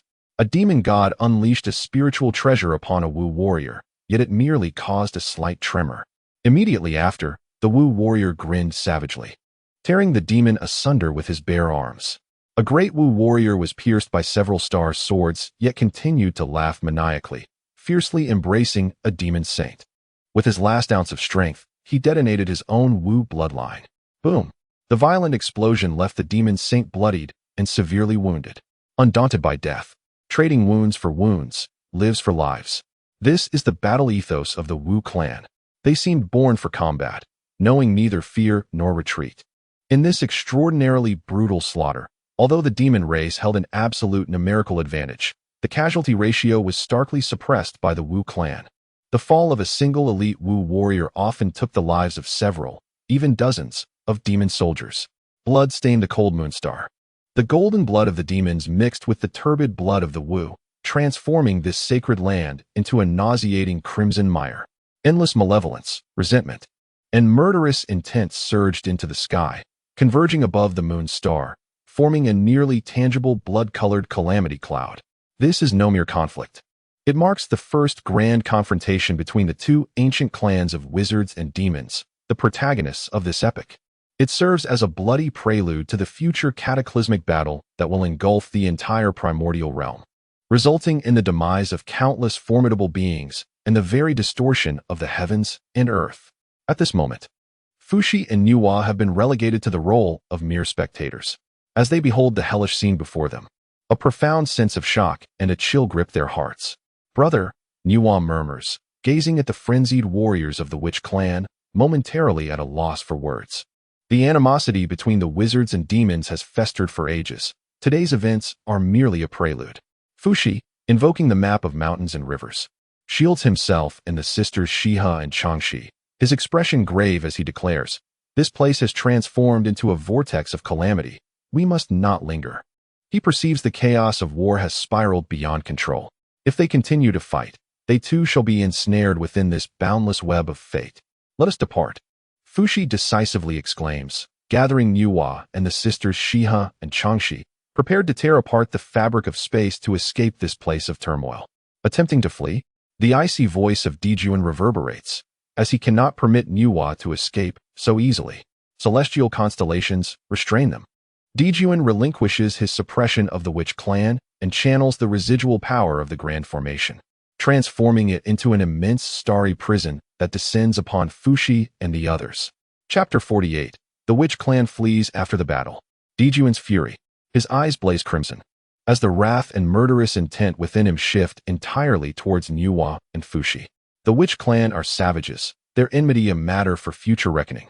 Yet Nuwa, possessing the primordial purple energy, cannot be allowed to slip away under his very gaze. What would become of his dignity as the heavenly emperor? How could he realize his ambitions? Do not let them escape. His roar reverberates through the cosmos as the starry prison, imbued with the terrifying power to suppress and seal all, bears down upon them. Not good. Fushi's expression shifts dramatically. He senses that the starry prison has locked onto the essence of all four of them, rendering the space utterly rigid, as if transformed into an indestructible divine metal. Impossible to tear apart. Sister, allow me. Nuwa commands, shielding the injured Shiha and Changshi behind her. The crimson embroidered ball in her hand radiates brilliance, transforming into a streak of light as it strikes fiercely against the descending starry prison. Clang! The collision of the crimson embroidered ball and the starry prison produces a deafening clang, unleashing a torrent of energy. However, the starry prison merely trembles violently for a moment. Its descent momentarily slowed, before resuming its inexorable advance. The celestial constellations formation, the ancestral killing array of the demon clan, cannot be easily shaken even in its diminished state. Sister, Fushi cries urgently, as the map of mountains and rivers unfurls above him, the boundless power of mountains and rivers surging forth to form a towering divine mountain, striving to withstand the prison's oppression. Boom! The divine mountain collides with the prison, erupting in a cataclysmic roar as Fushi's body jolts violently, a trace of divine blood escaping from the corner of his mouth. He aims to protect the four of them, but his power is scattered, unable to contend with the full force of Dijuan's grand formation. As the four were on the brink of being utterly suppressed, a more ferocious roar echoed from the opposite end of the battlefield. Dijun, who do you think you are looking down upon? The primordial fire shaman, Zhu Rong, was infuriated to see Dijun disregard their fierce assault and instead direct his attention toward Nuwa. In the shamanic worldview, battle is a matter of life and death. To have your greatest enemy before you and yet turn to strike another is nothing short of utter contempt and humiliation. Brothers, that three-legged feathered bird looks down on us. Let us take him down. Zhu Rong bellowed, his body engulfed in blazing southern fire, transforming into an explosive fireball that charged directly at Dijun's imperial chariot, forsaking the surrounding demon gods. Agreed. Let us dismantle his wretched vehicle. Gong Gong roared, gathering the boundless power of weak waters into an ice-blue spear. Following closely behind Zhu Rong, his target likewise Dijun killed Dijun. And him. The ancestral shamans, including Di Jiang and Chang Liang, were equally enraged, abandoning their respective foes to lead the most elite shaman warriors in an unstoppable torrent towards the heart of the demon army, where Dijun stood, launching a desperate charge. Their purpose here was to thwart the demon clan's schemes and to vex Dijun. What could be more humiliating than confronting him in front of all of Hong Huang and delivering a beating? Madmen. A bunch of lunatics.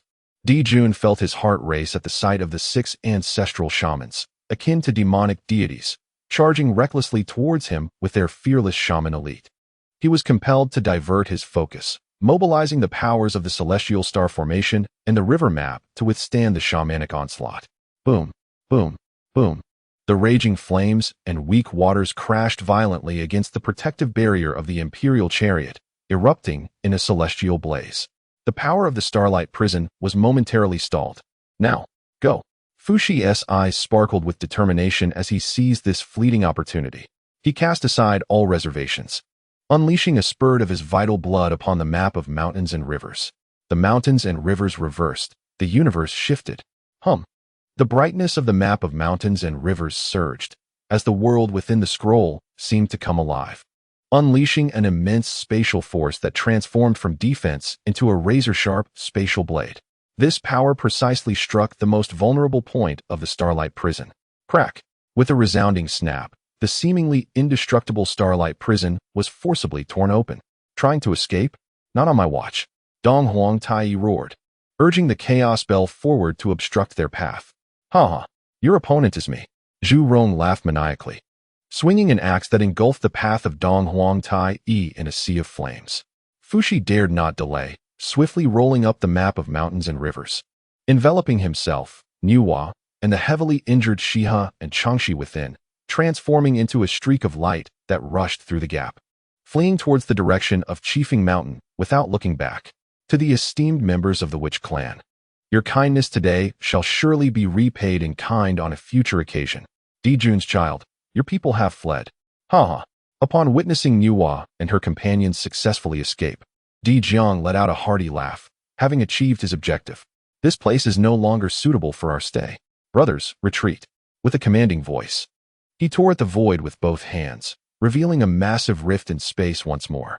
Zhurong, Gonggong, and the other ancestral witches fought while retreating, leading the surviving elite of the Witch clan, laughing maniacally as they plunged into the spatial rift, vanishing into the distance, leaving behind a desolate battlefield strewn with the corpses of countless demon clans.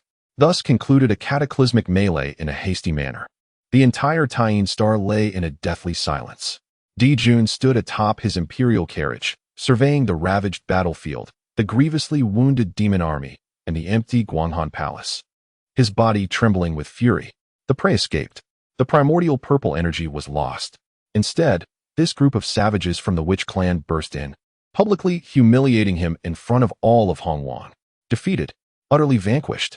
With a sudden surge, Dijun could no longer contain the wrath and humiliation within, and he spat a mouthful of blood. Your Majesty, Bai Zhe and the other demon saints rushed forward. Begone! Dijun's furious roar sent a terrifying pressure that flung all the demon saints away. His eyes were bloodshot, and an overwhelming killing intent nearly froze the very cosmos. After a prolonged silence, Dijun gradually subdued his ferocious emotions, though his voice remained as frigid as ancient ice. Proclaim my decree. Here shall be established the demon clan's palace. From this day forth, Taiyin Star shall fall under the jurisdiction of my demon clan's South Celestial Court. Even in defeat, my dignity must not be compromised. He intended to make all of Honghuang aware that his demon clan remained the sovereign of this celestial expanse. Your Majesty is wise. Baize stepped forward again, understanding the necessity of restoring the emperor's honor at this moment. He bowed and said, Your Majesty, though He and Changshi have escaped, our demon clan has seized Taiyin Star, claiming its essence, a tangible victory. The scheme of Yin and Yang is not devoid of hope. Dijun fixed an icy gaze upon him. Baize, gathering his courage, continued. In the eastern region of Honghuang lies the Qingqiu Fox clan, whose clan leader's daughter possesses an innate allure and is also a rare embodiment of the Taiyin. Though not as pure as He and Changshi, she is still capable of bearing the essence of Taiyin Star, harmonizing with your solar destiny. Should she refine the essence of Taiyin Star, thereby becoming the new sovereign of Taiyin, and subsequently marry her as the empress, it would equally fulfill the path of Yin and Yang, consolidating the fortunes of heaven and earth, thereby restoring our celestial court's grandeur. Dijun fell silent upon hearing this. He had lost all patience. Etiquette and decorum meant little to him now. He only sought the swiftest and most tyrannical means to cleanse the shame of today. Very well, Dijun's voice, devoid of any emotion yet brimming with unrestrained dominance and resolve, echoed, Let it be as you say. Proclaim my decree. Immediately dispatch envoys to Qingqiu. Inform them that I intend to take their princess as my empress. A cruel light flickered in Dijun's eyes. Should they dare utter a word of dissent, I shall ensure the Qingqiu Fox clan vanishes entirely from Honghuang. Chapter 49. While you battle vigorously, I lay back and watch the show, earning rewards amidst the tumultuous chaos of the outside world, where blood flowed like rivers and fate intertwined. The serene summit of Buzhou Mountain remained a bastion of tranquility. Here, the harmonious winds and radiant sun enveloped the landscape, while the rich essence of chaos transformed into visible clouds, swirling gracefully among the peaks. At the pinnacle of the mountain, a figure gradually emerged from the Dao Palace, Chen Changsheng, who had just concluded a prolonged period of seclusion. This time, he had devoted centuries to his meditation, ultimately achieving the complete digestion and integration of a perfect grade fragment of the Pangu primordial spirit. In this moment, he stood more solidly than ever before, his entire being suffused with the resonance of the Tao, as if he had become one with the universe. He glanced at his attribute panel. Host, Chen Changsheng, Identity, Master of Buzhou Mountain Taoist Temple, Descendant of Pangu. Temple, Buzhou Mountain, Absolute Control. Realm, Divinity, Treasures, Perfect Great Heart of Pangu. Perfect grade Pangu spine, perfect grade Pangu primordial spirit fragment, divine abilities, unmoved as a mountain, temple domain, path of strength, authority control. Words manifest law, within Buzhou Mountain. After assimilating the Pangu primordial spirit fragment, his realm had transformed from Tao to divinity. In this divine state, his words could manifest law, and with but a thought, he could sway the very elements of heaven and earth. Of course, this omniscient and omnipotent condition was confined within the boundaries of his temple, Buzhou Mountain.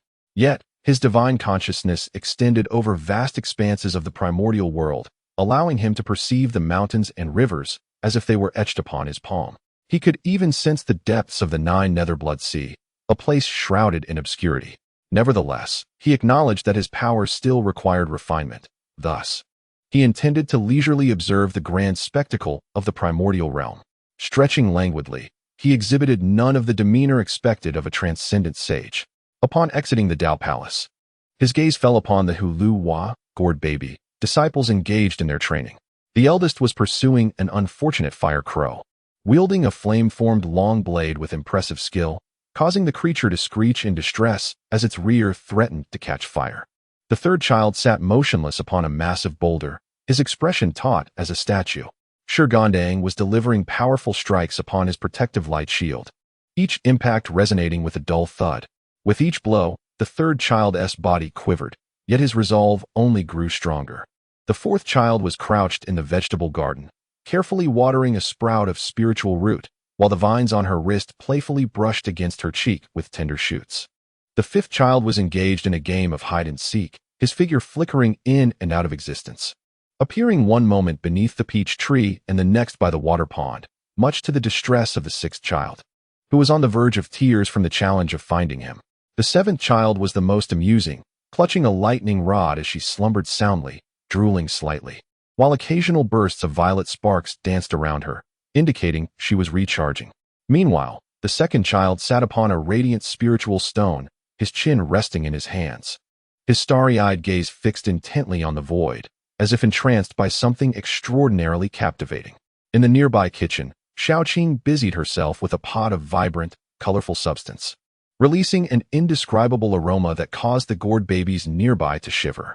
After finishing with the third child, Chen Changsheng, drawn by the enticing scent, hurried over with eager anticipation. Indeed, everything appeared quite lively, and Chen Changsheng nodded in satisfaction. With a sweep of his divine consciousness, he absorbed everything atop the mountain into his mind. He distinctly sensed that the gourd babies had made significant progress in their cultivation. The eldest, third, fifth, sixth, and seventh children, those brave little warriors, now possessed a robust magical power, embodying the essence of the mid-stage of the great Luo Golden Immortal. In contrast, the quieter second and fourth children were slightly less advanced, yet they had firmly entered the early stage of the great Luo. Xiaoqing's aura was the most profound, having reached the pinnacle of the great Luo, just a step away from attaining the Tao through the laws.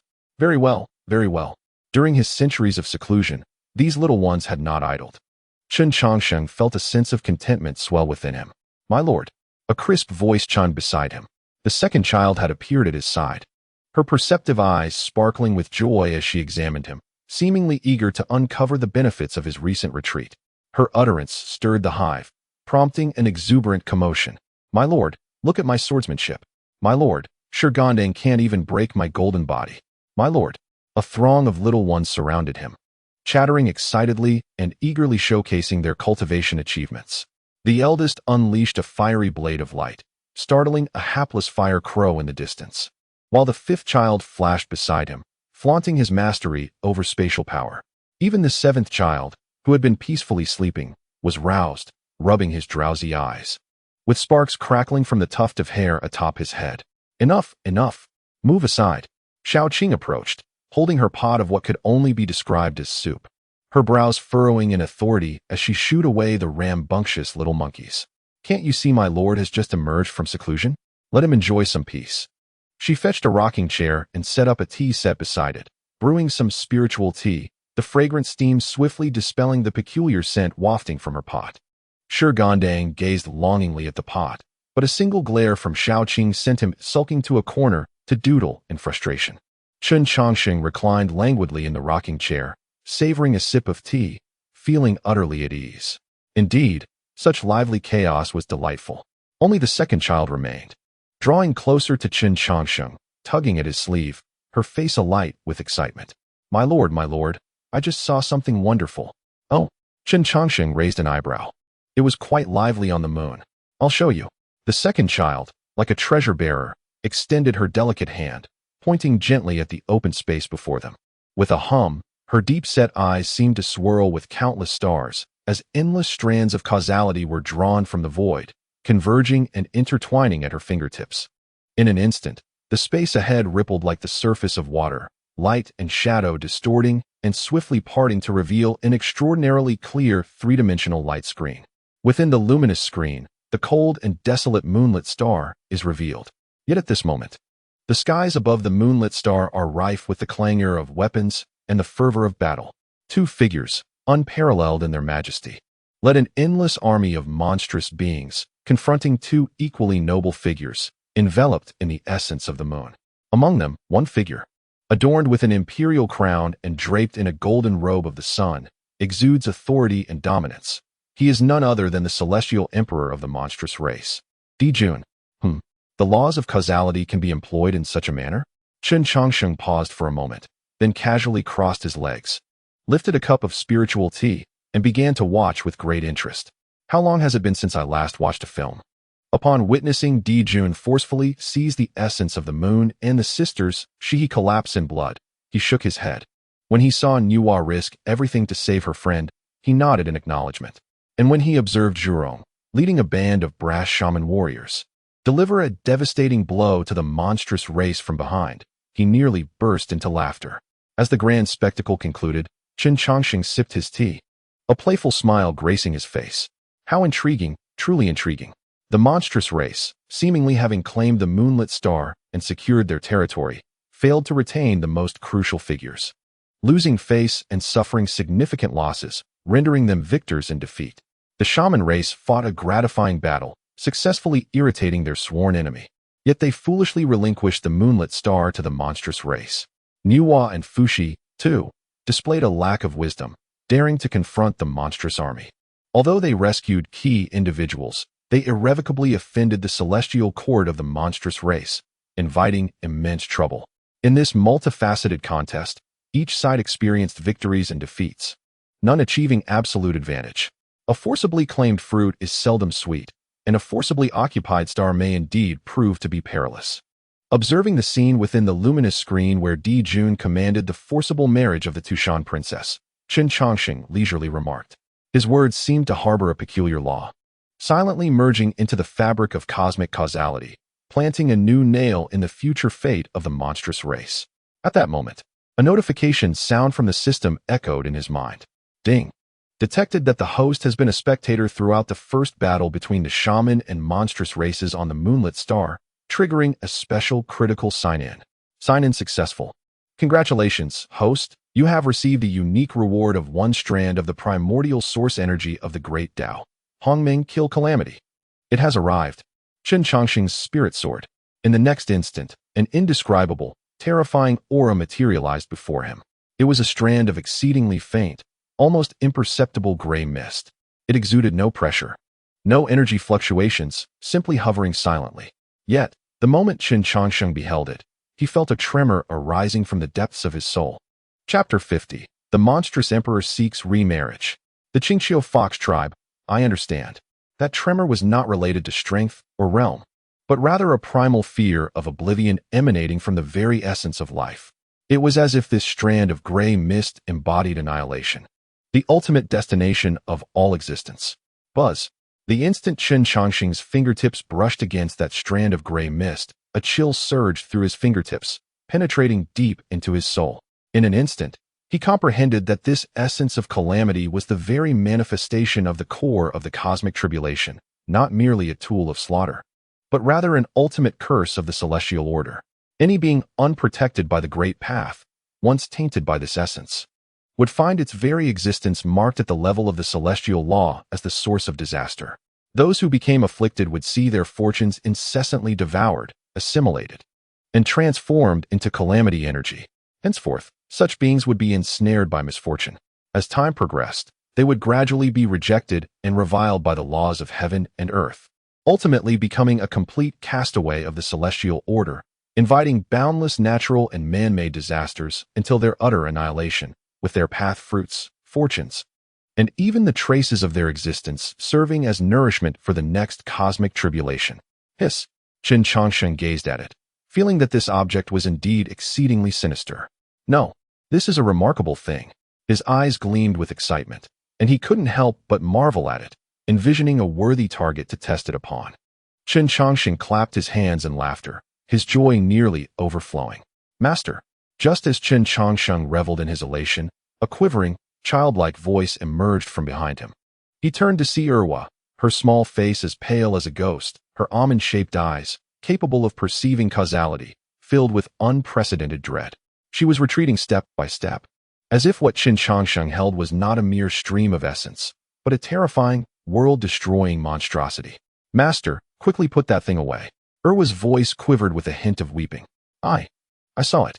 Whoever gets tainted by it will face an utterly bleak future, devoid of anything, worse than death. She found herself at a loss for words to describe what she had witnessed. She only knew that along the causality line of that gray essence lay an endless connection to despair, destruction, and termination. It was a forbidden domain that even she, the master of causality, dared not approach. Not just Erwa, but Dawa, Sanwa, and Wawawa too, though they could not perceive causality, had ceased their playful antics, retreating with instinctual aversion and discomfort as they gazed at Chen Changsheng from a distance, as if he cradled the most filthy and malevolent object in existence. Master, that smells truly dreadful. Luowa rubbed her eyes, on the verge of tears. There's a very strange odor. Wawawa scrunched her delicate nose, her stance becoming somewhat unstable, as if even the very space around them rejected that essence. Only Xiaoqing managed to maintain a semblance of calm, though her gentle face bore the weight of solemnity. All right, it's fine. Seeing their reactions, Chen Changsheng chuckled as he stored away the primordial essence of calamity. The moment the aura dissipated, all the little ones sighed in relief. Only then did Erwa dare to approach again, albeit still wary as she gazed at Chen Changsheng's hand, whispering, Master. What exactly was that? It was terrifying. A little trinket that brings misfortune upon the wicked. Chen Changsheng tousled her small head, smiling with a knowing expression. Wicked? Erwa nodded, half comprehending. Yet she couldn't shake the feeling that should this object be unleashed, it might very well shake the entire primordial realm to its core. Meanwhile, in the primordial land of the East, a place of enchanting beauty, enveloped in ethereal mists, countless spirit foxes frolicked among the mountains, embodying tranquility.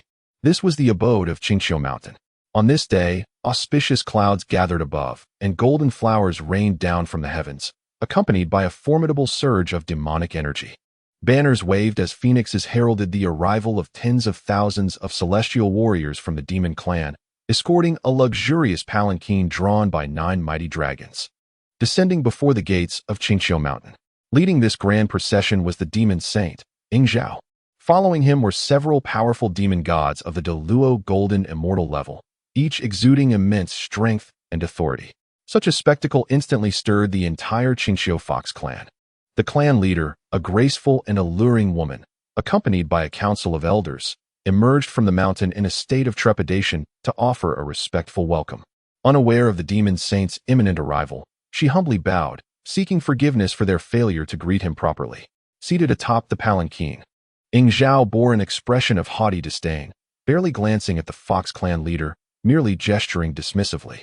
Immediately, a demon god stepped forward, unfurling a golden scroll, and with a resonant and authoritative voice proclaimed, Edict of the Heavenly Emperor.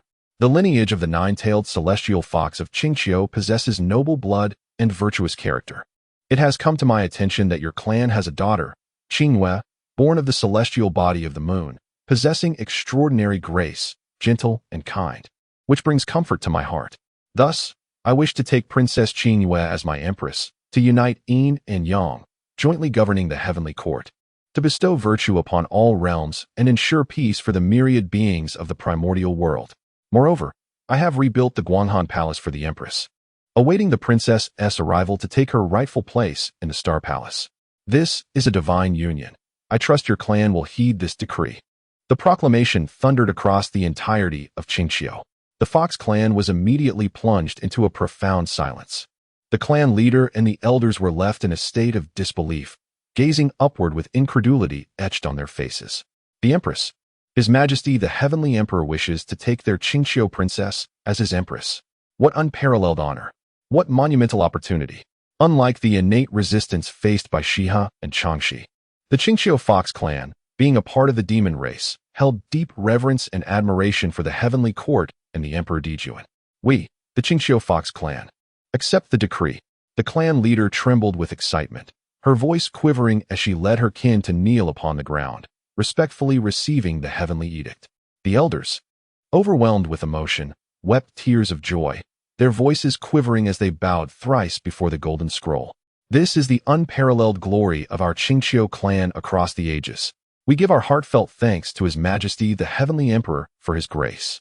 They understood that once Qingyue became the Empress, their Qingxiu Fox clan would ascend from a mere second-tier race to the pinnacle of nobility in the primordial world. Soon, a woman adorned in a moon-white gown, possessing breathtaking beauty and an ethereal presence, emerged from the depths of Qingxiu, surrounded by her maidens. With cascading silver hair and eyes that seemed to embody the moonlight, her every glance exuded an innate allure. She was none other than Princess Qingyue. Having just heard the decree, her delicate face was flushed with a rosy hue of joy and shyness. She bowed gracefully before Yingzhao, her voice melodious like a yellow aureole emerging from the valley. "Qingyue, bear the heavenly edict of the Emperor. To serve your Majesty is a blessing accrued over millennia."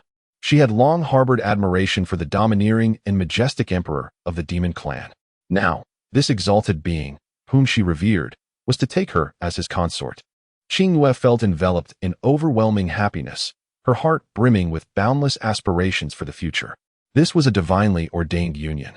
It marked the beginning of glory for her and the entire Qingxiu Fox clan. Splendid. At last, Yingzhao revealed a hint of a smile, nodding in satisfaction. "Your Highness, please ascend the palanquin. His Majesty awaits you at the Moonstar."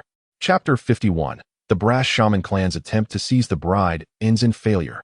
In the Shaman clan's Pangu hall, news swiftly spread to every corner of the desolate wilderness, reaching this tribe suffused with a menacing aura. "Ha! This is too hilarious.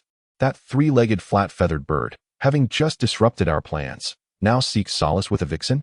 A robust and boisterous laughter echoed throughout the tribe as Zhu Rong plopped down onto a massive stone chair, thumping his thigh in mirth. "He has lost all dignity. What a disgrace to the descendants of Pangu." Indeed, Gong Gong sneered from the side, surrounded by swirling vapors, his voice laced with derision. Di Jun is utterly flustered. Although the last battle at the Moon Star had not completely decimated the demon clan, it had thwarted Di Jun's schemes and publicly humiliated the demon heavenly court. Much to the delight of Zhu Rong and Gong Gong, who strode about with an air of triumph. Suddenly, Zhu Rong slammed the armrest, rising to his feet, his crimson hair seemingly ablaze. "Brothers, Di Jun is to marry again. We cannot merely stand by and watch." His voice resonated with fervor. "Last time we disrupted his ceremony, and we can do so again. Let us seize that Qingxiu princess midway. I want to see how Di Jun can still claim the throne. Yes, snatch his bride. Damn him." The warlike elite of the Shaman clan were instantly ignited with fervor, brandishing their weapons and roaring in response. "Stop." At that moment, a cool and steady female voice pierced through the frenzy. Hutu approached slowly, a hint of concern etched upon her brow. "Brother, we must deliberate cautiously." She gazed at Zhu Rong and Gong Gong, earnestly stating, after suffering such a significant defeat at the Moon Star, how could Di Jun, with his temperament, fail to prepare for this? His ostentatious wedding might very well be a trap, designed to lure us in. "A trap?" Zhu Rong scoffed dismissively. "What scheme could possibly thwart our united strength?" "Hutu, you are overthinking this. Di Jun is merely posturing, attempting to regain his lost pride. We shall not allow him to succeed." Gong Gong nodded in agreement. "Exactly. The Shaman clan need not proceed with trepidation. Whatever cunning ploys he may devise, they are but dust before our might. We shall charge forth, crush his wedding procession, and offer that vixen to the mountain deity as a handmaiden." "Ha ha, yes, yes. Let us proceed." Zhu Rong bellowed in hearty approval. "Elder brother," while Hutu wished to dissuade, She could only sigh in resignation upon witnessing the fervor in the expressions of Zhulong and Gonggong, who appeared utterly unreceptive to counsel. Very well, it is settled, Zhulong declared with a sweeping gesture, commanding the assembly of 3,000 elite warriors to accompany him and Gonggong on their expedition. This time, they would ensure that Dijuan would suffer both the loss of his beloved and his troops.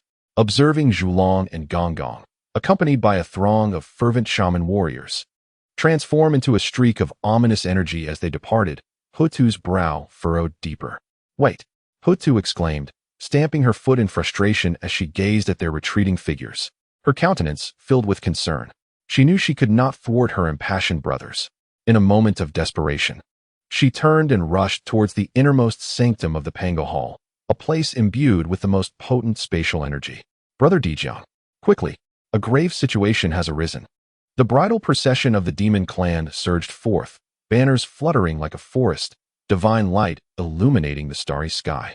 Tens of thousands of celestial demon soldiers formed a battle array, surrounding the opulent chariot drawn by 9 true dragons at its center. Each warrior exuded an aura of iron-blooded ferocity, their might overwhelming. Within the chariot sat Princess Qingyue of the Qingqiu, who, despite sensing the oppressive and lethal atmosphere outside, felt an unprecedented sense of safety and pride. This was the unparalleled majesty of her future husband, the celestial emperor of the demon clan. However, as the procession traversed a desolate starfield, an unexpected calamity struck. Boom! A menacing aura loomed before the demon army. Ha! Where is Dijuan's woman? Hand her over to me. A thunderous laughter echoed as the imposing figure of Zhulong, the ancestral shaman of fire, stepped forth, shouldering a colossal flaming axe, flames billowing around him. His gaze fixed greedily on the most luxurious dragon chariot. Zhulong, how dare you? Exclaimed Ingzhao, the demon saint stationed beside the chariot, taken aback and enraged. What is there to fear? Came a chilling voice as Gonggong, the ancestral shaman of water, materialized beside Zhulong, observing the tumultuous demon army with a smirk. Last time was unsatisfactory. This time, we shall seize his bride. We shall strip him of his pride. Before his words faded, thousands of fierce, muscular warriors from the shaman clan emerged from the void, wielding massive bone weapons. The shamans, once again these brutes, protect Her Highness the Princess. Form ranks. Prepare to engage the enemy. The demon warriors swiftly regrouped, their shock and anger giving way to composure as they established a defensive formation around the dragon chariot.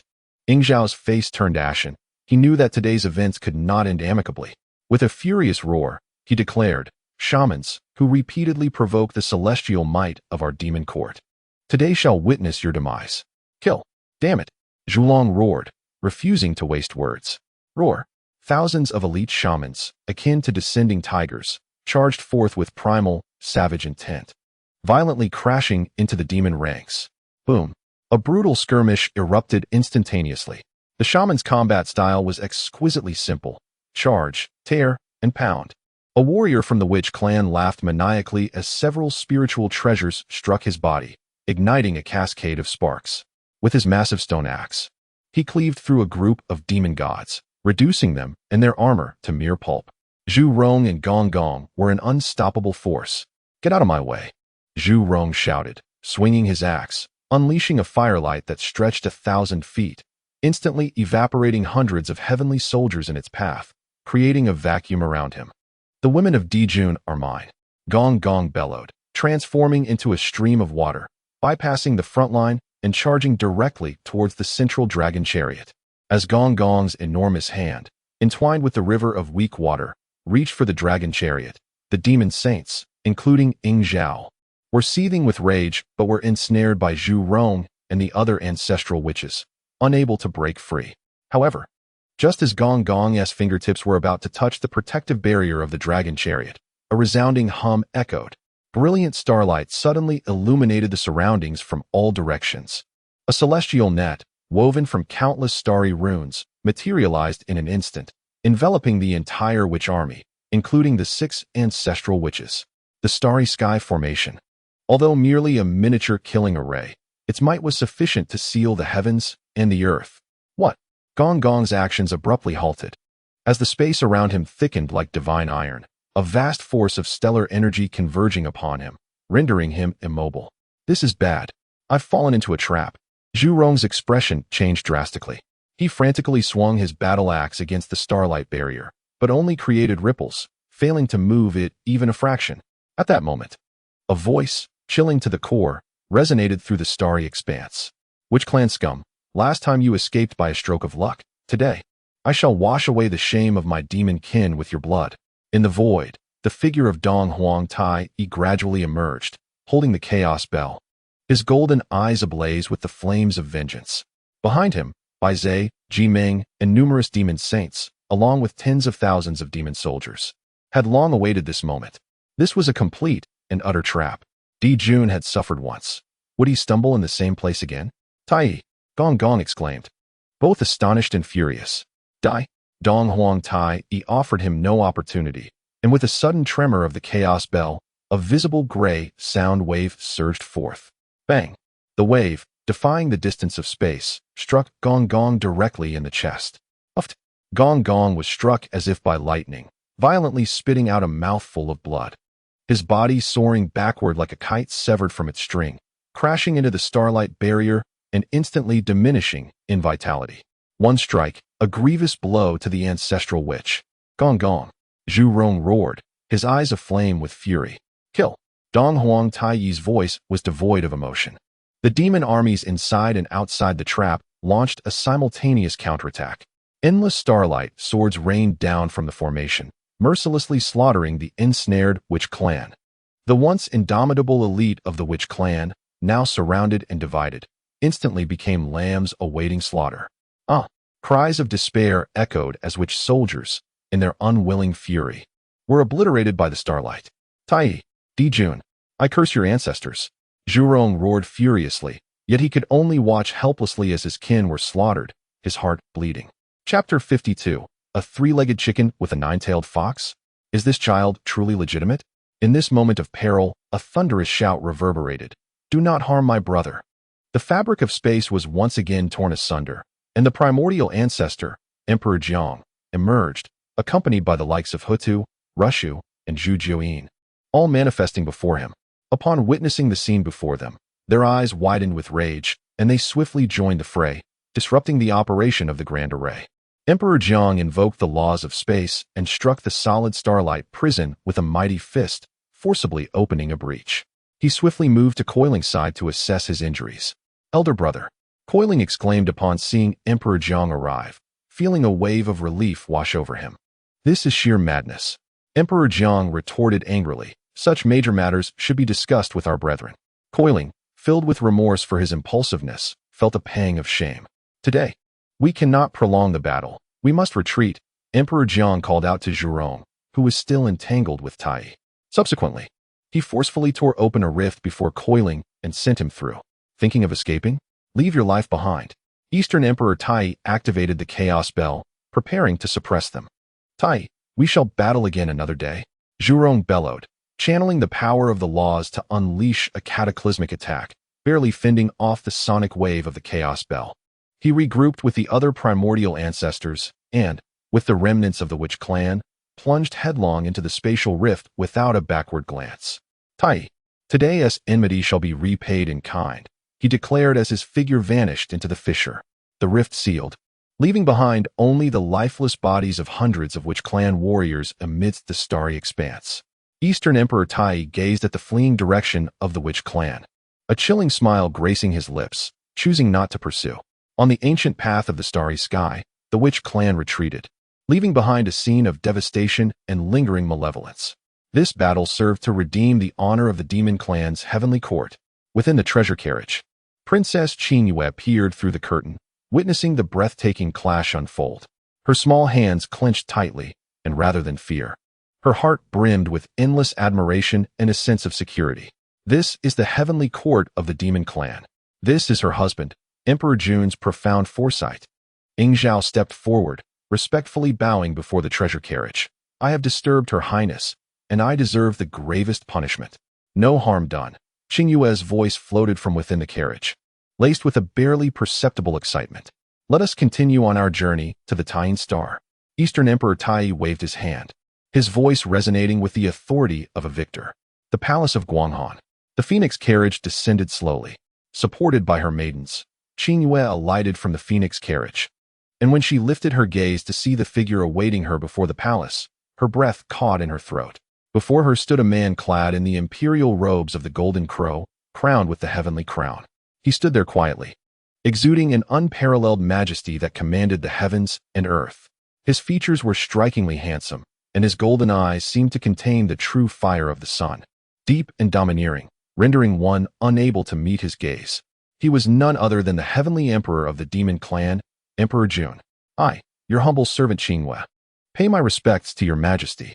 Qingyue regained her composure and hastily bowed deeply, her heart racing uncontrollably. Upon witnessing Dijun in person, she truly comprehended the terrifying and captivating might of this sovereign of the primordial realm. Stand upright. Dijun's voice resonated, devoid of excessive emotion, yet imbued with an undeniable authority. He scrutinized the figure before him, Qingyue. The nine-tailed celestial fox was indeed worthy of her reputation. Her beauty was exquisite, her demeanor enchanting. More importantly, the pure essence of the lunar body she possessed greatly pleased him. Although it did not compare to Shiha, born of the very essence of the moon, it was sufficient to uphold the title of queen and harmonized with his solar destiny. You are quite remarkable, Dijun remarked in a calm tone. These four simple words ignited a surge of elation within Qingyue, her delicate face flushed with excitement. Thank you for your praise, your majesty. Follow me, Dijun commanded, offering no further words as he turned and ventured deeper into the palace of Guanghan. Qingyue hastily trailed behind him.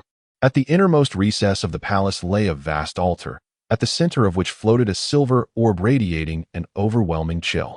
That orb was the core of the lunar star's essence. However, at that moment, the core was rife with agitation and resistance, clearly reluctant to accept a new master. Sit cross-legged and focus your mind, Dijun ordered. Qingyue did not dare to delay and promptly complied, positioning herself at the altar's center. Today, I shall assist you in refining this star's essence. From this moment forward, you shall be the sole mistress of the lunar star in this Guanghan palace. Dijun's voice resonated with an undeniable dominance. He stepped forward, extending a hand to press upon the restless lunar essence. Submit to me. Boom. The power of the solar true fire erupted violently within Dijun. An unparalleled force, radiant and vigorous, bore down upon the lunar essence. Buzzing. The lunar essence trembled violently, as if emitting a mournful cry of defiance. Yet, under the absolute pressure of Dijun's power, all its resistance appeared futile. The turbulent will was gradually extinguished and purified by Dijun's solar true fire. Now, refine it, Dijun commanded in a low tone. Upon hearing this, Qingyue immediately channeled her lunar magic with all her might, cautiously probing into the subdued lunar essence. The process was remarkably smooth. Under Dijun's protective presence, Qingyue encountered virtually no obstacles as she inscribed her soul imprint deeply into the core of the lunar essence. With a thunderous rumble, the moment the refinement was complete, the entire lunar star quaked violently. The dim celestial body, in that instant, regained its brilliance. An infinite surge of lunar power converged from every corner of the star, flooding into Qingyue's being.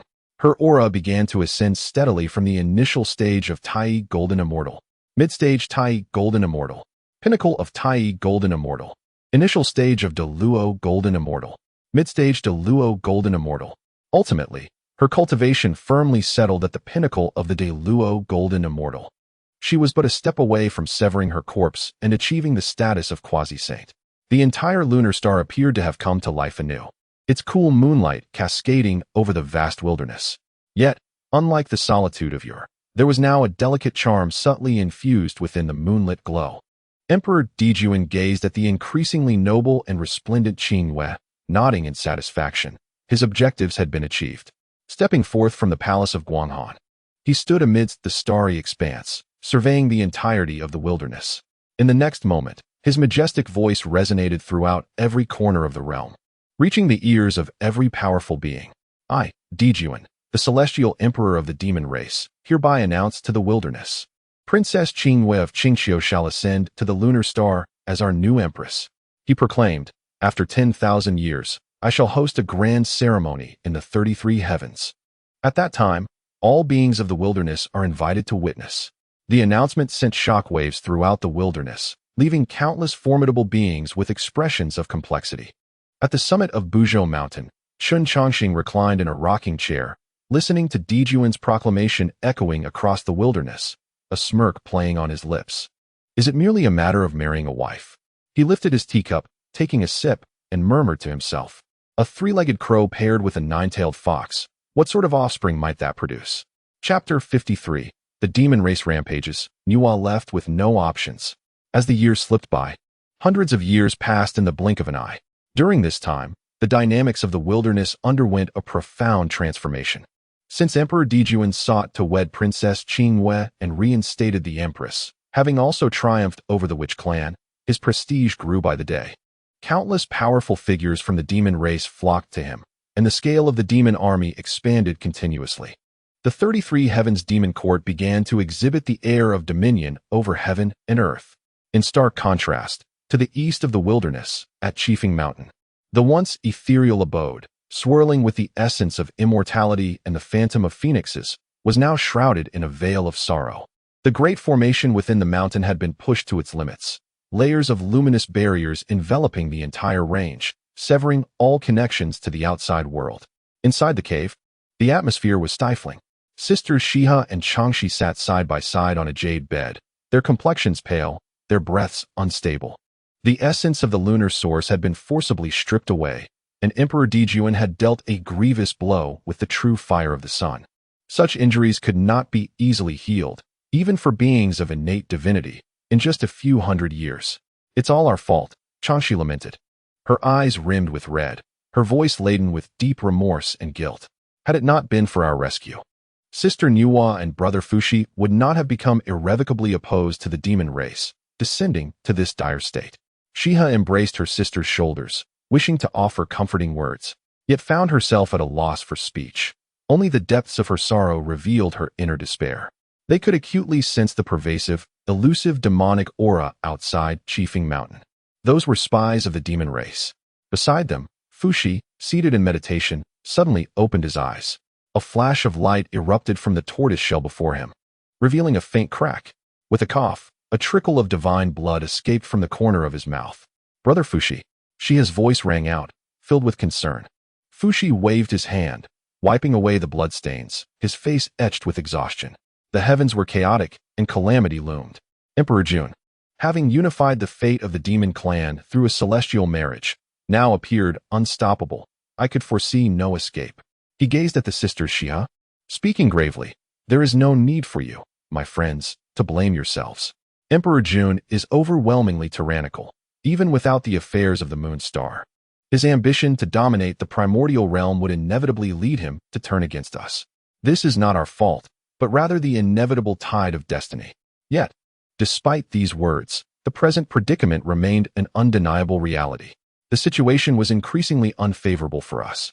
Fushi's fingertips traced the cracked shell of the tortoise, his tone heavy with concern. They were like prey driven to the edge of a cliff, facing an abyss of unfathomable depth ahead, while hunters lurked hungrily behind. Enwa slowly entered from outside the cave, her stunning visage marred by an unshakable worry. Brother, I just spotted a patrol of demon sentinels outside the mountain. The leader is a great Luo golden immortal. Though they did not approach, their intentions are unmistakable. Her words plunged the atmosphere within the cave into an even deeper chill. A great Luo golden immortal. Once, such a being could establish a domain and be revered by myriad spirits. Yet now, within the demon celestial court, they were merely a patrol captain. The faces of Shiha and Changshi turned even paler. Remaining on Chifeng Mountain meant awaiting death passively. Leaving Chifeng Mountain was akin to throwing oneself into a trap, a deadlock. After a long silence, Enwa seemed to have made a resolution. The shadows within the cave appeared to lift slightly, illuminated by the sudden radiance that emanated from her. We can no longer afford to wait in this manner. Her gaze swept over her anxious brother and the self-reproaching Shiha's sisters, her clear eyes reflecting a singular path. Although the primordial realm is vast, the demon clan spies are pervasive across the 4 seas and 8 desolations. Wherever we go, escaping Emperor Jun's pursuit proves nearly impossible. She paused, enunciating each word with clarity. There is only one place where the demon clan dares not act recklessly. Fushi's heart stirred, instantly grasping his sister's implication. Are you referring to Mount Buzhou? Indeed, Inhua affirmed, nodding emphatically, only Mount Buzhou. It is transformed from the spine of Pangu, the heavenly pillar of the primordial realm, possessing unparalleled might to suppress all. More importantly, the mountain deity there is unfathomable. Even Emperor Jun and the ancestral witches harbor a measure of trepidation towards him. Noticing the lingering doubts among the crowd, Inhua's thoughts became increasingly lucid, her eyes shimmering with wisdom. Consider this. During the last battle at the Moon Star, how did we manage to escape? It was the witch clan. Changshi instinctively replied. Exactly, it was the witch clan. A knowing smile graced Inhua's lips, a cryptic curve. But that group of brutes. Aside from fighting and digging, what else can they do? Why did they appear so fortuitously? Why did they not arrive earlier or later? But precisely when we were at our most perilous? Fushi's pupils constricted sharply. He had merely regarded it as the age-old enmity between witches and demons, but at this moment, awakened by his sister, a multitude of seemingly unrelated clues swiftly connected in his mind. I have deduced this countless times, though it appears coincidental. There must be a masterful scheme orchestrated behind the scenes. Nua's tone was resolute as she asserted her ability to command the fearless members of the witch clan, those who dared to confront the demon tribe. She surveyed the crowd and slowly articulated her conclusion. In the vast expanse of the primordial world, aside from the elder of Mount Buzhou, who had the audacity to disregard even the face of Dao ancestor Hongjun, who else could it be? Chen Changsheng. Actually, I did not. Boom. Upon hearing these words, Fushi's body trembled violently, as if enlightened by a sudden revelation. Sister, your words have illuminated everything. He gazed at the fractured river diagram and Luo book in his hands, a bitter smile gracing his face. How foolish I have been. I focused solely on the slaughter on the chessboard, neglecting the hand that wielded the pieces. The calculations of that elder are truly cosmic in scope. Indeed, only that existence could orchestrate such grand designs.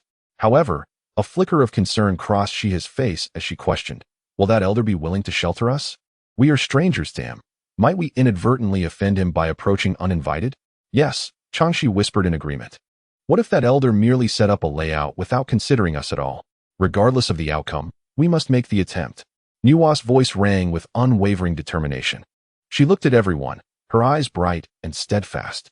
Since that elder is willing to offer covert assistance, it indicates he is not devoid of compassion. He stands apart from the demon tribe and the witch clan. Seeking his favor may yet yield a glimmer of hope. Rather than languishing here, slowly succumbing to the demons, let us journey to Mount Buzhou in pursuit of a future. Her words resonated powerfully, dispelling the lingering shadows within the cave. Fushi regarded his sister's resolute profile and nodded solemnly. All right, you are correct, sister. He suddenly rose, and the Fushi chain in his hands emitted a clear, resonant sound. Rather than prolonging our suffering, we should dare to take a chance. We, sisters, are willing to accompany Sister Nua. Shiha and Changshi also stood up. The once vacant look in their eyes rekindled with the flame of hope. With their decision made, there was no trace of hesitation left. They reined in all their energies and departed the phoenix nest quietly, transforming into 4 streaks of light as they soared towards the heart of the primordial continent, towards the towering, unseen peak of the divine mountain. Chapter 54. The Daily Struggles. Fushi and Nua seek protection. Atop Buzhou Mountain, within the Dao Palace, Chen Changsheng reclined languidly in a rocking chair, gently swaying while cradling a steaming cup of spiritual tea. The tea, freshly obtained from his daily sign-in, allowed the myriad paths of enlightenment to swirl freely in his mind, bringing him comfort. Yet, the ruckus caused by the children nearby was anything but comforting. In the distance, the eldest child was engulfed in flames, wielding a colossal fiery blade spanning dozens of meters, relentlessly pursuing the 6th child with reckless abandon. The 6th child, tears streaming down his face, fled in a panic, each drop transforming in midair into a storm of ice shards that clanged against the blade. Woo-woo, big brother is bullying me again. Meanwhile, the 5th child flickered in and out of existence, appearing in the east and disappearing in the west, leaving a trail of snowflake-like disturbances.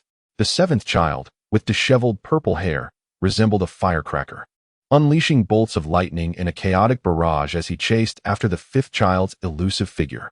Don't run. Stand still. The most formidable duo remained Sanhua and Shigandang. Sanhua's small face was taut, his entire body encased in a heavy rock armor, his feet firmly anchored to the ground. He was engaged in a fierce exchange of punches with Shigandang. Bang, bang, bang. Each strike reverberated, causing the mountain peak to tremble slightly. The muffled sounds echoing far and wide. "Hey, you little rascals, ease up," Chen Changsheng exclaimed, sipping his tea with exasperation. "You're going to bring my arena down." After his outburst, he turned his gaze towards the vegetable garden, a hint of satisfaction finally gracing his lips. Indeed, it was the fourth girl who was the most obedient and worry-free. There she was, squatting by the flower bed, humming a little tune, carefully watering a sprout of spiritual root. Her seaweed-like green hair swayed gently in the breeze, adorned with a few delicate flowers, a picture of tranquility. Sensing Chen Changsheng's gaze, the fourth girl turned and flashed him a sweet smile, her cheeks forming two charming dimples that could melt the heart of anyone. Chen Changsheng nodded in approval. With a thunderous crash, Sanhua ultimately succumbed to Shigandang's brute strength, being sent flying like a stone ball, landing squarely in the meticulously tended flowerbed of the fourth girl. Several budding celestial flowers were crushed instantly beneath his weight.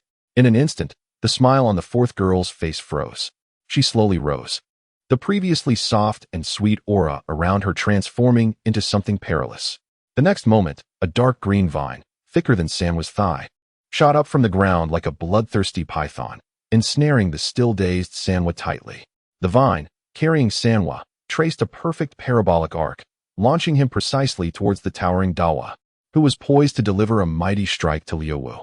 In the throes of excitement, Dawa paid no heed to the incoming object and swung down with his blade. Crack!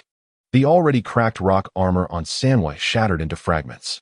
A piercing scream echoed through the sky as Sanhua transformed into a shooting star, disappearing beyond the horizon. After all this, the fourth girl clapped her hands. She turned around, once more looking at Chen Changsheng, her face adorned with that innocent and sweet smile, her dimples subtly visible. Chen Changsheng, holding his teacup, found his hand frozen mid-air, his lips twitching uncontrollably. Exhausted, this life is truly unbearable. Not a single worry-free soul in sight. Just then, the figure of Xiaoqing approached from afar. "Master, there are 4 guests visiting from down the mountain." Xiaoqing spoke softly. Chen Changsheng raised an eyebrow. With a sweep of his divine sense, he instantly enveloped the entire Buzhou Mountain. At its foot, 4 figures stood respectfully, not daring to overstep. Leading them was a woman of breathtaking beauty, exuding an air of regal grace, imbued with an enigmatic aura of creation, though her brow bore a trace of lingering sorrow. Beside her stood a handsome and cultured man, holding an ancient zither, his presence as profound as the abyss. Yet his expression mirrored her gravity. The other 2 women bore a striking resemblance in both beauty and demeanor to the moon star, namely Shiha and Changshi. Their breaths were feeble, clearly bearing severe injuries, as they gazed anxiously yet hopefully toward the mountain's summit. He calculated their predicament with a snap of his fingers. How did they find themselves in such dire straits? A murmur of confusion stirred within Chen Changsheng. In his vast knowledge, Enhua and Fuxi were the sovereigns of the demon clan, the pillars of the demon celestial court.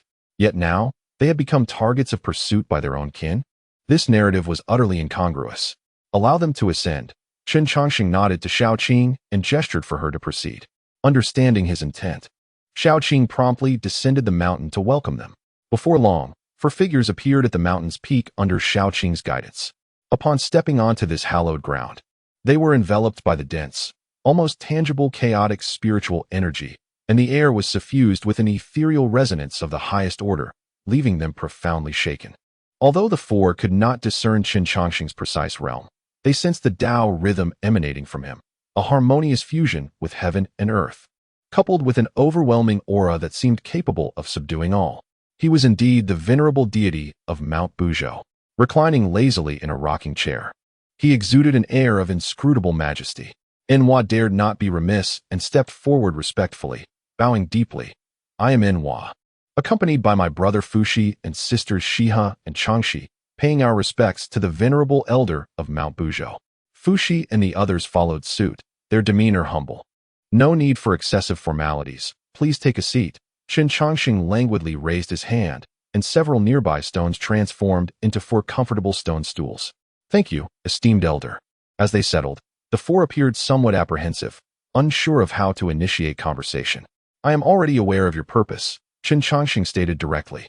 The demon celestial court is aggressively expanding, seeking to unify the primordial chaos. This is the prevailing trend. As innate divinities, you possess great fortune and should rightfully hold a place within this grand scheme. His gaze fell upon Enhua, a hint of curiosity in his tone, especially you. Enhua and Fuxi, whose fates are intertwined with that of the demon clan. When Dijuan established the demon celestial court, did he not extend an invitation to you both? Enhua was taken aback by his words. She exchanged a glance with Fuxi, both reflecting the same bewilderment. Esteemed elder, what do you mean? Enhua inquired, perplexed. My brother and I have been cultivating in Qifeng Mountain and have never heard of any such invitation from Dijuan. Moreover, our paths do not fully align with those of the demon clan. Fuxi nodded in agreement. Indeed, though we are innate divinities, there has been no correspondence between my sister and I and Dijuan. His demon celestial court has nothing to do with us. Why would we seek to join his court? Chen Changsheng felt a pang of realization at their words. He raised a finger and pointed into the void, instantly comprehending the situation. It turned out that the leaf he had once gifted to Enhua had entwined her with his karmic influence, thus affecting the fortunes of her siblings. Stroking his chin, Chen Changsheng mused over the unintended consequences of a seemingly trivial gift, yet he brushed it off without much concern. The unconventional path of the unyielding mountain temple, in truth, represents the greatest variable of the primordial world. Whether one more occurrence transpires or one less, what difference does it truly make? The fluctuations of the celestial laws may indeed herald a fortuitous turn of events. As he spoke, he cast a glance toward Shiha and Changshi, a smile gracing his lips. Shiha and Changshi, under Chen Changsheng's gaze, were consumed by trepidation, their heads bowed in silence. Subsequently, Chen Changsheng turned his attention to Enhua, acutely sensing the confusion and unease that lay deep within her heart. Enhua, my dear friend, has there been a disturbance in your path? Chapter 55. What is lacking in the primordial world? Chen Changsheng, a person is needed. Enhua's delicate form trembled violently, as if an invisible thunderclap had detonated within the depths of her essence, leaving her momentarily stunned. Since the dawn of her consciousness, she had cultivated the supreme path of creation. She had witnessed the ebb and flow of all things, grasping the principles of growth and decay, and had once believed she stood at the pinnacle of the primordial realm, surveying all beings below. Yet, only she knew the disorientation and anxiety that lay beneath her facade of grandeur. Her cultivation, seemingly profound, had stagnated. An impenetrable barrier of chaos obstructed her path ahead. No matter how fervently she secluded herself or attempted to decipher the celestial mysteries, she could not find the gateway to a higher realm. Beside her, Fuxi felt a pang of anguish in his heart. He understood his sister's plight all too well. A despair born from the absence of a path to the great Tao. Unable to remain seated any longer, he abruptly rose from the stone bench. Deeply bowing to Chen Changsheng, nearly to a 90-degree angle, his demeanor humble to the dust. Esteemed elder, I implore you, please show compassion and guide my sister out of her confusion. My sister and I shall forever be grateful for such a momentous act of kindness. Shiha and Changshi also stood up anxiously, their beautiful eyes filled with hope and pleading. They understood that this might be Enhua's sole chance to overcome her inner demons and attain enlightenment. Observing their trembling forms, Chen Changsheng merely waved his hand languidly, as if Fuxi's solemn promise of allegiance meant little to him. Sit down, it's hardly a grave matter. He gestured towards a group of small beings in the distance, frolicking and causing a ruckus atop the mountain peak. Come here, cease your commotion, it is time for class. Another lesson? The eldest boy, brandishing a fiery blade, wore an expression of reluctance, but nevertheless approached obediently. The fifth boy flickered into view. Perching himself on the armrest of Chen Changsheng's rocking chair, his curiosity piqued. Master, what tale shall we hear today? Is it about the secret stash of my second sister hidden among the stars? Ahem. The second boy floated over leisurely, casting a cool glance at the fifth, who promptly fell silent. Soon, the 6 Hulu brothers, along with the respectful little Qing and the earnest Shirgandan, gathered around. Their curious gazes fixed upon the 4 formidable, yet troubled new faces of Fuxi and Enhua. No one mentioned the absent third brother. Clearing his throat, Chen Changsheng finally directed his gaze towards Enhua and inquired, Enhua, my dear friend, as the master of creation, do you perceive any fundamental differences among the myriad beings of this primordial realm? Upon hearing his words, it was as if a great bell had tolled, stirring tumultuous waves in the heart of Nuwa. In her mind, images of the three clans, dragons, phoenixes, and Shilants, flashed before her. They were the favored offspring of heaven and earth, born powerful and reigning over epochs. Yet, the bloodline was both a blessing and a shackle, ultimately leading to their decline amidst calamity.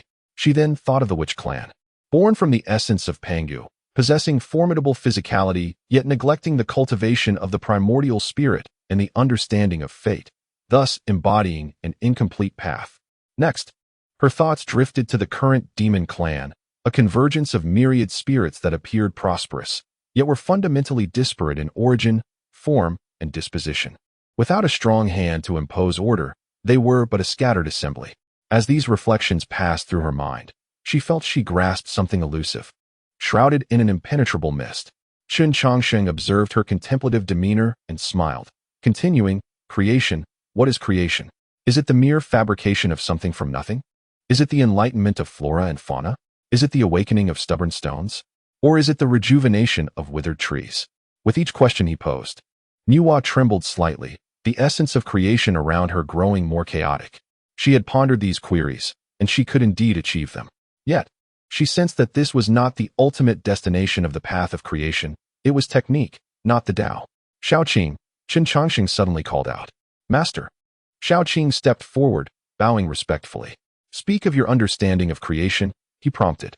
Shaoqing lifted her gaze to the increasingly unstable Nuwa, her gentle yet resolute voice resonating with profound insight. "Master once said, the Tao gives birth to one, one begets two, two produces three, and three generates all things. The path of creation is not mere enlightenment or transformation. It is the emergence of existence from non-existence, a true act of creation." As her words concluded, the 7 gourd brothers behind her simultaneously emanated their innate divine light. "In the past, the Master granted me a strand of Tao foundation, which I nurtured with my essence as soil, combining it with 7 principles as sustenance, thus birthing these 7 siblings." Gazing at the lively gourd brothers, each embodying different principles yet sharing a singular origin, her breath quickened. The creation of an entirely new race from nothing. She understood. She fully comprehended. Chen Changsheng watched as the brilliance in Nuwa's eyes threatened to burst forth, and leisurely cast the final straw. "You govern creation. Have you ever considered what is still lacking in this world? This vast wilderness, where the witch and demon clans vie for supremacy and myriad races flourish, seems remarkably vibrant. Yet, who among them can truly claim to be the protagonists of this realm?" With a thunderous resonance, his words shattered the final veil of mist in Nuwa's mind. In an instant, her eyes radiated boundless divine light, and her very essence underwent a profound transformation. The mysterious essence of creation surged around her, swirling, coalescing, and elevating. Vaguely, Fuxi and the others perceived countless figures emerging behind Nuwa, existing in a realm between reality and illusion. Though fragile in form, they embodied infinite possibilities and wisdom, their presence sending ripples through the very fabric of the primordial cosmos. "I understand." Nuwa slowly rose, her gaze fixed on Chen Changsheng. Without ornate rhetoric, she deeply bowed, performing the gesture of a disciple. "This week, we pay homage to the grace of rebirth and the virtue of enlightenment. I am profoundly grateful for your guidance, esteemed teacher. Nuwa, today I finally comprehend my path." She lifted her head, her face devoid of sorrow and confusion, replaced instead by an unprecedented resolve and sanctity. "Elder brother, Shiha, and sister Changxi, I intend to traverse the primordial chaos, to grasp the essence of creation, and to seek the opportunity for enlightenment." Nuwa promptly turned to Fuxi and the others. "Sister, you must not," Fuxi exclaimed, his expression filled with alarm as he hurriedly urged her not to proceed. "Currently, the primordial realm is rife with the watchful eyes of the demon clan. Venturing out like this is far too perilous." "Indeed, Sister Nuwa," Shiha echoed, her face etched with concern. "Di Jun is narrow-minded and harbors a vengeful spirit. He would never let us go unscathed. They had only just managed to escape to this sanctuary. How could they allow Nuwa to jeopardize herself?" Chen Changsheng observed them with a serene smile. He extended his hand, and the world tree leaf he had once gifted to Nuwa flew forth from her being, landing gently in his palm. The leaf still brimmed with vitality. its Tao rhythms flowing effortlessly. Chen Changsheng flicked his finger, seemingly casually gliding over the surface of the leaf. No grand phenomena manifested, yet in the eyes of Fuxi, a master of divination, a scene unfolded that sent tremors through his very soul, as the elder's fingertip traced the surface. Profound and inscrutable Tao patterns were etched into the leaf, as if plucked directly from the currents of time and the threads of fate, irrevocably severing Nuwa's existence. Upon completing this, he returned the leaf to Nuwa. Go forth. His tone was placid as water, yet imbued with an undeniable authority. This leaf will shield you from all celestial secrets. From henceforth, your movements and your path lie beyond the celestial calculations, within the realm of causality. Until the Tao ancestor emerges, none shall decipher or foresee. Thank you, esteemed teacher. Nuwa accepted the leaf, feeling the immense power that isolated her from all. After a moment's hesitation, she glanced at Fuxi and the sisters Shiha and Changxi. What about my elder brother and sisters Shiha and Changxi? Chen Changsheng waved his hand, reclining lazily back into his rocking chair, and replied nonchalantly, no worries. The area around Mount Buzhou is vast. They can find a cave residence at the mountain's base. Here, no one would dare to act recklessly. Upon hearing this, Fuxi, Shiha, and Changxi breathed a collective sigh of relief, followed by an overwhelming sense of gratitude. With such an unfathomable elder to protect them, the primordial chaos, though vast, would now feel like the safest of homes.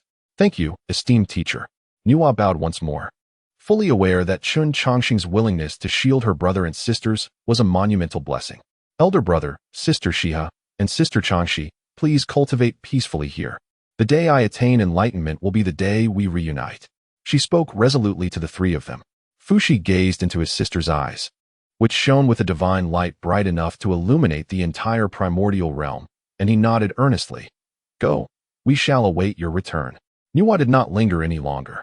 After bowing once more to Chen Changsheng, she transformed into a radiant beam of divine light, soaring skyward and vanishing beyond the horizon in an instant. Chen Changsheng watched the direction in which Nuwa departed, a subtle smile curving his lips, a gesture only he could comprehend. Creating humanity, he murmured softly to himself. This truly aligns with the rightful narrative befitting your future identity as the mother of the human race. He picked up his teacup and leisurely took another sip. It appears that this grand spectacle of antiquity is becoming ever more captivating. Chapter 56. Fuxi is in a daze. Was it not promised that this would be a blessed land? Yet, to find the ancestral shaman as a neighbor? The figure of Nuwa has vanished completely from the horizon, leaving only Fuxi, Shiha, and Changxi atop the mountain, alongside a group of curious gourd children observing them. Fuxi's heart is a tumult of emotions, filled with concern for his sister's future and boundless gratitude towards this venerable mountain deity. Xiaoqing, please escort them down. Chen Changsheng's languid voice shattered the tranquility. Yes, my lord, Xiaoqing replied with a bow. She glided forward, approaching the trio of Fuxi, and before she could speak, a brash voice interrupted from beside her. Humph. Just a few feeble individuals. Dewa crossed his arms, disdain evident on his face. His sibling, Erwa, shook his head slowly, his perceptive apricot eyes surveying Fuxi, and spoke languidly. Do not rush. The winds below are quite lively. Fuxi, perplexed, nonetheless bowed solemnly to Xiaoqing, saying, I am grateful for your assistance, young lady. Esteemed ones, please follow me. Xiaoqing inclined her head slightly and turned to descend the mountain. Shiha and Changxi hurriedly followed, their hearts brimming with reverence for everything upon the Buzhou Mountain. The descent felt entirely different from the ascent. While climbing from the foot of the mountain imbued them with a sense of the grandeur and sanctity of Buzhou. Descending from the summit enveloped them in an overwhelming pressure that seemed to emanate from the very spine of the world. Each step felt as if they were treading upon the pulse of the primordial continent. The air, thick with chaotic spiritual energy and supreme Tao rhythm, transformed from the gentle caress experienced at the peak to a tempestuous weight, potent enough to crush the essence of even the most ordinary great Luo golden immortal. Fuxi's heart raced with trepidation. He had no doubt that this oppressive force surpassed even the full might of Emperor Jun and Tai. Was this the true essence of the world's foremost divine mountain? Were it not for Xiaoqing leading the way, masterfully parting the pressure, the mere act of descending would have rendered the three siblings' physical forms shattered and immobile. Shiha and Changxi, too, turned pale, closely trailing behind Fuxi, scarcely daring to breathe. Such is the might of the sacred mountain. After an indeterminate duration, the terrifying pressure gradually abated. Xiaoqing halted her steps, gesturing towards a vast expanse of foothills. Her voice soft as she spoke. My lord has instructed that from this point onward, you three may select a spot in the area below to establish a cave dwelling for your temporary residence. Fuxi surveyed the landscape before him, observing towering ancient trees and abundant spiritual energy. Though it could not compare to the mountaintop, it was undeniably one of the finest blessed lands in the primordial realm. Firm in his resolve, he bowed once more, saying, "Thank you for your benevolence, esteemed elder, and for guiding us, young lady. Do not mention it." Xiaoqing waved her hand dismissively, yet a hint of seriousness crossed her gentle face. "However, there are a few matters I must inform you of beforehand. Please proceed." "We are all ears," Fuxi replied, taking on a serious demeanor. Xiaoqing extended her delicate finger towards the outskirts of the foothills, indicating a vast plain where malevolent and spiritual energies intertwined. "First, that area is the territory of the witch clan. They were also permitted by the master to recuperate in this place. As long as you do not interfere with one another, all will be well. Should any conflict arise, the master will remain uninvolved." The mention of the Wu clan altered Fuxi's tone, and He and Changshi's pupils constricted sharply. How could they have forgotten that beneath the Mount Buzhou resided a group of reckless individuals unafraid of heaven and earth?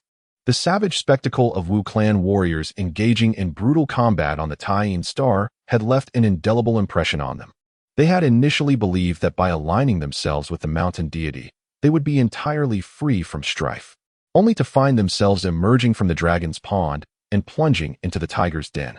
Observing the sudden change in the expressions of the three, Xiaoqing appeared to have anticipated their reaction. She continued in her unperturbed tone. "Secondly, within this mountain, there exists an abundance of rare flowers and extraordinary herbs, all private property of the master. You may admire and savor their fragrance, but you must not pluck or damage them. Otherwise, you shall bear the consequences." As she spoke, her gaze inadvertently drifted toward the distance. Following her line of sight, Fuxi's heart sank. Not far away, among the branches of an ancient pine tree, a small child with a tiger-like visage was ensnared by countless resilient green vines. The child's mouth was blocked by a flower, his face flushed as he struggled, with ancient rock-like patterns faintly shimmering upon his skin. Indeed, it was the missing Sanhua. Fuxi felt a shiver run down his spine and quickly nodded. "We understand, and will not disturb a single blade of grass or tree." Thirdly, and most importantly, Xiaoqing withdrew her gaze, looking at the three with deliberate emphasis. "The mountain peak is the master's sanctuary for contemplation, and you are forbidden from ascending without cause. We shall keep this in mind and would never dare to overstep." Fuxi solemnly assured her. "Very well." Xiaoqing nodded in satisfaction. "Do as you please." With that, she turned and transformed into a streak of light, returning to the mountain peak to report. Left behind were Fuxi, He, and Changshi, exchanging glances filled with mixed emotions. "Brother, are we truly to be neighbors with the Wu clan?" Changshi whispered, her voice tinged with lingering sorrow.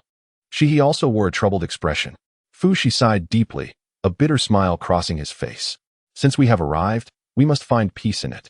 The elders' arrangements must hold profound significance. At least here, the demon clan dare not act recklessly. We are safe. Safety is the greatest luxury we can hope for at present." "Brother speaks wisely. We have indeed been overly concerned." He and Changshi quickly adjusted their mindsets. To have a secure place to dwell is indeed a tremendous blessing. Fuxi nodded, surveying the surroundings before selecting a location against the mountain wall, where the spiritual energy was most abundant. With a grand sweep of his sleeve, he unleashed his innate divine power. Boom! The seemingly indestructible mountain wall yielded before him like tofu, the earth and stone parting effortlessly, and in mere moments, a quaint and elegant cave dwelling took shape. Inside the cave, a stone table, stone benches, and a jade bed were all present. Though less extravagant than their original palace, it exuded tranquility and peace. Outside the cave, he also established several intricate barriers to separate the interior from the exterior. "Well then, from now on, this shall be our new home." Fuxi gazed at the cave before him, feeling a sense of tranquility finally settle within his heart. He and Changshi looked upon the cave.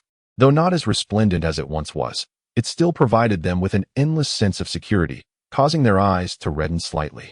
However, just as the three prepared to enter the cave and rest, the earth trembled violently. Roar! Zhu Rong, you scoundrel! You've snatched my roasted leg again. A thunderous roar, sudden and without warning, emanated from the plains beyond the mountain foothills, shaking the very ground beneath them. Following closely was another equally boisterous voice. Nonsense! I was the one who knocked out this nine-headed beast first. Why should that largest leg belong to you? Let us have a fight. Whoever wins gets to keep it. Come at me. I'm not afraid of you. Boom! Above the heavens, one half blazed crimson, with fire clouds swirling. The other half was shrouded in dark clouds, pouring rain. A colossal pillar of fire clashed violently with a tearing water dragon. The terrifying force of their collision sending shockwaves that flattened several towering hills in the distance to the ground. Fushi Shiha and Changshi stood frozen at the entrance of their newly constructed cave, their expressions a spectacle of astonishment. Fushi's lips twitched uncontrollably. He slowly turned his head, mechanically gazing towards the source of that overwhelming aura on the plains, his eyes blank, as if he were intimately familiar with those two presences.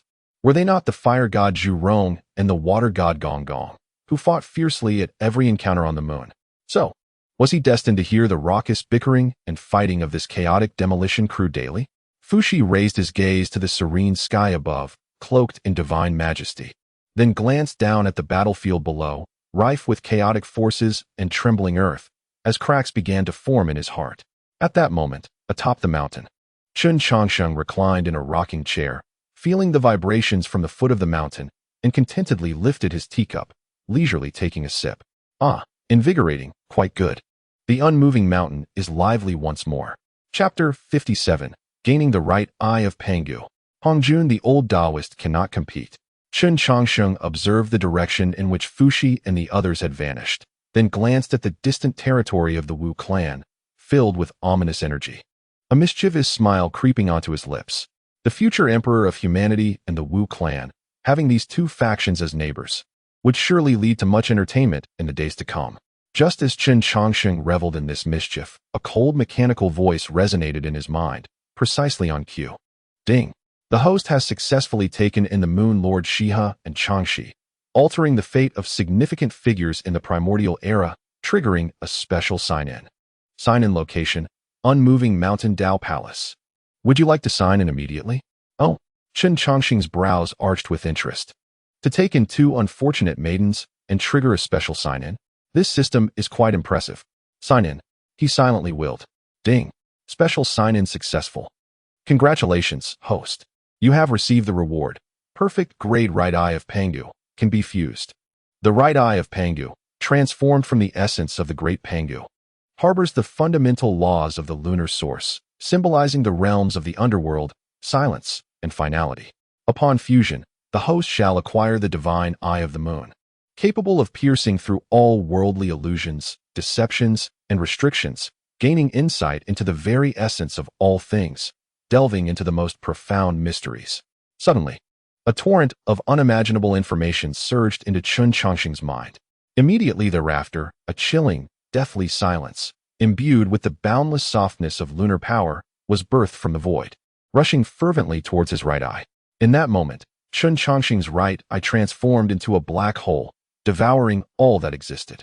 Within the confines of his eye socket, the eyeball was replaced by a vast, profound starry expanse, with a silver, cold moon suspended high, radiating an eternal, tranquil light.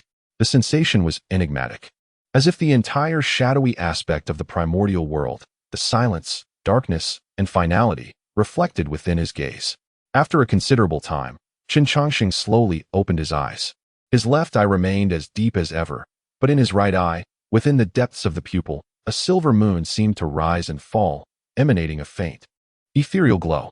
With every movement, countless runes of law flickered into existence. A mere glance seemed capable of freezing one's primordial spirit, ensnaring it in a state of oblivion. Is this truly Pangu's right eye? A ripple of emotion stirred within Chen Changsheng. He lifted his gaze, allowing it to casually sweep across the Dao Palace before him. In the next instant, the world he beheld transformed entirely. The walls of the Dao Palace vanished, replaced by a multitude of interwoven strands of law. The stones beneath his feet dissipated, revealing the intricate interior of the unmoving mountain, where the Pangu spinal essence, akin to the backbone of heaven and earth, slowly transmitted the source power. He could even perceive the recently arranged prohibitive formations at the mountain's base, established by Fuxi, appearing to him as mere childish doodles, riddled with flaws. Moreover, within the Wu clan's tribe, he observed Zhu Rong and Gong Gong squabbling over a piece of roasted meat, the source laws of power within them vividly apparent to his gaze, their trajectories and strengths unmistakable. This ability is rather intriguing, Chen Changsheng thought, his curiosity piqued. His gaze began to ascend, penetrating the clouds, cutting through the fierce winds, and transcending the resplendent palaces of the 33 heavens. He beheld the solemn expression of Dijuan, engrossed in affairs of state, and glimpsed Qingyue, lost in reverie under the moonlight within the Guanghan Palace, emanating an increasingly regal aura. He also noticed the Eastern Emperor Tai, enveloped in a domineering presence while in secluded cultivation. These enigmatic scenes, mysterious to the mighty beings of the primordial world, were laid bare before his divine eye of the moon. Am I to become a voyeur? Chen Changsheng felt a thrill of delight within. His gaze did not falter. Continuing its ascent, it traversed the fierce winds, soared through the 33 heavens, and navigated the endless currents of chaos. Ultimately, at the zenith of his vision, he discovered an ancient, majestic palace suspended within the chaos. The plaque of the palace glimmered with 3 resplendent symbols of the great Tao. The Purple Cloud Palace. Chen Changsheng's gaze effortlessly pierced through the walls of the Purple Cloud Palace, revealing the figure seated upon the cloud bed at its innermost sanctum. Before him stood a venerable figure, his hair and beard as white as snow, with a countenance as tranquil as an ancient well. He embodied the essence of the Tao, appearing to transcend the constraints of time and space, while simultaneously existing everywhere. He was none other than the Tao ancestor, Hongjun. Yet, at the moment Chen Changsheng discerned Hongjun's presence, the Tao ancestor, with his unperturbed demeanor, suddenly opened his eyes within the Zixiao Palace. In those eyes, devoid of any emotion, lay only the indifferent and relentless workings of the heavenly law. He immediately summoned the power of the heavenly Tao, tracing back the source of that probing sensation. Boom! An immense, boundless will, representing the entirety of the primordial world, collided fiercely with Chen Changsheng's gaze across the infinite expanse of time and space. A vast, magnificent, and supreme will instantaneously locked onto Chen Changsheng's scrutiny. The will of Hongjun seemed to transcend endless time and space, crashing into Chen Changsheng's sight within the chaos. With a thunderous roar, the secrets of the entire primordial realm trembled violently at that moment, plunging into utter disarray. Numerous formidable beings engaged in the calculations of the heavenly secrets simultaneously spat out mouthfuls of blood, their faces filled with astonishment. Chen Changsheng felt a slight numbness in his right eye, and the scene before him was suddenly shrouded in chaos, obscuring his view of the Zixiao Palace entirely. Damn! Chen Changsheng grimaced, retracting his gaze. Was this old Taoist truly so petty? Was it such a grave offense to merely cast a glance? Did he have to sever the connection entirely? He rubbed his right eye, the tingling sensation having vanished, yet a sense of displeasure lingered in his heart. Meanwhile, deep within the chaos of the Zixiao Palace, Hongjun furrowed his brow deeply. In that fleeting moment of eye contact, he had been unable to ascertain the source of that probing gaze despite harnessing the power of the Tao. He could only invoke the force of the heavenly Tao to shield all heavenly secrets. As he calculated, the laws of the Tao flowed through his fingertips, transforming into arcane runes as he endeavored to trace the origins of that intrusive gaze. However, no matter how he computed, all he encountered was a veil of obscurity. For the first time, a flicker of a weighty emotion manifested in the Tao ancestor's otherwise impassive eyes. Was it the Buzhou Mountain? In the entirety of the primordial realm, only that which was left behind by Pangu could pose such a challenge to the heavenly Tao. The Tao ancestor silently gazed towards the expanse of the primordial earth, an unprecedented feeling rising within his heart. The unfolding events seemed to present an unforeseen variable beyond his anticipation. The course of events appeared to be slipping from his grasp. Hongjun slowly closed his eyes. With the emergence of uncertainty, to proceed methodically might yield further complications. Very well, it was destined to be so. He opened his eyes once more, now imbued with a sense of detachment. Raising his hand, he gently gestured towards the void. In an instant, the power of the heavenly Tao surged forth, an invisible yet formidable aura cascading from the heavens, traversing the boundless void and descending upon the primordial realm. Just as Chen Changsheng was feeling disgruntled, a porcelain doll-like little girl ambled in leisurely. It was Erwa. Her large, tranquil eyes blinked, the depths of her pupils swirling with starlight, as if savoring the tumult of heavenly secrets from that brief moment. "Master," she inquired, just now the sky brightened briefly. "Has something occurred?" "Nothing of great consequence. Merely that the primal chaos is about to stir once more." Chen Changsheng chuckled, ruffling Erwa's hair affectionately. Gazing at her, a sudden thought crossed his mind. "Erwa, do you not find it dull to remain atop the mountain day in and day out?" "Not at all," Erwa replied succinctly. "Down below, there exists a being named Fuxi, who divines the future with tortoise shells. It is said he can foresee all matters of the primordial world. Do you not wish to witness this?" At his words, Erwa pouted slightly, a hint of disdain gracing her usually languid expression. Can one truly discern the movements of fish beneath the water merely by observing leaves afloat? Such efforts are in vain. To her, Fuxi's celestial divination was but a superficial manifestation of the law of causality. Born to wield the threads of fate, she perceived the essence, the very roots of existence. "One must not be so dismissive," Chen Changsheng replied with a smile. "Your visit to him is not to learn, but to observe how one who can only interpret leaves brings artistry to such craft." He coaxed gently. "Do you not find this intriguing?" "Intriguing?" A ripple of curiosity broke through the depths of her gaze. "Very well, since you have suggested it, I shall accompany you." She turned, maintaining her leisurely demeanor as she ambled down the mountain. Watching her diminutive silhouette, the smile upon Chen Changsheng's lips deepened. Chapter 58. A Celestial Visitor. Has the primordial lord achieved enlightenment? As the years flowed by, time slipped away unnoticed. Aside from his daily attendance, Chen Changsheng observed the energetic youngsters around him and realized it was high time to impart some cultural knowledge to his little ones. They could not solely focus on martial prowess while remaining illiterate. It would tarnish his reputation. Thus, atop the mountain, a makeshift classroom emerged. Chen Changsheng procured a smooth slab of blue stone to serve as a blackboard, wielding a twig as though he were a teacher of repute. "Gather around. Today I shall teach you to recognize characters." He inscribed several crooked, yet expressive simplified characters upon the stone. "Now, repeat after me. 1, 2, 3, 4, 5, 6, 7. 1, 2, 3.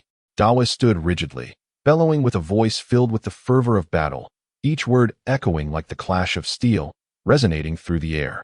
One might think he was rallying a charge into the fray. Beside him, Chihuahua fidgeted restlessly, scratching his head and poking aimlessly at the ground with a twig, mumbling. "What use is this? So tedious. I would rather be splitting stones." No sooner had he spoken than a large hand landed upon the back of his head. Bang! Dawa glared fiercely. "If the master commands us to learn, then learn we shall. Spare us your trifles." Kiwa stumbled slightly, his unruly purple hair bouncing in response to the reprimand. He pouted in dismay, sparks of frustration flickering in his eyes, yet he dared not retort. With a resounding slap, the sensitive Lu Hua was startled into tears, his large, watery eyes brimming with sorrow, as he complained in a sobbing tone, "Elder brother hit seventh brother." Meanwhile, Siwa crouched on the ground, her long green hair cascading down. She extended her finger, and a vibrant green vine emerged, meticulously tracing characters upon the earth, more elegantly than those inscribed by Chen Changsheng. However, upon hearing Dawa's furious shout and Chihuahua's lament, the tip of the vine silently blossomed into an excessively brilliant little flower. Sitting nearby, Xiaoqin cradled her face in her hands, watching the chaotic scene unfold with a gentle smile. Chen Changsheng surveyed the tumultuous spectacle before him, letting out a resigned sigh. He took a sip of the enlightenment tea, suddenly contemplating that perhaps those who taught in his previous life were reincarnated beings of great power. Otherwise, how could one endure such chaos? Just then, his expression shifted as he lifted his gaze toward the horizon beyond Buzhou Mountain. A streak of azure sword light shot across the eastern sky, swift as lightning, but halted abruptly upon nearing 1,000 miles of Buzhou Mountain. As the sword light dissipated, it revealed a young Taoist clad in a blue robe, bearing 4 ancient swords upon his back. The Taoist possessed a handsome visage and an unconstrained demeanor, exuding an innate sharpness. Yet, as he beheld the towering Buzhou Mountain, his eyes were filled with solemnity and yearning. What a magnificent Buzhou Mountain! What a profound essence of the Tao. The visitor was none other than Tong Tian, one of the three pure ones. Having traversed the primordial wilderness, he was drawn here by the unique Taoist rhythm of Buzhou Mountain, prompting his desire to pay a visit. Is it not delightful to have guests arrive from afar? Chen Changsheng's languid voice resonated directly in Tong Tian's ears. Startled, Tong Tian realized he had been detected without noticing when the other had discerned his presence. Not daring to be negligent, he bowed respectfully toward the mountain's peak. This junior, Qing Tong Tian, humbly visits and asks for your forgiveness, esteemed senior. Please ascend. As the words fell, Tong Tian felt a release of pressure, and a staircase formed of clouds and mist unfurled from the mountaintop to his feet. Upon stepping onto the cloud ladder, he arrived at the summit in just a few strides. When he beheld Chen Changsheng reclining in a rocking chair, appearing even younger than himself, with not a hint of magical energy emanating from him, his pupils involuntarily contracted. Returning to simplicity, the great elephant is formless. The realm of this senior exceeded his wildest imaginings. Please sit. Chen Changsheng gestured to a nearby stone bench. Thank you, esteemed senior. Tong Tian complied. Yet his attention was drawn to the children frolicking beside Chen Changsheng. He sensed that each of these little ones harbored an extraordinary essence of fundamental laws within them. Their solid foundations were astonishing. The disciples under your esteemed guidance are indeed remarkable, Tong Tian praised sincerely. Just playful children. Chen Changsheng waved his hand dismissively, glancing at the notable figure before him, who was renowned in his previous life. What brings you to the mid-stage of sainthood? Chen Changsheng found this curious. Though the swordsmanship was impressive, yet you, my friend, exude sword intent that pierces the heavens, your brilliance unmistakable, surely. Your mastery of the sword has reached the pinnacle of the primordial wilderness? Upon hearing these words, Tong Tian's eyes sparkled with pride, yet remained humble as he replied, Senior, you flatter me. The path of the sword is an endless journey. I am merely groping my way forward. Chen Changsheng let out a derisive chuckle. Suddenly, he recalled a question often posed in television dramas of his past life, frequently discussed among swordsmen. Oh? Then what do you believe constitutes a sword? Intrigued, Chen Changsheng pressed on. After a moment of contemplation, Tong Tian slowly articulated, I believe that the sword is a tool of slaughter. The way of the sword is to wield the sword in hand, severing all obstacles in order to uphold the path within one's heart, advancing unwaveringly, resolute, and unyielding. His voice resonated with strength, imbued with a determination that seemed capable of cutting through all. That is indeed insightful, yet not entirely accurate, Chen Changsheng replied, shaking his head. I humbly request your guidance. Tong Tian immediately stood, eager for instruction. Chen Changsheng lifted his teacup, taking a sip before he began to expound. Indeed, the sword is a tool of slaughter. Yet, slaughter is merely its exterior, not its essence. The sword possesses three realms. The first is the realm of the mundane sword, where one wields the instrument with power and techniques are divine. The second is the realm of the heart sword, where the person and sword become one.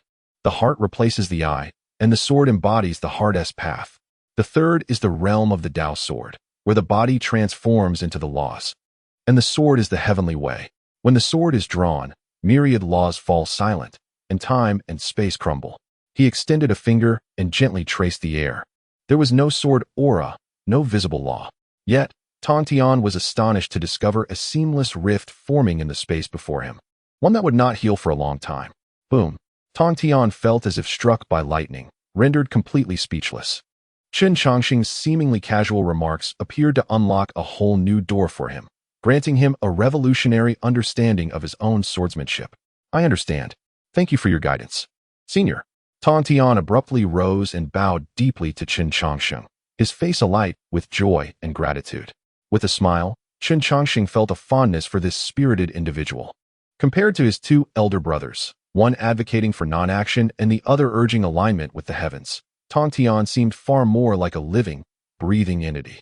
Reflecting on the regrettable fate of the Tong Tian leader from his past memories, Chen Changsheng felt a pang of sorrow. Tong Tian, allow me to share two more insights.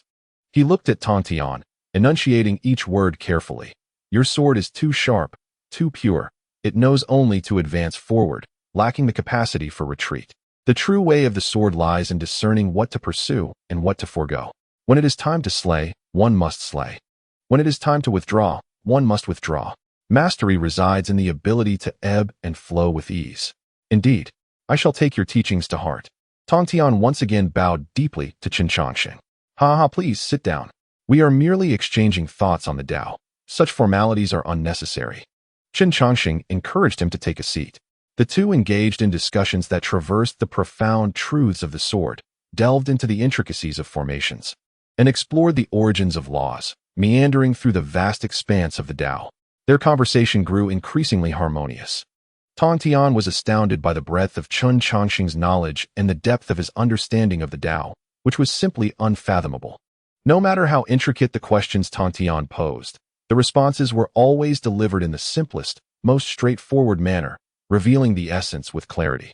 Chen Changsheng, in turn, found conversing with Tong Tian to be quite pleasant. This fellow possessed a straightforward mind, devoid of convoluted thoughts, making him a truly amiable companion. Atop the mountain peak, the sound of the Tao permeated the air, resonating with the laws of the universe, captivating even the little gourd children nearby. However, just as the two were deeply engrossed in their discourse on the Tao, a thunderous roar erupted unexpectedly from the eastern horizon. The entire primordial realm trembled violently. From the direction of Buzhou Mountain, boundless auspicious clouds rolled and converged, with purple energy surging majestically, extending for 30,000 miles. A beam of golden light, as robust as a celestial pillar, descended from the heavens, crashing directly into Buzhou Mountain. In the following moment, a voice, commanding, vast and frigid, reverberated through every corner of the primordial realm, reaching the ears of every living being. I am Yuqing Yuanshi. Today, I establish a grand doctrine upon Buzhou Mountain, named Chuan. The essence of Chuan is enlightenment. To elucidate the heavenly path, to align with the ways of heaven and humanity, and to enlighten all beings. I shall utilize the Pangu banner to suppress the fortunes of the Chuan doctrine. The Chuan doctrine is established. As the words fell, immense heavenly merit descended, fully integrating into his being. A boundless pressure, surpassing that of a great Luo Jingxian and towering over quasi-saints, surged forth like a tsunami, instantly engulfing the entire primordial world. In this moment, whether it be the lofty demon emperor or the reclusive ancestral witch, whether the mighty hidden from the world or the innocent beings unaware, all felt a tremor emanating from the depths of their souls. Beneath the saint, all are but ants. Yuanshi Tianzuan has attained sainthood. On Mount Buzhou, Tong Tian, who was engaged in a discussion with Chen Changsheng, felt his smile freeze instantly. He abruptly rose, gazing in disbelief towards the direction of Buzhou Mountain. Has my second brother attained sainthood? Chapter 59. I, Yuanshi, am the true successor of Pangu, the first of the three pure ones. Chen Changsheng reclined in his rocking chair, the swaying ceasing abruptly. He squinted slightly, a sense of unease bubbling within him. Something was amiss. This narrative was gravely askew. According to his scant knowledge of the primordial realm, should not Nuwa have been the first to achieve sainthood? Traversing the primordial world, comprehending the myriad spirits, ultimately molding clay to create humanity, thereby attaining the path through unparalleled merit. Then, it should follow with Taiji Laozi establishing the teachings for humanity, also achieving sainthood through merit. Only afterward should it be Yuanshi and Tong Tian. How has it become so chaotic now? He had clearly assisted Nuwa by enabling her to seek the opportunity for enlightenment ahead of time, freeing her from the karma of the demon race. Taiji Laozi had not even made an appearance, yet it was Yuanshi, this second brother, who silently seized the opportunity and advanced directly to the forefront. Hongjun Taoist, are you behind this? Chen Changsheng raised his teacup, a glimmer of understanding flashing in his eyes. Has the script begun to be altered personally? Attempting to use a saint who aligns with the ways of heaven and humanity to suppress the variables of my Buzhou Mountain? His mind was awash with thoughts, while the entire primordial realm was already in an uproar. In the celestial court of the demon race, the Zixiao Palace, the moment that overwhelming saintly pressure descended, the entire palace's formation buzzed ominously. Bang! Emperor Jun abruptly stood from his throne, shattering the jade table forged from celestial gold before him with a single palm strike. His usually imposing visage now clouded with fury and malice. Yuanshi has attained sainthood. His voice was laced with an uncontrollable fury and trepidation. Beneath the saints, all are mere ants. This is not merely a phrase but a profound celestial decree. No matter how formidable the demon clan's celestial court may be, how can they contend with the saints? Below, Dong Huang Tai wielded the chaos bell, its resonant chimes warding off the saintly might from the hall's entrance. Yet his expression was equally grave. Brother, the emergence of the saints places them above us. Our ambition to unify the vast wilderness is fraught with peril. The 10 great demon saints are rendered mute, trembling under that overwhelming pressure, as if their very souls might freeze in fear. This is an absolute suppression emanating from the essence of life itself. For Dijuan, who is resolutely intent on unifying the wilderness and establishing unparalleled dominion, this is akin to a thunderous blow to the head. From the depths of the Blood Sea, the ancient ancestor of the Nether River emerged from the ceaseless tides of blood, acutely sensing the oppressive saintly aura that spanned the heavens and earth. His 2 treasured weapons, Yuan Tu and Abi, quivered slightly. With a deep sigh, his face was etched with bitterness and reluctance, before he silently submerged once more. At Wuzhuangguan, Zhen Yunzi laid down the earth book in his hands, recalling his dear friend Hongjun, whose fate remained uncertain, a bitter expression clouding his features. Ultimately, it was another who took the lead. In the vast wilderness, countless hidden powers, after an initial shock, reached a unanimous decision. Quick, fetch the finest innate spiritual root from my cave, aged 9,000 years. Prepare lavish tributes without delay. We must hasten to Kunlun Mountain to congratulate the primordial saint.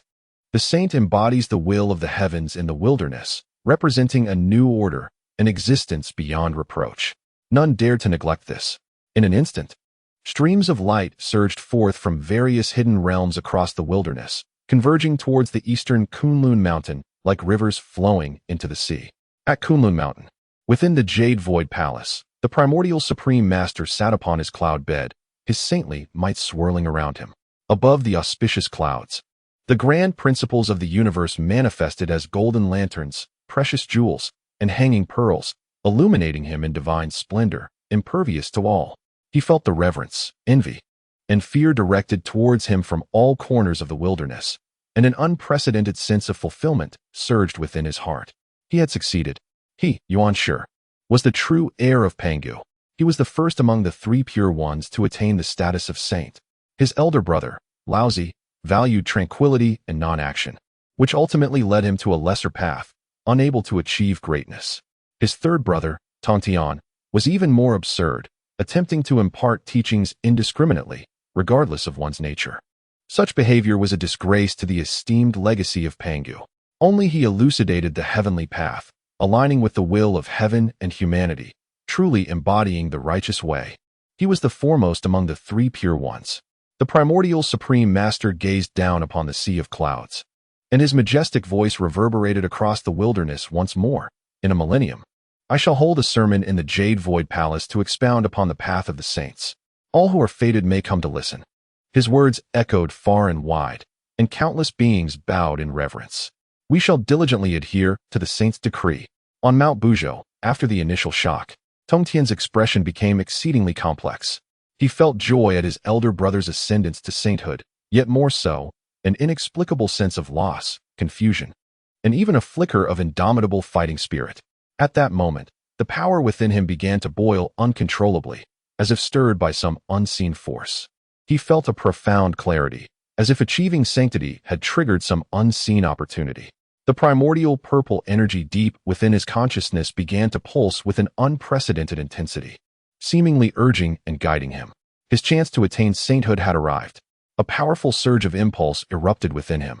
He yearned to return to Kunlun immediately, to establish the teaching of the intercepting and seize that fleeting glimpse of heavenly secrets, thus validating his own path to greatness. Senior, Tongtian suddenly turned, bowing deeply to Chen Changsheng with utmost reverence. My elder brother has become a saint. I too sense the arrival of opportunity.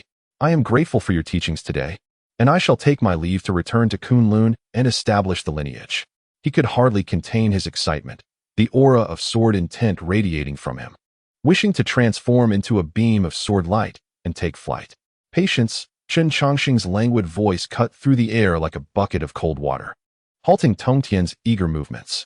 Tongtian froze, bewildered, gazing at Chen Changsheng. The latter lifted his teacup, leisurely blowing away the steam, not even looking at him. but instead posing a contemplative inquiry. Tong Tian, do you understand what primordial purple energy truly is? The question left Tong Tian momentarily dazed. A tremor ran through him, and he instinctively replied, primordial purple energy is the foundation of the great Tao, the essence of sanctity. It is the supreme opportunity bestowed by the Tao ancestor. This was a consensus among all the mighty beings of the primordial era, a truth long coveted by the 3,000 guests of the Purple Cloud Palace. Indeed. Yet also not. Chen Changsheng set down his teacup, his tone remaining unperturbed. It is both the foundation of sanctity and a form of shackles. Shackles? Tong Tian was utterly perplexed. He understood the words, yet the meaning eluded him completely. The joy and urgency on his face froze, replaced by confusion and absurdity. Chen Changsheng then raised his gaze, meeting Tong Tian's eyes with a calmness that seemed to conceal the world's most profound secrets, capable of penetrating all faiths. The heavenly saints, seemingly immortal and boundless in power, are, in truth, their spirits anchored to the Tao, rendering them no longer masters of their own beings. Every word and deed, every movement and gesture, is woven into the fabric of heavenly operation. You may believe you are in harmony with the will of heaven, yet in reality, you are merely a puppet on the strings of the Tao, devoid of any possibility of transcendence. Chen Changsheng's voice was gentle, yet each word struck at the heart. Do you truly believe that the saint you envision is indeed the saint you think it to be? Boom. These few sentences resonated like a silent thunderclap, not merely echoing in his ears, but detonating deep within his heart of Tao. He stood frozen, his body rigid as a statue. The spirit anchored to the Tao, no longer in control. A puppet, devoid of transcendence? How could this be? It was utterly impossible. Was not becoming a saint meant for ultimate freedom and transcendence? To be free from all tribulations, to share longevity with heaven and earth, to gaze down upon all beings? How could it be transformed into a shackle? This completely subverted his lifelong understanding. The path he took pride in, the destination he had relentlessly pursued, in that moment, seemed to morph into a colossal joke. Chen Changsheng observed him, lost in despair, his sword heart unstable, with the aura of sharpness around him dissipating. He continued with a leisurely tone, if one desires true freedom, one must contemplate clearly. His voice lingered, as if questioning him, or perhaps the heavens themselves. Is this sacred position a testament to your own path? Or are you merely completing the path of the celestial order? Chapter 60. The Day of Becoming a Sage, the Moment of Heartbreak. Tong Tian stood rooted to the spot, his mind buzzing as if countless sword energies were clashing chaotically, shattering the sword heart he once held in pride. To affirm one's own path? Or to complement the celestial order's path? These two questions struck him like invisible swords, one piercing his primordial spirit, the other his heart of the Tao, rendering him immobile and filled with anguish. Yet, the Tao ancestor once proclaimed that the primordial purple energy is the foundation of becoming a sage. He instinctively retorted, his voice dry, lacking conviction even to himself. This was a statement made by the Tao ancestor, a shared understanding among the 3,000 guests of the Purple Cloud Palace, an unbreakable truth of the primordial chaos. How could it transform into a shackle, a deception in the mouth of this esteemed elder? The Tao ancestor is the Tao ancestor. And you are you. Chen Changsheng interrupted him, his tone still languid, as if discussing the pleasantness of the weather. The path he indicates may not necessarily be yours. Does he truly wish for your well-being? He lifted his teacup, gently swirling it, observing the tea leaves dance in the water. The opportunity has arrived. This is a good thing. There's no need for impatience, even if the primordial one has taken the lead. Yet, seizing this opportunity and walking your own path is paramount. Finally, he raised his gaze to the despondent Tong Tian. Those 4 swords of yours carry an overwhelming aura of slaughter. Tong Tian, perplexed, responded, the primordial one suppresses fate with the Pangu banner. What is the Pangu banner? It is a fragment of the Pangu axe, imbued with the merit of opening the heavens. And what of your 4 swords of extermination? Tong Tian was momentarily struck dumb, unable to articulate a response. To use those 4 swords, steeped in the resentment of the dragon, phoenix, and Qilin clans, laden with boundless murderous karma, to suppress the vast teachings of the uninitiated? Chen Changsheng curled his lips, the disdain in his tone unabashed. Do you wish to establish a doctrine, or do you wish to become the source of a massacre? In the end, before the calamity arrives, The karmic consequences within your own sect will drag both you and your disciples into an abyss from which there is no return. A cold sweat instantly broke out over Tongtian. He had only considered the immense power of the four swords of extermination, believing them fit to suppress the fate of the great teachings, never contemplating the terrifying karma entwined within. It was only through Chen Changsheng's subtle guidance that he realized he nearly treaded a path of self-destruction. What should the younger generation do? I implore you, esteemed elder, to offer your guidance. Tongtian bowed once more, this time with a humility and sincerity greater than any prior gesture. He had fully submitted. Every word from this elder pointed directly to the essence of the great Tao, revealing realms he could never hope to reach. The celestial order bestows merit upon you as a reward for establishing teachings and organizing the primordial order. Chen Changsheng extended a finger and pointed towards the heavens, cautioning against the foolishness of utilizing all one's merits solely for the enhancement of cultivation, as that represents the most rudimentary application. Merits are a manifestation of the fundamental principles of the heavenly path, possessing boundless applications. They can cleanse karma, purify spiritual treasures, and enable acquired entities to revert to their innate state. By employing that immeasurable merit to eradicate the murderous aura and karmic repercussions of your four swords, you may elevate them from innate treasures of slaughter to acquired treasures of virtue. In doing so, the swords become yours, capable of vanquishing foes and safeguarding the path, while also embodying merit to suppress fortune, rendering them impervious to malevolence. This is truly a choice that yields dual benefits. In Tongtian's mind, it was as though Pangu had cleaved the chaos of creation in twain. The notion of refining the four swords of immortal slaying with merit, elevating them to acquired treasures of virtue.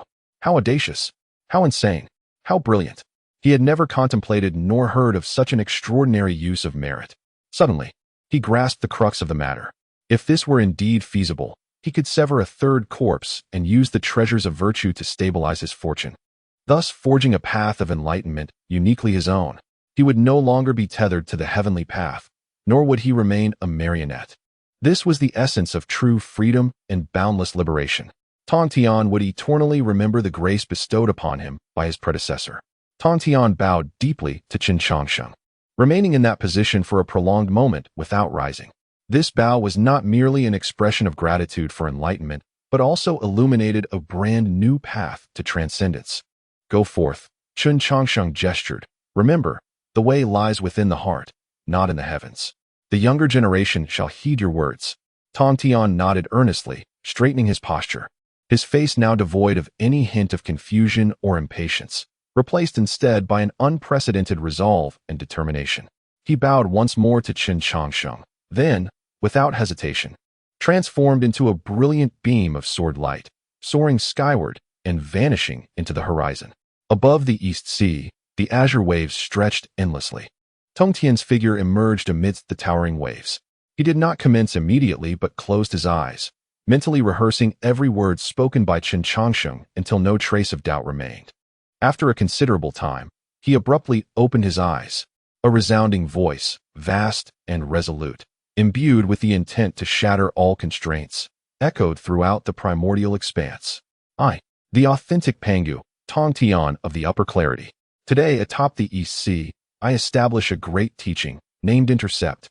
The intercept signifies seizing the thread of opportunity beneath the heavenly path. The Great Way comprises 50, the Celestial Evolution 49, remove 1, and my teaching becomes that which has been removed, with teachings accessible to all. All beings in the primordial realm who possess a heart inclined towards the way may enter my fold and seek that thread of opportunity. I shall use the four swords of immortal slaying to suppress the fortune of the intercepted teaching. The intercepted teaching is established. Thunderous roars. The heavenly path resonated in response, causing the entire primordial realm to tremble once more. A golden light of merit, grander and more magnificent than that which accompanied the primordial beginning's sanctification, cascaded from the heavens like a celestial river, enveloping the entire East Sea in a resplendent golden hue. It has arrived. Tongtian concentrated his mind, following Chen Changsheng's guidance, and with a mere thought, he endeavored to divide this immeasurable merit in twain. A portion is utilized to sever the third corpse, while another directs towards the four swords of extermination, purging the boundless karma upon them. He intends to forge his own path. Yet, at that very moment, within the depths of his consciousness, a surge of primordial purple energy erupted without warning. It resembled an ancient beast awakened from slumber, emitting a silent roar. An overwhelming and irresistible will, foreign yet immensely vast, descended with great force. That was the will of the heavenly Tao, cold, indifferent, devoid of any emotion. Panic gripped Tongtian's heart. "This is my path. I am the master," he bellowed, as the culmination of his lifetime's dedication to the sword surged skyward, transforming into an intangible blade, fiercely striking towards the primordial purple energy. However, before that will, all his resistance appeared feeble and impotent. The moment his sword intent made contact with that will, it melted away like snow before the blazing sun, disintegrating into nothingness. The tumultuous primordial purple energy, like a voracious whirlpool, forcibly devoured all the merits of the heavenly Tao. Then, in a domineering and unquestionable manner, it recklessly infused these powers into his primordial spirit, merging them with his Tao fruit. In that instant, his realm was violently propelled by an external force, rapidly ascending. The peak of quasi-sainthood was breached. The severing of the three corpses reached fruition. He became a saint. A pressure, akin to that of the primordial heavenly master, yet resonating with a distinctly different Tao rhythm, erupted thunderously over the eastern sea, sweeping across the heavens and earth. Tongtian had attained sainthood. The myriad beings of the primordial wilderness, within a single day, experienced the pressure of a saint twice, all in awe, bowing towards the direction of the eastern sea. "Congratulations, Saint Tongtian. The saint is benevolent." Yet, standing above the eastern sea, Tongtian, feeling the cataclysmic power within him, bore no semblance of joy upon his countenance. His heart was frozen, akin to eternal glacial ice. He could distinctly sense that his primordial spirit had been forcibly bound to the laws of the heavenly Tao by an unseen force. He could overlook all living beings. Yet he felt the indifferent gaze looming above, ever-present and relentless. Seemingly immortal, yet indeed burdened by an additional invisible shackle. The immense merit did not refine his sword. Instead, it transformed into an exceedingly blinding golden halo, suspended behind his head, rendering him supremely sacred. But upon introspection, that was not a golden wheel of merit. It was a golden chain forged from the laws of the heavenly Tao, indelibly stamped upon his primordial spirit. What the elder spoke was entirely true. Tongtian slowly raised his head, gazing towards the direction of Mount Buzhou, his eyes filled with boundless bitterness and despair. Atop Mount Buzhou, Chen Changsheng's hand, holding the teacup, paused momentarily. Crack! The teacup, crafted from 10,000-year-old warm jade, silently crumbled into powder. He gradually lowered his hand. The perpetually languid expression on his face vanished for the first time, replaced by an unfathomable chill. "Hongjun, you cannot play this game." Chapter 61. The Four Saints Emerge. The primordial wilderness officially enters the era of saints. Atop Mount Buzhou, the atmosphere had turned frigid to the extreme. The perpetual, languid smile on Chen Changsheng's face vanished entirely. He emitted no aura nor displayed any imposing presence, yet the very laws governing the entirety of Mount Buzhou emitted an unbearable hum around him. Even the flowing winds steered clear of his vicinity, while the space around him rippled visibly. Elder Qing stood beside him, her gentle countenance etched with concern, for she had never witnessed Chen Changsheng in such a state. In the past, regardless of the magnitude of the event, be it the arrival of the Emperor Jun, he always appeared as if the sky were collapsing, indifferent as a salted fish. But now, he sat in quietude, the suppressed fury within him so intense that even the hairpin, a branch of the world tree, ceased to emanate its life-giving essence. Elder brother indeed seemed genuinely enraged. Liuhua cowered behind Siwa, softly sobbing, her large, watery eyes brimming with tears, while the small fish swirling around her turned to ice crystals. Too frightened to make a sound, Dawa remained silent, his fists clenched tightly, the flame mark on his brow burning with unprecedented intensity. His crimson hair danced without wind, flames igniting around him, turning the blue stone beneath him a fiery red. With his brows furrowed intently, he scanned the surroundings, emitting a low growl akin to a beast. With a mere word from the elder, he would charge forth, heedless of the consequences. Urwa's deep apricot eyes had lost their usual languor, the stars within her pupils swirling with unprecedented speed. Her complexion paled, and her lips parted slightly, for she sensed that the celestial mechanisms had not merely been disrupted. They had been forcibly redirected onto a path steeped in silence and calculation by an invisible hand. Chen Changsheng paid no heed to the children's reactions. Instead, he slowly raised his head, his gaze no longer concealed, akin to two divine axes cleaving through the endless fabric of time and space, once more fixating upon the purple cloud palace. Yet, even as the myriad beings of the primordial chaos remained immersed in the profound shock of Yuanshi and Tongtian achieving sanctity within a single day, they had yet to regain their composure when an anomaly arose anew. Boom, boom. This time, the tremors emanated from the desolate lands of the west. The heavenly Tao proclaimed, I, Jin Zhuani, hereby establish the Western sect today to enlighten the West and save all sentient beings. With the 12-petaled golden lotus of merit and the 7-treasure marvelous tree, I shall suppress the fortunes of the Western sect. The Western sect is established. From the western Mount Sumeru, two equally magnificent beams of golden light, brimming with merit, descended from the heavens almost simultaneously. Though each individual beam lacked the grandeur of Yuanshi and Tongtian, together they formed a vast and resplendent spectacle that illuminated the entire western sky. Two figures emerged amidst the golden light of merit. One bore a pained expression, holding a 12-petaled golden lotus of merit. The other appeared emaciated, cradling a 7-treasure marvelous tree. They were none other than the two leaders of the Western sect, Jane and Zhuani. Seizing this once-in-a-millennium opportunity, they emulated Yuanshi and Tongtian, establishing the Western sect with aspirations of attaining sanctity. However, despite the immense bounty of merit bestowed by the heavenly Tao, it was still insufficient to support both of them in achieving sanctity simultaneously. As the power of their merits was on the verge of depletion, the two individuals approached the threshold of their sanctified status, teetering on the brink of a fall. Numerous formidable beings in the primordial realm discerned their predicament, and a twinge of schadenfreude flickered in the hearts of many. However, in the next moment, the actions of these two Western sages astonished the entire primordial world. With a glance exchanged between Jane and Zhuani, their expressions deepened in agony, and then they simultaneously directed their resolve towards the heavens, declaring a monumental vow of 48 profound aspirations that would reverberate through the ages. A voice, imbued with compassion yet laced with intricate calculations, resonated through the cosmos. Should I attain the supreme Bodhi, the abode of my Buddha will be adorned with boundless and unfathomable merits. There shall be no hell, hungry ghosts, beasts, or creatures that crawl and flutter. Should this be my wish, I will become a Buddha. Should this not be my wish, I shall not attain the supreme enlightenment. With each vow uttered, it was as though they were issuing blank, promissory notes to the heavenly way. If I become a Buddha, there shall be no women in my realm. If I become a Buddha, all sentient beings shall be equal.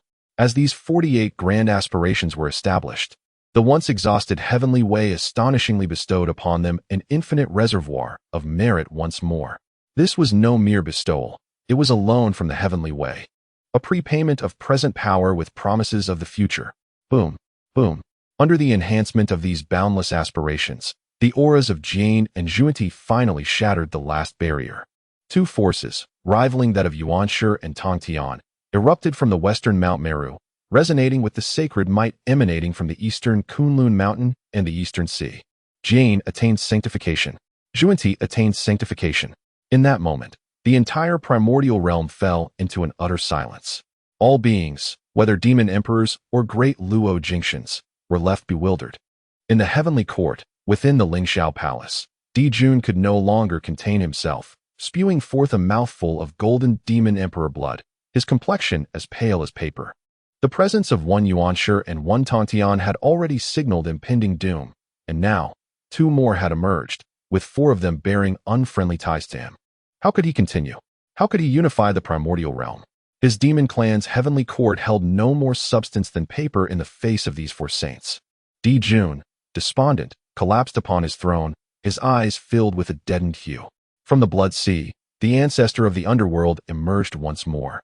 Sensing the overwhelming pressure of the four saints, his gaze flickered, and he plunged back into the depths of the blood sea, not even a ripple surfacing. In just one day, merely within 24 hours, Yuanshi, Tongtian, Jane, Zhuani, the four saints emerged together, for boundless forces capable of crushing all. stood like insurmountable chasms across the 9 heavens, permeating every corner of the primordial realm. The laws of heaven and earth wailed in lament. Space trembled. Beneath the saints, all are but ants. This phrase was thoroughly exemplified on that day. The primordial realm had undergone a transformation. A brand new era, arriving with an audacious, domineering, and unreasonable force, thundered into existence. The Age of Saints. Atop Mount Buzhou, Chen Changsheng gazed at the 2 soaring auras of saints from the west, and the chill that had settled upon his face gradually dissipated, returning to a languid demeanor. He even chuckled softly. Releasing 4 saints in one breath to stir the waters and divert everyone's gaze towards them? Hongjun, do you believe that by covering the chessboard, others cannot discern the game? But you have forgotten that there lies a piece on the board that has always been in my hand. His gaze then turned towards the northern sea. It is time for you to make your entrance. With a swift motion, he raised his hand and gently pointed in the direction of the northern sea. An ethereal resonance, imperceptible to others, traversed the boundless void silently. Chen Changsheng reclined back into his rocking chair, gently swaying. He cast his eyes upon Buzhou Mountain. There is still that pitiful old man. Chapter 62. The second brother and third brother become saints. Yet my teachings remain unestablished. With the 4 saints emerging together, their overwhelming presence was unparalleled. Following the initial shock and fear, the vast wilderness witnessed countless powerful beings, whose gazes converged almost in unison from Buzhou Mountain, the Eastern Sea, and Mount Shumi, ultimately focusing on a singular point. In the east, atop Buzhou Mountain, at the 8 Scenery Palace, stood the foremost of the 3 Pure Ones, the master of the Xianmen, Taiji Laozi. The second brother, Yuan Shi, and the third brother, Tong Tian, had both attained the saintly path. As beings transformed from Pangu's primordial spirit, this esteemed elder brother had no reason to lag behind. Even the impoverished duo from the west had managed to ascend to the saintly realm through a somewhat underhanded means of making grand vows. Now, the eyes of the entire wilderness were fixated upon this elder brother. When would he attain sainthood? In what manner would he establish his grand teachings?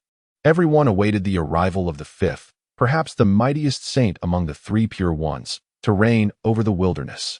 Yet a day passed, 10 days passed, a month passed. Apart from the increasingly dense and nearly tangible aura of profound clarity above Buzhou Mountain, there was no sign of activity within the 8 Scenery Palace. At this juncture, the myriad beings of the wilderness began to murmur among themselves. What was amiss? Why had the Taiji saint remained silent for so long? Indeed, with the elder brother's lineage and cultivation, he should not be left behind. Could it be that something had gone awry in his path to sainthood? Hush! Do not speak recklessly. Matters of the saints are beyond our comprehension. The clamor from the outside world transformed into an invisible pressure that penetrated the restrictions of the 8 Scenery Palace, weighing heavily upon the heart of Taiji Laozi. Deep within the palace, he sat cross-legged upon a mat, his expression seemingly devoid of emotion, yet the slight tremor of his whisk revealed the tumult within. Around him, the aura of tranquility and effortless being reached its zenith, while the primordial purple energy above his head surged with unprecedented vigor. As if on the verge of merging entirely with his primordial spirit, the realm of sainthood lay within reach. That thin veil, as fragile as a cicada's wing, was but a poke away from shattering. Yet, paradoxically, it remained unbroken. His path, his law, his will seemed to be obstructed by an invisible barrier, preventing him from ever touching that final threshold. As Laozi gradually opened his eyes, a hint of anxiety, previously unfelt, surfaced in his tranquil gaze. He sensed that the sanctification of Yuan Shi and Tong Tian had already stirred the celestial mechanisms. Establishing a doctrine, accruing merit, attaining sainthood, this path was unmistakably clear. Yet, which doctrine should he establish? His philosophy was one of tranquility and non-action, in harmony with nature. Laozi silently contemplated, invoking the Taiji diagram to evolve the supreme celestial principles. I shall establish the doctrine of non-action, to enlighten all beings and return to simplicity. He projected his thoughts toward the Tao of heaven. However, the response was met with utter silence, as if his words had plunged into the ocean without causing even a ripple. Laozi's brow furrowed in concern. Then let it be the doctrine of nature, allowing all things to follow their own paths without interference. Yet, the Tao of heaven remained mute. The teachings of the Great Way, the teachings of the Supreme? Laozi pondered over numerous doctrines, each imbued with the highest truths he had comprehended throughout his life. Yet none evoked a response from the Tao of heaven, nor yielded the boundless merit required for sanctification. His mindset, that of a Taoist heart cultivated through innumerable epochs, began to falter. He recalled the resounding proclamation of authority when his second brother Yuanshi attained sainthood, and the natural pride that accompanied it. He thought of his third brother Tontian, who, by intercepting a thread of life for the myriad beings, ultimately established his own sect and achieved the revered status of a saint. Even the two fellows from the West, though not employing the most honorable methods, ultimately found success. And he, the foremost among the three pure ones, the primordial essence of Pangu, the elder brother of the Shinmen, the one who inherited the legacy of Pangu most profoundly and possessed the deepest cultivation. Yet now, he found himself trapped outside the gates, the subject of mockery throughout the vast primordial realm. What was he lacking? Unwilling to accept defeat, he summoned the power of his primordial spirit to its zenith, causing the Taiji diagram above his head to spin wildly, as the dualities of yin and yang transformed into black and white dragons, striving to tear apart the obscured celestial mechanisms. Boom! In his mind, it felt as though countless stars erupted. Amidst the chaotic currents of the celestial mechanisms, he finally discerned a glimmer of understanding. His path was not erroneous. His journey was not misguided. The flaw lay in the absence of a vessel to embody his Tao. The Tao is non-action, a governance achieved through non-action. Yet non-action requires a vessel of action to support and illuminate it. But where was this vessel? After exhausting his deductions, he found himself facing a void. The vessel capable of carrying his great Tao simply did not exist within this primordial universe. Puff! The cost of forcefully pushing the deductions, combined with the turmoil in his spirit, was such that even with Laozi's profound cultivation, he could not suppress the surge of blood, nearly expelling a mouthful of Taoist blood, which he forcibly swallowed back. He gradually withdrew his power, his face a pallid shade of despair. The opportunity for sainthood lay within reach, yet it remained unattainable. This sensation was more unbearable than death itself. Atop the peak of Buzhou Mountain, in his rocking chair, Chen Changsheng observed everything transpiring within the Eight Sceneries Palace with clarity. He could even see the flicker of frustration and bewilderment that momentarily crossed Laozi's eternally stoic visage. Poor old man. Chen Changsheng shook his head with a sense of schadenfreude. Yet his heart was remarkably clear. Hongjun's strategy was indeed ruthless. He forcibly accelerated the maturation of the four saints, seemingly hastening the arrival of the Sage era. But in reality, he was undermining the very foundation, using the imposing presence of these newly anointed saints to disrupt the entire destiny of the Hongjun, suppressing all potential changes. The most significant consequence was that Laozi, who should have naturally established the teachings of humanity after Nuwa created mankind, had utterly lost the foundation of his great Tao. At present, Nuwa was still wandering aimlessly outside, and the human race had not even cast a shadow. Without the emergence of humanity, how could there be the teachings of humanity? Laozi, as the leader of these teachings, found himself bereft of followers, akin to a rootless duckweed, possessing the skill to slay dragons, only to discover that there were no dragons in existence. Who could have anticipated that Hongjun would personally intervene to alter the course of fate? Chen Changsheng set down his teacup, the smile on his face gradually fading, replaced by an air of calm authority. Hongjun was fond of playing chess, was he not? How would he counter my move? While everyone was focused on Kunlun Mountain, another formidable force surged forth, an unexpected voice resonating throughout the Hongjun. The heavenly Tao is supreme. I am Kunping. Witness the chaos of the Yao clan, their lineage severed. Today, in the northern sea of the dark abyss, I establish the Yao teachings to enlighten all demons. I shall recreate the Yao script to chronicle the history of the Yao clan and record the names of myriad demons, clarifying the foundations, passing down the Tao. I base this upon the Yao master steel to suppress the fortunes of the Yao teachings. The Yao teachings are established. Chapter 63. The mysterious eagle script emerges. 26 runes. Aiding the Yao master in achieving the Tao. The northern sea of the dark abyss, profound as ink, concealed turbulent currents beneath a millennia-old layer of dark ice. 30 days had passed. Throughout this period, he experienced a fervor unlike any before. On the day the four saints emerged, the primordial purple energy in his primordial spirit nearly boiled over, urging him to transcend. The summons from the heavenly Tao was clearer than any other sound. The opportunity had arrived. Establish the teachings. Achieve sanctity. These two phrases echoed in his ears like a spell, day and night. But what teachings to establish? The Yao teachings?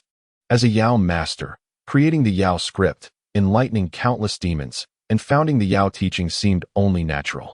Yet, his intuition warned him that this path was misguided. Even if he were to establish the teachings, the merits gained would not suffice for him to achieve sanctity.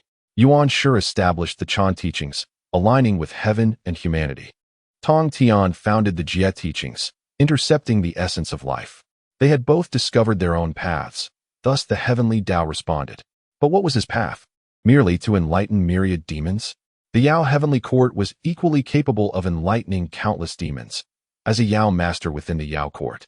Even if he established the Yao teachings, the merits would inevitably be shared with the heavenly court.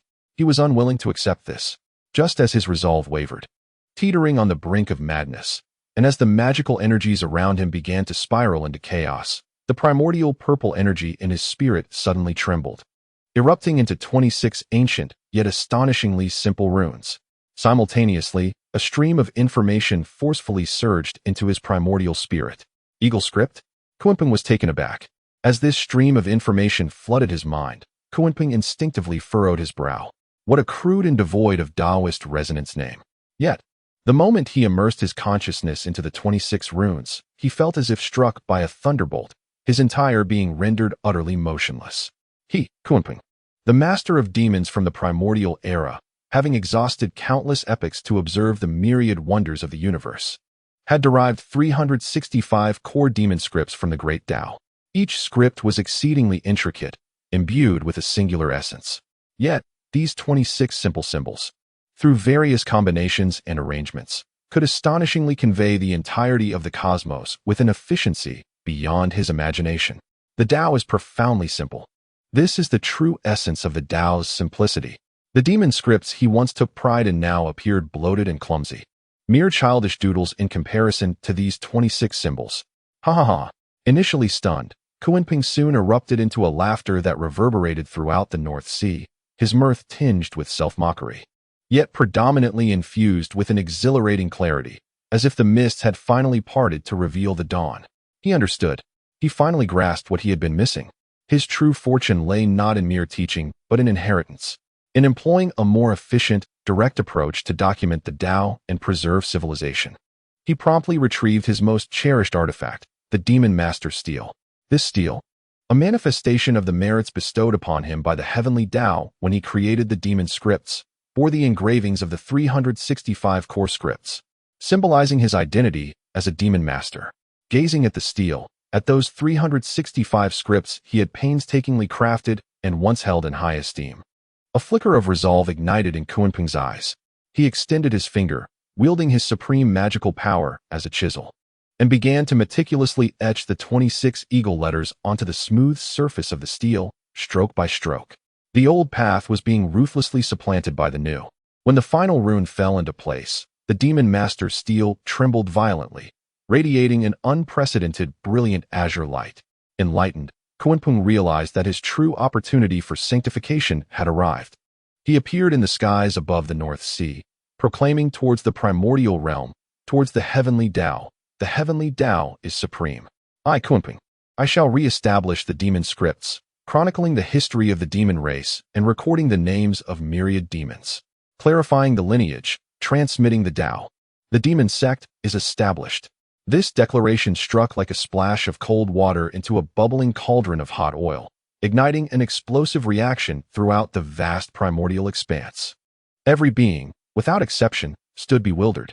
Kunpeng, the very same demon master who had lost his seat in the Zixiao Palace due to the machinations of Hongjun, forever tarnished in reputation, the one who had allied with the heavenly court of the demon race, yet remained under the wary watch of Dijuan and Tai. Occupying an awkward position, he sought to establish his own sect and attain sanctification, a demon sect no less. Was this not a blatant challenge to the heavenly court of the demon race, attempting to seize a share from Dijuan's table? In an instant, countless formidable entities directed their consciousness towards the 33 heavens, infused with a sense of schadenfreude. As expected, within the Zixiao Palace, Dijuan, having barely stabilized his mind after the emergence of the four saints, turned pale upon hearing Kunpeng's voice, his face transforming to a hue reminiscent of liver. Kunpeng. A roar laced with murderous intent and fury shook the very foundations of the Zixiao Palace. Boom. Beneath him, the throne forged from celestial gold was, astonishingly, partially melted by the uncontrollable flames of his solar fire. How dare he? How could he? Di Jun's eyes blazed crimson, and the solar fire surged uncontrollably around him. The demon sect? To re-establish the demon script? This was no mere undermining. It was an attempt to desecrate the ancestral grounds of his demon clan's heavenly court. The reason the demon heavenly court could command myriad demons was its legitimacy. Di Jun was the demon emperor sanctioned by the heavenly Tao. Yet now, Kunpeng sought to establish his own dominion, to enlighten the myriad demons. Was this not a declaration of incompetence against the demon heavenly court, suggesting they could not even maintain their own legacy? Brother, quell your wrath. Dong Huang Tai hastily approached, the chaos bell resonating as it forcefully subdued the rampaging Di Jun. Kunpeng was courting disaster. Did he truly believe he could emulate the saints and establish a doctrine? Indeed, this thought crossed everyone's mind. What is Kunpeng, after all? Does he deserve to be likened to a saint, aspiring to establish a doctrine and attain sainthood? Without the primordial purple energy, how could he possibly succeed? However, the subsequent scene left all present agape. Thunder rolled. In the heavens above, the heavenly Tao responded once more. A vast and majestic radiance, nearly rivaling the golden light of merit during the ascension to sainthood, surged forth like a golden river, tearing through the clouds and cascading toward the North Sea. The heavenly Tao had truly acknowledged it. How could this be possible? Insanity. Was the heavenly Tao losing its mind? Countless powerful beings gasped in astonishment, their worldviews shattered, reshaped, and shattered again within a single day. On Buzhou Mountain, within the Jade Void Palace, the stern visage of the primordial heavenly venerable displayed unmasked disdain and revulsion for the first time. Humph! How dare the hair-covered, horned, egg-laying creature presume to reach for the sacred position? To establish a doctrine with such crude literature is nothing short of absurd. Above the eastern sea, the Master of Heaven gazed at the soaring merit in the direction of the North Sea, his expression intricate. It was as if he beheld his former self, equally spirited, equally convinced he had found his path. Yet he couldn't help but sigh softly, his sigh imbued with admiration, disdain, but more so a touch of shared sorrow. Meanwhile, on the western Mount Meru, Jane and Zhuanti exchanged glances, each perceiving a gravity and greed in the other's eyes. Brother, this Kunpeng signifies a gap in the heavenly Tao, presenting us with an opportunity for our grand aspirations to attain enlightenment. This one may also be a variable, if we could bring him to our western side. As everyone entertained their varying thoughts, the boundless merit surged wholly into Kunpeng's being. It has arrived. Kunpeng's heart soared with elation as he fervently absorbed this immense power. Shattering the pinnacle of the quasi-saint realm, his primordial spirit and physical body undergoing a monumental transformation. The realm of saints was within arm's reach. Just one step away, just a final push, and he could pierce that veil, becoming an immortal saint. Kunpeng's heart brimmed with joy as he sensed the saintly realm with unprecedented clarity. Yet, in that very instant, an unforeseen change erupted. The once ceaseless and seemingly infinite golden light of merit came to a sudden halt, without warning. Immediately, a chilling, indifferent, and supreme will descended with a thunderous force. This will forcefully extracted the unrefined merits from within the Kunpeng, reclaiming it to the heavens above. As if the vast merits that had just existed were merely an illusion. Chapter 64. Chen Changsheng was left dumbfounded. What manner of celestial being was this birdman sage? No, the Kunpeng, filled with rage and despair, let out a heart-rending roar. Just a fraction more. Just a tiny bit more. The sensation of being kicked from the pinnacle of paradise into the abyss of hell shattered his cultivated heart, which had endured for countless eons, leaving it fractured with countless fissures. Why? The heavens are unjust. He roared at the firmament, his voice laced with boundless resentment and unwillingness. In response, the heavens above swiftly gathered countless thunderclouds. Crack! A purple divine thunder, imbued with the essence of destruction, brewed within the clouds. Its oppressive force causing all the great Luo golden immortals of the primordial world to tremble at their very souls. The heavens were enraged. It sought to annihilate this ant that dared to roar at the celestial order with the might of thunder. Within the Zixiao Palace, Hongjun observed the scene with a cold, expressionless demeanor. Did this mere Kunping dare to ascend to sanctity beneath his nose? To disrupt the intricate game he had orchestrated? Such delusions. Yet, just as he prepared to unleash divine retribution to obliterate this unruly piece from the board, a shift occurred that would not align with his intentions. On Mount Buzhou, Chen Changsheng, poised to act from the shadows, raised an eyebrow and halted. He keenly sensed a presence entirely distinct from anything within the primordial realm infiltrating the atmosphere. An anomaly was unfolding once more. The impending purple divine thunder, capable of reducing even peak quasi-saints to ash, suddenly vanished as if erased by an invisible hand. Dissipating into thin air, the suffocating pressure of the heavenly will throughout the primordial world vanished without a trace. Hongjun was momentarily taken aback, a flicker of astonishment flashing in his eyes. The great powers of the primordial realm were equally bewildered. Then, an even more incomprehensible scene unfolded, one that would upend their understanding. Above the 9 heavens, at the place where the golden light of the Xianhuang merit had dissipated, a new rift opened. A golden merit, purer and more gentle than the previous heavenly merit, descended from the heavens above, radiating a sense of divinity, love, and compassion. This merit bore no trace of the Xianhuang aura, existing solely in its most pristine form of sanctity. It disregarded space and time, enveloping the nearly crumbling Kunping.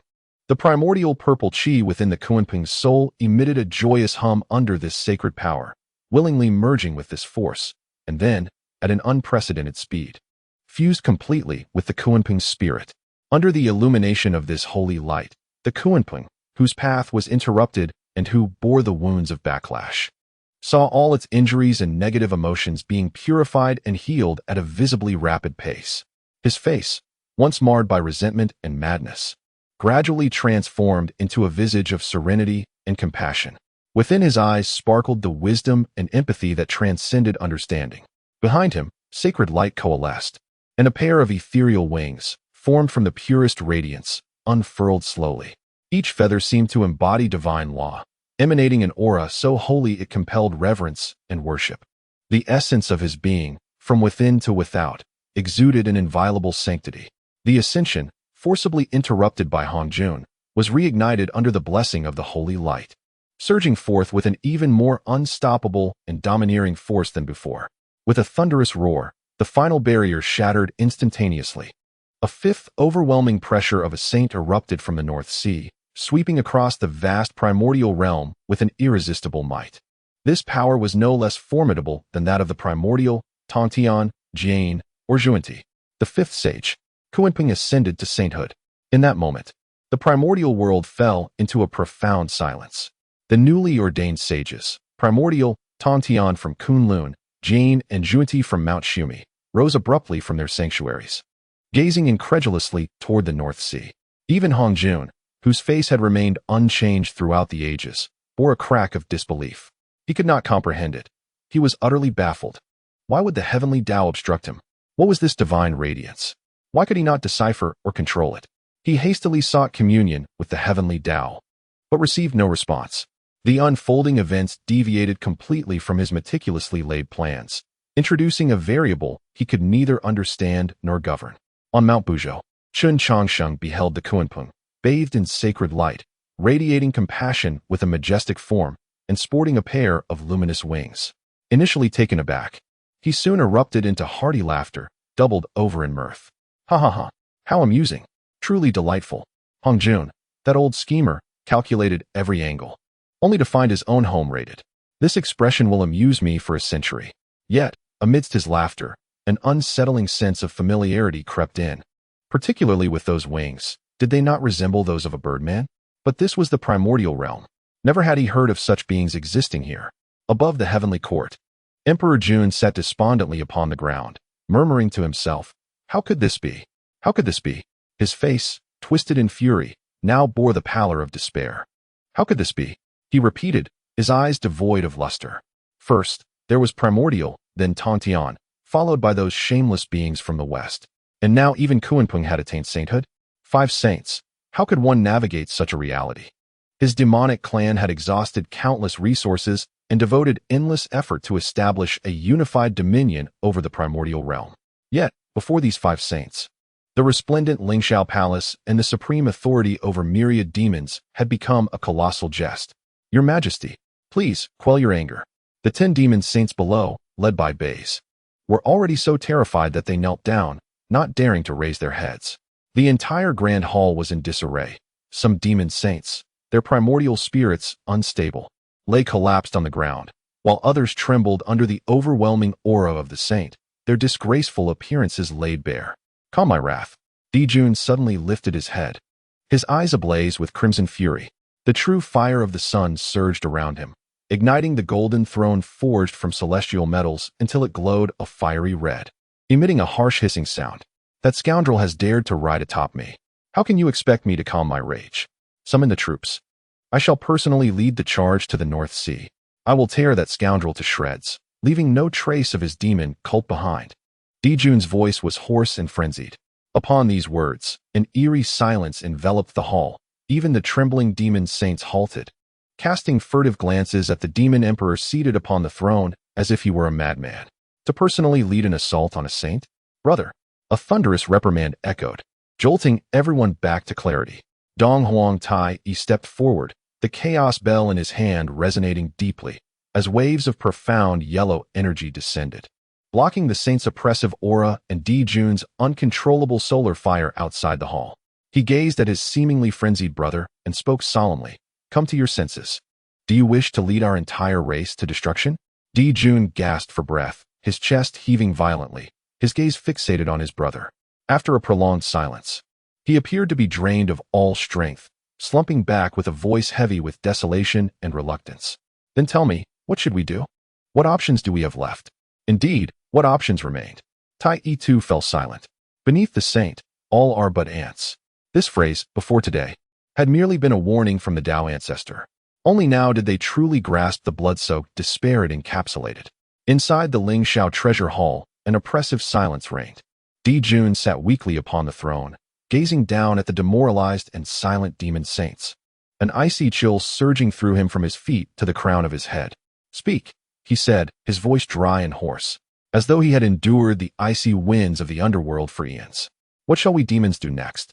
What shall we do next? This question loomed like an ancient divine mountain, suffocating the powerful beings within the hall. A hot-tempered demon saint attempted to voice a thought, only to be firmly restrained by a companion, forced to lower his head in frustration. At such a time, uttering a single wrong word could lead to being shredded by the wrathful demon emperor. In the midst of this suffocating silence, when all were enveloped in despair, Bays, the sage of the demon race, timidly raised his head. His face was pale, yet his voice was remarkably clear. Your Majesty, the times have changed. Chapter 65. Dijun feels wronged. The 4 saints gather at the North Sea. A trivial remark. The murderous intent in Dijun's eyes flickered and vanished, the golden solar fire dancing deep within his pupils. Were it not for Bays' past contributions, he would have been reduced to a charred corpse by now. Baizé appeared oblivious to the imperial wrath capable of incinerating the great Tao. He hunched over, his voice unprecedentedly clear. The sage looms above. Our demon clan's ambition to unify the vast wilderness is indeed a defiance of fate. This is the time, not a sin of war. However, the heavens do not entirely sever the paths of men. At present, our demon clan possesses a singular path, the only one that can safeguard our lineage in the era of saints, preventing us from descending into insignificance. Dijun squeezed a single word through gritted teeth. Icy and piercing. Baizé took a deep breath, seemingly exhausting all his strength, and addressed the throne of Dijun, as well as the assembly of demon deities, articulating each word with deliberate clarity. Welcome back the demon master, Kuanping sage. I beseech the sage to preside over our celestial court, receiving the veneration of myriad demons. As soon as the words left his lips, the Zixiao Palace erupted in turmoil. Baizé, have you lost your mind? Demon sage Ji Meng leaped up, furiously pointing at Baizé, accusing him. That Kuanping is a traitor. He betrayed the celestial court and established a demonic cult, undermining our foundations. His Majesty was just about to lead an expedition to the North Sea, and now you propose we invite him back? What of His Majesty's dignity, and the centuries of our celestial court's prestige? Indeed, Baizé, Have you been cowed into submission by the sage's might? Do you wish to serve that traitor like a dog? I would rather die than bow to that traitor. Several demon sages were indignant. Yet many of the greater demons flickered with an unusual light in their eyes, lowering their heads in silence, understanding the implications of having a sage as a protector. The power of the chaos bell in Tai Yi's hand swirled ominously. With but a glance from Di Jun, he would unhesitatingly strike Bai Zhe down where he stood. Di Jun remained silent, his golden eyes fixed intently on Bai Zhe, the temperature in the hall plummeting to an icy chill. Under the weight of pressure that could freeze even the primordial spirits of the great Luo golden immortals, Bai Zhe bowed once more, his voice soft yet sharp, each word piercing the hearts of every high-ranking demon present like a dagger. Your Majesty, what is the value of dignity in the era of saints? Can prestige withstand even a mere finger of a sage? Ji Ming, your pride, can it protect you from annihilation at the sage's wrath? Bai Zhe suddenly lifted his head, his eyes alight with wisdom, his voice escalating with fervor. The Demon Master is our celestial court's appointed sage. His ascension to sanctity signifies our clan's own sanctity. This truth is acknowledged by the heavenly laws, known by all beings of the wilderness. He is irrevocably tied to our demon clan by unbreakable bonds of fate. Once we welcome back our clan sage, we shall bask in his protection, sharing the boundless fortune he brings. Only then can our demon clan's strength flourish, securing us a place in this wilderness teeming with saints, ensuring a future for our millions of kind. Having spoken, Bai Zhe bowed deeply, falling silent as he awaited Di Jun's decision. The hall descended into a profound stillness. Di Jun sat quietly upon his throne, his expression shifting like the weather. He reflected on his grand ambitions, recalled the impotent fury he felt when Kunping established his cult, and the almost overwhelming humiliation that surged within him at the thought of welcoming back the Demon Master. Yet, he could not ignore the 5 pressures of the saints that made resistance feel nearly impossible, leaving him breathless. After a lengthy silence, he finally spoke, his voice calm, yet imbued with an icy chill. Bai Zhe, do you understand why Kunping is able to attain sanctity? The Dao ancestor once mentioned that the primordial purple qi is the foundation for achieving sanctity. Yet Kunping possesses no primordial purple qi. How then can he become a saint? Bai Zhe felt a shiver run through him. After a moment of contemplation, he cautiously replied, I have a conjecture. Perhaps what Kunping has received is precisely that which Hongjun possessed back then. Hongjun? Tai furrowed his brow. Wasn't that primordial purple qi bestowed upon the being atop Buzhou Mountain? Indeed. A glimmer of insight flashed in Di Jun's eyes as he grasped the crux of the matter. Back then at Buzhou Mountain, we all departed, leaving only Kunping behind. It must have been that elder who granted him the primordial purple qi. Bai Zhe remained silent, bowing his head in tacit agreement with Di Jun's assertion. A profound sense of regret surged within Di Jun. Why had he been so hasty to leave? If only he had lingered a moment longer. Setting aside the pride of the Demon Emperor. No, there is still hope. Enwa? The flames of determination reignited in Di Jun's eyes. She still possesses the last vestige of primordial purple qi. He turned to Bai Zhe, asking, do you have any news of Enwa? Bai Zhe sighed, clasping his hands respectfully. Your Majesty, according to our intel, it is highly probable that Enwa and Fuxi are indeed at Buzhou Mountain. Buzhou Mountain again. Di Jun gritted his teeth. Those 3 words felt like a fated nemesis, an ever-looming nightmare that he could never transcend in his imperial ambitions. He slowly closed his eyes, and when he opened them again, all his humiliation, anger, and dissatisfaction transformed into an unfathomable calmness and resolve. Rising to his feet, the aura of a sovereign enveloped him once more, the regal presence of the Demon Emperor casting a shadow over the entire hall. Good. This single word bore the weight of a divine mountain, crushing his pride as a Demon Emperor. All of you, join me in welcoming our Demon Clan Saint, Kunping, back to the heavenly court. Meanwhile, atop Buzhou Mountain, Chen Changsheng reclined in a rocking chair, a luminous mirror hovering before him, depicting a scene from the Lingxiao Treasure Hall. TSK, this foolish bird emperor has finally come to his senses, he remarked lazily, sipping his tea. Beside him, Erwa, dressed in a porcelain doll-like gown, rested her chin on her hands, watching the spectacle unfold. If he doesn't awaken soon, the plaque of the demon heavenly court will likely be hung at someone else's door by tomorrow. Chen Changsheng chuckled, his gaze piercing through the luminous mirror to behold the tumultuous waves of the northern sea. Over the northern sea, Sacred might surged as laws intertwined. The four saints, Yuan Shi, Tong Tian, Jia, and Zhuan Ti, materialized from the void, their distinct yet equally boundless sanctity enveloping the waters. Tong Tian gazed at Kunpeng, who basked in the holy light, his wings unfurling gently, a look of compassion gracing his features. His expression was a tapestry of complexity. Once, he too had been so spirited, believing he had discovered the path to the heavens. Could it be that Kunpeng had truly achieved it? Congratulations, fellow Taoist, on attaining the fruit of your path. Tong Tian nodded slightly, his voice tinged with an indescribable melancholy. Congratulations, fellow Taoist. The expressions of Jane and Zhuanti were marked by an unmistakable anguish as they bowed before Kunpeng, their demeanor resembling that of attendees at a memorial service rather than celebrants. Yet, within their minds, they were rapidly calculating the implications of Kunpeng's peculiar ascension to sainthood, pondering the possibility of his arrival in the West. However, amidst the gathering, there stood one individual, silent and unmoving, Yuan Shi Tianzun.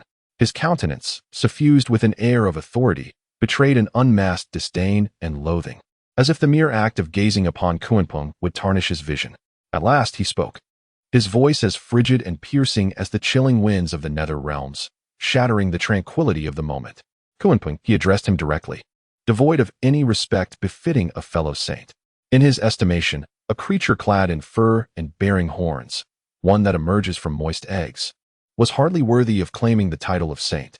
Moreover, the grotesque avian form he had assumed was nothing short of an affront to the sanctity of that title. The Tao ancestor had decreed that the 6 saints of the heavenly path each held their rightful place. How dare you, a thief of heavenly secrets, presume to lay claim to a position of sanctity? Chapter 66, Yuan Shi's Fury. Sword pointed at Mount Buzhou. With these words, the atmosphere became palpably tense. Tongtian's brow furrowed deeply, while Jane and Zhuanti's expressions of anguish intensified, yet they all remained taciturn in their agreement. This was the consequence of the conflict between Yuan Shi and Kunpeng. Everyone anticipated a reaction from Kunpeng in the face of such a rebuke from a saint. Yet, he merely opened his eyes slowly. Gone was the shadow of malice and resentment. Only pure tranquility and compassion remained. He even bestowed a gentle smile upon Yuan Shi.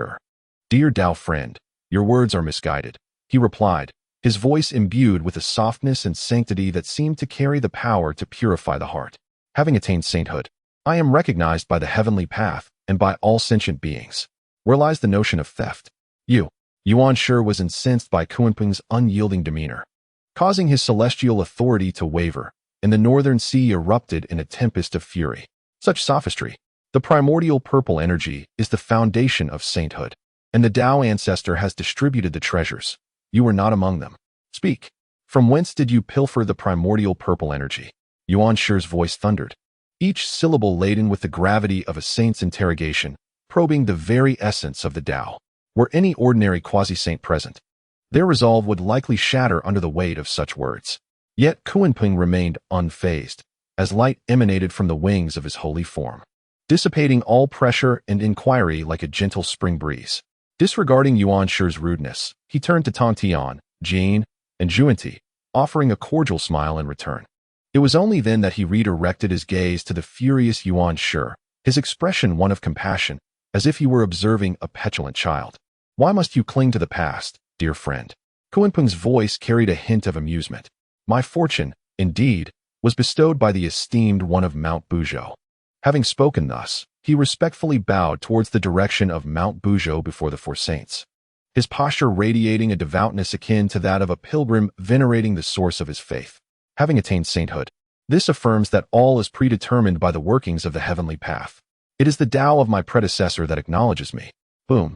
The 3 characters of Buzhou Mountain struck like a divine thunder, imbued with boundless power, upon the primordial spirit of the Yuan Shi Tianzun. It was him again, the very individual who had shamed his Tao heart and stripped him of his dignity, the one who languidly reclined in a rocking chair, regarding him as inconsequential, as if observing a mere ant.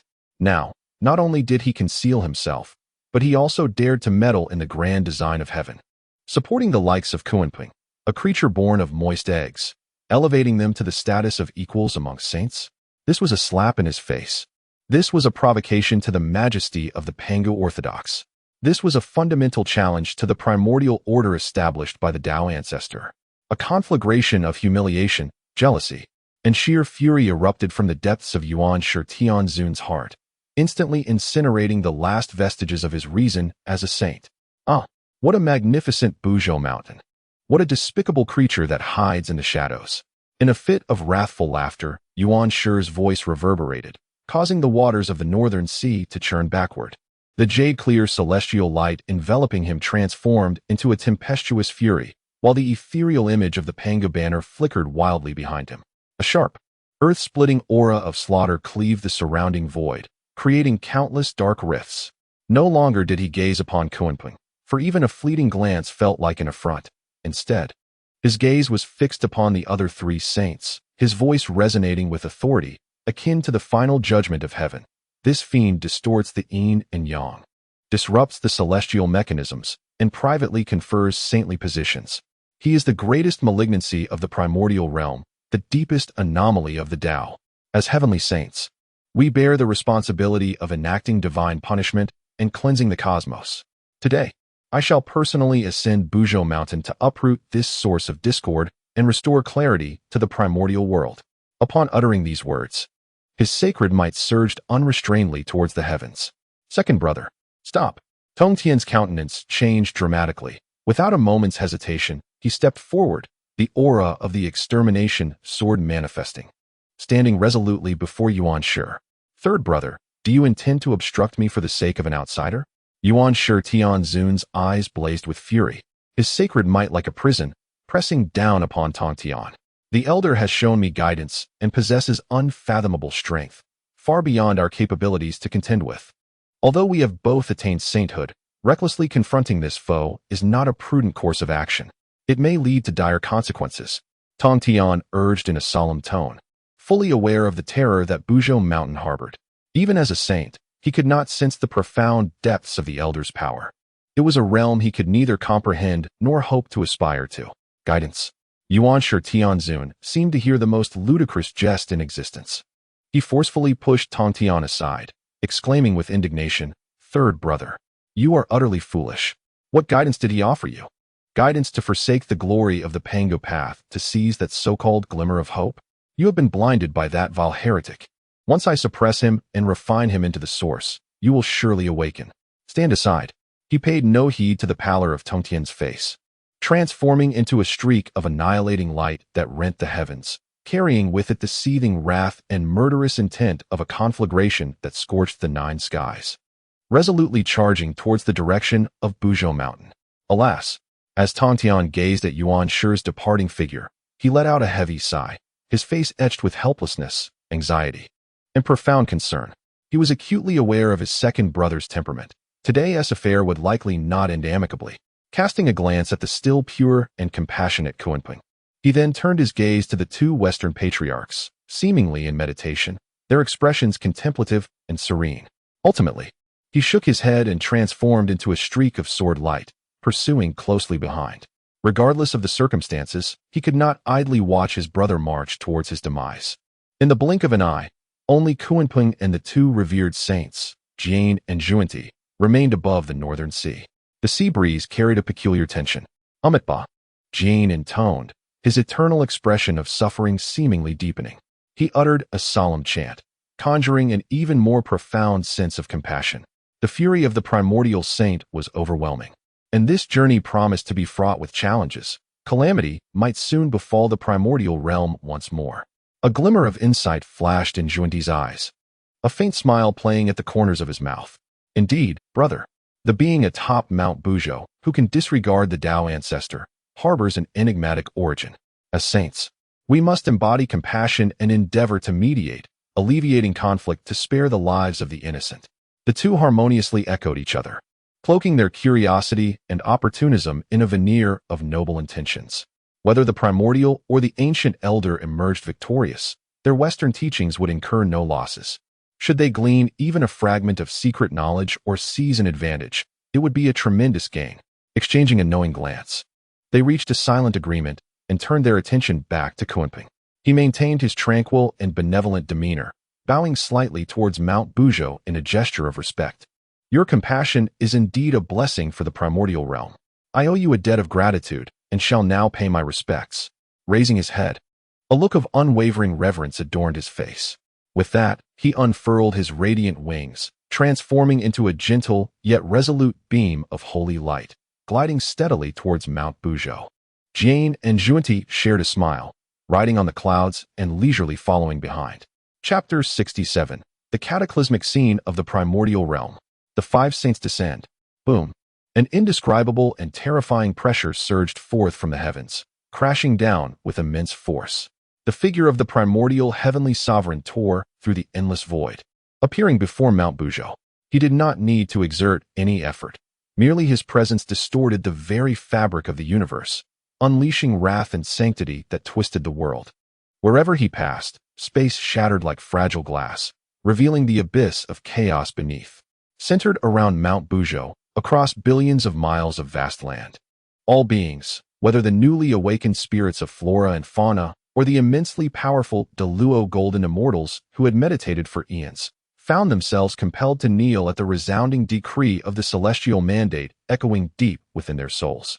Unresisting and unable to think, countless beings prostrated themselves, trembling in fear, their primordial spirits pierced repeatedly by countless burning threads of the Tao, their very souls quaking on the brink of collapse. This was the wrath of the saints, the fury of the heavenly way. At the forefront of Mount Buzhou stood the primordial heavenly sovereign, enveloped in the enigmatic radiance of jade-clear, celestial light.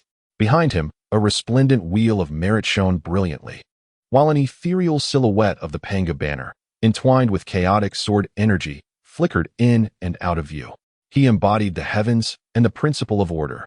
"Bow to me," he thundered, unleashing his saintly aura without reservation, transforming it into a cataclysmic torrent forged from countless ancient divine mountains. Crashing down upon Mount Buzhou with immense force, he sought to compel this mountain, which dared to defy him, to yield and submit in the name of Pangu's authentic lineage and the might of the heavenly sage. Yet, to his astonishment and rising fury, Mount Buzhou remained steadfast.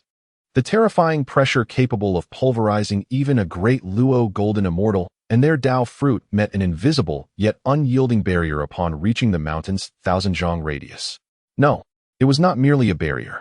It was a higher order of the Tao, an intangible will that instantly dismantled and crushed the destructive torrent, transforming it into the purest form of energy, which the mountain absorbed effortlessly. Not even a single fallen leaf at its base stirred. At that moment, whoosh, a razor-sharp sword energy, as if to pierce the heavens and rend the earth, surged forth from the direction of the eastern sea, halting beside the primordial heavenly sovereign and manifesting the figure of the celestial master of heaven. Immediately following, the radiant light of the west spread forth, accompanied by the resonant sounds of sacred chants.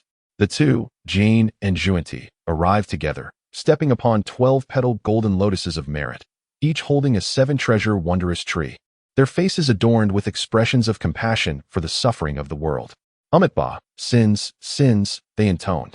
Finally, a gentle and sacred light, imbued with an aura of inviolable sanctity, gradually descended.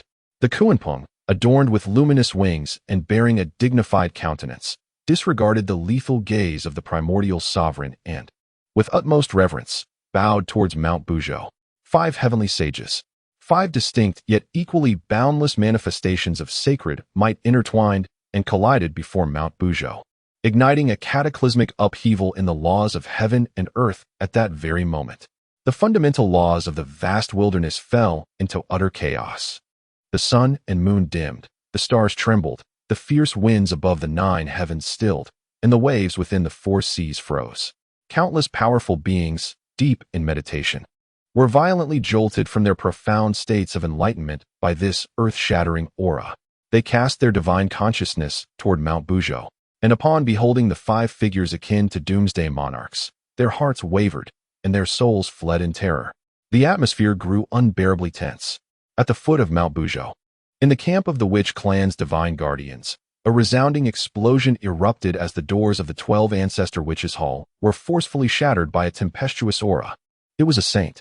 5 of them. The once ardent flames of Zhurong flickered dimly in awe as he gazed skyward at the 5 figures resembling incarnations of the heavenly Tao. his face, typically fearless, now etched with astonishment and confusion. What were they planning? Following closely behind, Hutu wore a gentle expression filled with concern and gravity. This overwhelming pressure was directed at the mountain deity. Did they intend to bring harm to the mountain deity? Who cares about these saints? The ancestral deity, Emperor Jiang, stepped forth, the laws of space swirling around him, effectively isolating the residual waves of sanctified might. His voice was icy, brimming with murderous intent. To dare act recklessly within the sacred domain of the Father God is to declare enmity against my entire witch clan. Relay my command to the 12 capital guards. Form the formation. With a mighty roar, countless warriors of the witch clan beneath Mount Buzhou unleashed thunderous howls, their overwhelming ferocity soaring skyward, creating a narrow breach against the oppressive might of the 5 saints. Inside Mount Buzhou, in a tranquil cavern, Fuxi was engaged in a profound discourse with the sisters Shiha and Changshi, elucidating the intricacies of formations. Suddenly, his complexion drained of color, and he abruptly raised his head, nearly dropping the Fuxi zither from his grasp. He gazed in horror at the outside, his very essence trembling under the weight of that oppressive force. The 5 saints had arrived. What on earth had transpired? Shiha and Changshi's faces paled in fright. Although they had greatly advanced in cultivation thanks to Chen Changsheng's guidance, they still felt like a frail boat amidst a tempest, on the verge of capsizing when confronted by the saints. At the pinnacle of Mount Buzhou, Chen Changsheng, who was thoroughly entertained by the unfolding drama, felt a twinge of irritation. Rubbing his head, he observed the 5 radiant figures outside, their formidable presence almost capable of upheaving the primordial world, leaving him momentarily speechless. Why does Kunping involve me in this chaos? He muttered under his breath. Now they've brought the spectacle right to my doorstep? Master, Xiao Qing appeared behind him, her gentle visage now marred by a grave expression. She sensed that each of those 5 forces possessed the devastating power to annihilate worlds. It seems they come with ill intentions. Fear not. Chen Changsheng waved his hand dismissively, reclining once more into a more comfortable position. Let them make their ruckus. It won't affect us. It's hardly a significant matter. However, no sooner had he spoken than, boom, a blazing inferno erupted at the edge of the cliff. Unbeknownst to anyone, Dewa had charged to the precipice, hands on his hips, his rebellious red hair billowing without wind, the fiery mark on his forehead ablaze as he bellowed down at the 5 figures below. Hey, what are you ruckusing about on my master's territory? I'll roast all 5 of you, fur and bones included. His voice, though not loud, possessed a remarkable penetrating quality, swiftly overpowering the howling winds and the lamentations of the laws, clearly reaching every ear present. The 5 saints were momentarily taken aback. The primordial heavenly venerable's brow furrowed sharply, his murderous gaze akin to twin celestial swords, instantly locking onto the oblivious red-haired child atop the mountain. Chen Changsheng buried his face in his palm, exuding a sense of helplessness. This rascal truly is a handful. 3 days without discipline, and he's already tearing the roof off. You insolent wretch, seeking death. The primordial heavenly venerable nearly spat the words through clenched teeth, each syllable laden with a chilling murderous intent capable of freezing the ages. An immense, indescribable pressure emanating from the saints transformed into an invisible river of destruction, surging across the boundless space towards the unaware red-haired child on the mountaintop with a thunderous force. The thought of a saint could annihilate the cosmos. This strike was sufficient to reduce Dewa and the cliff beneath his feet to the most primordial of particles. However, just as the sacred might was about to reach the summit of the mountain, a roar erupted. 12 streaks of fierce energy, resembling towering pillars of heaven, erupted explosively from the foot of Mount Buzhou, tearing open a rift in the realm enveloped by the sacred might. Di Jiang, Ho Tu, and the other 12 ancestral witches led the most elite witch clan guards, stepping forth to form an imposing battle array, like an unyielding divine shield, defiantly standing before the primordial heavenly sovereign. Boom! The pitch-black veil of the Tao collided violently with the massive shield formed of blood-red malevolence. At the point of impact, the very fabric of space exhibited a bizarre state of solidification, as if compressed into a thin layer of crystal, then shattering inch by inch. The sacred might, capable of crushing all, was forcefully held at bay by this untamed and tyrannical blood energy, unable to advance any further. The deafening roar was not a clash of laws, but rather the anguished wail of space under immense pressure. The space ancestral witch, Di Jiang, whose body radiated the laws of space like rippling water, twisted and redirected the residual waves of sacred might. He raised his gaze to meet the icy, sacred eyes of the primordial heavenly sovereign, and the smirk on his lips transformed into blatant disdain. What is this? Primordial? You who claim to be the true inheritor of Pangu and a saint of the heavenly way. Is your entire mastery of the Tao merely for showing off to a mere infant shorter than your leg? Chapter 68. Confronting the Saint's guardians. You deserve it, huh? The illustrious saint of the heavenly way truly possesses great grandeur. The fire god Zhu Rong laughed heartily, his flames not only unaffected by the sacred might, but burning more fiercely, filled with contempt. Each ancestral which radiated an incredibly pure essence of the fundamental laws. This transformation, bestowed by Chen Changsheng's perfect Pangu essence blood, elevated their power far beyond that of ordinary witches, allowing them to touch upon an entirely new realm. They could indeed withstand the sacred might head-on. This scene caused the watching saints, Tongtian, Jiejing, Zhuanti, and Kuanpeng, to narrow their pupils in astonishment. How could the bloodline of these witches be so pure? The Tongtian's primordial spirit trembled. Ants. Good. Very good. The primordial heavenly sovereign, furious yet laughing, stepped forth. His figure instantly towering to match Mount Buzhou, his sacred eyes ablaze with wrath that could incinerate the 9 heavens. He no longer paid heed to the ancestral witches, but directed his gaze towards the entire primordial world, his voice resonating like a decree of the heavenly way, echoing deep within the primordial spirits of every living being. I am the Yuqing primordial heavenly sovereign, the true inheritor of Pangu. Today, within Mount Buzhou, lies a hidden anomaly, subverting the heavenly mechanism, privately conferring the status of saint, disturbing the primordial world. This is a malignant tumor of the heavenly way. I, in the name of the saint of the heavenly way, come to rectify the universe and restore order. All beings within the mountain, retreat at once, or else, beneath the sacred might, all will be annihilated. Boom. As these words resonated, the entire primordial world erupted in chaos. Countless mighty beings lost their composure. Is the primordial saint declaring formal war against the master of Mount Buzhou? And he has labeled it a malignant tumor of the heavenly way, disturbing the primordial world, a title of mortal enmity. This is an irreconcilable grudge. However, in the face of the celestial judgment from the saint, the shaman clan exhibited no fear. Instead, they were ignited by their primal ferocity and battle spirit. What utter nonsense! The roar of Zhu Rong reverberated across the land as he pointed an accusatory finger at the primeval heavenly venerable, unleashing a torrent of invective. A mere saint dares to question the sanctity of our divine Father. How dare you show disrespect to our mountain deity? Before his words could fully dissipate, he transformed into a blazing comet, charging towards the towering form of the primeval heavenly venerable. Zhu Rong. No. The Earth Mother gasped in horror. But it was too late. Zhu Rong unleashed a punch, and a colossal fire dragon roared forth, tearing through the void with the intent to annihilate all, crashing fiercely into the primeval heavenly venerable. This scene caused the 4 saints, Tongtian, Jiejing, Zhuanti, and Kuanpeng, to turn their heads in astonishment. Truly a madman, a reckless barbarian. The primeval heavenly venerable did not even spare him a glance, only letting out a cold snort. An invisible pressure emanated from the saint, akin to the world being overturned, transforming into an unseen tidal wave that effortlessly swept towards the fire dragon and Zhu Rong behind it.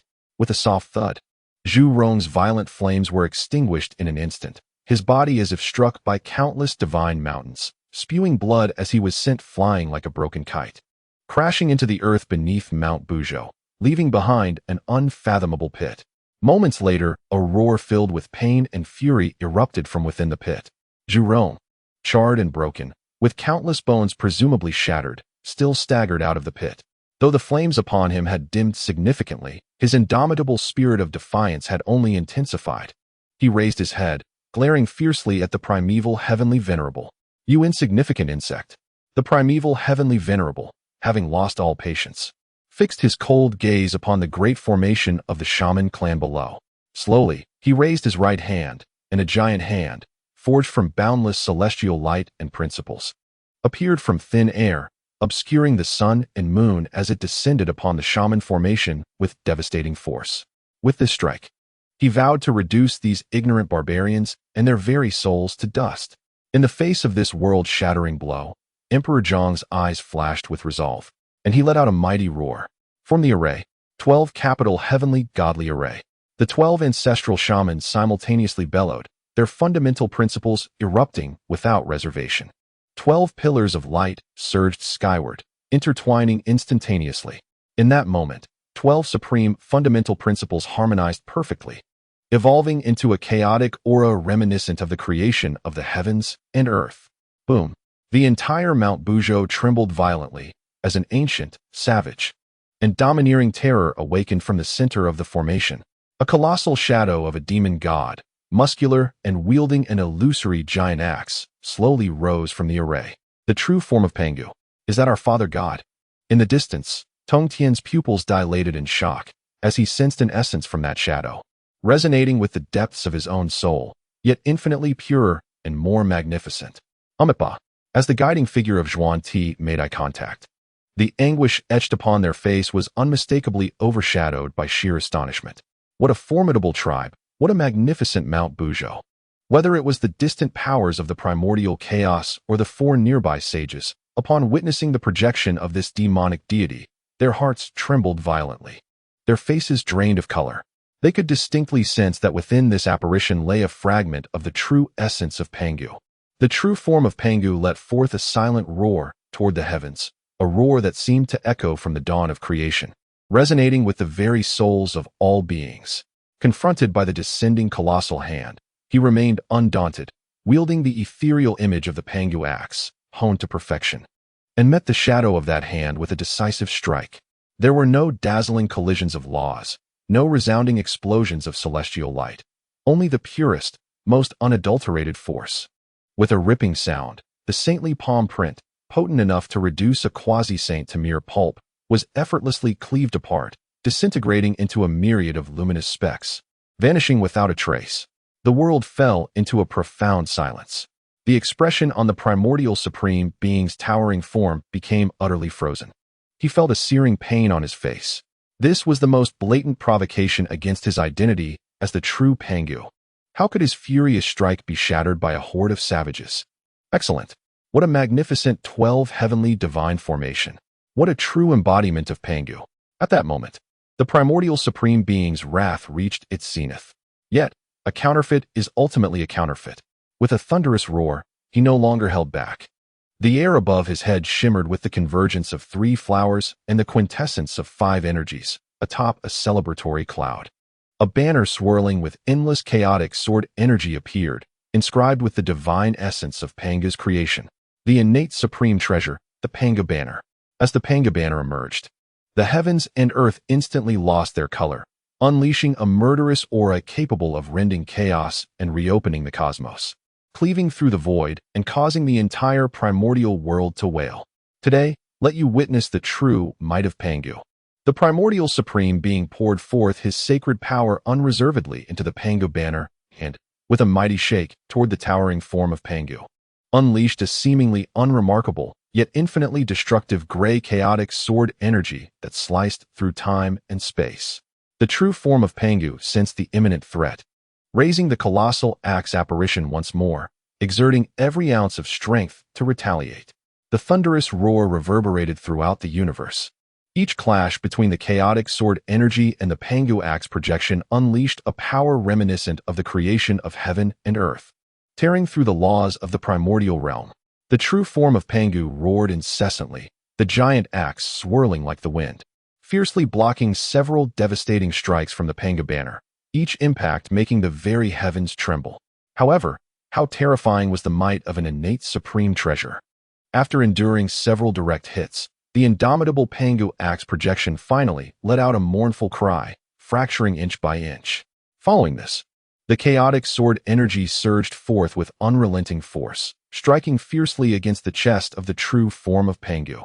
Within the grand formation, the 12 ancestor witches were struck as if by lightning, simultaneously spitting blood, their faces turning as pale as parchment. The towering true form of Pangu shattered with a resounding crash, dissipating into a cloud of malevolent energy. Beneath the saints, all are but ants. It was only at this moment that the 12 ancestor witches truly comprehended the profound and bloody despair encapsulated in those words. A band of reckless savages dared to threaten the saints. Today, I shall act on behalf of heaven to eradicate you from the primordial world. The murderous intent in the eyes of the primordial heavenly venerable was palpable as he lifted the Pangu banner once more, preparing to shake it a second time to thoroughly cleanse this clan, which posed a threat to his sacred authority. Despair and unwillingness filled the eyes of the 12 ancestor witches, yet they still struggled to rise. Their bodies, though on the verge of collapse, stood resolute like 12 immortal monuments, defiantly blocking the path before Mount Buzhou, with none retreating. They would rather perish than abandon their divine father's sacred ground, protecting their mountain deity.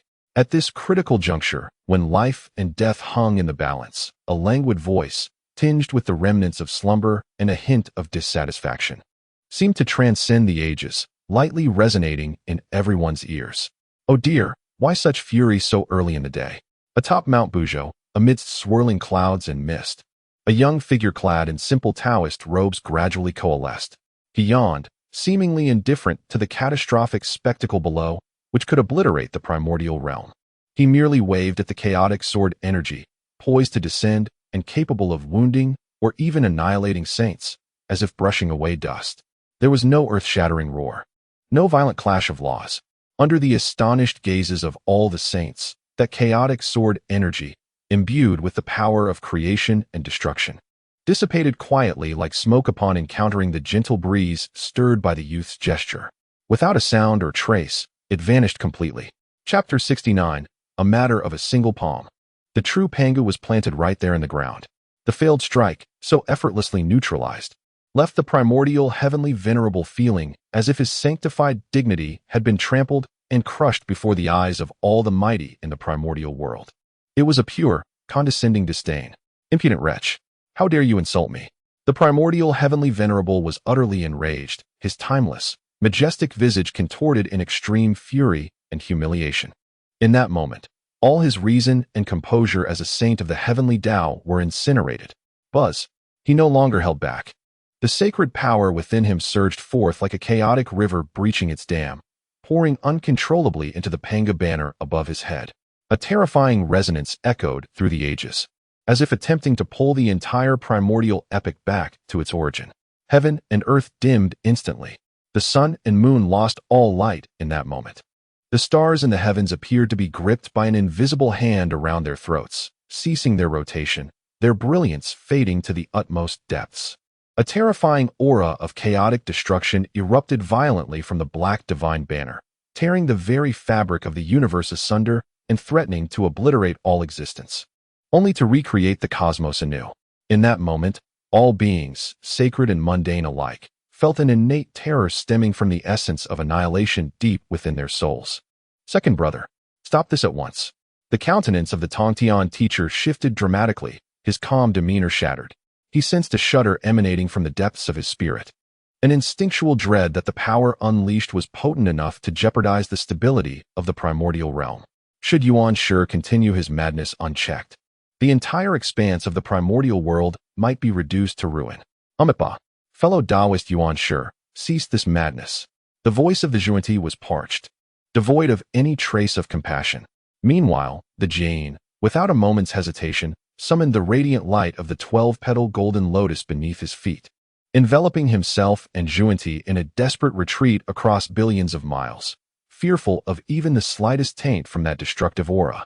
The muscles in their faces twitched. The ease of mere spectatorship entirely vanished.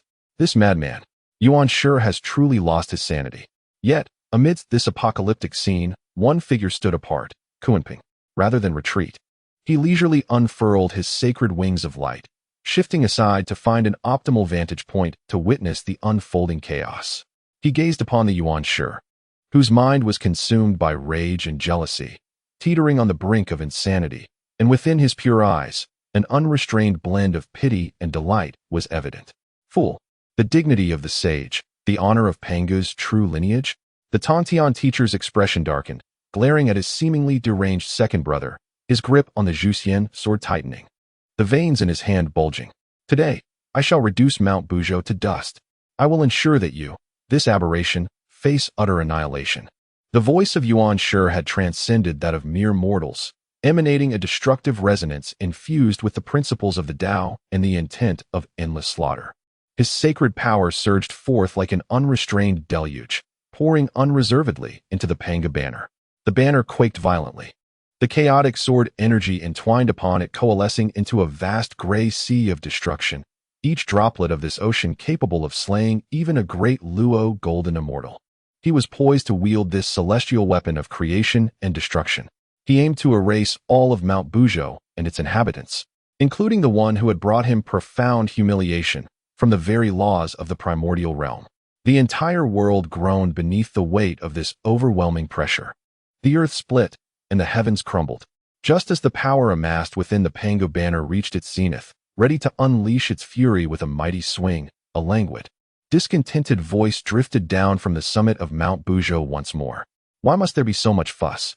No sooner had the words fallen than a colossal hand, formed from the essence of endless Tao rhythms and chaotic divine light, materialized without warning above the towering form of Yuan Shi.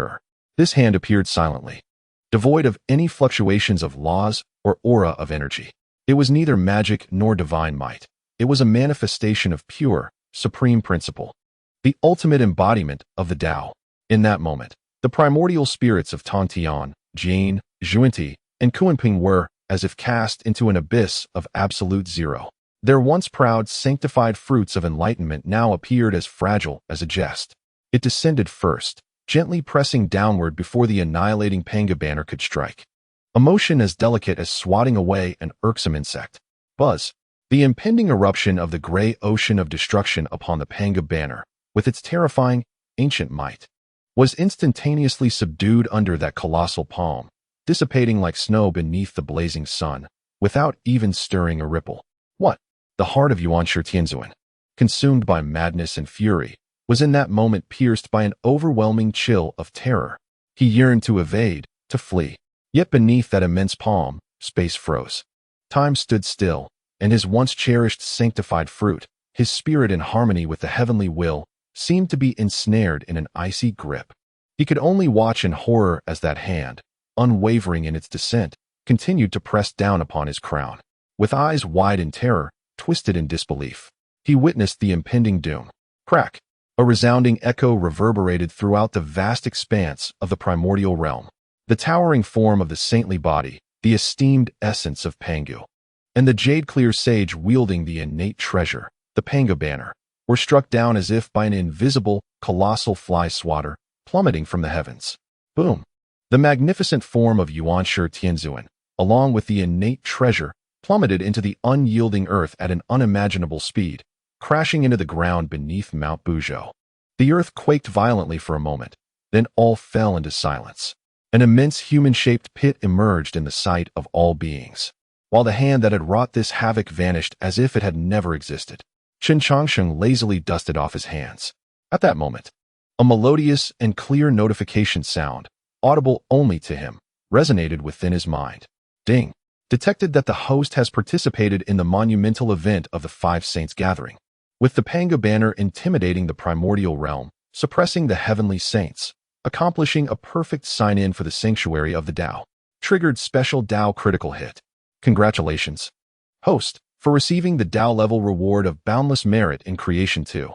Congratulations, host, for receiving the Tao-level reward of Pangu Axe Fragment Core 1. Chapter 70. Beneath the Saints, all are ants? Today we are all ants. The world lay in profound silence. It was a suffocating stillness, one in which even the laws ceased their mournful lament. The air felt as if it had solidified into crystal, time-frozen, leaving only the supreme resonance of that colossal palm, akin to an invisible divine mountain, pressing down upon the spirits of every living being. Tongtian, Jin, Zhuanti, and Kunping, the lofty heavenly saints gazing down upon all existence, stood like four statues ensnared by a binding spell, suspended in midair, their primordial spirits trembling uncontrollably. Their minds were a blank slate. Their sacred Tao fruit trembled with an unprecedented intensity, conveying an unparalleled sense of dread and warning. For pairs of divine eyes fixated intently on the unfathomable abyss at the foot of Mount Buzhou. At the center of this chasm, a head emerged, adorned with a misaligned Tao crown, hair disheveled and matted with earth and roots. Was that the primordial supreme being? With a single hand, he suppressed a heavenly Tao saint wielding a congenital treasure, who had unleashed his full holy might. What does this signify? It transcended their comprehension of power entirely. This was the embodiment of pure, incomprehensible, exalted, and supreme Tao and force. It represented an absolute crushing that defied all rationale. I sensed the dryness in Tongtian's throat. And deep within his primordial spirit, alongside an overwhelming shock, there was a trace of bitter apprehension. He had long recognized the unfathomable depth of that elder. Yet he could never have fathomed such terror. Jane and Zunti exchanged a glance, each reflecting the inescapable fear mirrored in the other's eyes. The anguish that had colored their faces could no longer be concealed, leaving only a stark pallor. Only Kuanping, after a brief moment of distraction, exhibited a sickly flush upon his sanctified visage. This was the power he craved. Pangu's authentic form? The heavenly Tao saints? Before that hand, they were rendered nothing more than a complete farce. Gulp. Someone, whose identity remained unknown, struggled to swallow, the sound piercing the profound silence of the world. Beneath the saints, all were mere ants. In that moment, the four saints were consumed by a singular thought. Before that hand, how were they different from insignificant insects? At this instant, countless self-proclaimed exalted beings spat forth golden Tao blood, their vitality waning. Their worldview, the cultivation system they had painstakingly built over countless eons, lay shattered. Were not the saints the strongest beings beneath the heavenly Tao? Were they not the masters of the heavenly Tao, impervious to annihilation, immortal and indestructible? First, the 12 ancestors of the Wu tribe conjured the Pangu true form through the 12 capital heavenly gods array, capable of withstanding a direct strike from a saint. This had already overturned their understanding. Now, there was something even more formidable, an existence of unknown origin, with a mere flick of the wrist. Swatted down a saint who had summoned a congenital treasure, as if swatting an insect, burying him directly into the ground. What tremendous power is this? What sheer terror? What caliber of monster resides within Mount Buzhou? At the foot of the mountain, the 12 ancestral witches, who had just been coughing blood, now gazed upwards in astonishment, their heads tilted back in disbelief. Zhu Rong rubbed his eyes, unable to trust the vision before him. Brother Dijiang, I must be hallucinating, right? Is that really the primordial being? Dijiang's Adam's apple bobbed as he struggled to utter two words. It is him. Atop the mountain, 7 little heroes peered over the cliff's edge, their small heads bobbing in unison as they looked down. Wow, the master is incredible. He planted it so straight. The second sister remarked, when do you think it will sprout? The sixth brother blinked his large, watery eyes, curiously inquiring. The cunning second brother, propping his chin, lazily observed. Sprout. I think it's going mad. This slap has likely left cracks in his saintly heart. Regardless of the tumultuous upheaval in the outside world, his spirit is profoundly shaken. Atop the mountain, upon hearing the resonant alert of the system echoing in his mind, Chen Changsheng's eyes instantly gleamed with excitement. Ah, it has arrived. A special critical strike. As the system's notification faded, 2 distinct yet equally vast streams of unimaginable information and power surged into the core of Chen Changsheng's will. 2 colossal waves of profound merit, akin to an ocean, descended from the depths of the primordial source of the great Tao, piercing through endless time and space, and flowed directly into Chen Changsheng's being. This was not the merit of the heavenly Tao, but rather the reward of the great Tao, akin to the merits acquired through Pangu's creation of the cosmos. The overwhelming power of merit enveloped his Tao body, ultimately intertwining and coalescing behind him into a resplendent golden wheel of merit. As the golden wheel rotated, it seemed to embody the cycles of life and death and the supreme rhythm of the universe's creation, elevating his presence to an ethereal and enigmatic realm. At the summit of Buzhou Mountain, 7 little figures peered over the cliff edge, their heads bobbing in unison to gaze upwards. Wow, there's a halo behind the master. So beautiful. The 6th child, with glistening eyes, reflected both admiration and traces of unshed tears. Humph, that's the wheel of merit. You wouldn't understand. The 2nd child remarked lazily as he crossed his arms. Chen Changsheng, feeling the resonance of the power within him with the entirety of the primordial world, glanced at the ostentatious golden halo behind him, unable to suppress a twitch at the corner of his mouth. This spectacle is rather impressive. TSK. This halo is indeed quite radiant. He lazily stretched and mused aloud. In the future, anyone who dares to come and cause a ruckus on my mountain 1T need me to intervene. I can simply dazzle them with this light, saving me the trouble. As his words lingered, he focused his mind and delved deeper into his consciousness core. The fragment of the Pangu axe, quietly suspended, exuded an unparalleled will of creation and destruction, resonating powerfully with the remnants of Pangu deep within his bloodline. The instant he made contact with the fragment, his consciousness was abruptly drawn into a chaotic realm. He felt as if he had become Pangu himself, wielding a divine axe capable of severing anything. With the supreme power of creation and the will to annihilate permeating every thought, he sensed the ultimate secret of creation, the quintessential embodiment of the Tao of strength. This sensation was far more tangible than any wheel of merit. Chen Changsheng's gaze shifted from himself to the vast humanoid pit below, and then to the four stunned saints of the heavenly Tao in the distance.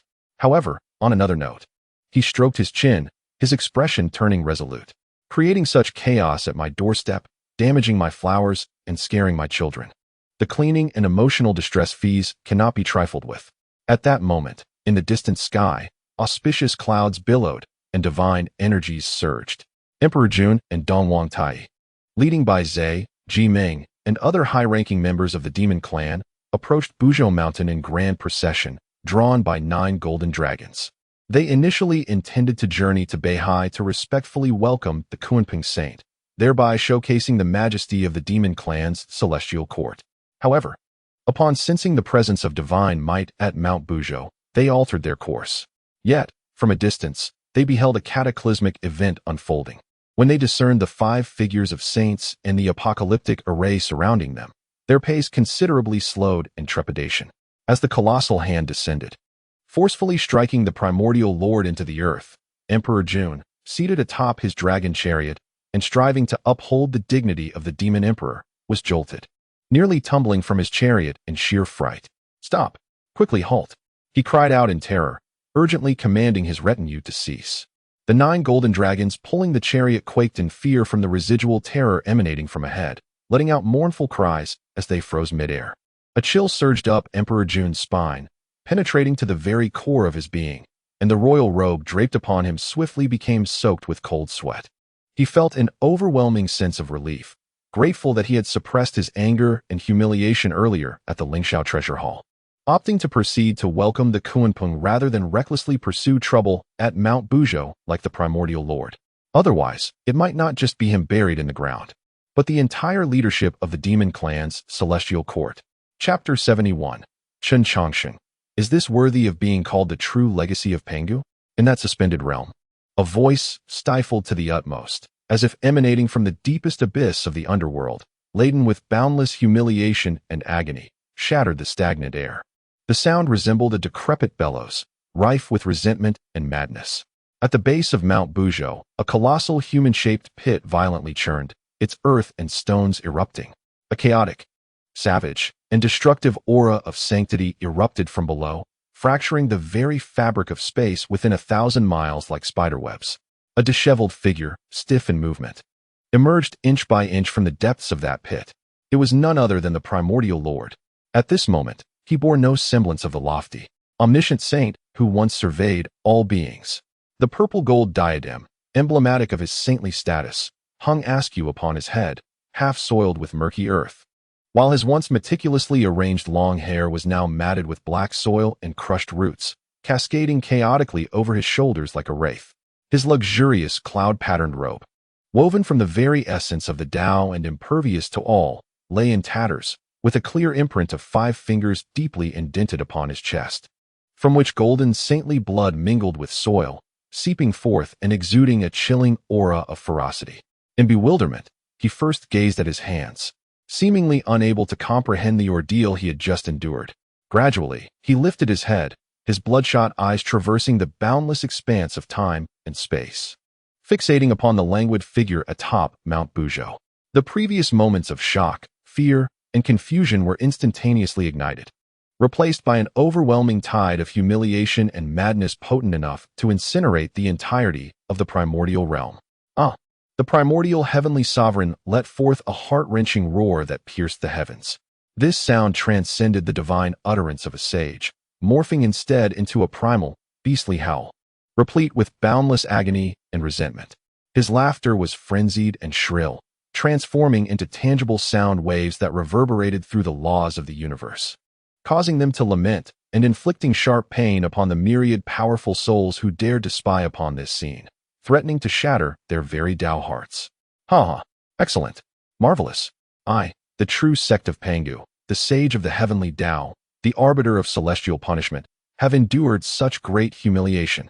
With a resounding crack, an unmistakable sound of shattering erupted, not from the void but resonating from the very depths of the primordial heavenly sovereign's sage fruit. In the distance, the three sages, Tongtian, Jiejing, and Juanti, were struck with grave alarm. They beheld a grotesque, visible black fissure that had unexpectedly manifested upon the once flawless and harmonious Tao heart of the primordial heavenly sovereign, which had been intricately intertwined with the heavenly Tao. This crack marred the perfection of his sagehood like a flaw upon the most exquisite jade, instantly obliterating all his dignity and sanctity as a sage. Dark, chaotic threads imbued with a sense of devastation began to surge forth from this fissure, tainting his pure and sacred light. I, the true sect of Pangu, the sage of the heavenly Tao, the executor of divine judgments, eternal and indestructible, have suffered such disgrace. With each utterance, his sacred might surged uncontrollably, manifesting chaotic waves of power that tore through the surrounding space, scattering it into a realm of utter darkness and chaos. Brother, remain calm. Quickly gather your thoughts. The face of the Tongtian sect leader turned pale. He could no longer remain a passive observer and urgently called out. The damage to the sage heart was a terrifying affair. If the primordial continued on this path of madness, he risked not only a fall from his sacred status, but, worse yet, a complete descent into demonic madness, transforming into a mindless harbinger of destruction. Yet, at this moment, the primordial heavenly sovereign was deaf to all entreaties. His eyes, crimson as blood, burned not with reason, but with an insatiable desire to incinerate the entire world. Begone! He did not even glance back, but directed his furious roar towards the location of Tongtian. A torrent of frenzied sacred might charged toward him with relentless force. The Tongtian sect leader's countenance darkened. The Qingping sword erupted from within him, shattering the oncoming tide of sacred power, yet he was still forced to retreat several steps involuntarily. He gazed at his brother, now wholly consumed by rage, and felt an overwhelming chill and impotence settle in his heart. It was over. Amipa, retreat. Quickly. The sages Jiejing and Juanti, filled with dread, hastily withdrew, creating a safe distance from the primordial heavenly sovereign. The expressions of sorrow that once adorned their faces had morphed entirely into sheer terror and trepidation. They feared no formidable adversary, but a mad sage of the heavenly Tao, reckless and devoid of consequence, instilled a profound dread within them. Such a lunatic could truly drag the entirety of the Hongjun into the abyss alongside him. In the distance, the recently halted dragon chariot of Emperor Jun felt his calves cramping. Quickly, retreat, retreat a billion miles. His voice had shifted in pitch, laden with urgency. The chaotic bell in Taiyi's hand resonated ominously, enveloping the demon army in a golden protective aura, his countenance etched with gravity. Throughout the vast expanse of the primordial world, all powerful beings who had their eyes fixed on this scene fell silent, trembling in trepidation. Yet, amidst this tense moment, as the saints succumbed to madness and the heavens darkened, a leisurely figure atop Mount Buzhou stirred slightly. Chen Changsheng furrowed his brows, extending his pinky finger to impatiently clean his ear, his face reflecting a disdain for the interruption of his tranquility. How bothersome! He cast a glance at the frenzied figure below and languidly muttered, his voice low yet resonant, reaching the ears of every saint present. Was it merely a slap that incited such lamentation? Wailing as if bereaved of one's parents. This meager resilience is hardly fitting for one who claims the title of saint. You disgrace the very visage of Pangu, a true progenitor, with your undignified antics. This seemingly casual remark bore the weight of the most venomous curse. Those few words, laced with derision, cascaded like an avalanche of igniting oil upon the already volatile heart of Yuanshi Tianzuan. Boom. The last vestige of reason within Yuanshi Tianzuan, the solitary string of sanity, shattered completely. His crimson-hued holy eyes instantly locked onto Chen Changsheng, all madness and fury coalescing into an unadulterated intent to obliterate all existence. "You wretched boy," his voice, hoarse and deep, resonated as if it emerged from the deepest abyss of hell, each syllable carved from a fractured heart of truth. "You shall perish." He had lost all semblance of sanity. The dignity of Pangu's legacy and the majesty of the heavenly saints were cast aside in that moment. His singular thought was annihilation. To erase this mountain and the loathsome figure upon it, along with everything that he represented, from the fabric of existence. "Today, I shall ensure your complete obliteration." Chapter 72. Has Yuanshi truly lost his mind? "Today, I shall test the slaughter of saints." Yuanshi Tianzuan let out a roar that shook the universe, relinquishing all restraint, pouring his shattered heart of truth, the burning holy blood, and all his sacred power frantically into the Pangu banner in his grasp. Buzz! The Pangu banner erupted with an unprecedented, terrifying ferocity that transcended its inherent limits. Waves of gray sword energy, capable of tearing through chaos and obliterating the great Tao, no longer struck as scattered attacks, but intertwined instantaneously, coalescing into a cataclysmic net that enveloped Mount Buzhou. Each thread within that net was a chaotic sword energy potent enough to annihilate even the pinnacle of quasi-saints. The saints, driven by wrath, no, by madness, ignited the very laws of the primordial world. "Second brother, cease. You will bring ruin upon the primordial realm." Tongtian Jiaozhu was the first to react, his expression shifting drastically. The array of the extermination of immortals materialized above him, for unparalleled sword energies soaring into the sky, attempting to weave into a formation to suppress the chaotic laws surrounding Yuanshi. "Get away." At this moment, Yuanshi Tianzuan recognized no kin. He glanced neither left nor right, sweeping the Pangu banner with a fierce motion. Whoosh! A chaotic sword aura, 100 times more formidable than before, rent the void asunder, fiercely cleaving towards the celestial master of heaven, causing the nascent formation of the extermination sword array to tremble violently, forcing the celestial master to retreat several paces. "Today, it is either your demise or mine." The holy power of the primordial heavenly sovereign surged into the Pangu banner with reckless abandon. The chaotic currents emanating from the banner swelled uncontrollably, tearing through myriad laws, exuding a terrifying aura that threatened to revert the entirety of the primordial chaos back to its origin, reminiscent of the cataclysmic forces of earth, water, fire, and wind. "This is dire. He intends to obliterate the very foundation of the primordial world." Both the Bodhisattva of guidance and the Bodhisattva of enlightenment turned pale, no longer daring to hold back in the slightest. The 12-petal lotus of merit and the 7 treasures wonderful tree were summoned in unison, as boundless Buddhist light transformed into a golden ocean, cascading in all directions, exerting their utmost effort to stabilize the space that was on the brink of complete collapse. The Kunpeng also abandoned its spectator's demeanor as its wings of holy light fluttered, releasing a gentle holy power to reinforce the spatial barriers in the northern sea, mending the fissures in the fabric of reality that had been torn asunder by the chaotic sword aura. However, all of this proved futile. Before a completely deranged sage wielding a primal treasure, their power appeared as mere drops in an ocean. The entire primordial world quaked violently.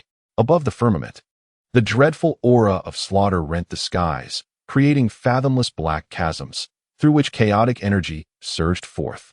Upon the earth, countless divine mountains crumbled, rivers reversed their flow, and the seas roiled.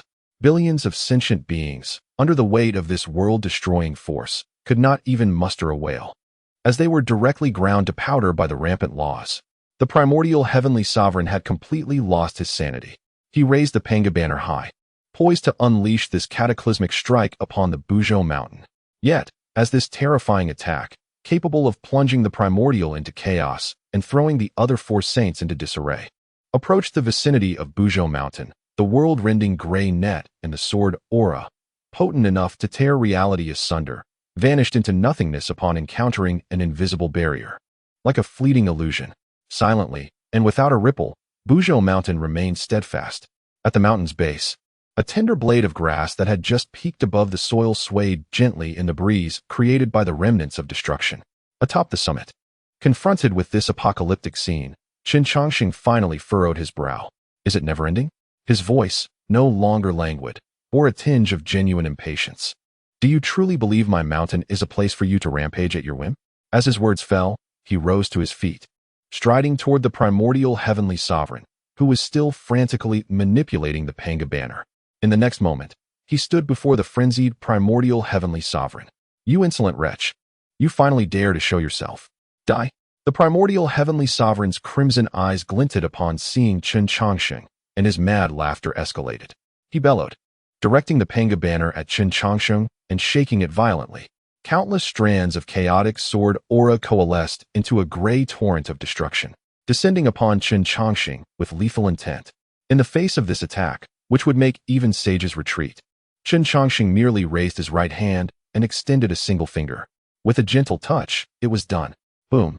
The ashen torrent of destruction, mere inches from his fingertips, seemed to collide with an invisible and absolute wall of truth, shattering explosively into a chaotic maelstrom that scattered in every direction. The eyes of the primordial celestial master narrowed suddenly, his holy heart quaking with shock. Before he could react, Chen Changsheng's figure appeared beside him like a specter. Then, with a swift motion, he delivered a resounding slap. Crack! The sound echoed louder than any before, a crisp and piercing slap that resonated through heaven and earth. The primordial celestial master spun like a top, rotating 720 degrees in midair, half of his cheek collapsing instantaneously, his golden sage teeth mingling with blood, transforming into a radiant meteor that soared into the heavens. This strike conveyed the meaning of hierarchy and respect. Chen Changsheng's voice was frigid. Before the primordial celestial master could regain his footing, Chen Changsheng stepped forward once more, appearing at his other side. Bang! This kick struck directly at the celestial master's chest. Crack, crack! A series of excruciating bone-cracking sounds erupted as the indomitable sage body of the primordial celestial master had 7 or 8 of his ribs shattered by this blow. He flew backward like a cannonball, crashing violently into the invisible barrier of Mount Buzhou. This kick imparted the lesson of the path of the guest. Kill, kill, kill. The primordial celestial master felt no pain. Only the primal instinct to kill remained. He raised the Pangu banner once more, shaking it frantically. Chen Changsheng vanished again, reappearing before the celestial master, seizing his hair and delivering a series of brutal strikes against the void. Bang, bang, bang, bang, bang. Each impact caused the fabric of the void to cave in dramatically, sending shivers down the spines of the observing four saints and the mighty beings of the wilderness. This was not a clash of magical powers. It was sheer physical might. It was as if a celestial saint was being wielded as a battering ram against the unyielding walls of the laws. And my child, you frightened him to tears. Do you not realize? Shouting and screaming at my doorstep. Have you no sense of public decency? Who gave you the audacity to break down my door? Letting you go mad. Letting you run rampant. Letting you wreak havoc upon the heavens and the earth. Chen Changsheng cursed vehemently while delivering each blow with unyielding force. He grasped the primordial celestial master as though he were a tattered sack, swinging him through the void. From east to west, from south to north. Initially, the primordial celestial master attempted to resist, unleashing his sacred power as the laws roared. Yet, every attack he launched would be assimilated and obliterated upon nearing Chen Changsheng's vicinity, succumbing to an exalted principle of force that dominated all others. Every punch and kick from Chen Changsheng contained the primordial strength of creation, disregarding all defenses, directly impacting the celestial master's sacred body and primordial spirit, shattering his proud jade clear celestial light inch by inch, eradicating the sage laws within him piece by piece. Ultimately, with a desperate wail, the primordial celestial master's sacred body could no longer withstand such horrific ravaging, crumbling into countless motes of light. Only a dim and feeble primordial spirit remained, held aloft by Chen Changsheng by its head. The once mighty Pangu flag let out a mournful cry before plummeting into the void. Its radiance dimmed as Chen Changsheng casually seized it.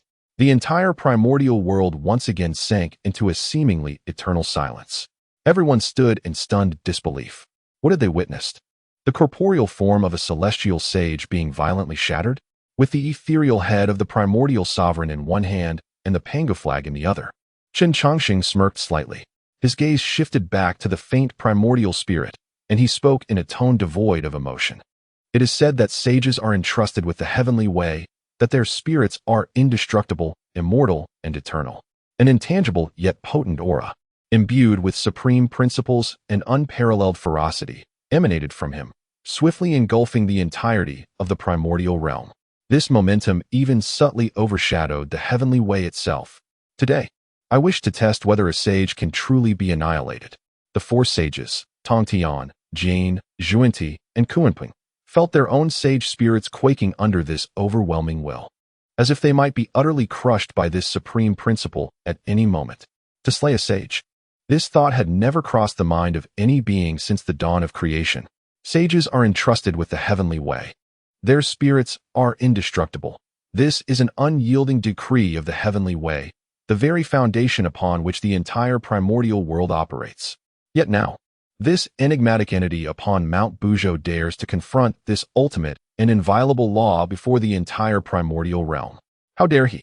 Just as Chen Changsheng appeared poised to completely erase the ethereal primordial spirit and ascertain the sage's mortality, a voice of unparalleled authority, ancient and indifferent, devoid of all emotion, descended from the depths of chaos above the nine heavens. The moment this voice emerged, time and space within the primordial realm were truly put on pause. A magnificent purple aura swept from the east, stretching 30,000 miles, enveloping the entire sky. Celestial flowers cascaded, golden lotuses surged forth, and an endless symphony of profound truths resonated throughout heaven and earth, as if heralding the arrival of a supreme sovereign. Above the nine heavens, a profound rift opened silently, and an elder clad in the simplest gray robe, his expression devoid of emotion and seemingly untouched by the passage of eons, stepped forth. Upon his arrival, the heavenly laws of the primordial realm bowed in reverence to him, submitting entirely. He is heaven. He is the way, the Tao ancestor, Hongjun. All, from Tongtian, Jane, Zhuanti, and Kuanping, to the distant and trembling Emperor Jun and Tai, and every powerful being hidden within the blessed realms of the primordial world, bowed deeply in utmost respect towards the figure before them. It was a reverence that emanated from the deepest core of their souls, an expression of awe and submission.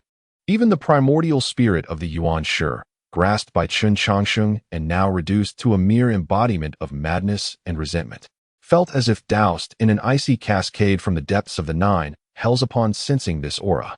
In an instant, all traces of insanity dissipated, replaced by an overwhelming reverence and the terror of having survived a cataclysm.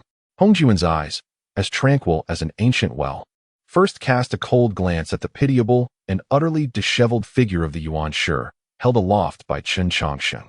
He uttered not a single word. In his gaze, there was no anger, no pity, only a pure, lofty indifference, tinged with a fleeting glimmer of disappointment. With a gentle motion, he extended a withered finger towards the Pangu banner, which Chen Changsheng held, and pointed into the air. Buzz, this primordial treasure, imbued with the will to create and destroy, emitted a cry filled with grievance and fear at Hongjun's gesture. It swiftly broke free from Chen Changsheng's control, transforming into a streak of light that vanished into the remnants of the Yuan Shi's desolate auspicious clouds, its radiance dimmed and trembling like a child caught in wrongdoing. Chen Changsheng raised an eyebrow, intrigued, and released his grip, making no effort to intervene. He understood well that while the Pangu banner was indeed a treasure, its entanglement with the Yuan Shi was too profound, a tool ordained by the heavenly Tao to suppress fate. Seizing it would mean shouldering an enormous karmic burden, far more troublesome than the Pangu axe fragment he had recently acquired. There was no need to wrestle a broom from the hands of the celestial overseer. As the Pangu banner was reclaimed, Chen Changsheng carelessly discarded the weakened primordial spirit of Yuan Shi, treating it as refuse. The Yuan Shi, as if drained of his last vestige of strength, collapsed within the void, gasping for breath, the madness in his eyes replaced by an endless dread and profound humiliation. Subsequently, Hongjun's gaze gradually shifted, traversing the boundless expanse until it settled atop the Buzhou Mountain, where it clashed fiercely with Chen Changsheng's eyes, which sparkled with a hint of amusement and scrutiny. Boom! In that instant, there was no clash of magical forces, no confrontation of divine might. Yet, the four saints, Tongtian, Jiejing, Zhuanti, and Kuanping, simultaneously emitted muffled groans, feeling as though their primordial spirits were caught between two towering divine mountains, on the verge of being torn asunder.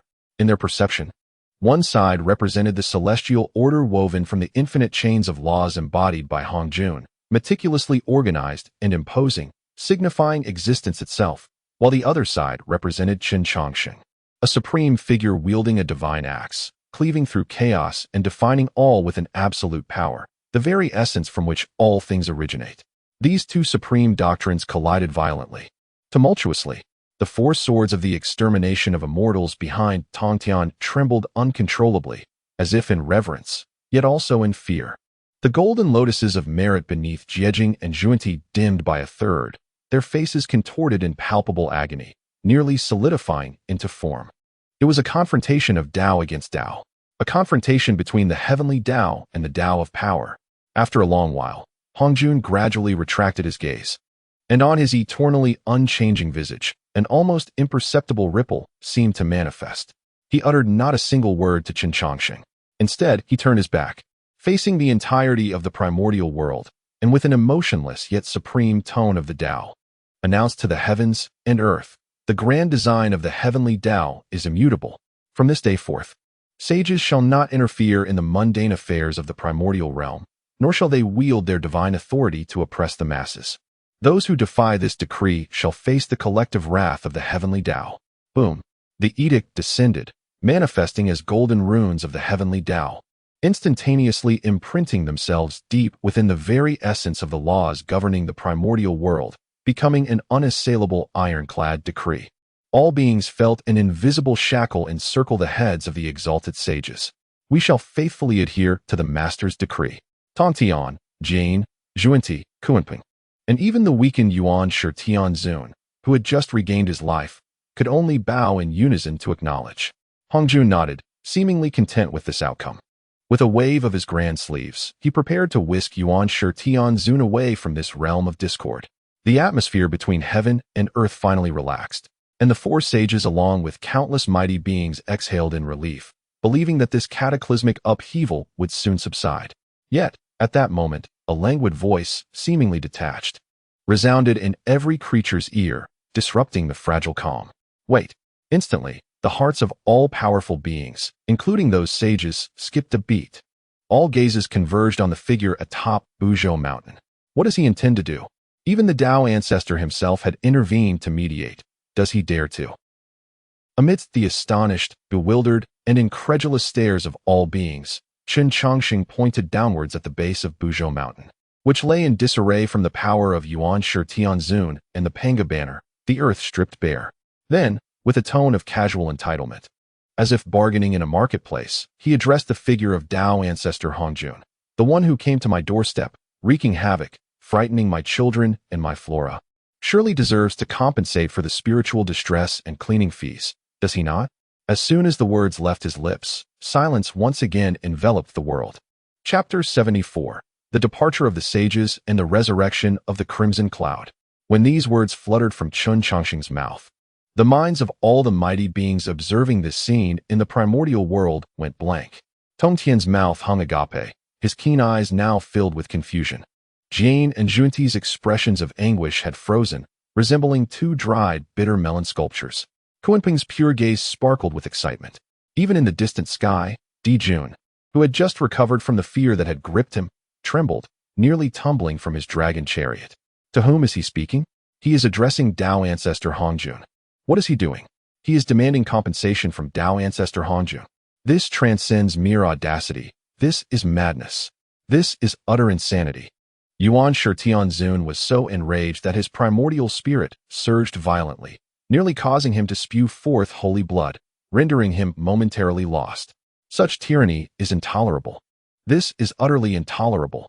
To be humiliated in such a manner, as a dignified sage of the heavenly Tao, the true heir of Pangu, to be so effortlessly crushed before the entirety of the primordial chaos, his sacred body shattered and his Tao heart fractured, held aloft as if he were a mere chick, losing all semblance of dignity.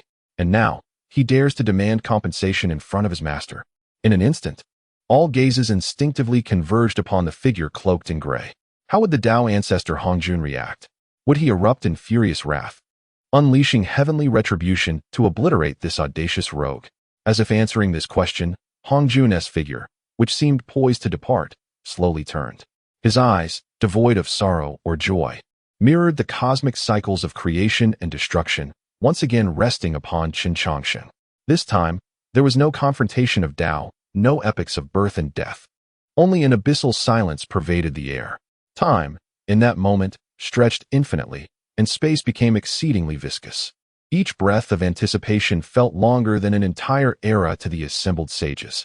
At last, amidst the heartbeats of all beings that seemed to rise to their throats, Hongjun, with lips that bore no trace of emotion, gently parted to utter a single word. But, boom. This single utterance was 1,000,000 times more terrifying than the force unleashed by the primordial lord when he detonated the Pangu banner. It struck like a chaotic divine thunderbolt upon the Tao hearts of every mighty being, shattering their recently pieced-together worldviews into smithereens. The Tao ancestor actually acquiesced. He truly accepted such an absurd request. What did this signify? It indicated that in the heart of the Tao ancestor, the weight of the Lord of Buzhou Mountain surpassed even that of his own cherished disciple's dignity. It implied that even the ruler of the heavenly Tao, Hongjun, was unwilling, or perhaps unable, to engage in conflict with this individual lightly. Hongjun, his expression unchanging, regarded Chen Changsheng, and then flicked a finger. A stream of light shot forth from his fingertip, slicing through the void, and directly landing at the peak of Buzhou Mountain, into Chen Changsheng's hand. Chen Changsheng caught it nonchalantly, and upon inspecting it, discovered a dull, unremarkable orb that, despite its appearance, seemingly contained an entire chaotic world within. It was a replica of the Chaos Pearl, a top-tier, innate spiritual treasure. Is this all? Chen Changsheng curled his lip in disdain, weighing the orb in his hand. I mean, old man, you are, after all, the spokesperson of the heavenly Tao. Such a grand figure. And yet you present me with a mere imitation? Is this how you dismiss me? The land at the foot of my mountain has been scraped 3 feet deep. Exotic flowers and herbs have perished in countless numbers. This paltry compensation for mental anguish, environmental restoration, and the fright incurred by my children. This is what you offer me. Hongjun, along with Tongtian and the others, observed with expressions of incredulity. A barely perceptible twitch passed across Hongjun's eternally stoic visage. Casting a cold glance at the mortified and furious primordial lord, who appeared as if he wished to end his own life on the spot, he waved his sleeve, gathering the remnants of the lord's shattered spirit, and stepped forward. In the next moment, his form completely vanished into the void, not even bothering to utter a single pretentious remark. From beginning to end, this supreme Tao ancestor had never set foot within the confines of Buzhou Mountain. With Hongjun's departure, the terrifying pressure that had suppressed the entire primordial world finally dissipated. All beings let out a sigh of relief, as if a great burden had been lifted. The 4 saints, Tongtian, Jiejing, Zhuinti, and Kunping, felt as though the invisible mountain that had weighed upon their very souls had been removed. Yet, as they gazed toward the summit of Buzhou Mountain, their eyes were filled with unprecedented awe, trepidation, and a hint of fear. This place was not to be approached. This existence was beyond their reach. Jiejing and Zhuinti exchanged a glance, each seeing the lingering dread reflected in the other's eyes. They dared not linger any longer. Bowing deeply in respect towards Buzhou Mountain, their faces etched with profound distress. Predecessor, your Tao is profound and your might eternal. We hold you in the highest esteem. The Western teachings have pressing matters, and we must take our leave, daring not to disturb your serene cultivation any further. With that, the two ascended upon their 12-petal lotus of virtue, almost without a backward glance, transforming into 2 streaks of golden light, hastily fleeing towards the direction of the western Shumi Mountain, their speed exceeding tenfold compared to their arrival, not daring to tarry for a moment. Tongtian watched the retreating figures of his 2 disciples, then glanced at the direction in which Yuanshi had vanished, ultimately casting a complex gaze towards the mountain peak, which culminated in a helpless sigh before he too disappeared from sight. Meanwhile, in the heavenly realm, Emperor Jun's face, pale as paper, finally regained a hint of color. Suppressing the overwhelming humiliation and fear within him, he straightened his disheveled royal robe, forcing a semblance of the demon emperor's authority, and steered his dragon chariot to hover near Kunping. Then, before the astonished gazes of countless powerful beings of the demon race, he relinquished all his dignity and pride. Bowing deeply to his former subject, saint of the demon masters, Emperor Jun's voice was hoarse and laden with bitterness. It was I who was in the wrong. My judgment was clouded by rage. I beseech the saint, in consideration of the countless demon kin and the foundation of the heavenly court, to return to the heavenly court and continue overseeing the grand scheme of the demon race. Kunpeng regarded this once mighty sovereign, who now bowed his proud head, his holy eyes devoid of sorrow or joy, as calm as an ancient well. Having attained sanctity, his state of mind had already transformed. However, just as he was about to speak, a wave of serene warmth, imbued with an echo of ancient vicissitudes, began to emanate slowly from within Buzhou Mountain. This aura was not overbearing, yet it caused all present, from the beleaguered demon emperor to the transcendent saints, to shiver with astonishment. Emperor Jun and Tai abruptly turned, their gazes fixed intently upon the mountain's body. They beheld a harmonious red cloud drifting leisurely from the mountain's interior. As the cloud's light fluctuated, a figure clad in a red robe gradually took form. The figure had a countenance like fine jade, clear and serene, none other than the venerable Hongjun, who should have perished in the endless ages for the sake of the primordial purple energy. He had returned to life, not as a lingering soul, but as a true and complete resurrection. Hongjun. Jun nearly gritted his teeth as he forced the name from his throat, his eyes betraying an unmistakable horror and murderous intent. Dong Huang Tai stepped forward, embodying a posture of imminent confrontation. Hongjun paid them no heed. His complex gaze first lingered on Chen Changsheng, revealing a trace of gratitude. However, as his eyes fell upon Kunpeng, Jun, and Tai, that fleeting gratitude was instantly replaced by a surging tide of hatred and wrath. Kunpeng, Jun, Tai.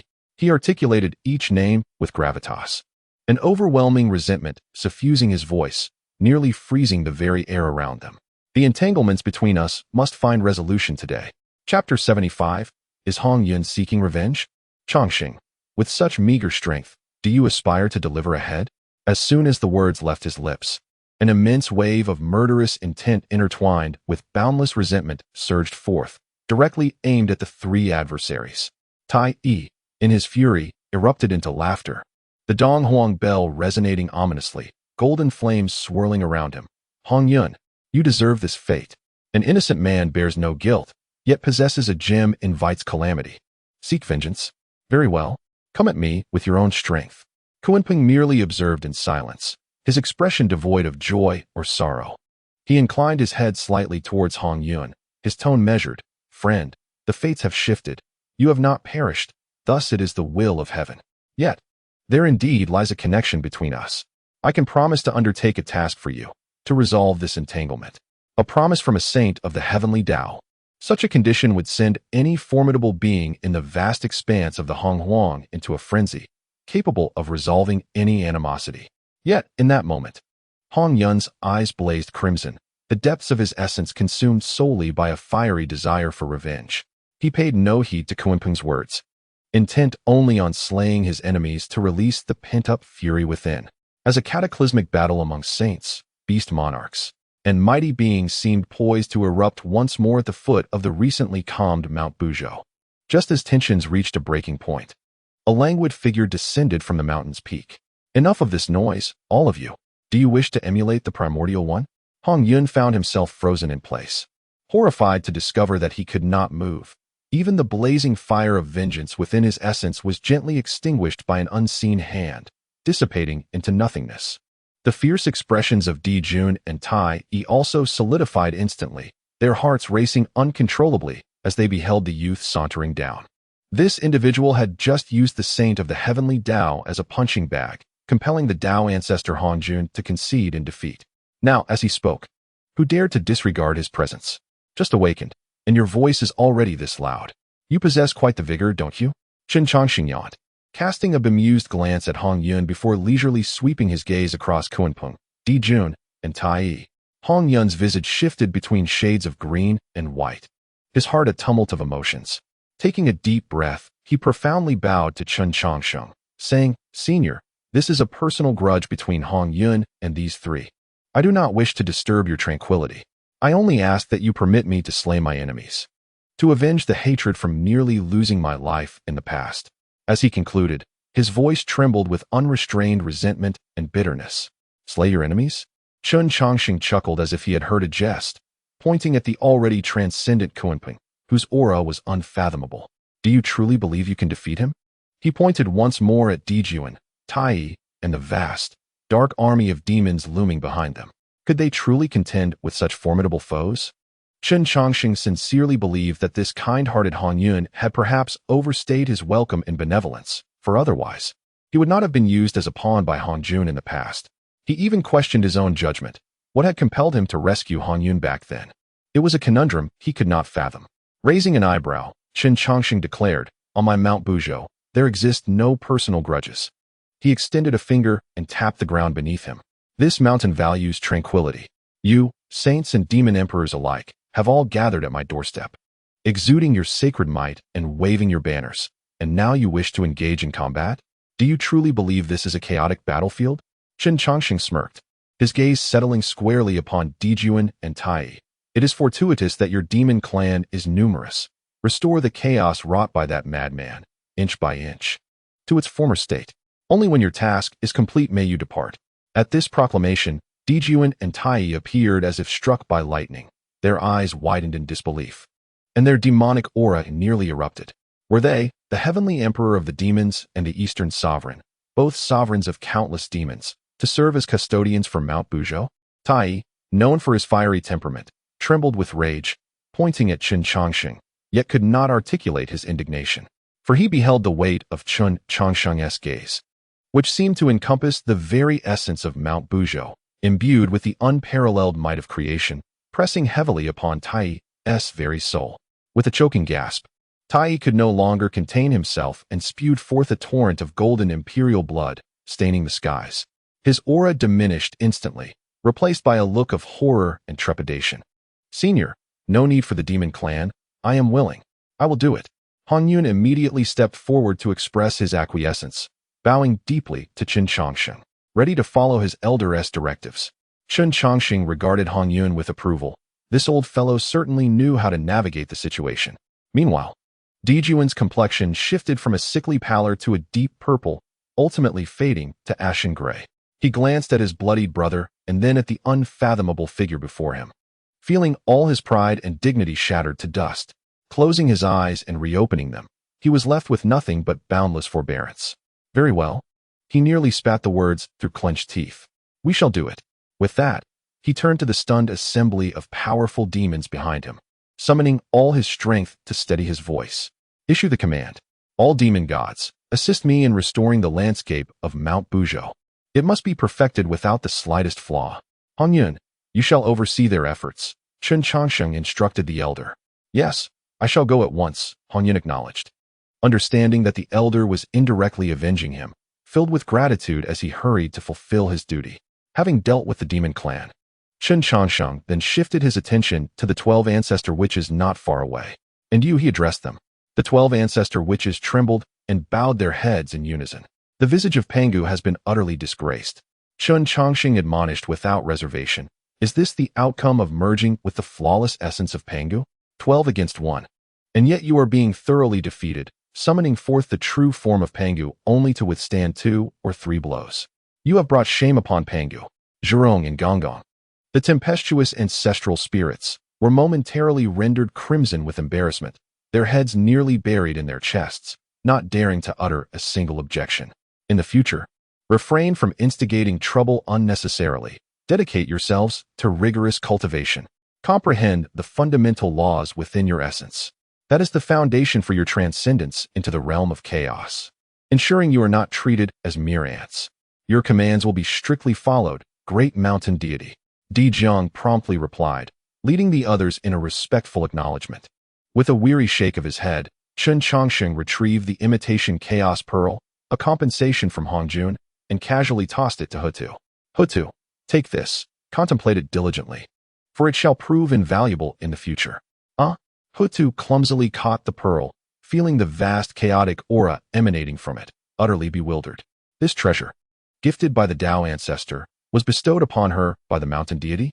"Indeed, my gratitude to you, great mountain deity." Hutu regained her composure, carefully securing the precious orb, her heart brimming with appreciation and astonishment. "Enough idling. You all should descend the mountain and oversee those in their tasks. Ensure they do not slack off. Chen Changsheng commanded impatiently, sensing that Hongjun alone might struggle to manage that group. And no fighting. He cast a stern glare at Zhurong, who seemed eager for a scuffle. Of course not. Zhurong scratched his head, grinning foolishly. We take our leave. Dijiang promptly led the group of ancestral spirits away. Their spirits lifted as they descended the mountain to oversee the work. Chen Changsheng scoffed, his expression one of disdain. Finally, his gaze settled upon the soul sage still standing. Kunpeng. Observing this figure, radiant with sacred light and exuding an aura of purity that starkly contrasted with his sinister nature, Chen Changsheng narrowed his eyes. Feeling Chen Changsheng's gaze, Kunpeng's heart quivered. Hastily suppressing any extraneous thoughts, he bowed deeply to Chen Changsheng. Esteemed senior, I have come sincerely to express my gratitude for your act of rebirth. Should you have any commands, Kunpeng shall not hesitate to face death. His demeanor was exceptionally humble, his words earnest, and coupled with the brilliance of his sacred light. He indeed bore the semblance of an enlightened being. Ah, Kunpeng, Chen Changsheng chuckled softly. He stepped forward, instantly standing before Kunpeng, extending his hand to gently pat Kunpeng's shoulder. In that moment, Kunpeng's body froze, as if plunged into a frozen abyss, cold sweat instantly soaking through his robe. Under Chen Changsheng's touch, he felt as though his recently attained sagehood was being suppressed by an immeasurable divine mountain, poised to be crushed by that seemingly casual gesture. In that instant, he truly comprehended the vast chasm that lay between himself and the man before him, not merely a gap of realms, but a crushing disparity of existence itself.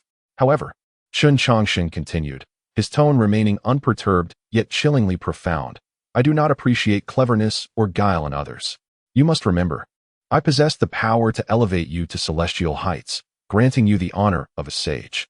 Naturally, I can also cast you down from that exalted position with a mere flick of my foot. It is in your best interest not to employ your schemes here. Remember, this is a singular instance. There shall be no second chance. As the words fell, the sacred light upon Kunpeng's visage abruptly faltered. Before he could utter another word, Chen Changsheng casually waved his hand. In an instant, Kunpeng's figure became ethereal, vanishing into thin air amidst a gasp, as if he had never existed. Chen Changsheng gazed in the direction where Kunpeng had disappeared, his brow knitting slightly. Something was amiss.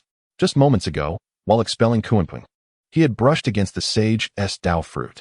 Though that Dao fruit was flawless and intricately linked to the heavenly order, Chen Changsheng sensed an essence within its core that was distinctly foreign to the primordial path of heaven.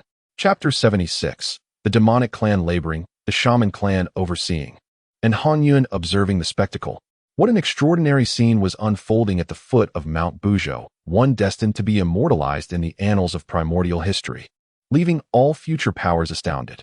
The 10 great demon gods of the demon clan, alongside hundreds of demon kings of the Deluo Golden Immortal tier, had cast aside their usual grandeur, transforming into the most humble of laborers.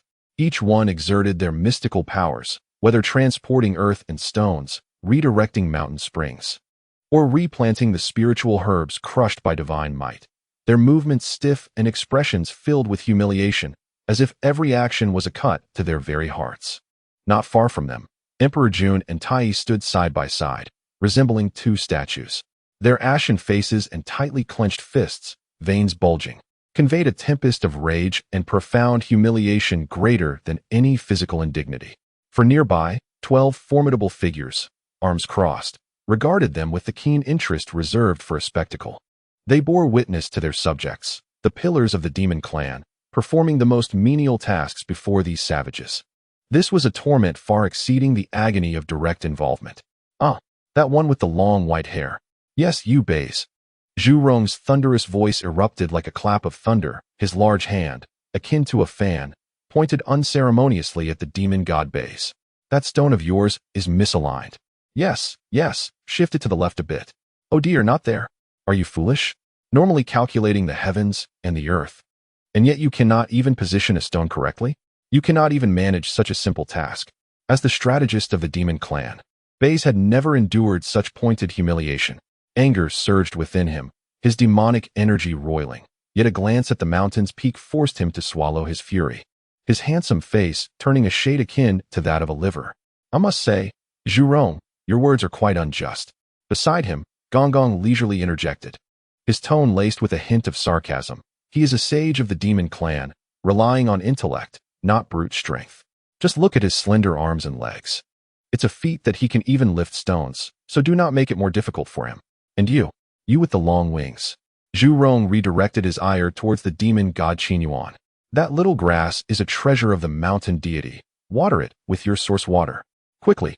Qin Yuan was on the verge of tears, a formidable demon god with a body infused with lethal poison. Yet where could he possibly find the primordial water?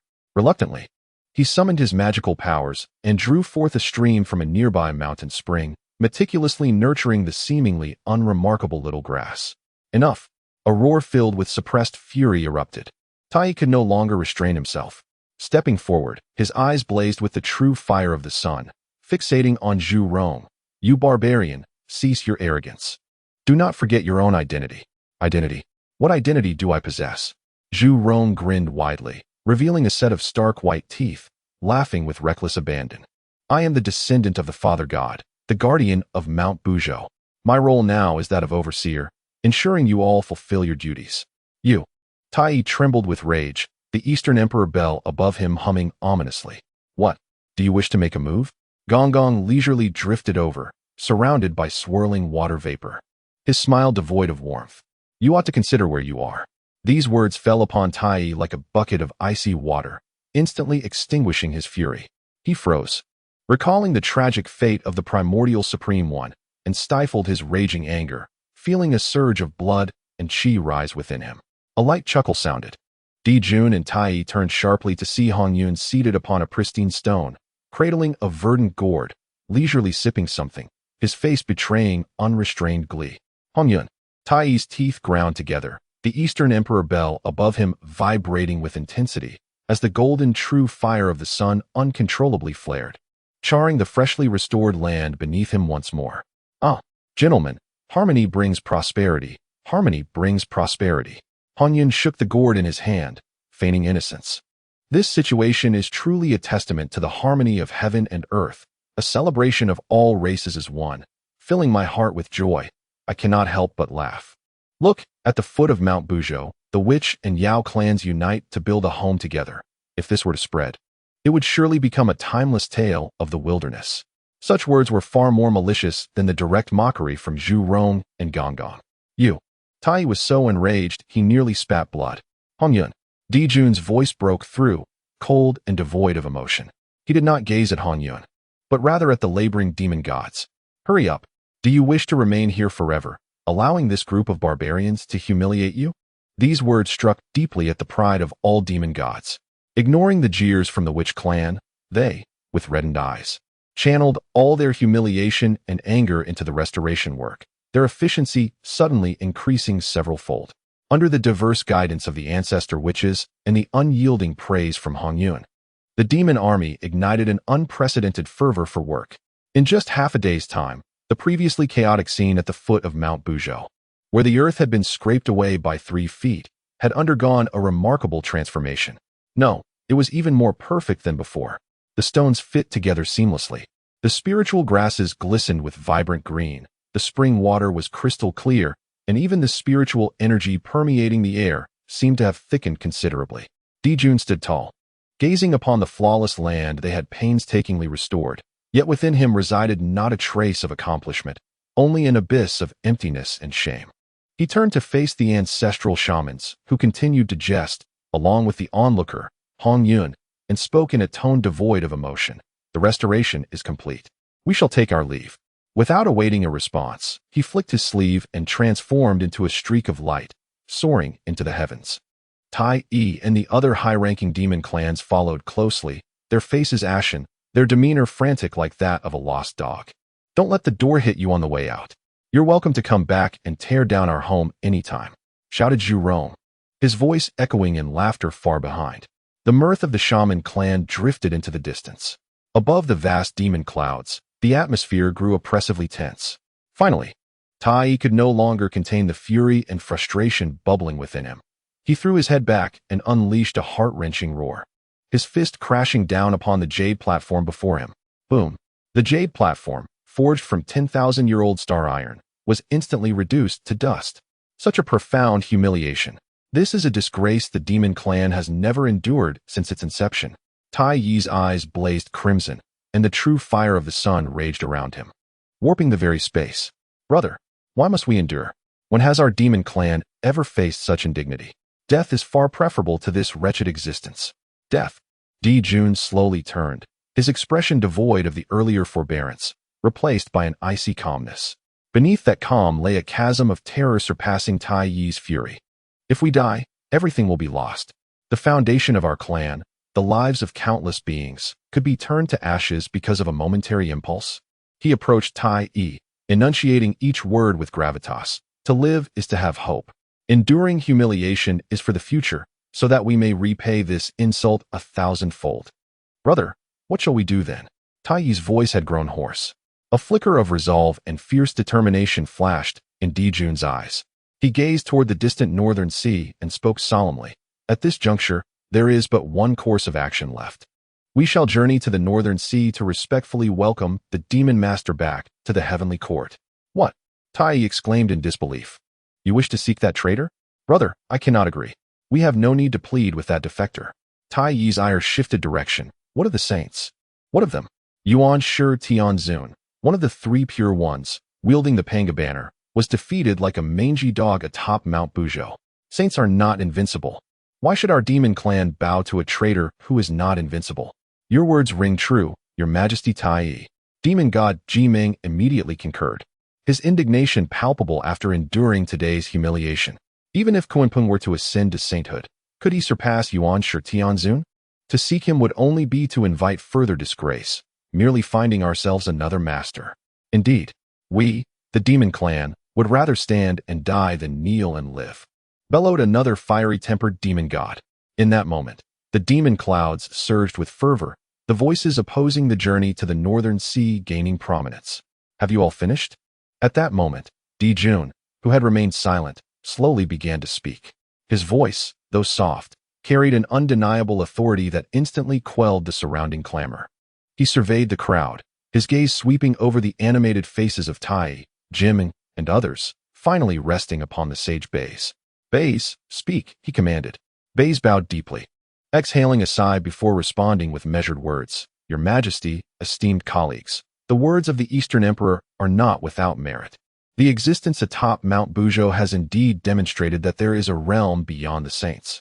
However, he shifted his tone, his expression growing gravely serious. We must recognize a fundamental truth. This being is an unfathomable entity beyond the heavens, a taboo we must never dare to confront. Our true adversary lies within the Witch clan, which seeks to claim dominion over this primordial realm. The 12 capitals divine formation of the Witch clan can now summon the true form of Pangu, capable of contending with saints. May I ask, who among us can withstand the next war between the witches and the demons? Bays' words rendered the assembly silent. No one could oppose that assertion. He himself provided the answer, his voice laced with bitterness. In the face of saintly power, our combined strength is rendered meaningless. Only a saint can stand against a saint. Therefore, is Kunpeng our sole option? Tai Yi queried, still reluctant. Di Jun's gaze swept over all the demon gods present, his voice cold and clear. Today's events have unveiled many truths. First, the being atop Mount Buzhou is an entity before which even the Dao ancestor must yield.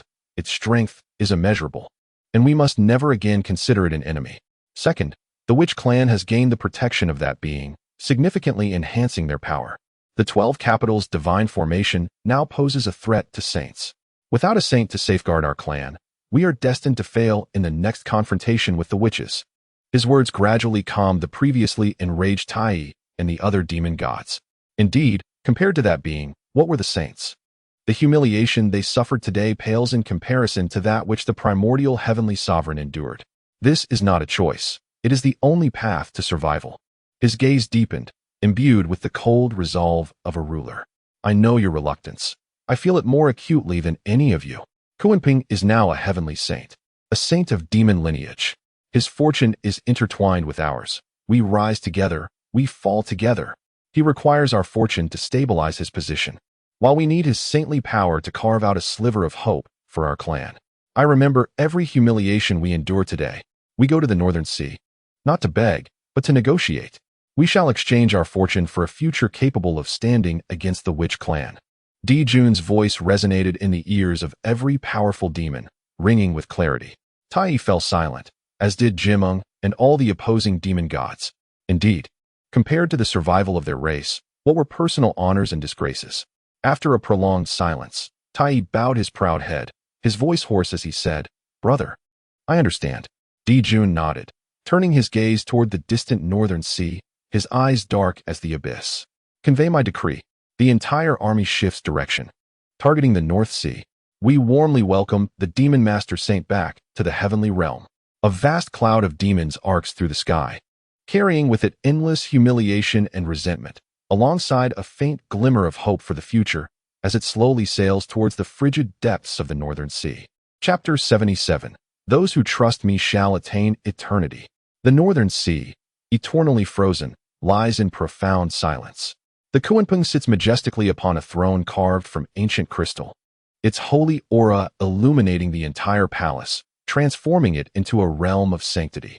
With eyes closed, his mind incessantly revisits the breathtaking spectacle atop the Buzhou Mountain. Beneath the saints, all are but ants. He once believed that achieving sainthood allowed him to transcend the game, becoming the player who oversees all beings. Yet, reality delivered a resounding slap to his face. The primordial heavenly venerable, wielding the innate treasure, the Pangu banner, exuded immense power and dominance. Yet, he was ultimately defeated by that figure from Buzhou Mountain, his sacred body shattered, his Tao heart fractured. Furthermore, Tao ancestor Hongjun, that supreme being, descended in person, but ultimately only managed to escort the disheveled primordial away.